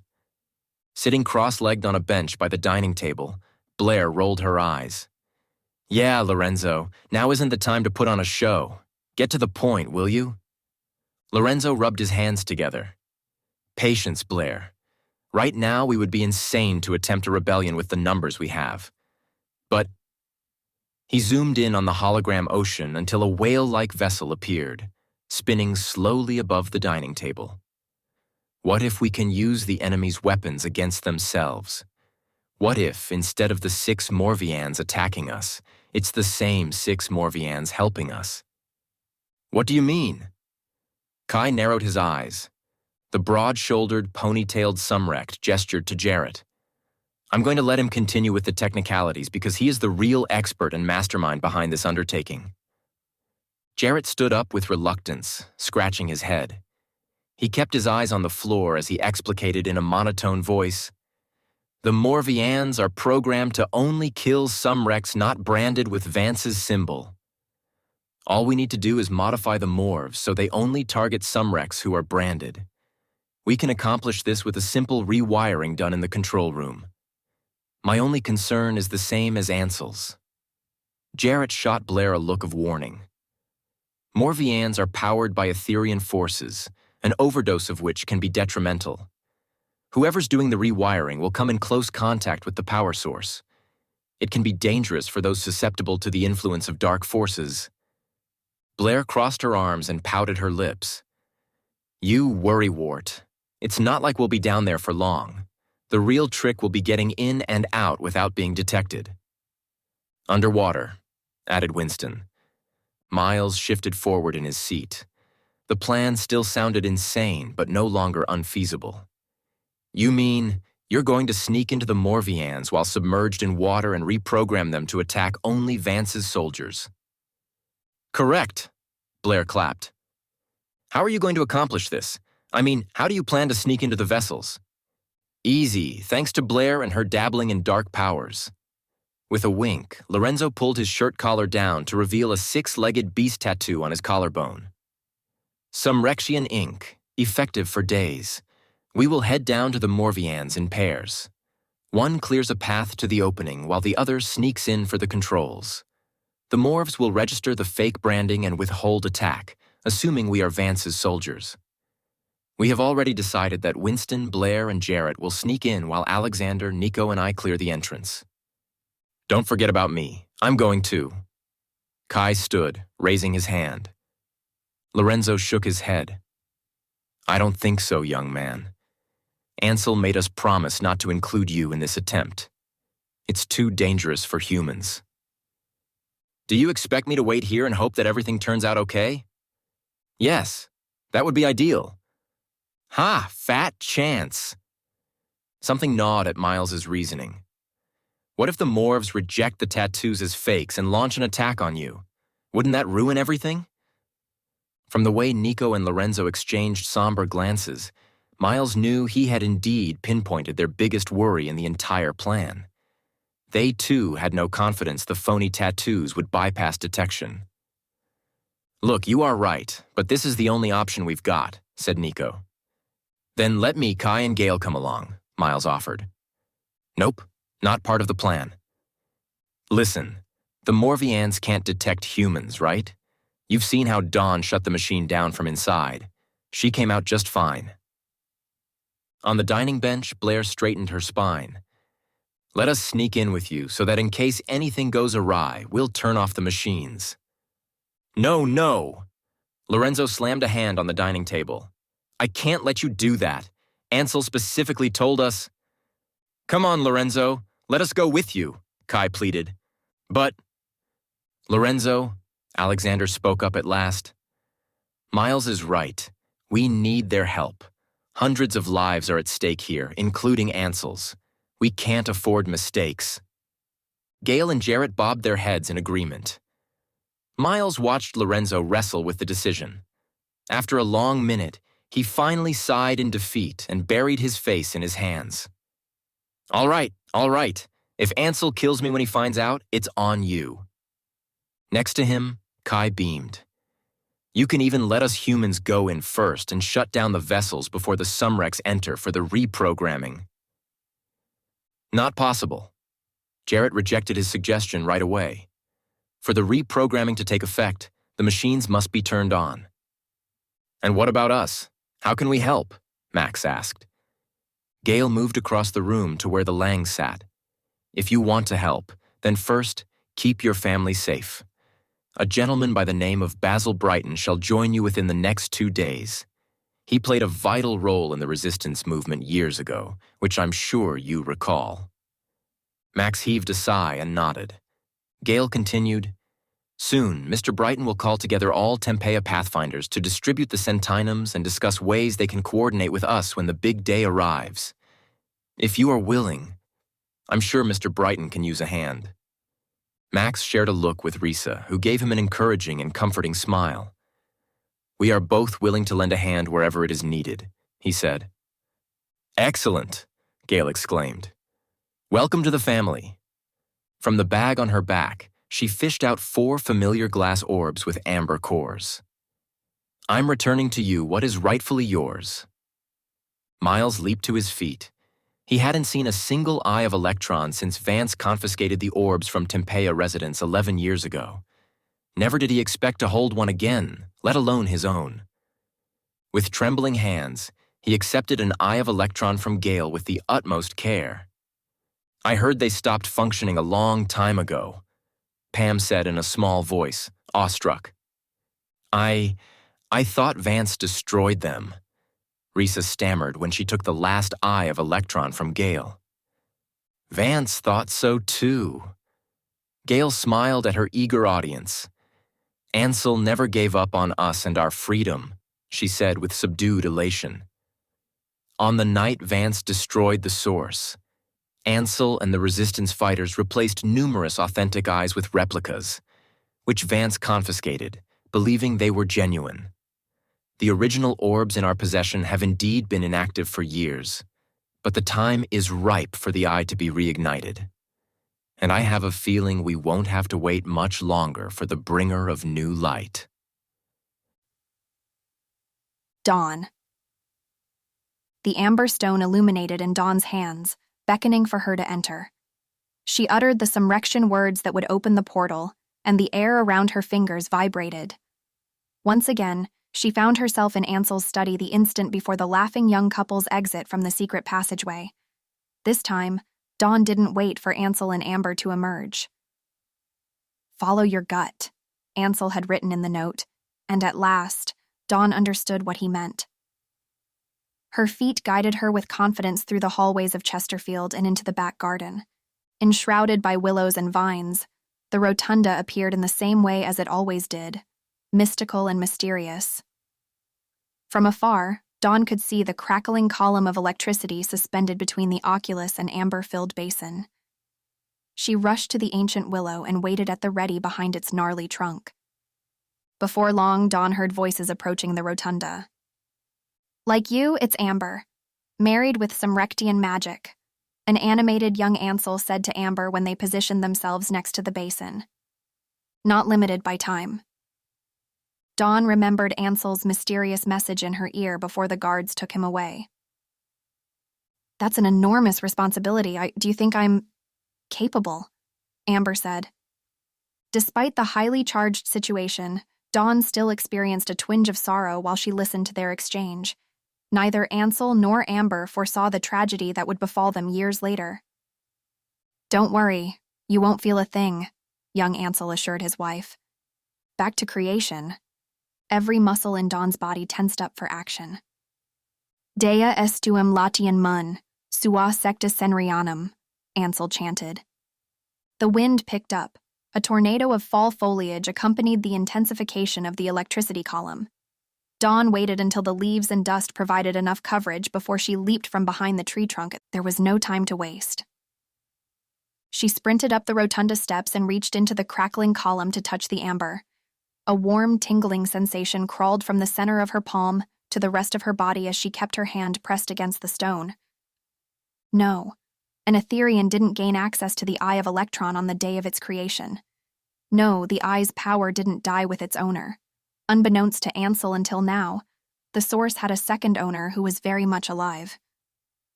I can reawaken the Eye, Dawn realized, because I was present at the creation of the Source. The surrounding reality dimmed. The wind and dust vanished, and Dawn returned to her jail cell, holding the warm, glowing amber stone in her hand. Miss Dawn, Cameron's voice rang out. Startled, Dawn clamped her fingers around the stone, closing off the portal. She spun to see the Sumrect guard peeking through the gated door with 2 hands on its steel bars. Has he been observing me from outside the cell this entire time? She thought with a bout of panic. However, very unlike himself, the Sumrect guard seemed even more alarmed than she was. Miss Dawn, he repeated in a low voice. What do you want? She demanded. I found you at last. Found me? What did he mean by that? Confused, she studied the Sumrect suspiciously. Cameron glanced left and right to ensure they were alone. Then, to her complete astonishment, his face began to droop, and his stature began to shrink. Eek! She gave a start, backing away from the gate. Within seconds, Cameron's face melted into that of a girl with big blue eyes and bow-shaped lips. Dawn couldn't believe her eyes. Moira? Of all people at Crimson, she didn't expect Moira to show up at her cell door. What are you doing? Miss Dawn, there are a lot of prisoners down here. Thank God I found you. How did you just change like that? Moira pressed a finger to her lips and whispered, I'm a Morpheo, Miss Dawn. It runs in the family. The divulgence took Dawn by surprise. She hadn't been aware Vance and Regina were Morpheos. Are you supposed to be here? Well, not exactly. Mom told me about what happened to Uncle Ansel and you. She said Uncle Ansel was burned pretty badly and asked me to bring him this. Moira shook a container of yellow liquid labeled with Sumrectian words. But Daddy doesn't know. Dawn's heart skipped a beat. How is your uncle? She said quickly, rushing to the gated door. A slight crease appeared between Moira's brows. Terrible at first. He didn't even recognize me when I went in. But I think whatever Mom gave him worked because he looked much better by the time I left. Thank you, Moira. Dawn felt relieved, but only a little. And thank you, Regina, she thought. But Miss Dawn, why has Daddy locked you both up? Is it true he's planning to execute Uncle Ansel in 3 days? 3 days? That is way too soon. Dawn sighed. Your father isn't happy with us because he wants something he can't have, and never had. What could Uncle Ansel have done to make Daddy so angry? Moira sounded scared and confused. That's beyond me. All I know is he needs to be stopped. It's not right what the Atma is planning to do. Don't you worry, I'm going to get you and Uncle Ansel out of here, I promise. Moira nodded in earnest, her golden curls bouncing on her shoulders. Dawn took the child's hands from the steel bars and squeezed them. Thank you for helping Uncle Ansel. You don't have to do any more than what you have already done. Then, staring into Moira's eyes urgently, she said, And you must be careful visiting us in case your father finds out. I know. Moira dismissed the admonition. Is there anything you need, Miss Dawn? I'm going to sneak in again tomorrow to check on Uncle Ansel. As if calling Dawn's attention, the amber stones in her pants pocket seemed to grow warmer and heavier. I don't need anything, Moira, but if you see Uncle Ansel... She paused, hardly believing the truth she was about to speak. Please tell him, the Eye of Elektron has been reignited once more. Wonder sparkled in Moira's eyes. I will, Miss Dawn, I will. Chapter 22. Miles. The blood-orange sun grazed the ocean horizon, lending the waves its portentous hue. Deceivingly calm, the glistening, tinted surface masterfully concealed the terror underneath. Those familiar with the waters around Crimson Estate stayed far away from it, lest they accidentally disturbed the dormant machines tucked away in the ocean's depths. In a cave on the side of the cliff, Kai, Miles, Gale, and the 6 Fian Sumrects waited for the sun to set. The safest time to act, they decided earlier, would be in the evening when the Crimson Guards took their break for dinner. Miles pulled at his skin-tight diving suit. The Luvathon material these suits were made of irritated him like 1,000 ants crawling on his skin. How are the Sumrects not bothered by this? He shuddered upon touching the realistic gills on his mask over where his mouth would normally be. As he paced the cave back and forth, Lorenzo explained the plan in detail for the third time that evening. The control room is on the second floor, accessible by a ladder at the rear end of the Morvian. Yes, Lorenzo, we know. Sitting at the edge of the cliff jutting, Blair rolled her eyes. Let me see your collar. She had morphed herself into a color that matched the cave so perfectly she might as well have been invisible to the unwitting observer. Be in constant communication. To unlock the panels, remember to press the junks and emos simultaneously. Lorenzo kept on while he pulled aside his collar to reveal the fake beast branding. It looked authentic enough, at least in the dim light. Not bad, Blair said. Gale stood by the cave's mouth, gazing out into the vast ocean. Miles knew she had been working incessantly toward this moment. Now, on the verge of manifesting a dream years in the making, she looked surprisingly calm. 2 guards left. Their replacements should arrive soon. It's time.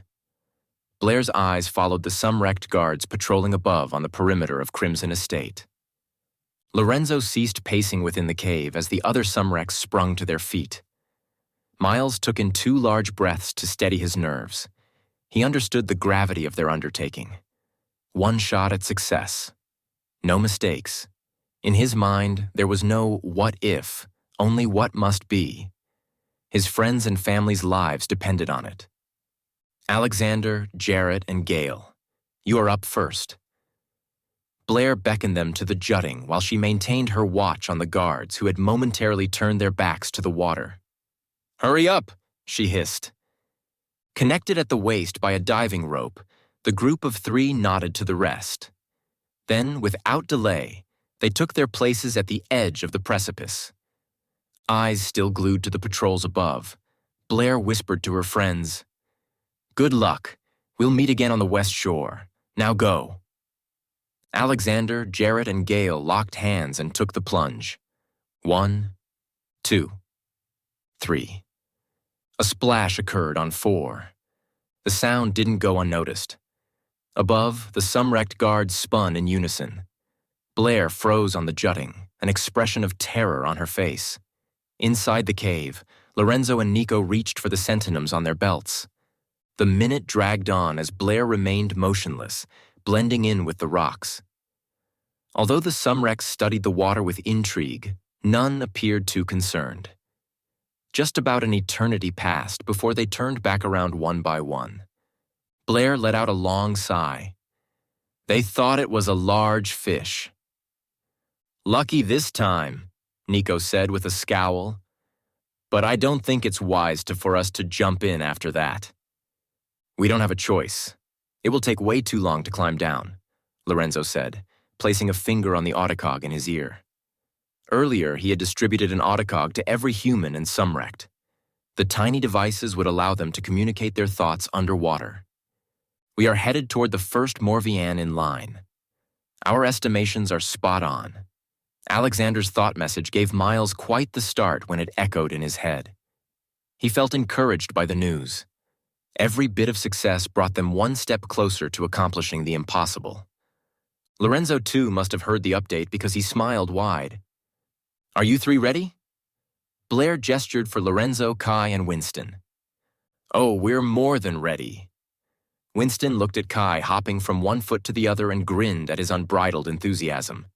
Hold still, he said as he connected himself to Kai and Lorenzo with the diving rope.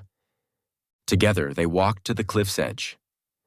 We're going into at least 2 Morvians, aren't we, Lorenzo? Kai bounced on the balls of his feet. That's the plan, Lorenzo replied. He flashed Blair a thumbs up. Blair nodded in response and wished the group luck before they took off. Shortly after, Miles winced at the 3 distinct splashes. Dare 'em! He heard Blair curse in his autocog. The patrols started to take a sudden interest in the ocean. Clustered together, they pointed at the place where Lorenzo, Winston, and Kai had just disappeared. We need to climb down. They'll be monitoring the water after all that noise, Miles said to Nico in a low voice. As long as we stay under the jutting, we'll be out of their view, Nico agreed. The seconds ticked on, but the Crimson Guards kept their watch on the water. "We are at the first vessel, ready to enter." Jarrett's voice rang in his ears. On our way to Vessel 3, Lorenzo's voice reverberated. They couldn't afford to wait any longer. Miles glanced at the melted remnants of the setting sun just in time to see two dolphins leap across the horizon. Nico and Miles, Blair's voice echoed in his head. "I'm going to give Vance's guards a diversion. Prepare to jump when you get a chance." "No, we can climb down the cliff. If we stay under the jutting, they can't see us." Nico made to run out to the jutting, but Miles held him back. "That will take too long. We must get to the Morvians now." On the jutting, Blair waved once before jumping off into the ocean. Nico wriggled free of Miles's grasp and rushed to the mouth of the cave, but Blair was long gone. "Blair! Where are you doing?" Miles thought in alarm. He found his answer when, off to the left side of the cliff, a golden dolphin, larger than any he had ever seen, somersaulted in the air before it dived gracefully back into the water. Stubborn Sumrect. Nico's voice cut through in Miles's head. The dolphin leaped again, vaulting through the ocean surface, drawing the patrol's attention away from the cliff. "Hey, I heard that. Quick, go now before they tire of me." Nico and Miles rushed to the edge of the cliff without needing any more prompting. The Crimson Sumrects were so entranced by the dolphin's gymnastics they didn't notice the movements on the jutting. A window of opportunity opened. On 3, they plummeted into the water below. Nico's shield softened the impact. He led Miles into the depths of the ocean, using his hands to part the water and his feet as propellers. They plowed through the heavy ocean water at an impossible speed, and Miles was thankful for the Sumrectian suit that supplied him with ample oxygen and prevented him from being crushed. "We're in," Jarrett announced in their ears. Up ahead loomed the massive whale-shaped bodies of the Morvians, illuminated by the light radiating from Nico's palms. They were lined up, one next to the other, with about 100 feet between vessels. Giant, reflective Sumrectian letters covered each hull. Nico held up 3 fingers to indicate the number of the vessel they just swam past. Their mission was to hijack the last 2 Morvians in line. "Blair, where are you?" Miles heard Nico in his mind. "Keep going. Vance's Sumrects are giving me trouble. I'll catch up with you soon." Blair's curt reply came with no other explanation. A yellow light appeared where Lorenzo, Kai, and Winston had gathered by the 3rd Morvian in line. As Miles and Nico drew closer, Kai waved his arms wildly in excitement. All was proceeding according to plan. Winston floated near the entrance, the beast tattoo exposed on his collarbone. Stationed 5 feet away from the entrance, Lorenzo was muttering to himself, a string of bubbles flowing from his open mouth. A vortex formed next to Winston, and before long, it created an air-filled bubble vacuum wide enough for the entry door to swing open. Winston stepped into the bubble with Kai, and the pair hoisted themselves into the colossal vessel. With a grunt, Lorenzo shut the metal door behind them. Then he halted the vortex, which allowed seawater to block the entrance in a heartbeat. "So that's how this works," Miles marveled without slowing pace. He and Nico swam on until they arrived at their assigned Morvian, vessel number 5. For the next 20 minutes, Miles and Nico waited for Blair to join them. Though all was calm around them, Miles suddenly felt a sense of dread at what was about to unfold. Unable to stay still for even a second, Nico circled the entire Morvian no less than 20 times. Miles was just wondering if any of the parties had succeeded in resetting the controls when Jarrett's deep voice cut through his mind. "Vessel 1. Complete. Now exiting." Junks and Emis are located beneath the basin rim at the center of the control room. A wave of relief washed over him. He gave Nico a high five in celebration of the good news. "We have made it to the basin in Vessel 3, Winston reported. "Good," Miles thought. "Now where are you, Blair?" Then, as if in response to his question, A hard bump on the back drove him forward into Nico. Inches in front of Miles, sneering into his face, floated the muscular Sumrect who had probed his memory. Quinn. Miles let out a muted scream inside his gilled mask. We are under attack. He looked at Nico, not sure if they should tell the other Sumrects to abandon plan. But Nico, looking unperturbed, simply chortled at the sight of Regina's burly brother. Bewildered, Miles faced Quinn again and tried to make sense of the situation.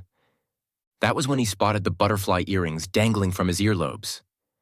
His earlobes? How do I look? Blair's playful voice boomed. You have looked better, Nico replied, while Miles blew out a series of bubbles in exasperation, peeved that Blair had the nerve to prank them during an already stressful situation. Nico, on the other hand, did not seem to mind. Come on, we have no time to waste. With great effort, he formed an air bubble to envelop Miles and Blair at the front entrance, allowing them to pop open the door and pull themselves into the boiling hot interior. He maintained the bubble until Blair and Miles disappeared into the Morvian.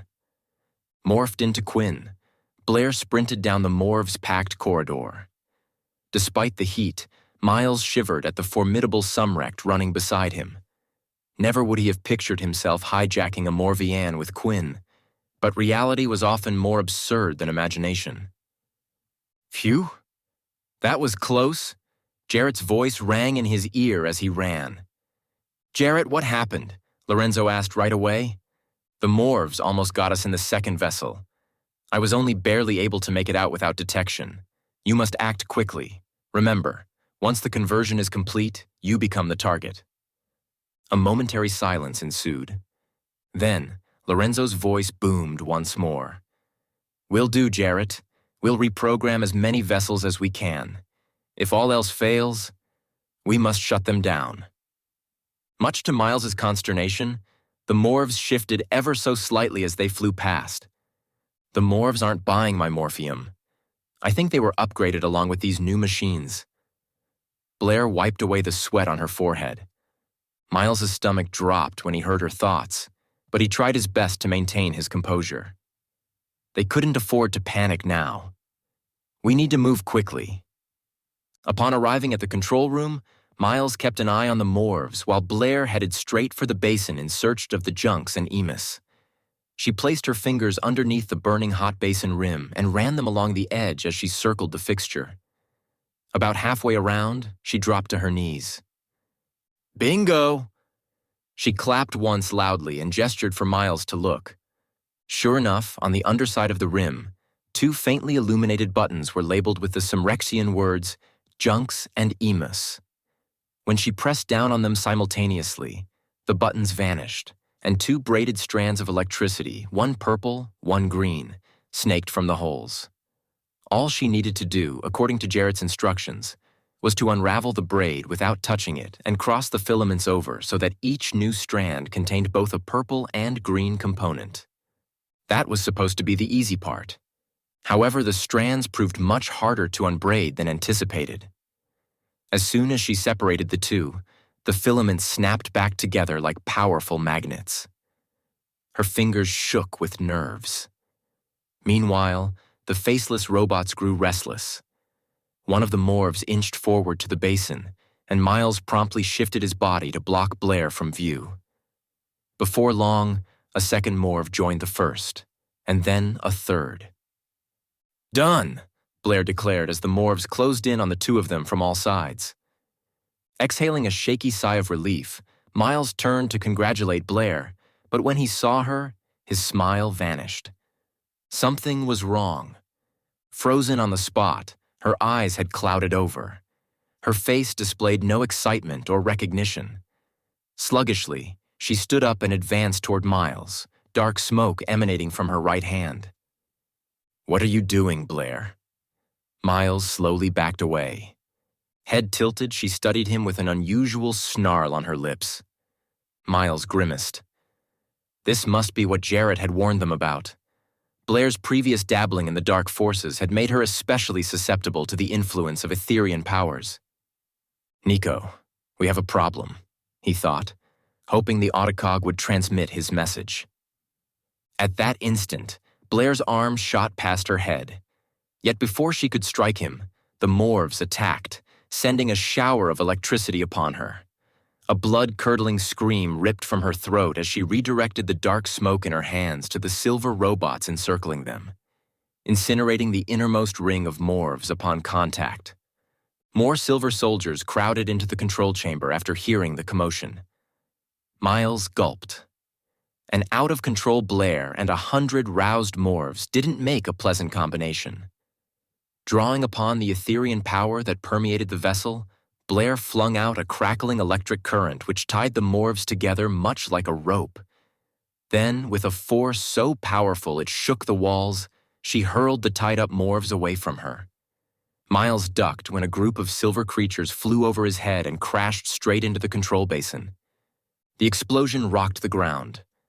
Like a dying animal, the Morvian groaned and sucked in its last breaths before it spluttered into silence. Chapter 23. Eerie stillness engulfed the entire vessel. Miles wondered if Crimson Sumrects would notice if one of their vessels suddenly died. But he didn't dwell on the thought. He had other, much more pressing concerns to attend to. Blair? Coughing from the smoke, he screamed into the dark, above the deafening static noise emitted by his broken earpiece. No response. He dug out the device from his ear and crawled forward inch by inch, grabbing blindly at the space in front of him. Blair must be close by. Last time he saw, she was only a few feet away.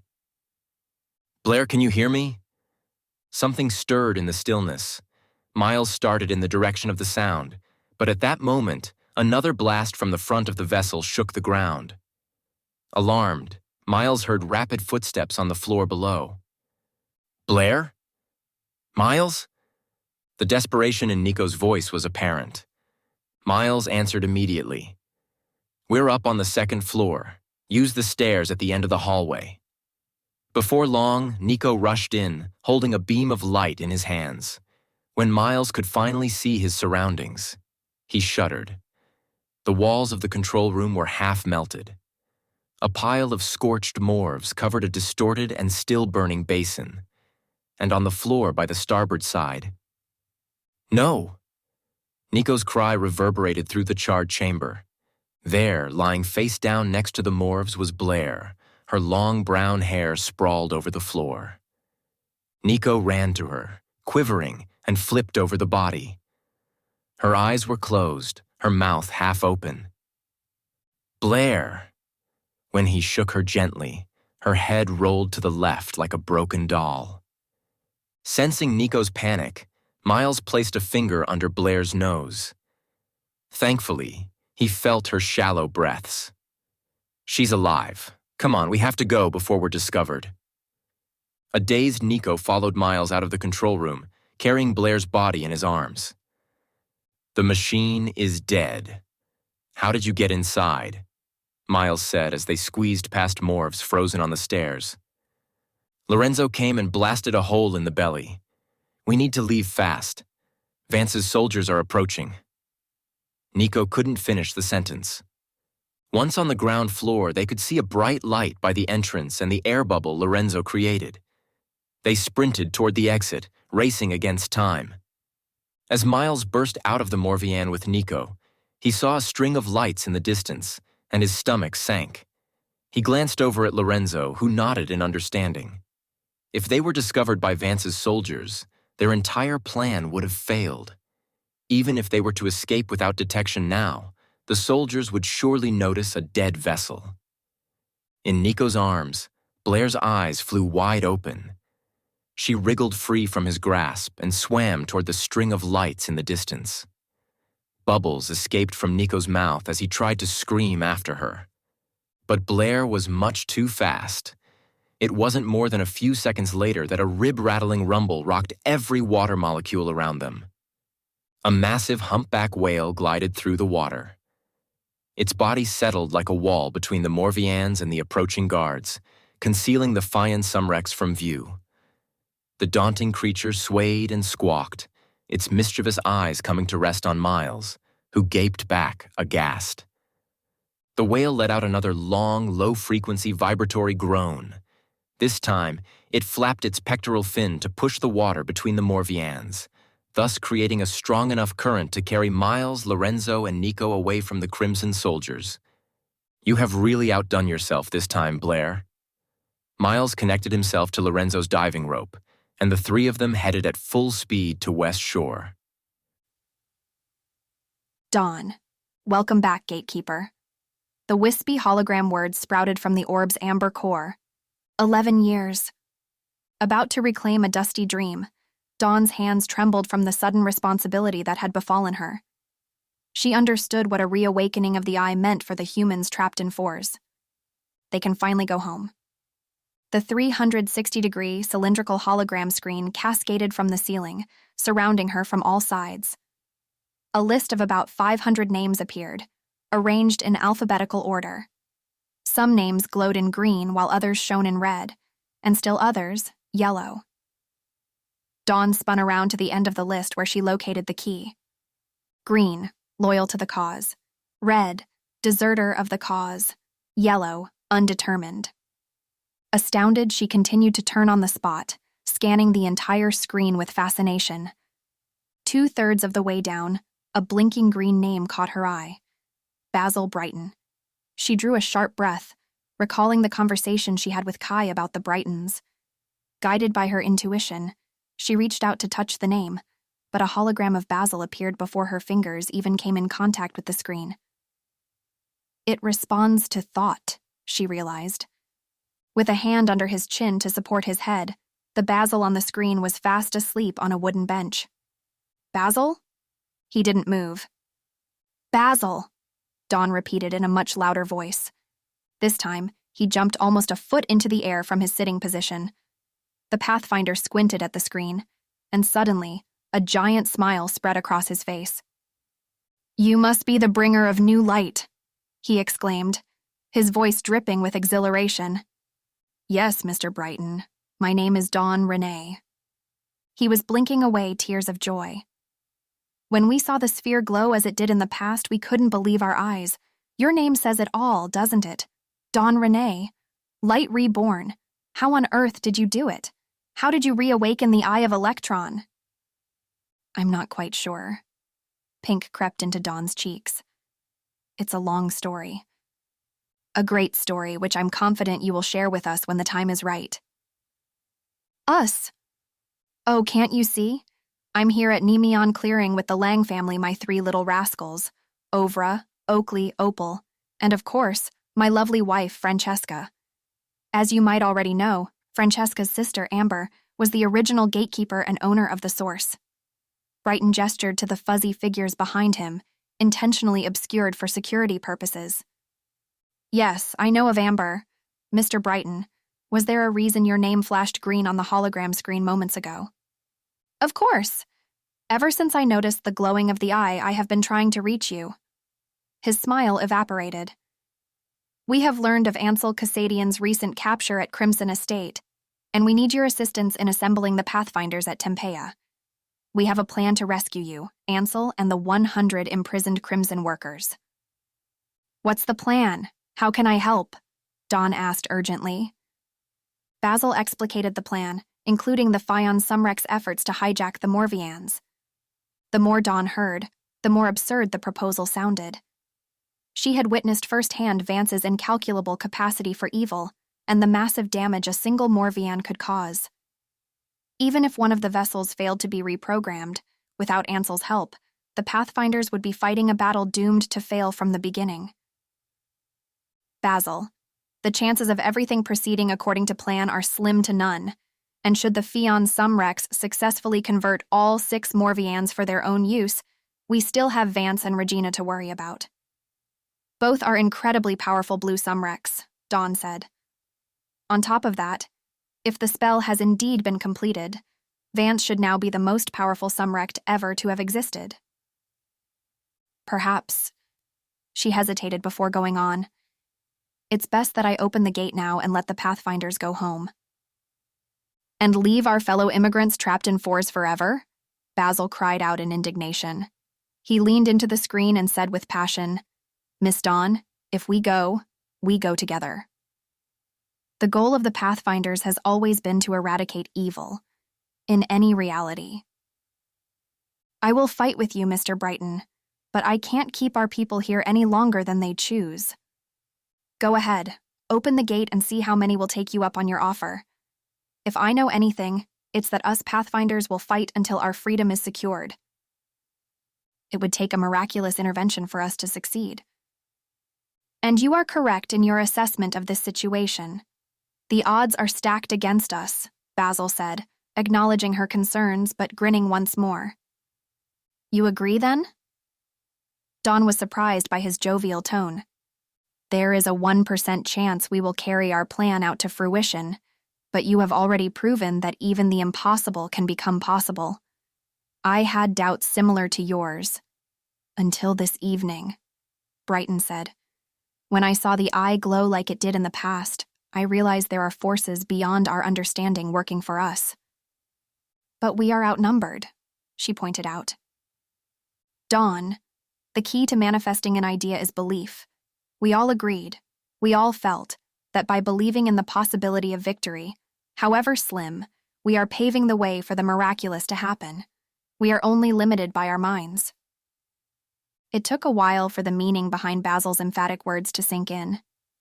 As Dawn pictured Henry, crouched in the holding cell, and Ansel, wrapped in Vance's flaming vines, her clenched fists tightened. Fighting back was their only option, their only hope. Successful or not, they could no longer allow evil to flourish. 2 weeks ago, she never would have imagined the Eye of Elektron could be reawakened, and yet here she was, the gatekeeper. She breathed deeply. "Tell me, Mr. Brighton, what am I to do?" Basil held up a finger and exited the screen without answering.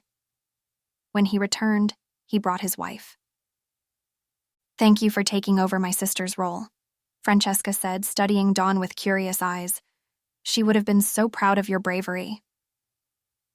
Dawn blushed as she glanced down at her feet. "I only hope to be helpful to you all." "Oh, you have already helped more than you realize." Basil squeezed Francesca on the shoulders before reclaiming the screen. "First thing, Dawn, I must warn you." He leaned in until his entire face occupied the screen. "To open the gate, you must first say the words actum opta before you turn the eye to the right a half circle. To close the gate, say the words sentius opta and turn to the right again. Never, ever, under any circumstances, turn the Eye of Elektron to the left." "Why?" She squeezed the glass orb in her hand. "Turning the eye to the left opens up the gateway to Etheria." "Etheria?" The revelation struck Dawn as a bit odd. Why did Ansel make a pathway to the Etherian realm? Didn't he create the eye to keep out the Etherians? "When you leave our conversation," Basil continued, "you'll see an option labeled Send Message. We have about 200 centeniums at Nimion Clearing ready for distribution, and we'll need you to spread the word." While Dawn listened to Basil delineate the plan, she kept thinking back to what he had said earlier. We are only limited by our minds. What if... Abruptly, the hologram screen changed to a deep shade of red. A loud siren blared. The word intruder flashed across Basil's frozen face. By default, the screen vanished, cutting off their line of communication. Someone tried to access our conversation, Dawn realized with dread. Vance. Vance snarled in frustration as the hologram vanished. Before him, a shivering human kneeled on the floor, holding an Eye of Elektron that had stopped glowing. With one swooping motion of his arms, he hurled the human backward to the wall of his study, where he fell to the floor, unconscious. Though Vance couldn't bypass the strict security measures Ansel placed upon the device, he was at least aware that the Pathfinder's lines of communication had indeed been opened. He couldn't afford to wait any longer. "Vance," Regina began in a trembling voice, "I'm sorry. I hadn't meant to nullify the Etherian spell." Vance spun to Regina and her brother, standing next to one another by the window. Her admonition earlier rang clear in his mind, but he knew better than to believe her lies.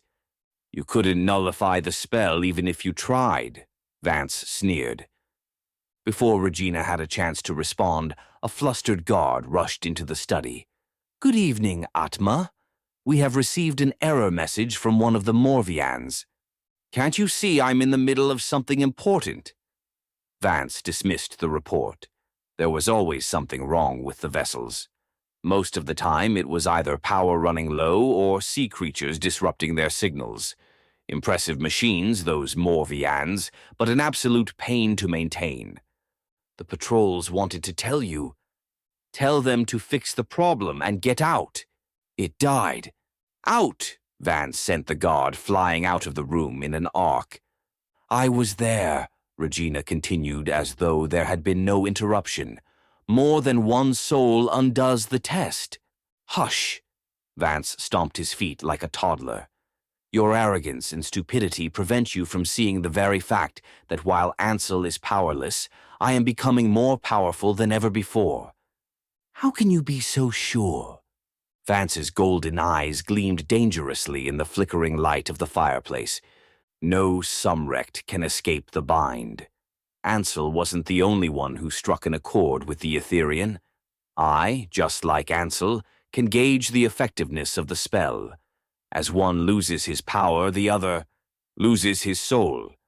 He continued, savoring the fear that spread over his wife's face as she understood before he even finished. "Soul for power, power for soul. A fair trade," the Etherean said. "Shall we test the extent of my new powers on you, dearest?" His hair-raising laugh sucked the warmth out of the room. Regina staggered backward, shaking her head, recoiling from the monster before her. "In that case, Atma, I suggest we act as soon as possible before our enemies figure out a way to reverse the spell." Quinn pulled Regina aside before she could say another word. He threw her a look of warning. "The execution must take place tomorrow." "You," Vance jammed a finger into Quinn's chest, "and your sister have been keeping this secret from me for way too long." "We were trying to help you," Regina said in a small voice. "Lies, lies, lies," lashed Vance. He paced the room in rage. "Your brother is right. I won't be dilly-dallying with your petty games any longer. At noon tomorrow, Ansel Cassadian shall cease to exist in this world, and should you interfere, you'll endure a fate no different from his. You can count on my word."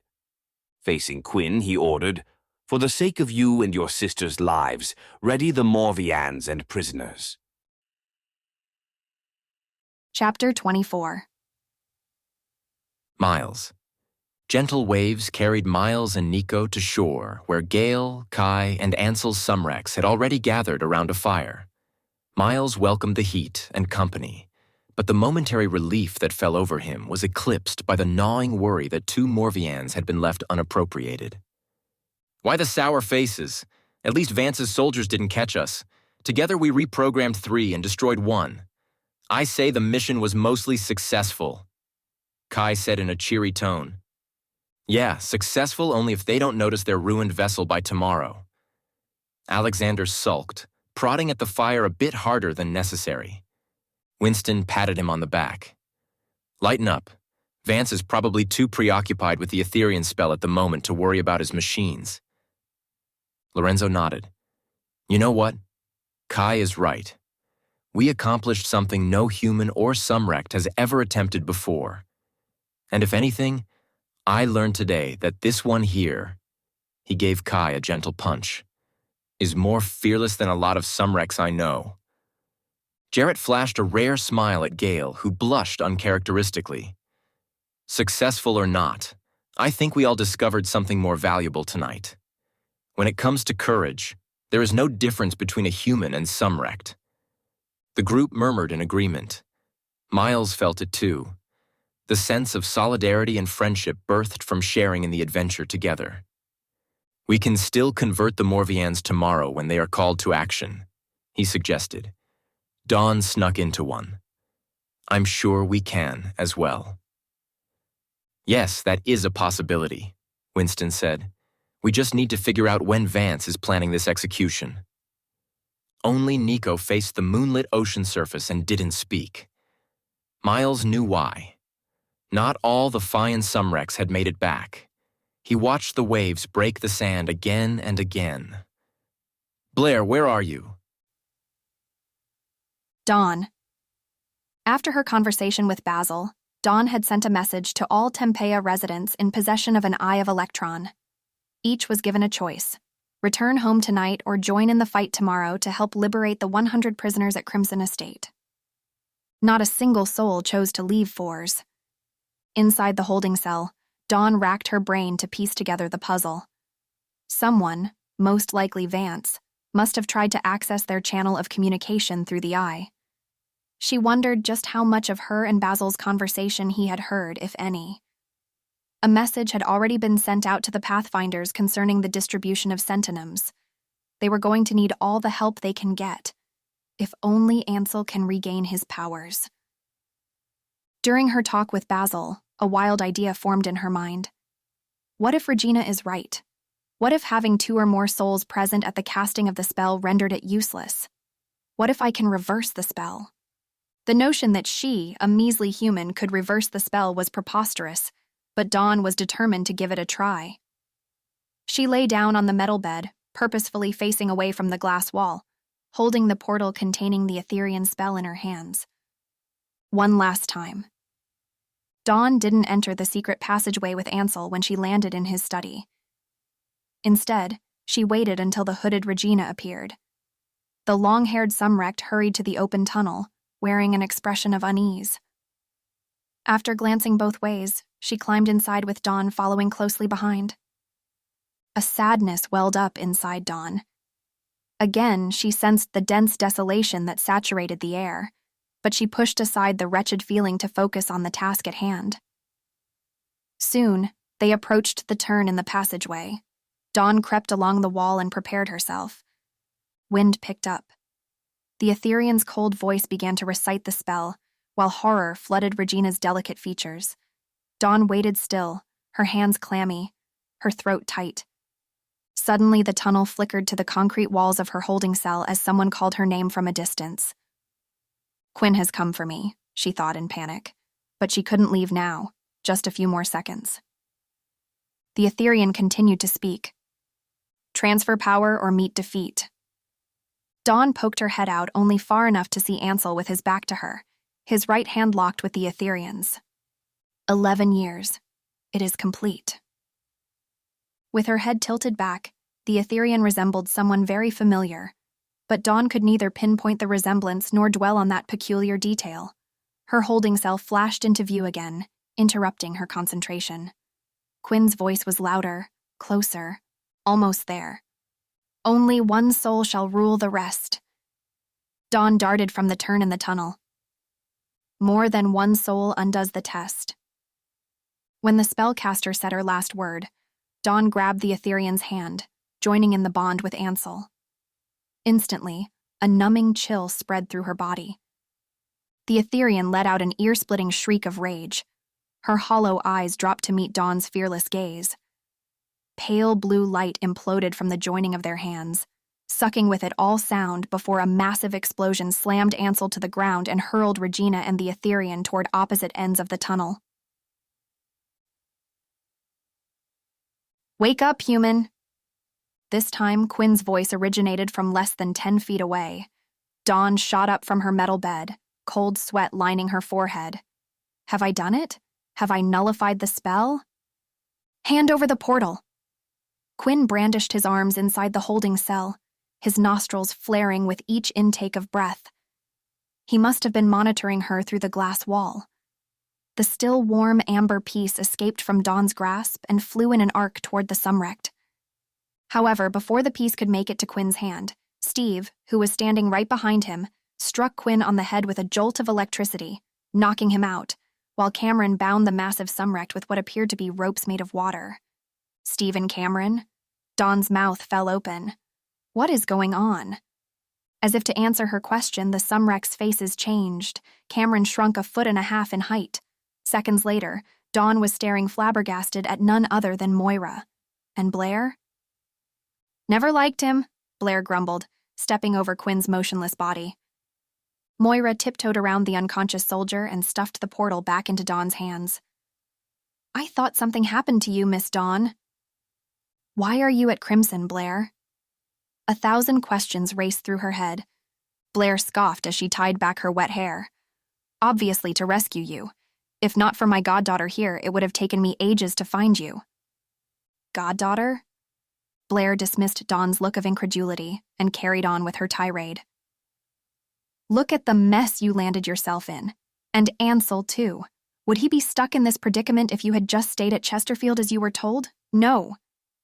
They took my brother Henry and threatened to kill him, Dawn tried to explain. You are so easily played. Exasperated, Blair threw her palms to her face. But Miss Dawn did the right thing by trying to save someone she loves. Moira assured Dawn with her earnest blue eyes. Isn't that what we are doing now, Blair? Whatever. Blair tapped her foot impatiently, rolling her eyes. Moira and I are here to get you and Ansel out of this dreary place. Yes, piped Moira. We must leave now. Daddy has lost his mind and wants Uncle Ansel executed at noon tomorrow. Dawn stared at Moira in shock. How do you know? I overheard him talking with Mom and Quinn. They mentioned something about the eye coming back to life. Moira trailed off, wrestling with what she imagined was an act of betrayal. Blair laid a hand on Moira's shoulder. Your dad is about to make a huge mistake, and we won't let that happen. Moira nodded, puffing out her chest. Right. Let's go before Quinn and the other 2 guards wake up, Blair said. What about Ansel and Henry? I'm not sure where they have hidden your brother exactly, but I presume, like the other workers, he's being held underground on the east side of the estate where it's nearly impossible to break in. Only you and Ansel are over here on the west side. You and Ansel will leave first to join with the Pathfinders.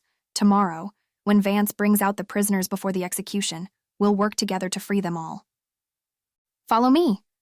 Moira was already out the gate when she beckoned to Blair and Dawn. They raced down the hallway in the direction opposite the glass pod and tube until they reached an old-fashioned steel-gated door. Moira produced a ring of keys from her pocket and selected the largest one from the bunch. The drop is steep, she warned while she unlocked the gate. Only darkness lay beyond. She wasn't kidding. After looking down the never-ending shaft, Dawn realized they were perched at the edge of a cliff. Without a moment's hesitation, as though she had done this hundreds of times before, the child strode into the abyss. Moira! Dawn reached out instinctively to grab her, but the child had already fallen in. Not so loud. She will be fine, Blair said. She gave Dawn a light shove on the back. You are next. This is insane. Dawn squeezed her eyes shut to quiet the rational mind, which protested the insanity of stepping into a void, but at the thought of Henry and Ansel, her courage returned, and she jumped into the bottomless shaft. The fall wasn't at all like what she had expected. In fact, it wasn't much of a fall at all. Air pushed up against her feet like an enormous pillow. She sank through warm, fast-flowing air currents which kept her at the center of the shaft, away from the jagged stone walls. The farther they dropped, the warmer and stuffier the air became. Dawn lost track of how long the descent lasted, but the popping inside her ears told her they must be hundreds of feet underground. A rancid smell struck her nose as the increased resistance beneath her feet slowed her fall into a cushy landing. They found themselves in an ancient cavern lit by burning torches. What in the world is this place? Repulsed, Blair wrinkled her nose at the rich scent of rotten decay emanating from a small crimson lake in the middle of the cavern. For an instant, Dawn thought she saw a shadowy movement underneath the water surface, but when she blinked, the shadow disappeared. The hairs on her neck bristled. At the same time, her anger toward Vance rose to a boiling point. What a cruel place to hold his brother captive. Come with me. Moira's voice echoed through the cavity. He's right up ahead. Ansel! Blair's call bounced off the columns in the cave, but it received no response. Gripping onto each other's hands tightly, they crept along the edge. Dawn was careful not to step into the crimson water. Instinct told her what dwelled in the lake should best be avoided. Suddenly, about 100 feet ahead, she spotted the prisoner. Overwhelmed by a surge of relief and heartache at the sight of him, she half ran, half stumbled toward the man she hadn't realized she cared about so ardently till now. Ansel sat cross-legged on a flat-topped stone, his eyes closed as if in a trance, a yellowish glow emanating from his hands. The long chains fettering his wrists and ankles extended deep into the murky waters. Dawn's heart throbbed upon seeing the dark circles under his eyes and the long, nasty scar running down the left side of his face where Vance's flaming vines had slithered over.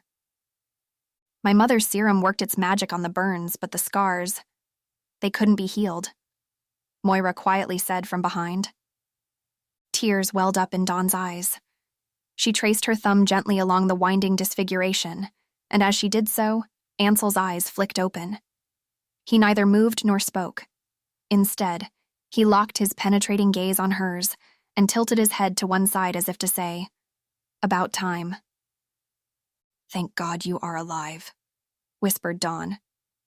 Blair cracked her knuckles in rage. "When I see Vance, I'll make him pay for what he did to you." Beside the flat-topped stone, Moira got down on her knees and sifted through her large ring of keys, trying them one after the other on the shackles. Frowning, Ansel glanced down at Moira working frantically. "Haven't I told you not to come down here again?" "But Uncle Ansel, this is important. Daddy intends to kill you tomorrow at noon, and we have to get you out of here before then." The desperation in her voice seemed to wrench him from his reverie. "So, it has come down to this," Ansel murmured. He took the keys from Moira, putting a stop to her frenzied search. Keys can't unlock these chains. One of them must work. These belong to the guard, Steve. Moira shook her head in denial. "There has got to be a way," Dawn said to herself, examining the rusty handcuffs and the twisted scars on Ansel's hands. Ansel gave a grim chuckle. "This cave is permeated with dark forces. You shouldn't remain here for long." "Dark forces, you say?" Blair tapped on her bottom lip and squinted her eyes. "Stand back," she said after a while. Extending her arms, she backed away from where Ansel sat. "Blair, don't!" But impulsive as always, Blair cut Ansel off by throwing a silver vun over him. Eyes closed, she mumbled unintelligibly under her breath. Although less defined and substantial, the same flaming vine Vance used to torture Ansel shot from her palms and snaked its way up the chains. Dawn snatched Moira by the hand and dragged her out of harm's way right before the vine sliced into the vun. A deafening blast rocked the ancient cave. Buried within the explosion was an unsettling howl which sounded anything but human. Dawn maintained a firm grasp on Moira's hand while the stones shook beneath her feet. When the tremor subsided, the silver dome had vanished, the chains had snapped, and a furious Ansel was on his feet, scolding Blair for her rash actions. "Foolish. You know not the consequences of bringing such evil powers into this chamber." "It worked, Ansel, didn't it?" Blair fired back. Ansel snatched her arm. "We must leave this place now." He motioned for Dawn and Moira to follow him further down the cavern where they only saw darkness. "Where are we going?" Dawn asked, bewildered. "Away from Quinn and his Sumrects, and away from the evil that lives here. We are not alone." What did Ansel mean? Even as he spoke, ripples appeared on the crimson lake surface, and the heat inside the cavern rose to an uncomfortable temperature. After recalling with a shudder the shadowy movement she thought she had seen earlier, Dawn pulled Moira closer and hastened her step. "Quickly," Ansel said, glancing back at the water's bubbling surface. Careful to avoid the stalagmites and stalactites, they hurried forward with Blair and Moira lighting the way. The group moved in silence down the cave until they could no longer see the crimson lake. "Ansel," Dawn said after a while, "I went back into the portals. Once to reignite the Eye of Elektron and once to break the spell." She needed to know. Perhaps she had been too naive to assume she could alter the spell. Ansel turned to her and said softly, "I was aware." He was? Hesitant, she presented to him her theory. More than one soul present undoes the test. Regina had the right idea, but she failed to recognize that being a passive observer in the tunnel wasn't enough. Regina had to have been an active participant during the casting of the spell in order to break it. By joining in with the Etherean at the last second, Dawn ensured Ansel wasn't alone in making the pact. She, not Regina, was the extra soul in the agreement. "Not bad, human," Blair said. "Wow. Does that mean Uncle Ansel's going to get his powers back?" Moira looked back, her eyes wide with expectation. Ansel remained silent throughout Dawn's theorizing and for a long while after she finished. "Say something, Ansel. Have you noticed a change? Do you feel any different?" Blair prodded. "I suppose the reversal wouldn't be immediate," Dawn added quickly. A knot tightened in her stomach. Ansel was taking much too long to respond, and when he answered, his tone was devoid of even an ounce of enthusiasm. "Thank you for your efforts, Dawn, but the spell has already been completed and can't be reversed. While I traded my powers for Amber's soul—" "You what?" Blair interrupted. Ansel ignored the outburst.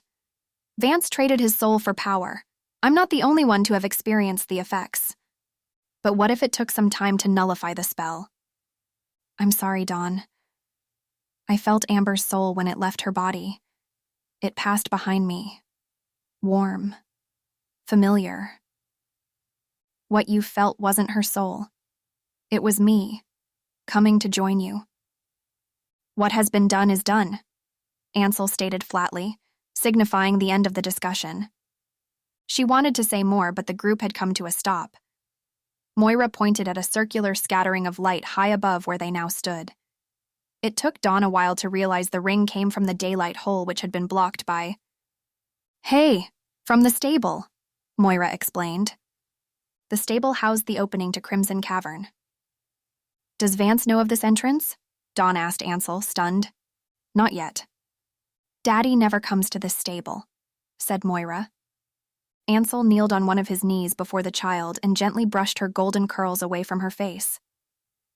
"Darling, I need your help. Take Dawn to Nemeon Clearing, in the way you know best. Can you do that for me?" Large dimples adorned her cheeks. "You can count on me, Uncle Ansel." Dawn could tell she thrilled at being useful to her beloved uncle. "Watch this!" Moira bounced into the air and twirled into a massive, magnificent bird the same color as Ansel's handkerchief. The bird flapped her wings and spiraled upward before it dived back down to hover above Ansel's proud, beaming face. Next, Ansel turned to Dawn with eyes that seemed to safeguard a sea of secrets. She didn't flinch when he took her hand into his own, but her heart ached when she felt his rough scars.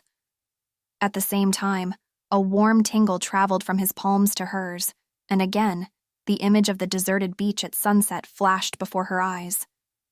What is happening? He leaned into her ear so that only she could hear. "Remember, the soul will go to wherever it calls home." Those were the Etherean's words. Then he backed away with a sigh and a mysterious twinkle in his eye. "Trust in the flight," he said as the brilliant indigo bunting swooped down and pulled her into the air by the shoulders. "Ansel, aren't you coming with us?" She reached down for him. He waved and smiled but didn't respond. "Why isn't he coming?" "You have to leave, Ansel." But she and Moira had already burst through the hay-covered opening into the frigid night air, startling two horses in the adjacent stalls. The bunting let go of Dawn, rolled in the air gracefully, and morphed back into human form. "We will go around the back where the guards can't see us," Moira said when she landed on her feet next to the daylight hole. Without a moment's delay, she exited the empty stall to quiet the horses' fluttering. "Looks like Quinn and the guards haven't yet noticed—" "Stop!"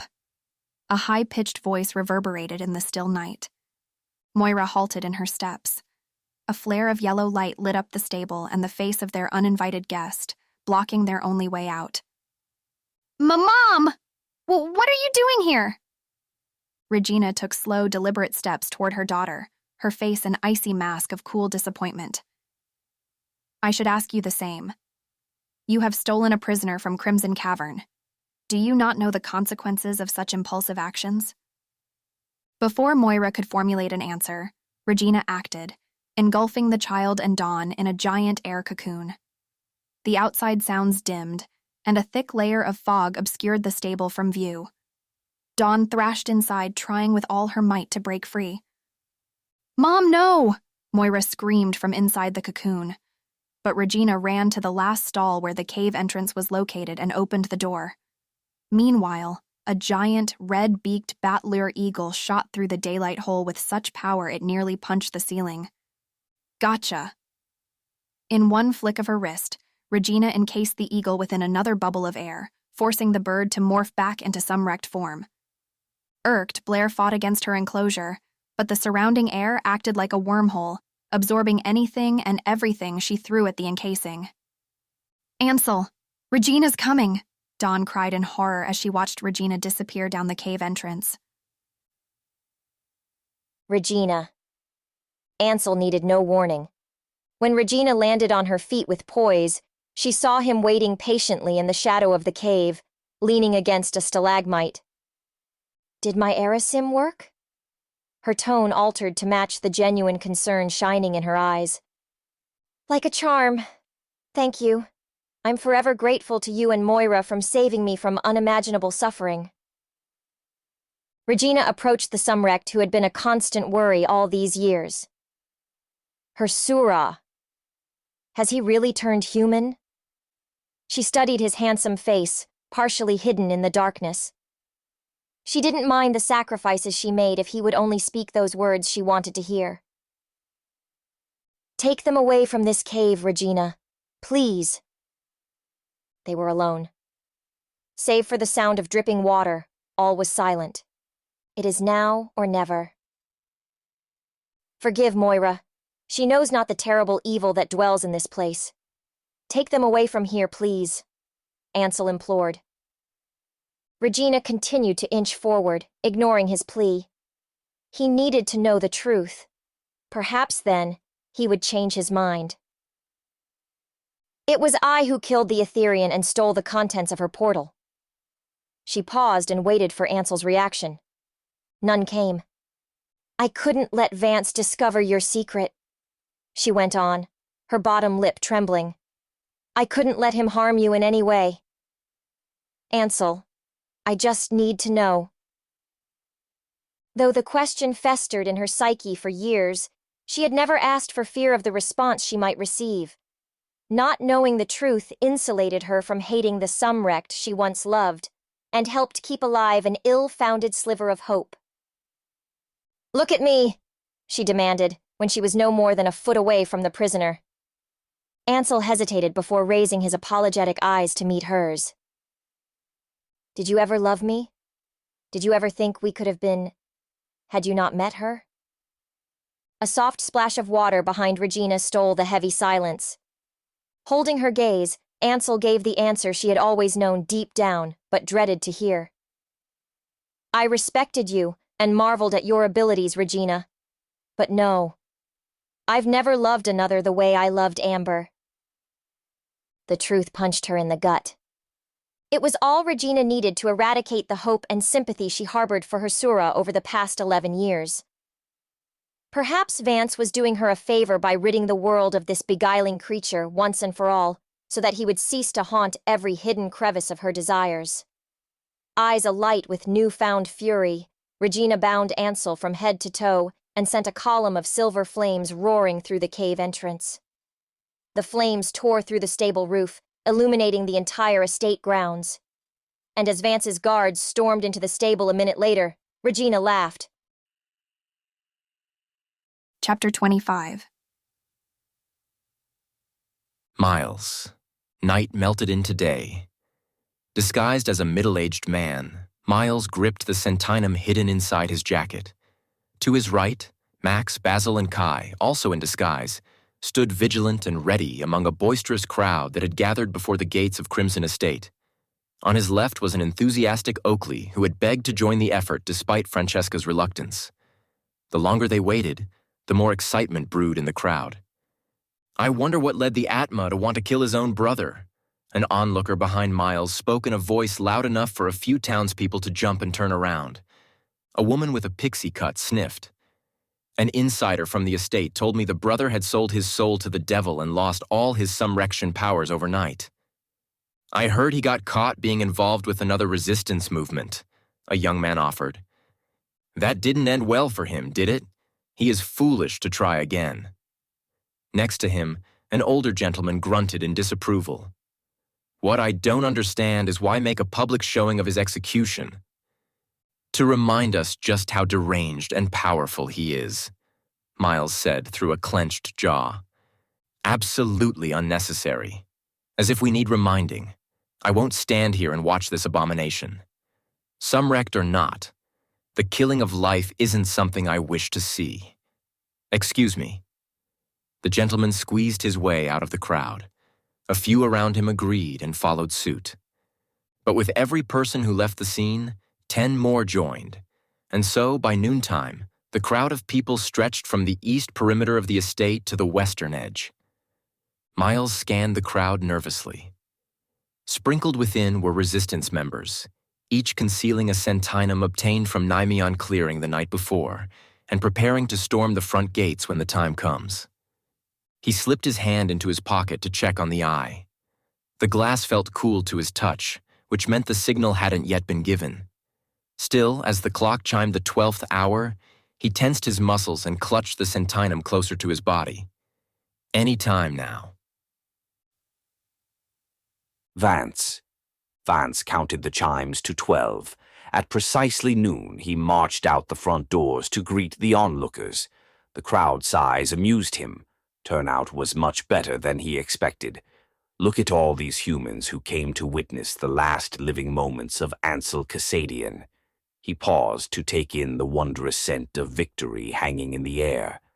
A small group of people afforded him the proper greeting by applauding, but the rest fell silent at the sight of their Atma, who had been more a mythical character rather than a flesh-and-bones ruler. Many in the crowd had never laid eyes on him until now. Vance held his hands out to quiet the half-hearted welcome. In an amplified voice, he began, "Today, on the 20th of December, Ansel Cassadian shall be executed for engaging in multiple treasonous activities including incitement of insurrection, unlawful entanglement with an Etherean, and breach of the accords set forth 50 years ago.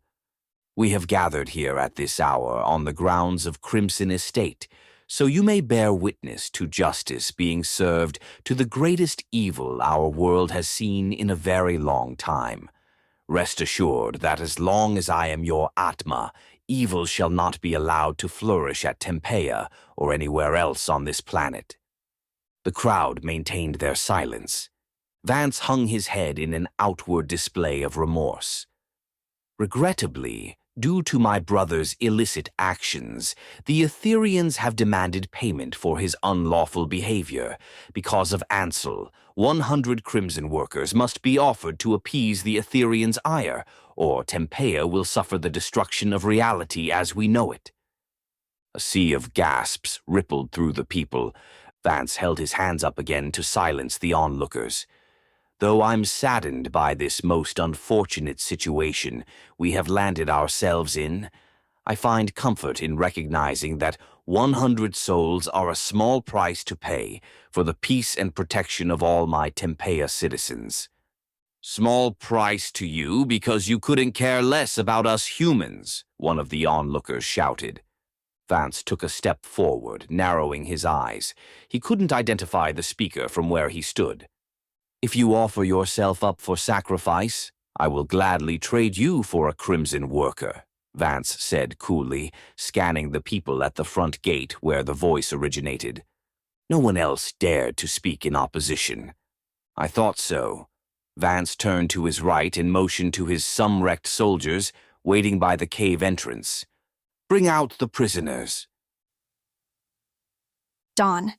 Chained at the feet, the human workers emerged from the cave and waded through the slush in a 10 by 10 formation, flanked on all sides by massive brown leather-clad Sumrect guards. They came to a sluggish halt in front of the house, some shivering in the icy wind, some whimpering in fear. Dawn stood stony-faced in the very back, Steve clinching onto her right arm. The flippant nature with which Vance dismissed the loss of lives made her blood boil despite the freezing cold. No matter what, she wasn't going to let Vance sacrifice Henry and the 100 human workers. She searched the rows and rows of prisoners for her brother, and it wasn't long before her eyes found him in the second row. "Henry!" Her scream shattered the unnerving silence. At the sound of her voice, Henry spun around with conflicting expressions of joy and fear on his face. "Don't be afraid, Henry. I won't let that monster harm you." She cut out mid-sentence, straining against Vance's control. He bared his teeth at her and growled to Steve, "Bring the human to the front.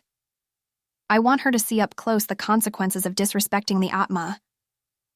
"Should have kept your mouth shut," Steve sneered, pulling Dawn away from her position by the gold-tipped gate. She felt the prisoner's stares as she strode past them. On the way, she locked eyes with Henry for a moment and gave him an assuring nod. They weren't giving up without a fight. Every step forward brought her closer to the evil that needed to be stopped. And even though their chances of victory were slim to none, she clung to the possibility with every fiber of her being. Vance glowered at her when she arrived at the front of the formation. Beside him and Quinn, a white-faced Regina stared blankly into space, not sparing Dawn a glance.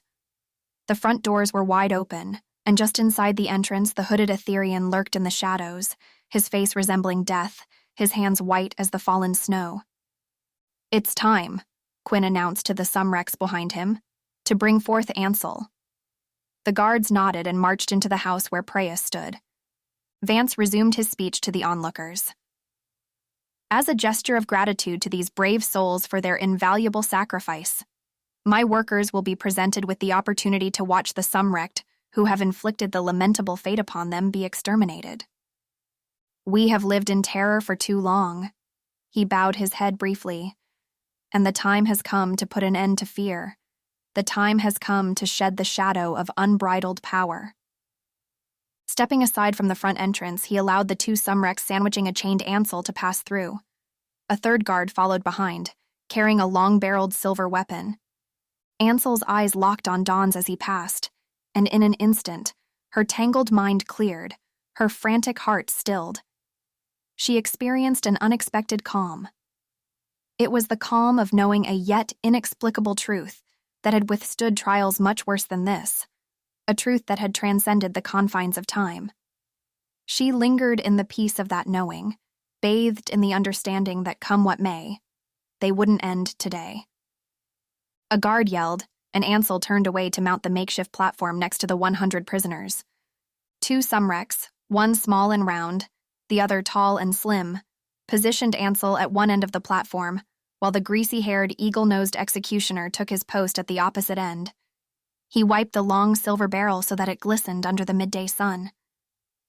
"My fellow citizens of Tempeia," Vance motioned to Ansel, "I present to you my brother." Ansel paid no attention to the introduction. Instead, he squinted up at the sky as if he expected something to arrive. "Do you have anything to say for your actions?" Vance asked. Ansel shifted his gaze to the throng of Tempeia citizens by the gate. He laughed as he cocked his head to one side. "Enon, if you now decide to place value in what I say, then heed my words. You may end me today, but you will never quash the human spirit in the immigrants you try to oppress." "Enough!" Vance threw a quivering finger at the greasy-haired executioner. "Kill him." Time to act. Dawn wrapped her fingers around the Eye of Elektron in her pocket. Immediately, it responded with warmth to her touch.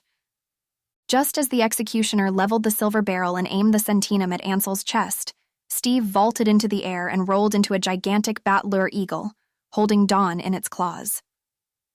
"Great job, Blair," she thought.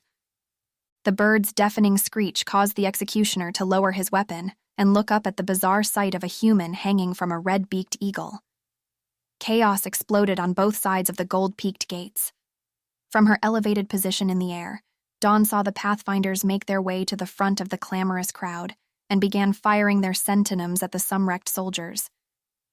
Basil must have successfully distributed the weapons to them last night, she thought, shifting her gaze to the platform below. When she was directly above the platform, Blair let her drop down before diving nose first toward Ansel. Her enormous beak broke the chains around his hands and feet with ease. Then, in one fluid motion, Blair zoomed back into the air just as the Sumrect soldiers began firing balls of electricity at her. Yet the eagle remained just out of reach, twisting and turning into higher altitudes, a long train of electricity trailing behind her. On the platform, the executioner readied himself to fire once more, but Dawn planted herself firmly in front of Ansel. "Don't," Vance said. He threw out a force which knocked the executioner right off his feet and down the platform steps. "Dawn, what are you and Blair doing?" Ansel spun her around with both hands. Dawn yelled above the clamor, "Come with me. We're not letting Vance win this time." "Watch out." He twirled her away from a dense force that strummed through the air. "Take the eye and toss it like a coin." He pressed her down into a ducking position as another set of attacks from Vance whizzed above their heads. Hand in hand, the two leaped from the platform and sprinted downhill for the gate. Dawn took the Eye of Elektron from her pocket and tossed it as she was told. A burst of light erupted from the center, expanding until transparent yellow panels encircled them, repelling the electricity strikes. "Built-in feature of the eye," Ansel explained. They could see a dense wall of yellow panels form along the front gate where the Pathfinders had gathered, protecting civilians from Sumrect assault. Meanwhile, the 100 prisoners broke from their formation. The Crimson soldiers struggled to keep order while the Pathfinders fired at them through the steel bars of the front gate. For the moment, it seemed they were no match for the Pathfinders. Then, a darkness fell over Crimson grounds. A conglomerate of clouds coagulated into a menacing mass above the Pathfinders. Thunder boomed. Purple lightning split the darkened sky. It struck down like claws onto the front gate. Sparks flew as the electrical currents clashed with the yellow shields. The yellow wall crumbled, causing rows of Pathfinders to tumble backward. "He's more powerful than before," Ansel whispered in her ear. Dawn looked to the platform and spotted Vance's conspicuous golden figure. Head tilted back, he had both hands raised toward the sky, from which rose a vortex of dark wind and water. "Retina activated," Ansel said to her when they neared the front gate, which had been locked this entire time. "We need Blair." She searched the black clouds above but couldn't locate the red bird. "Ansel, Dawn." A Pathfinder who had fallen earlier from the lightning attack called out to them. "Kai." Despite the madness, Dawn was thrilled to see him. Kai scrambled back to his feet and dusted the dirt off his knees. "We are all here. The Langs, the Brightons." "Stand back, Kai." Ansel yanked Dawn away from the steel bars. His warning came right before another wave of lightning forced the Pathfinders to retreat farther away. Many didn't get back on their feet the second time. Thankfully, to the far left, Dawn saw Miles and Basil flash a thumbs up and return to firing their centinums at the Crimson soldiers. Lightning struck again. The dense shower of crackling currents battered the yellow shields. They flickered unsteadily under the assault. Dawn glanced back at their assailants. Regina and Quinn now joined Vance on the platform, saturating the air with snaking dark smoke that burned everything in their path. An electric cuboid field had been constructed to contain the prisoners. Some human workers ran into the barrier and were instantly electrocuted to the ground. "Aim at the platform." Miles's roar rose above the mayhem. A group of Pathfinders, including Max and Basil, took aim and fired in unison. 3 blue shields erupted to deflect the shots, generating a series of explosions like fireworks. "Great. They are all blue Sumrects." Dawn turned to Ansel. "We need your help. There's a way for you to break the spell." "Not possible." He swept her to the left just in time, for lightning hit where Dawn had stood a split second earlier. "By nothing flesh is he confined." "Nothing flesh, Ansel." He frowned. Now is really not the best time for Etherian phrase analysis. "You are not confined by the flesh, Ansel. You are confined by your mind." She was cut short by an explosion uphill. On one side of the electric cage, a large hole materialized. One after another, the prisoners hopped out of the container through the opening. Dawn recognized Henry's form immediately.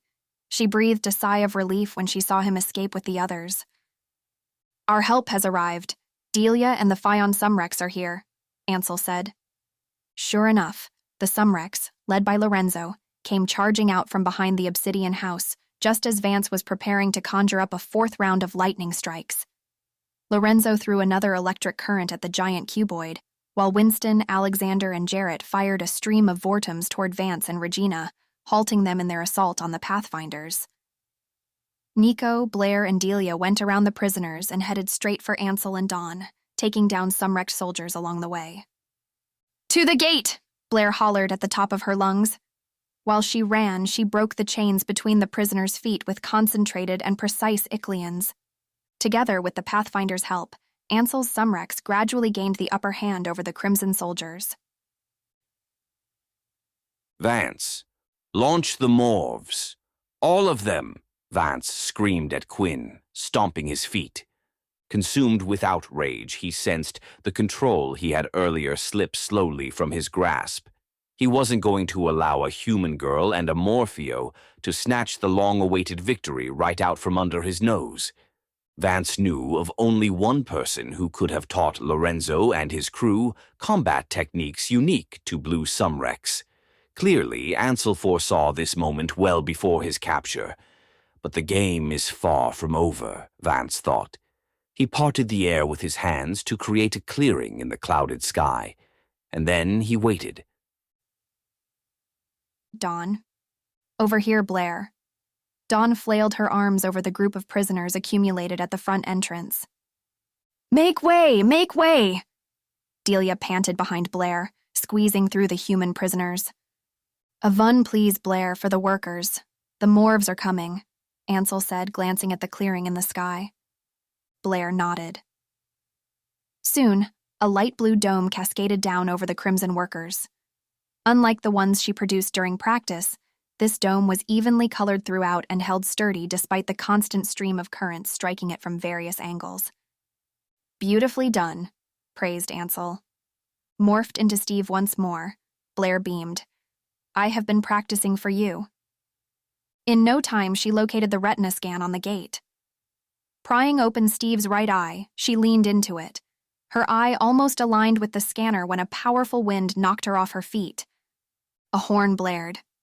Dawn looked up in horror as 5 Morvians appeared in the sky. They hovered low, blocking out the sun and casting their ominous shadows over crimson grounds. Our friends must have destroyed one from their fleet, Ansel remarked, tossing Blair a glance. She didn't pause from her task. Like a seasoned warrior, Blair returned to her feet after the wind subsided and positioned her eye back to the retina scan. The box on the gate emitted 3 beeping sounds before it flashed green. Perfect, she muttered. With help from Ansel and Delia, Dawn pushed open the heavy gates. Meanwhile, the first Morves dropped from the vessels onto Crimson grounds. It was the moment of truth. Dawn observed the Morvians intently, hoping the Sumrects' hijacking efforts paid off. Come on! Behind her, Kai cried to the Morves as if they could hear him. Go get Vance's soldiers! The first Morve to raise its centinum hesitated briefly to register the bodies. She felt Ansel tighten his grip on her hand, while the Morve pointed the silver-barreled weapon at the platform. For an instant, it seemed that their plan had succeeded. Yet when Dawn was about to let out a breath of relief, the silver robot swerved its centinum toward Lorenzo and fired. Chapter 26. Ansel. Thousands of Morves rained down from the hanging vessels, landing amongst the Sumrects, prisoners, onlookers, and pathfinders. Some crashed into the dome and slid down the sides as workers inside cried in terror. Lorenzo's shield sprang up to deflect shots fired from the advancing Morves. Winston, Alexander, and Jarrett soon followed suit. Cocooned in white shields, they ceased firing and were forced to retreat from the platform. Because Sumrectian power from the Eye of Elektron couldn't bypass Morve detection, the yellow shields, which had served the Pathfinders well up till now, became prime targets for the Morves. But Ansel remained calm. Upon registering the disappointment on Blair's face, he pointed to a batch of faceless soldiers that had landed behind Vance. You all didn't fail. Look, 3 vessels converted. The Morves surveyed their messy environment before aiming their sentinims directly at Vance, Regina, and Quinn, who shielded just barely in time. Yes! Blair jumped, joining in the Fion Sumrects cheer, which had risen above the chaos. As Ansel watched the reprogrammed robots turn against Vance's Sumrects, he smiled. Their plan worked. Vance. Vance panicked for the first time. Half the Morves on Crimson grounds were attacking his own soldiers. Even though 100 more Crimson Sumrects flooded in from the west, they still struggled to counter the Morves' relentless fire. "Why are the Morves killing our Sumrects?" Regina screeched. "The machines must have been rewired to target us instead of them." Growling, Quinn sent a Morve flying high into the air. "They are using our weapons against us. What are we to do?" Vance glared at Regina, his lips curled in disgust. "Stop them, you dolt." "That's okay. They are still outnumbered." He shut his eyes to concentrate on his Lucian, feeling the truth of the spell course through his veins. Abruptly, the sky erupted with a light so bright nothing could be seen within a 1-mile radius. Ansel. Ansel threw Dawn into his arms as the note C vibrated through both their bodies. The Morvian above the platform shuddered to a stop before its mammoth form came crashing down, forcing Vance, Regina, and Quinn to leap down and take cover. Ansel grimaced with the realization that Vance would crush the entire estate if he had to. "Get as far away from here as possible," he yelled to the Fion Sumrects. He could tell they were laboring to stay shielded from the attacking Morves. Then came the second blinding explosion. The world disappeared again into light. For 10 long seconds, cries filled the air. When reality roared back to life, both Sumrects and humans stampeded downhill while the backmost Morvian dropped onto the roof of Crimson Estate. A loud screech penetrated the bedlam below. In the sky, a brilliant indigo bunting shot through the third-floor window of the collapsing glass structure. The magnificent bird weaved among the faceless soldiers. Some turned and trailed behind the bunting, while it circled higher and higher above the hanging vessels. When he saw the bunting, Ansel lost all his composure. "Moira." Engulfed in the rare feeling of fear, he called Moira's name again and again as he started back uphill against the flow of human workers now funneling out the front gate. He wasn't the only one. Regina's screams for her child could be heard at a distance, her vortum striking the silver soldiers in pursuit of Moira. The indigo bunting spiraled until it was out of the Morve's reach. Ansel fixated on the bird, just a little higher, faster. "Ansel, listen to me," Dawn caught up to him from behind. "You aren't bound to the spell anymore." Focused, he didn't break stride. "No Sumrect can escape the bind." She huffed and puffed, her voice filled with urgency. "But you are no longer a Sumrect. You are human." His footsteps slowed. "By nothing flesh is he confined. Turning human already freed you from the spell. The only thing keeping you powerless is your own mind. It is your belief in the spell that still binds you to it. It is your faith in the spell that feeds its effectiveness." Ansel turned from his ascent and once again pulled Dawn away from a ball of electricity in the nick of time. He stared at her with strange, fervid eyes. "No, Dawn, nothing of the flesh confines me." He knew what he must do.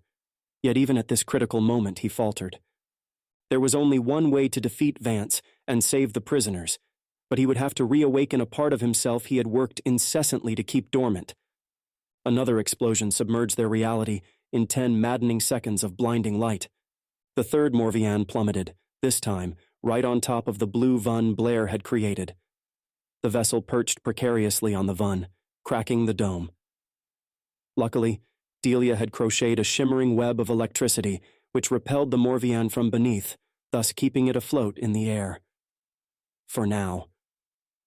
Blair blasted an opening in the Vun so the workers could exit, while Delia worked furiously to reinforce the thinning web.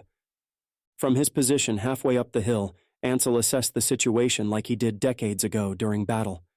Delia had roughly a minute before the Morvian would collapse upon the prisoners. With all converted vessels gone, the Fion Sumrects stood little chance of winning against the Blue Sumrects and their 200 Sumrect soldiers.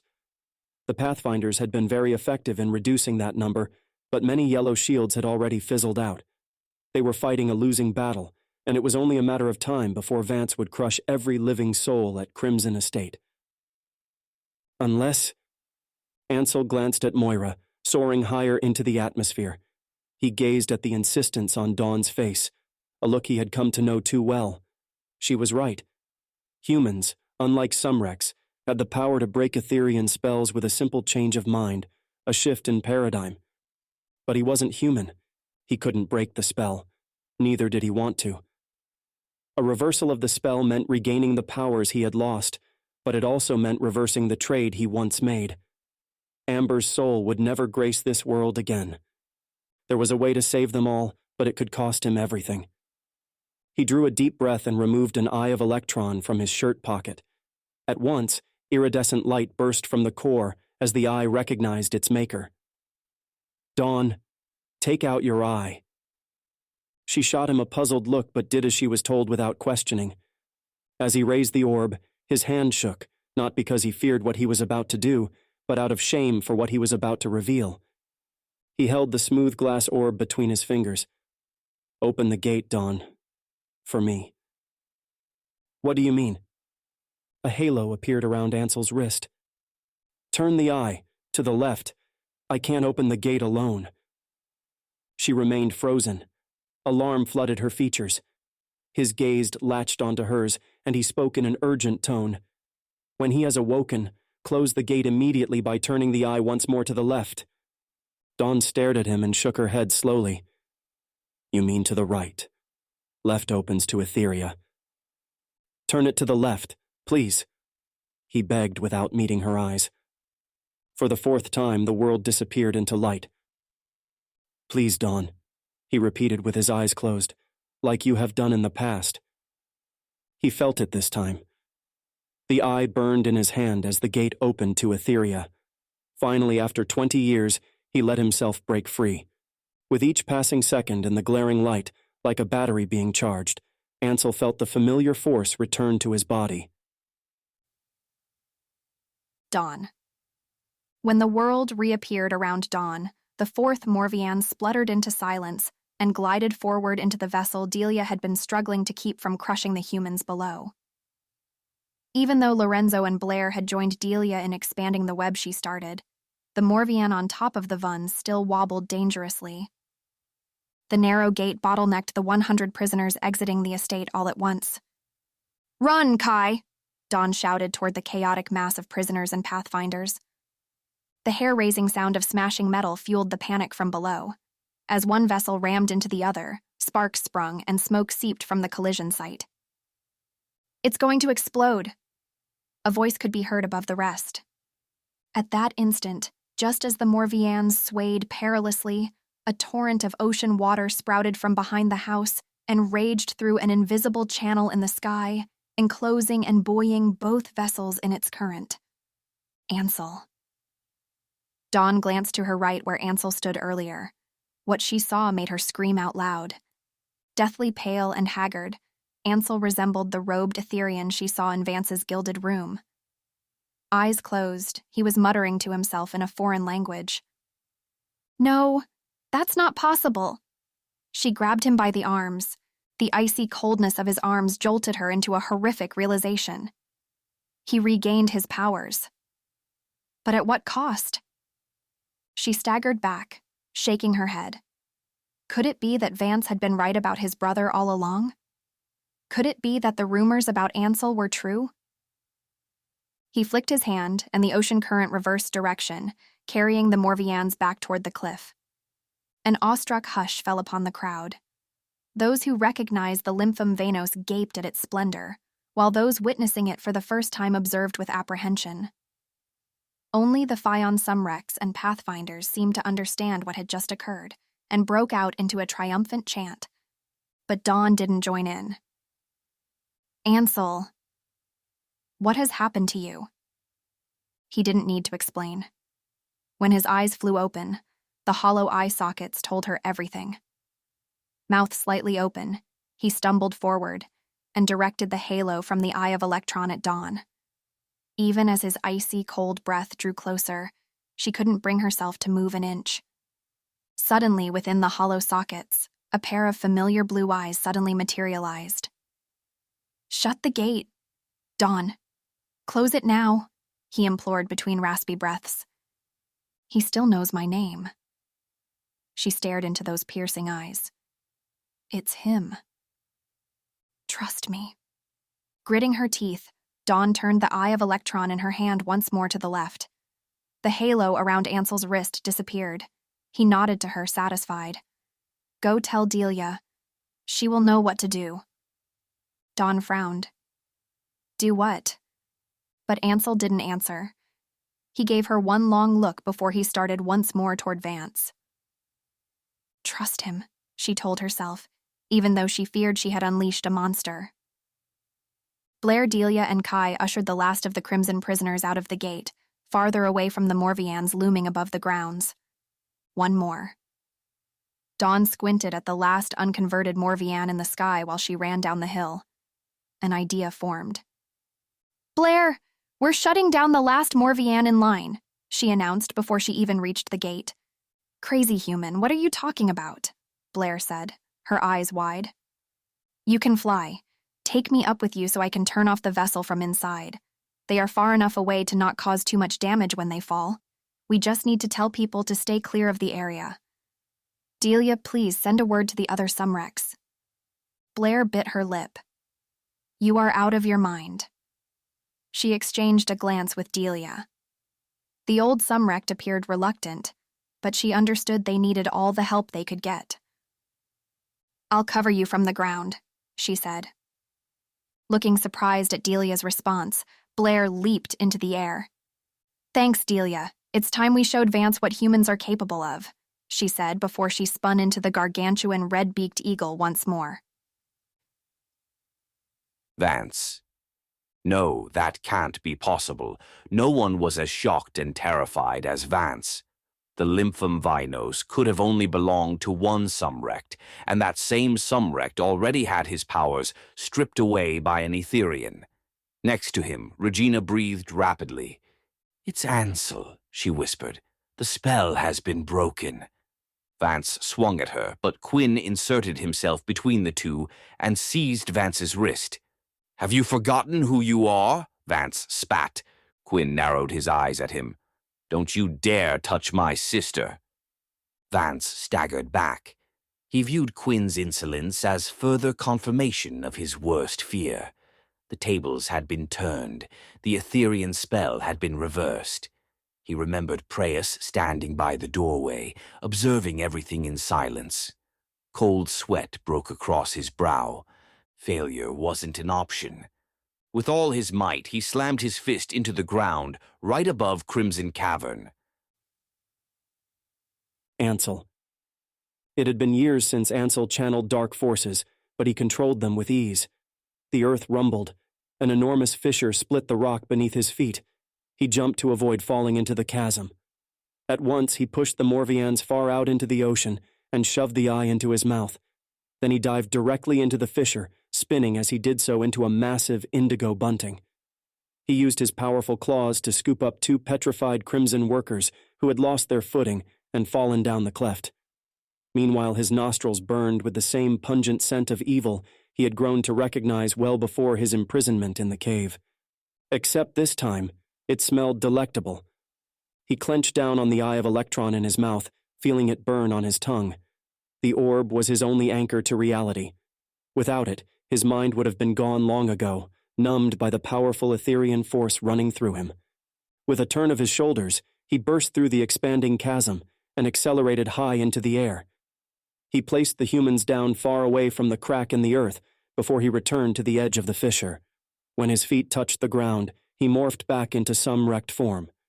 Carefully, he removed the orb from his mouth with one hand and rested the other, palm down, over the steam emanating from below the surface.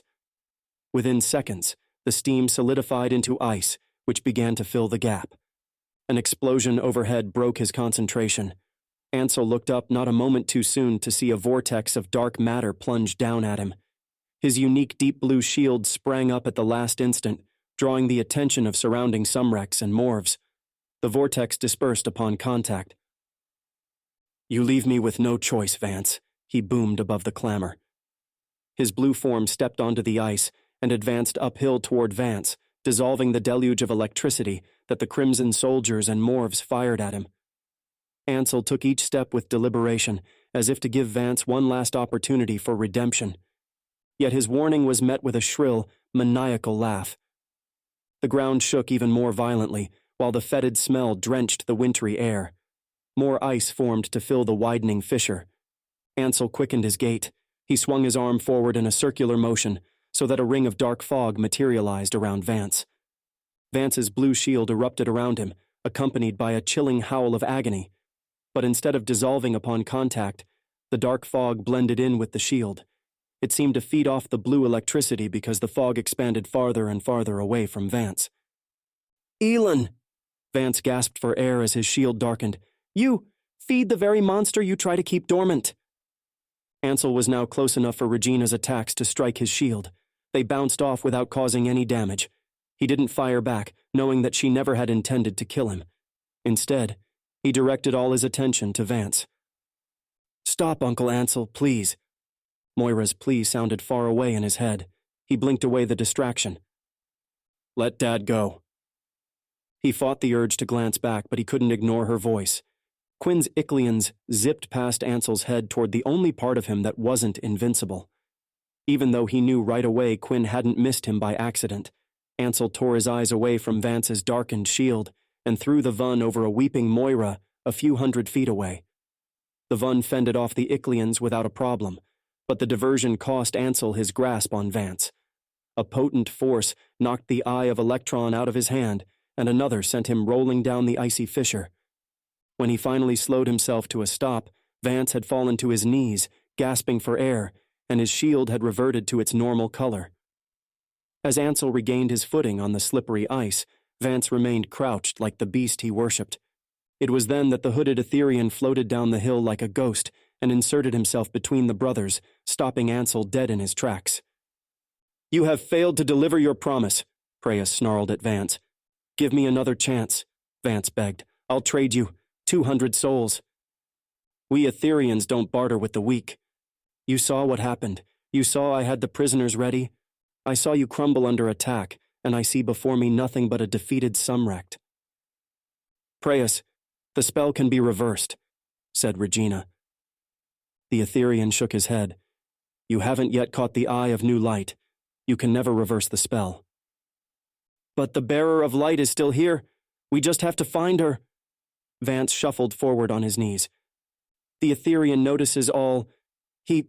Preus suddenly pointed a thin white finger at Ansel, "is the catcher of the Eye." "He was human minutes ago. It's not over yet. I'm the Lord of Air, conqueror of Earth, and I will be the one to catch the Eye of New Light." Preus ignored Vance's desperate entreaty. "You have broken the Etherean promise, and you must pay." Ansel took a giant step forward. "Preus." A loud screech interrupted him. The great red eagle dived to tap Ansel on the shoulder with her beak before swerving up toward the last vessel in the sky. Preus scoffed, leaning down to sneer into Vance's face. "The Bearer of New Light is trapped inside a soon-to-be lifeless vessel. How will you catch her now, I wonder?" Both Vance and Ansel spun to look at the Morvian groaning in the air. "Time to pay up, Atma."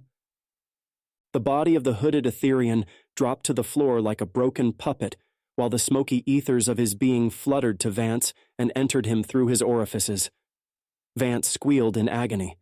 His body writhed as it fought against the invasion of sinister forces. "Stay back," Ansel warned Regina and Quinn, brandishing his hands. In front of Vance, an amorphous opening manifested in this reality, a portal to the ethereal domain. He would never allow an Etherean to dwell in the body of another blue Sumrect. The earth beneath his feet rumbled in hunger, cracking the very ice he stood on. The opening sucked in the world like a black hole, warping the space around its edges. Ansel held open the portal with one hand, while he grabbed onto his brother's arm with the other. To keep the portal open required so much of his powers, Ansel could neither think nor see. He dug his heels into the icy ground and fought with quivering arms to keep the portal from closing. Only vaguely was he aware of Lorenzo and Winston to his right, now locked in combat with Regina and Quinn. The portal sucked the Etherean away from Vance's body, detaching it from its host. Preus's horrific, high-pitched wail split Ansel's mind in two. Shaking his head to regain clarity, Ansel clung to his brother with every fiber of his being until the gray ether entered the portal. As it did so, it generated enough force to push Ansel back along the ice. Just when the Etherean vanished from the world and Ansel allowed his arms to drop, Lorenzo fired an Iclian at Regina, who, in response, backed into the shrinking portal. "No!" Ansel lunged at Regina, but she had come too close. The opening sucked her in from behind. The last things Ansel saw before the portal closed were her outstretched hand and terrified, guilt-ridden eyes. "Regina!" Quinn cried, his eyes glued to the spot where his sister had vanished.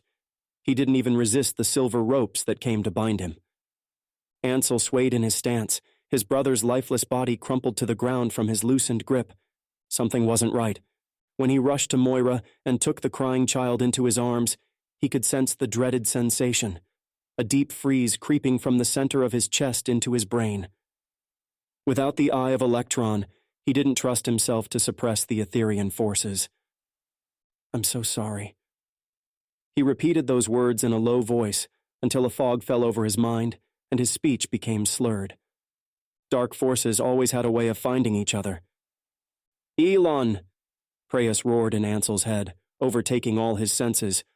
"What you took from us, we will take from you." Ansel blinked furiously, trying to focus on the terrified child in his arms. "Uncle Ansel, the Morvian." Moira sounded miles away, but her voice was enough to penetrate the fog. "Look, the Morvian," Moira repeated. Louder. At once Ansel glanced up and saw that the giant vessel was vibrating so intensely it started to vanish. Horrified, he realized what Preus had meant. The Etherean was calling the machine to its domain. Dawn. "Stay here with Lorenzo," Ansel made Moira promise him. Without morphing, he darted into the sky toward the fading vessel. Dawn. He kept reminding himself. The singular thought burned through the deep freeze, propelling him forward. Up ahead, the great eagle hovered next to the last Morvian, screeching and flapping its wings with an urgency which Ansel understood immediately. As he passed the vessel's belly, he blasted open the entrance. "Come on, Dawn." But she was nowhere to be seen. "Dawn!" he screamed. Still, she didn't emerge. The fog in his brain lifted, and Ansel watched the vessel disappear right before his eyes. Dawn. Dawn had reached the control room when the Morvian began to grunt and vibrate. The lights in the chamber flashed on and off as the Morvs lost their organization and fired balls of electricity into the ceiling. Inside the frenzied inferno, each breath was a battle. She sprinted to the basin, focusing her sight on the ring of pulsating blue lights while she dodged the electricity whizzing past her ears. If she could only get to it. Her hand came within inches of the blue lights when everything changed. The engine stopped. The Morvs froze in their attacks. The lights ceased their pulsing. A sudden chill mixed with a stale odor circulated through the machine.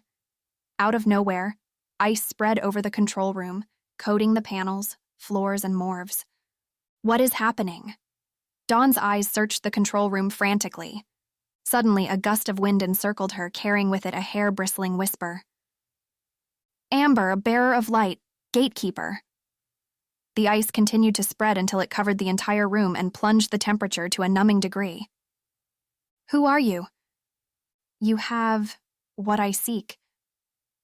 Who is speaking? Dawn spun in the direction of the wind, but she couldn't locate the speaker. "Soul for power.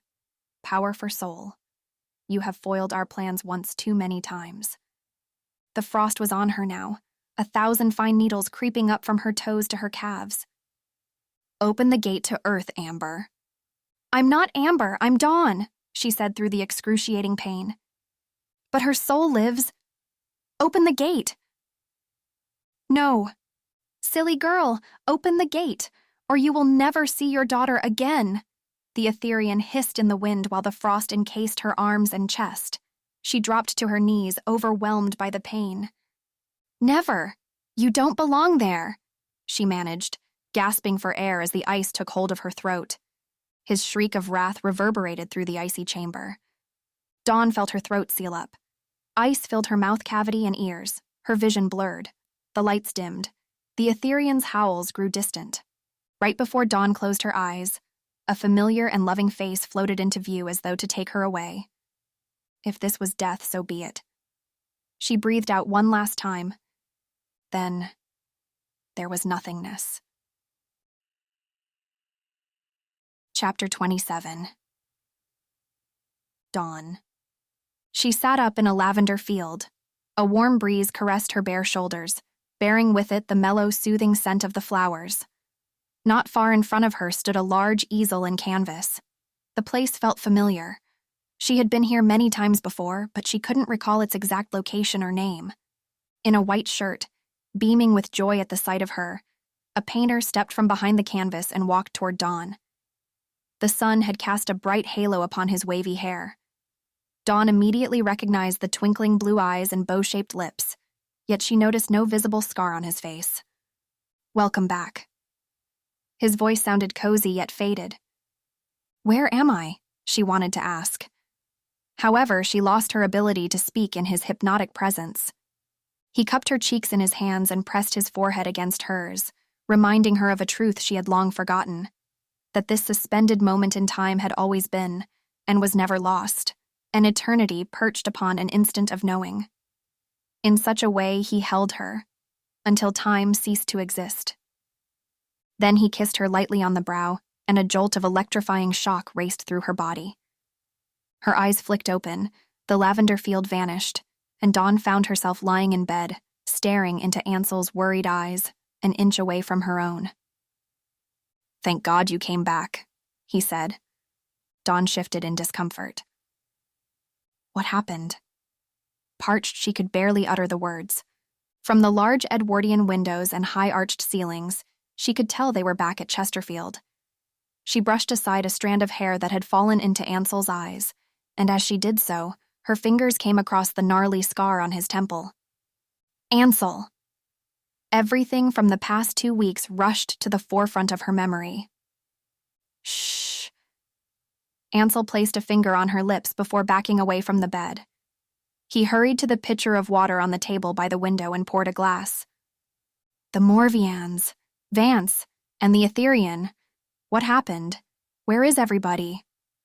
Her head throbbed as she pulled herself into a sitting position.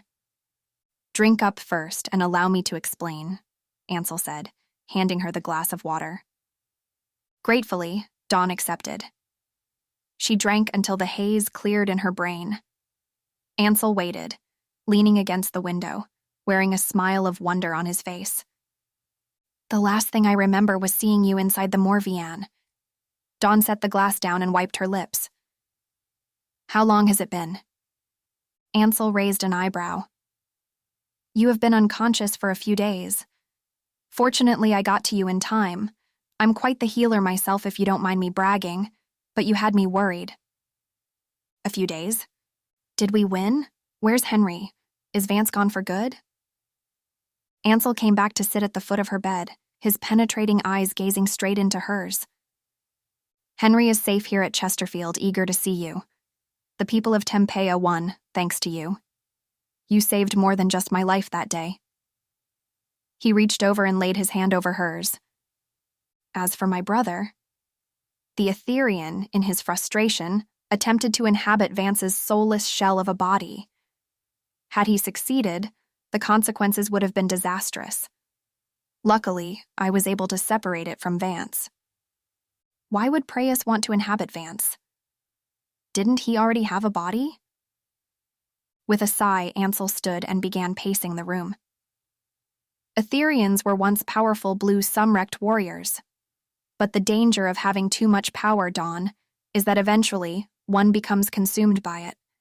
During their training stage, soon-to-be Indigo Sumrects have often wandered, unbeknownst to themselves, into the territory of evil and sinister forces. Is that why you changed when I opened the gate? Dawn noticed the color in his cheeks and the sparkle in his eyes. He was much different than the ghostly pale Ansel she had seen at Crimson when he forced her to open the gate to Etheria. Is he human? Sumrect? Or... She dared not think it. He stopped in his pacing with his back to her. Now you know the monster that I am.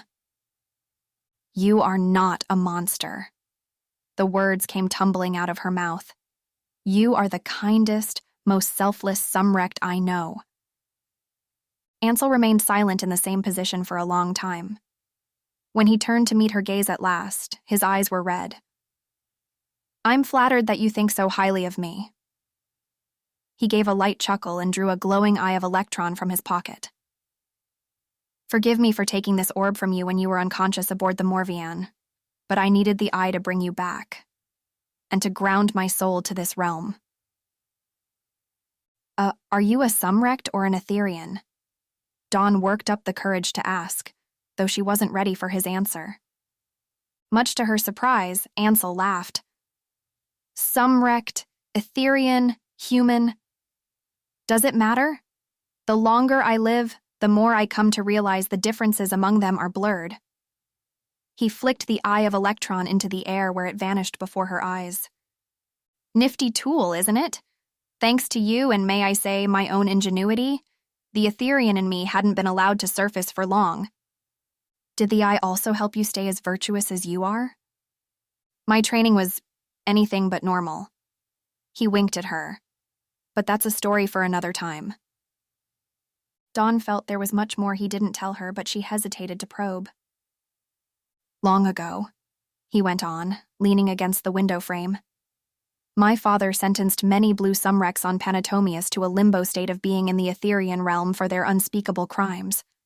Praeus was one such being that became trapped between life and death.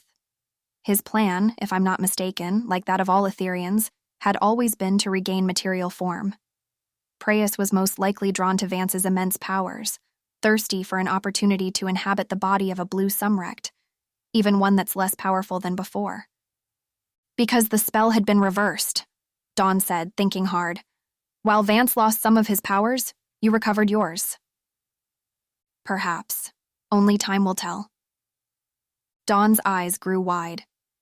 Ansel chortled and stated with pride, You, my dear, taught me to never underestimate the true contradictory nature of the Etherian spell. She squirmed, turning a pale shade of pink.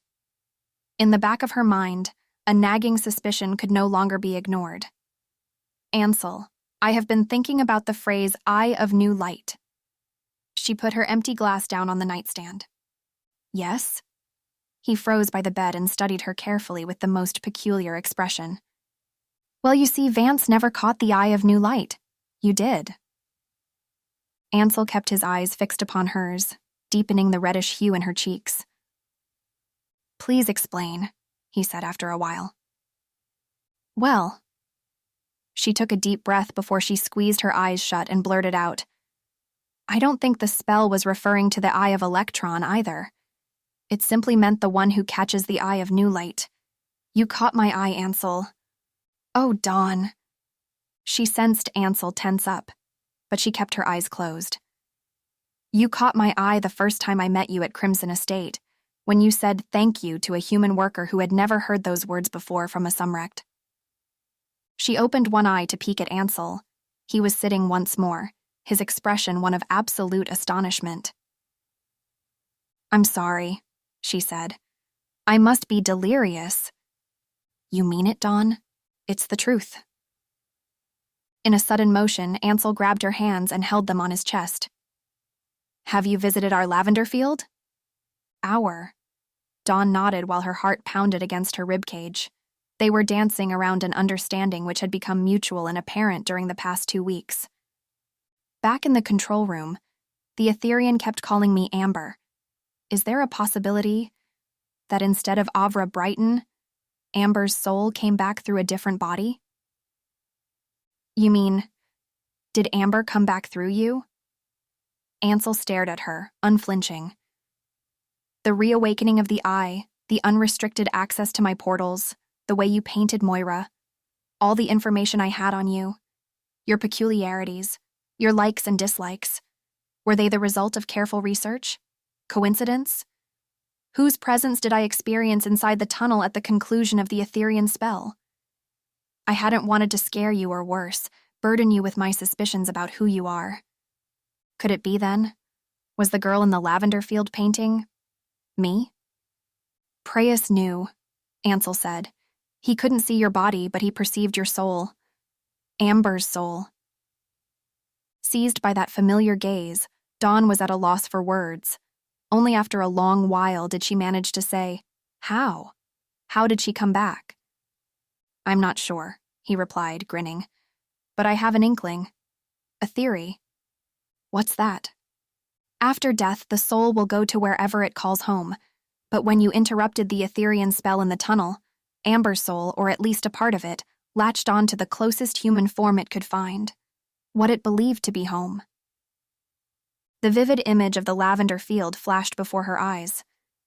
"So, do you think I reawakened the Eye of Elektron because a part of Amber is in me?" Ansel took his time to answer. "I made the eye responsive to one, and only one, individual. The presence of both you and Amber would have confused it. The orb lighted up in your hand because you were the third person to have touched the source when you ventured back into the past. You knew this whole time. You felt my presence in the tunnel, and you saw me touch the amber in the basin. Then you sent Miles to bring me your portals." Dawn sank back into the pillows in disbelief. Ansel's eyes twinkled mischievously. "The pieces never came together until you escaped from my watch in the hopes of saving Henry. You stubbornly defied me, much like how Amber used to defy me. I must admit, I was betting on your obstinacy." He then added in a softer voice, "You certainly didn't fail to impress. You were stubborn till the end." Dawn laughed. "Sorry to have caused you so much trouble." "I'm not sorry. You sprung me from the insidious trap of wallowing in my past. Whom you are doesn't change the fact that you brought a new light into my life." For a while they lost themselves in each other's presence until Dawn said, "There was something else the Etherean said that struck me as odd." Ansel picked up the empty drinking glass. "He told me to open the gate, or I mean, Amber will never see her daughter again," she said. "I never knew she had a daughter." Ansel lowered his eyes. Dawn. Amber and I have a daughter. In fact, you know her rather well." He didn't need to clarify further. Suddenly, all made sense. The beautiful indigo bunting, the warm spirit, the bowed lips and large blue eyes. How could I have missed the resemblance? She sucked in a sharp breath. "It runs in the family," the child had even told her. She was a Morpheo, like her father. "Does Moira know?" Ansel turned the glass slowly in his hands. She was only a few months old when Vance and Regina took her away. On the night Amber died. They threatened me with my own child. As long as I kept to myself at Chesterfield and never interfered with Vance's plans, Moira would be safe. He stopped. When he looked up again, tears had collected in his eyes. "She's growing up to be everything I had hoped she would be. Fearless and kind, like her mother." Dawn shuffled forward and drew him into an embrace. She finally understood Ansel's reluctance to challenge Vance. Preeti and Rudio wasn't created to keep surveillance on Vance. It was made to ensure Moira's safety. Though I had always expected the inevitable, being the one to inflict upon her the pain of losing her parents, that is still among my biggest regrets. She could feel his body heave against hers. "Will you tell her?" She's still coping with the loss of Regina and Vance, so not anytime soon. But one day, when she's ready. Dawn drew back and gave Ansel's hand an assuring squeeze. "When she learns the truth, she'll be proud to have a father like you." "Thank you." Ansel forced a smile. "I can only hope to provide her some comfort."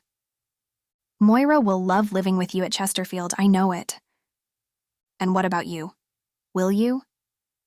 Dawn sat up a bit straighter, surprised by the question. I haven't thought. Noting her hesitation, Ansel leaned in closer and whispered, I am enchanted and enthralled by the enigma that is you. When we return to our home reality, yes, I would very much like for you, Don Rene, to stay at Chesterfield, with me. Words failed her again as she gravitated toward his gripping gaze till her lips met his. The bedroom melted away. He kissed her with enough loving tenderness to transport them back to the lavender field where it all started, a haven encapsulated by their will and revisited time and again. They held on to one another in miraculous wonder, rediscovering and remembering. At last, Dawn realized her soul had found home. After a very long time, she pulled away and cleared her throat. You must tell me the story of how we met. She wiped away the mist in her eyes. You know, the first time. Ansel chuckled, shaking his head in amazement. In time, Dawn, I promise I will tell you everything.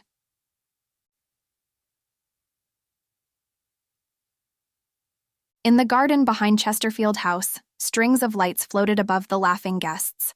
Max Lang retold events from the past week to a table of wide-eyed listeners, while Risa cut in occasionally to keep him from venturing too far from the facts. Lorenzo's riveting displays of Sumrectian lightwork kept Pam and the Brighton children engrossed. Miles, Basil, Winston, and Alexander buried themselves in discussion about Tempea's future. Opposite Jarrett and Gale, Nico, with his arm draped around Blair, tilted his head back in laughter at something Jarrett had said. They all paused in their activities and burst into applause when Dawn stepped outside with Ansel. Henry attacked her first, throwing her into a tight bear hug. I never thought I would see you again. He sobbed through tears of joy. Dawn held on to him. Silly, I told you I wouldn't let them get you. Behind Henry stood a beaming Delia, holding Moira's hand. I always knew there was something special about you, Delia said as she and Moira joined in the embrace. When they parted, Kai pounded Dawn on the back. I'm so glad you lived to tell the tale. One by one, the Fion Sumrects came up to shake her hand and thank her for her bravery. Even Blair looked at Dawn with newfound respect. Thank you for saving us. And him. She nodded toward Ansel, who had taken Moira's hand and led her to join Pam and the Brightons. He has been waiting for you for a very long time. Blair laughed at the shock on Dawn's face. Don't worry, I won't say a word to anyone else. She winked as Nico walked up next to her. Ansel's all yours. Then, throwing her arms over Nico's shoulder, Blair left a dumbfounded Dawn to mull over the meaning of what she just said. It was Henry who brought Dawn back to the present with a poke in the arm. Are you ready? Ready? She had been waiting to reunite with her parents for so long she feared at any moment she would wake from a dream that seemed too miraculous to be real. She glanced at her brother and nodded. Together they headed to Ansel, who was returning to Risa the cross she had given him for protection at Nimion Clearing. Riesa accepted the silver necklace and earnestly shook Ansel's hand with both of hers. Thank you for what you did for my son and us. Thank you, Ms. Lang, for believing, he said. What happens next, Ansel? Will you be Tempea's new ruler? Max paused in his storytelling to ask. Ansel bowed his head. Not me, but a human leader and a new governing body shall be decided upon by the citizens of Tempea. I'm sure your son will play an important role in re-establishing the first human settlement in this realm as what we had originally envisioned. A beacon of hope and freedom. I will always be Tempea's protector, as I am Fion's. But first... He turned to Dawn and Henry, who walked up to join him. We'll be taking a long-awaited trip. With a wave to the Langs, Ansel led the Rene siblings to the ancient willow by the rotunda. From afar, each holding an amber-cored orb, Dawn and Henry watched the humans and Sumrects laugh and share in the evening together. The summer air never smelled so sweet, and the star-sprinkled sky never appeared as clear. The Eye of Elektron glowed brighter with each passing second until they were enveloped in nothing but light. Dawn exchanged a smile with Ansel beside her, knowing they have been and always will be. Finally, after 11 long years, they found their way home. The end. This has been The Eye of Elektron, the Sumrectian Series Book 1. Written by Lee Ji Win, narrated by 11 Labs, copyright 2021 by Lee Ji Win. Up next in the series is The Blood of Belua, which takes place 20 years before Book 1 and tells of Ansel's first encounter with Amber. Thank you for listening. Please like and subscribe if you want me to upload more free audiobooks on YouTube. Your support of this channel is greatly appreciated.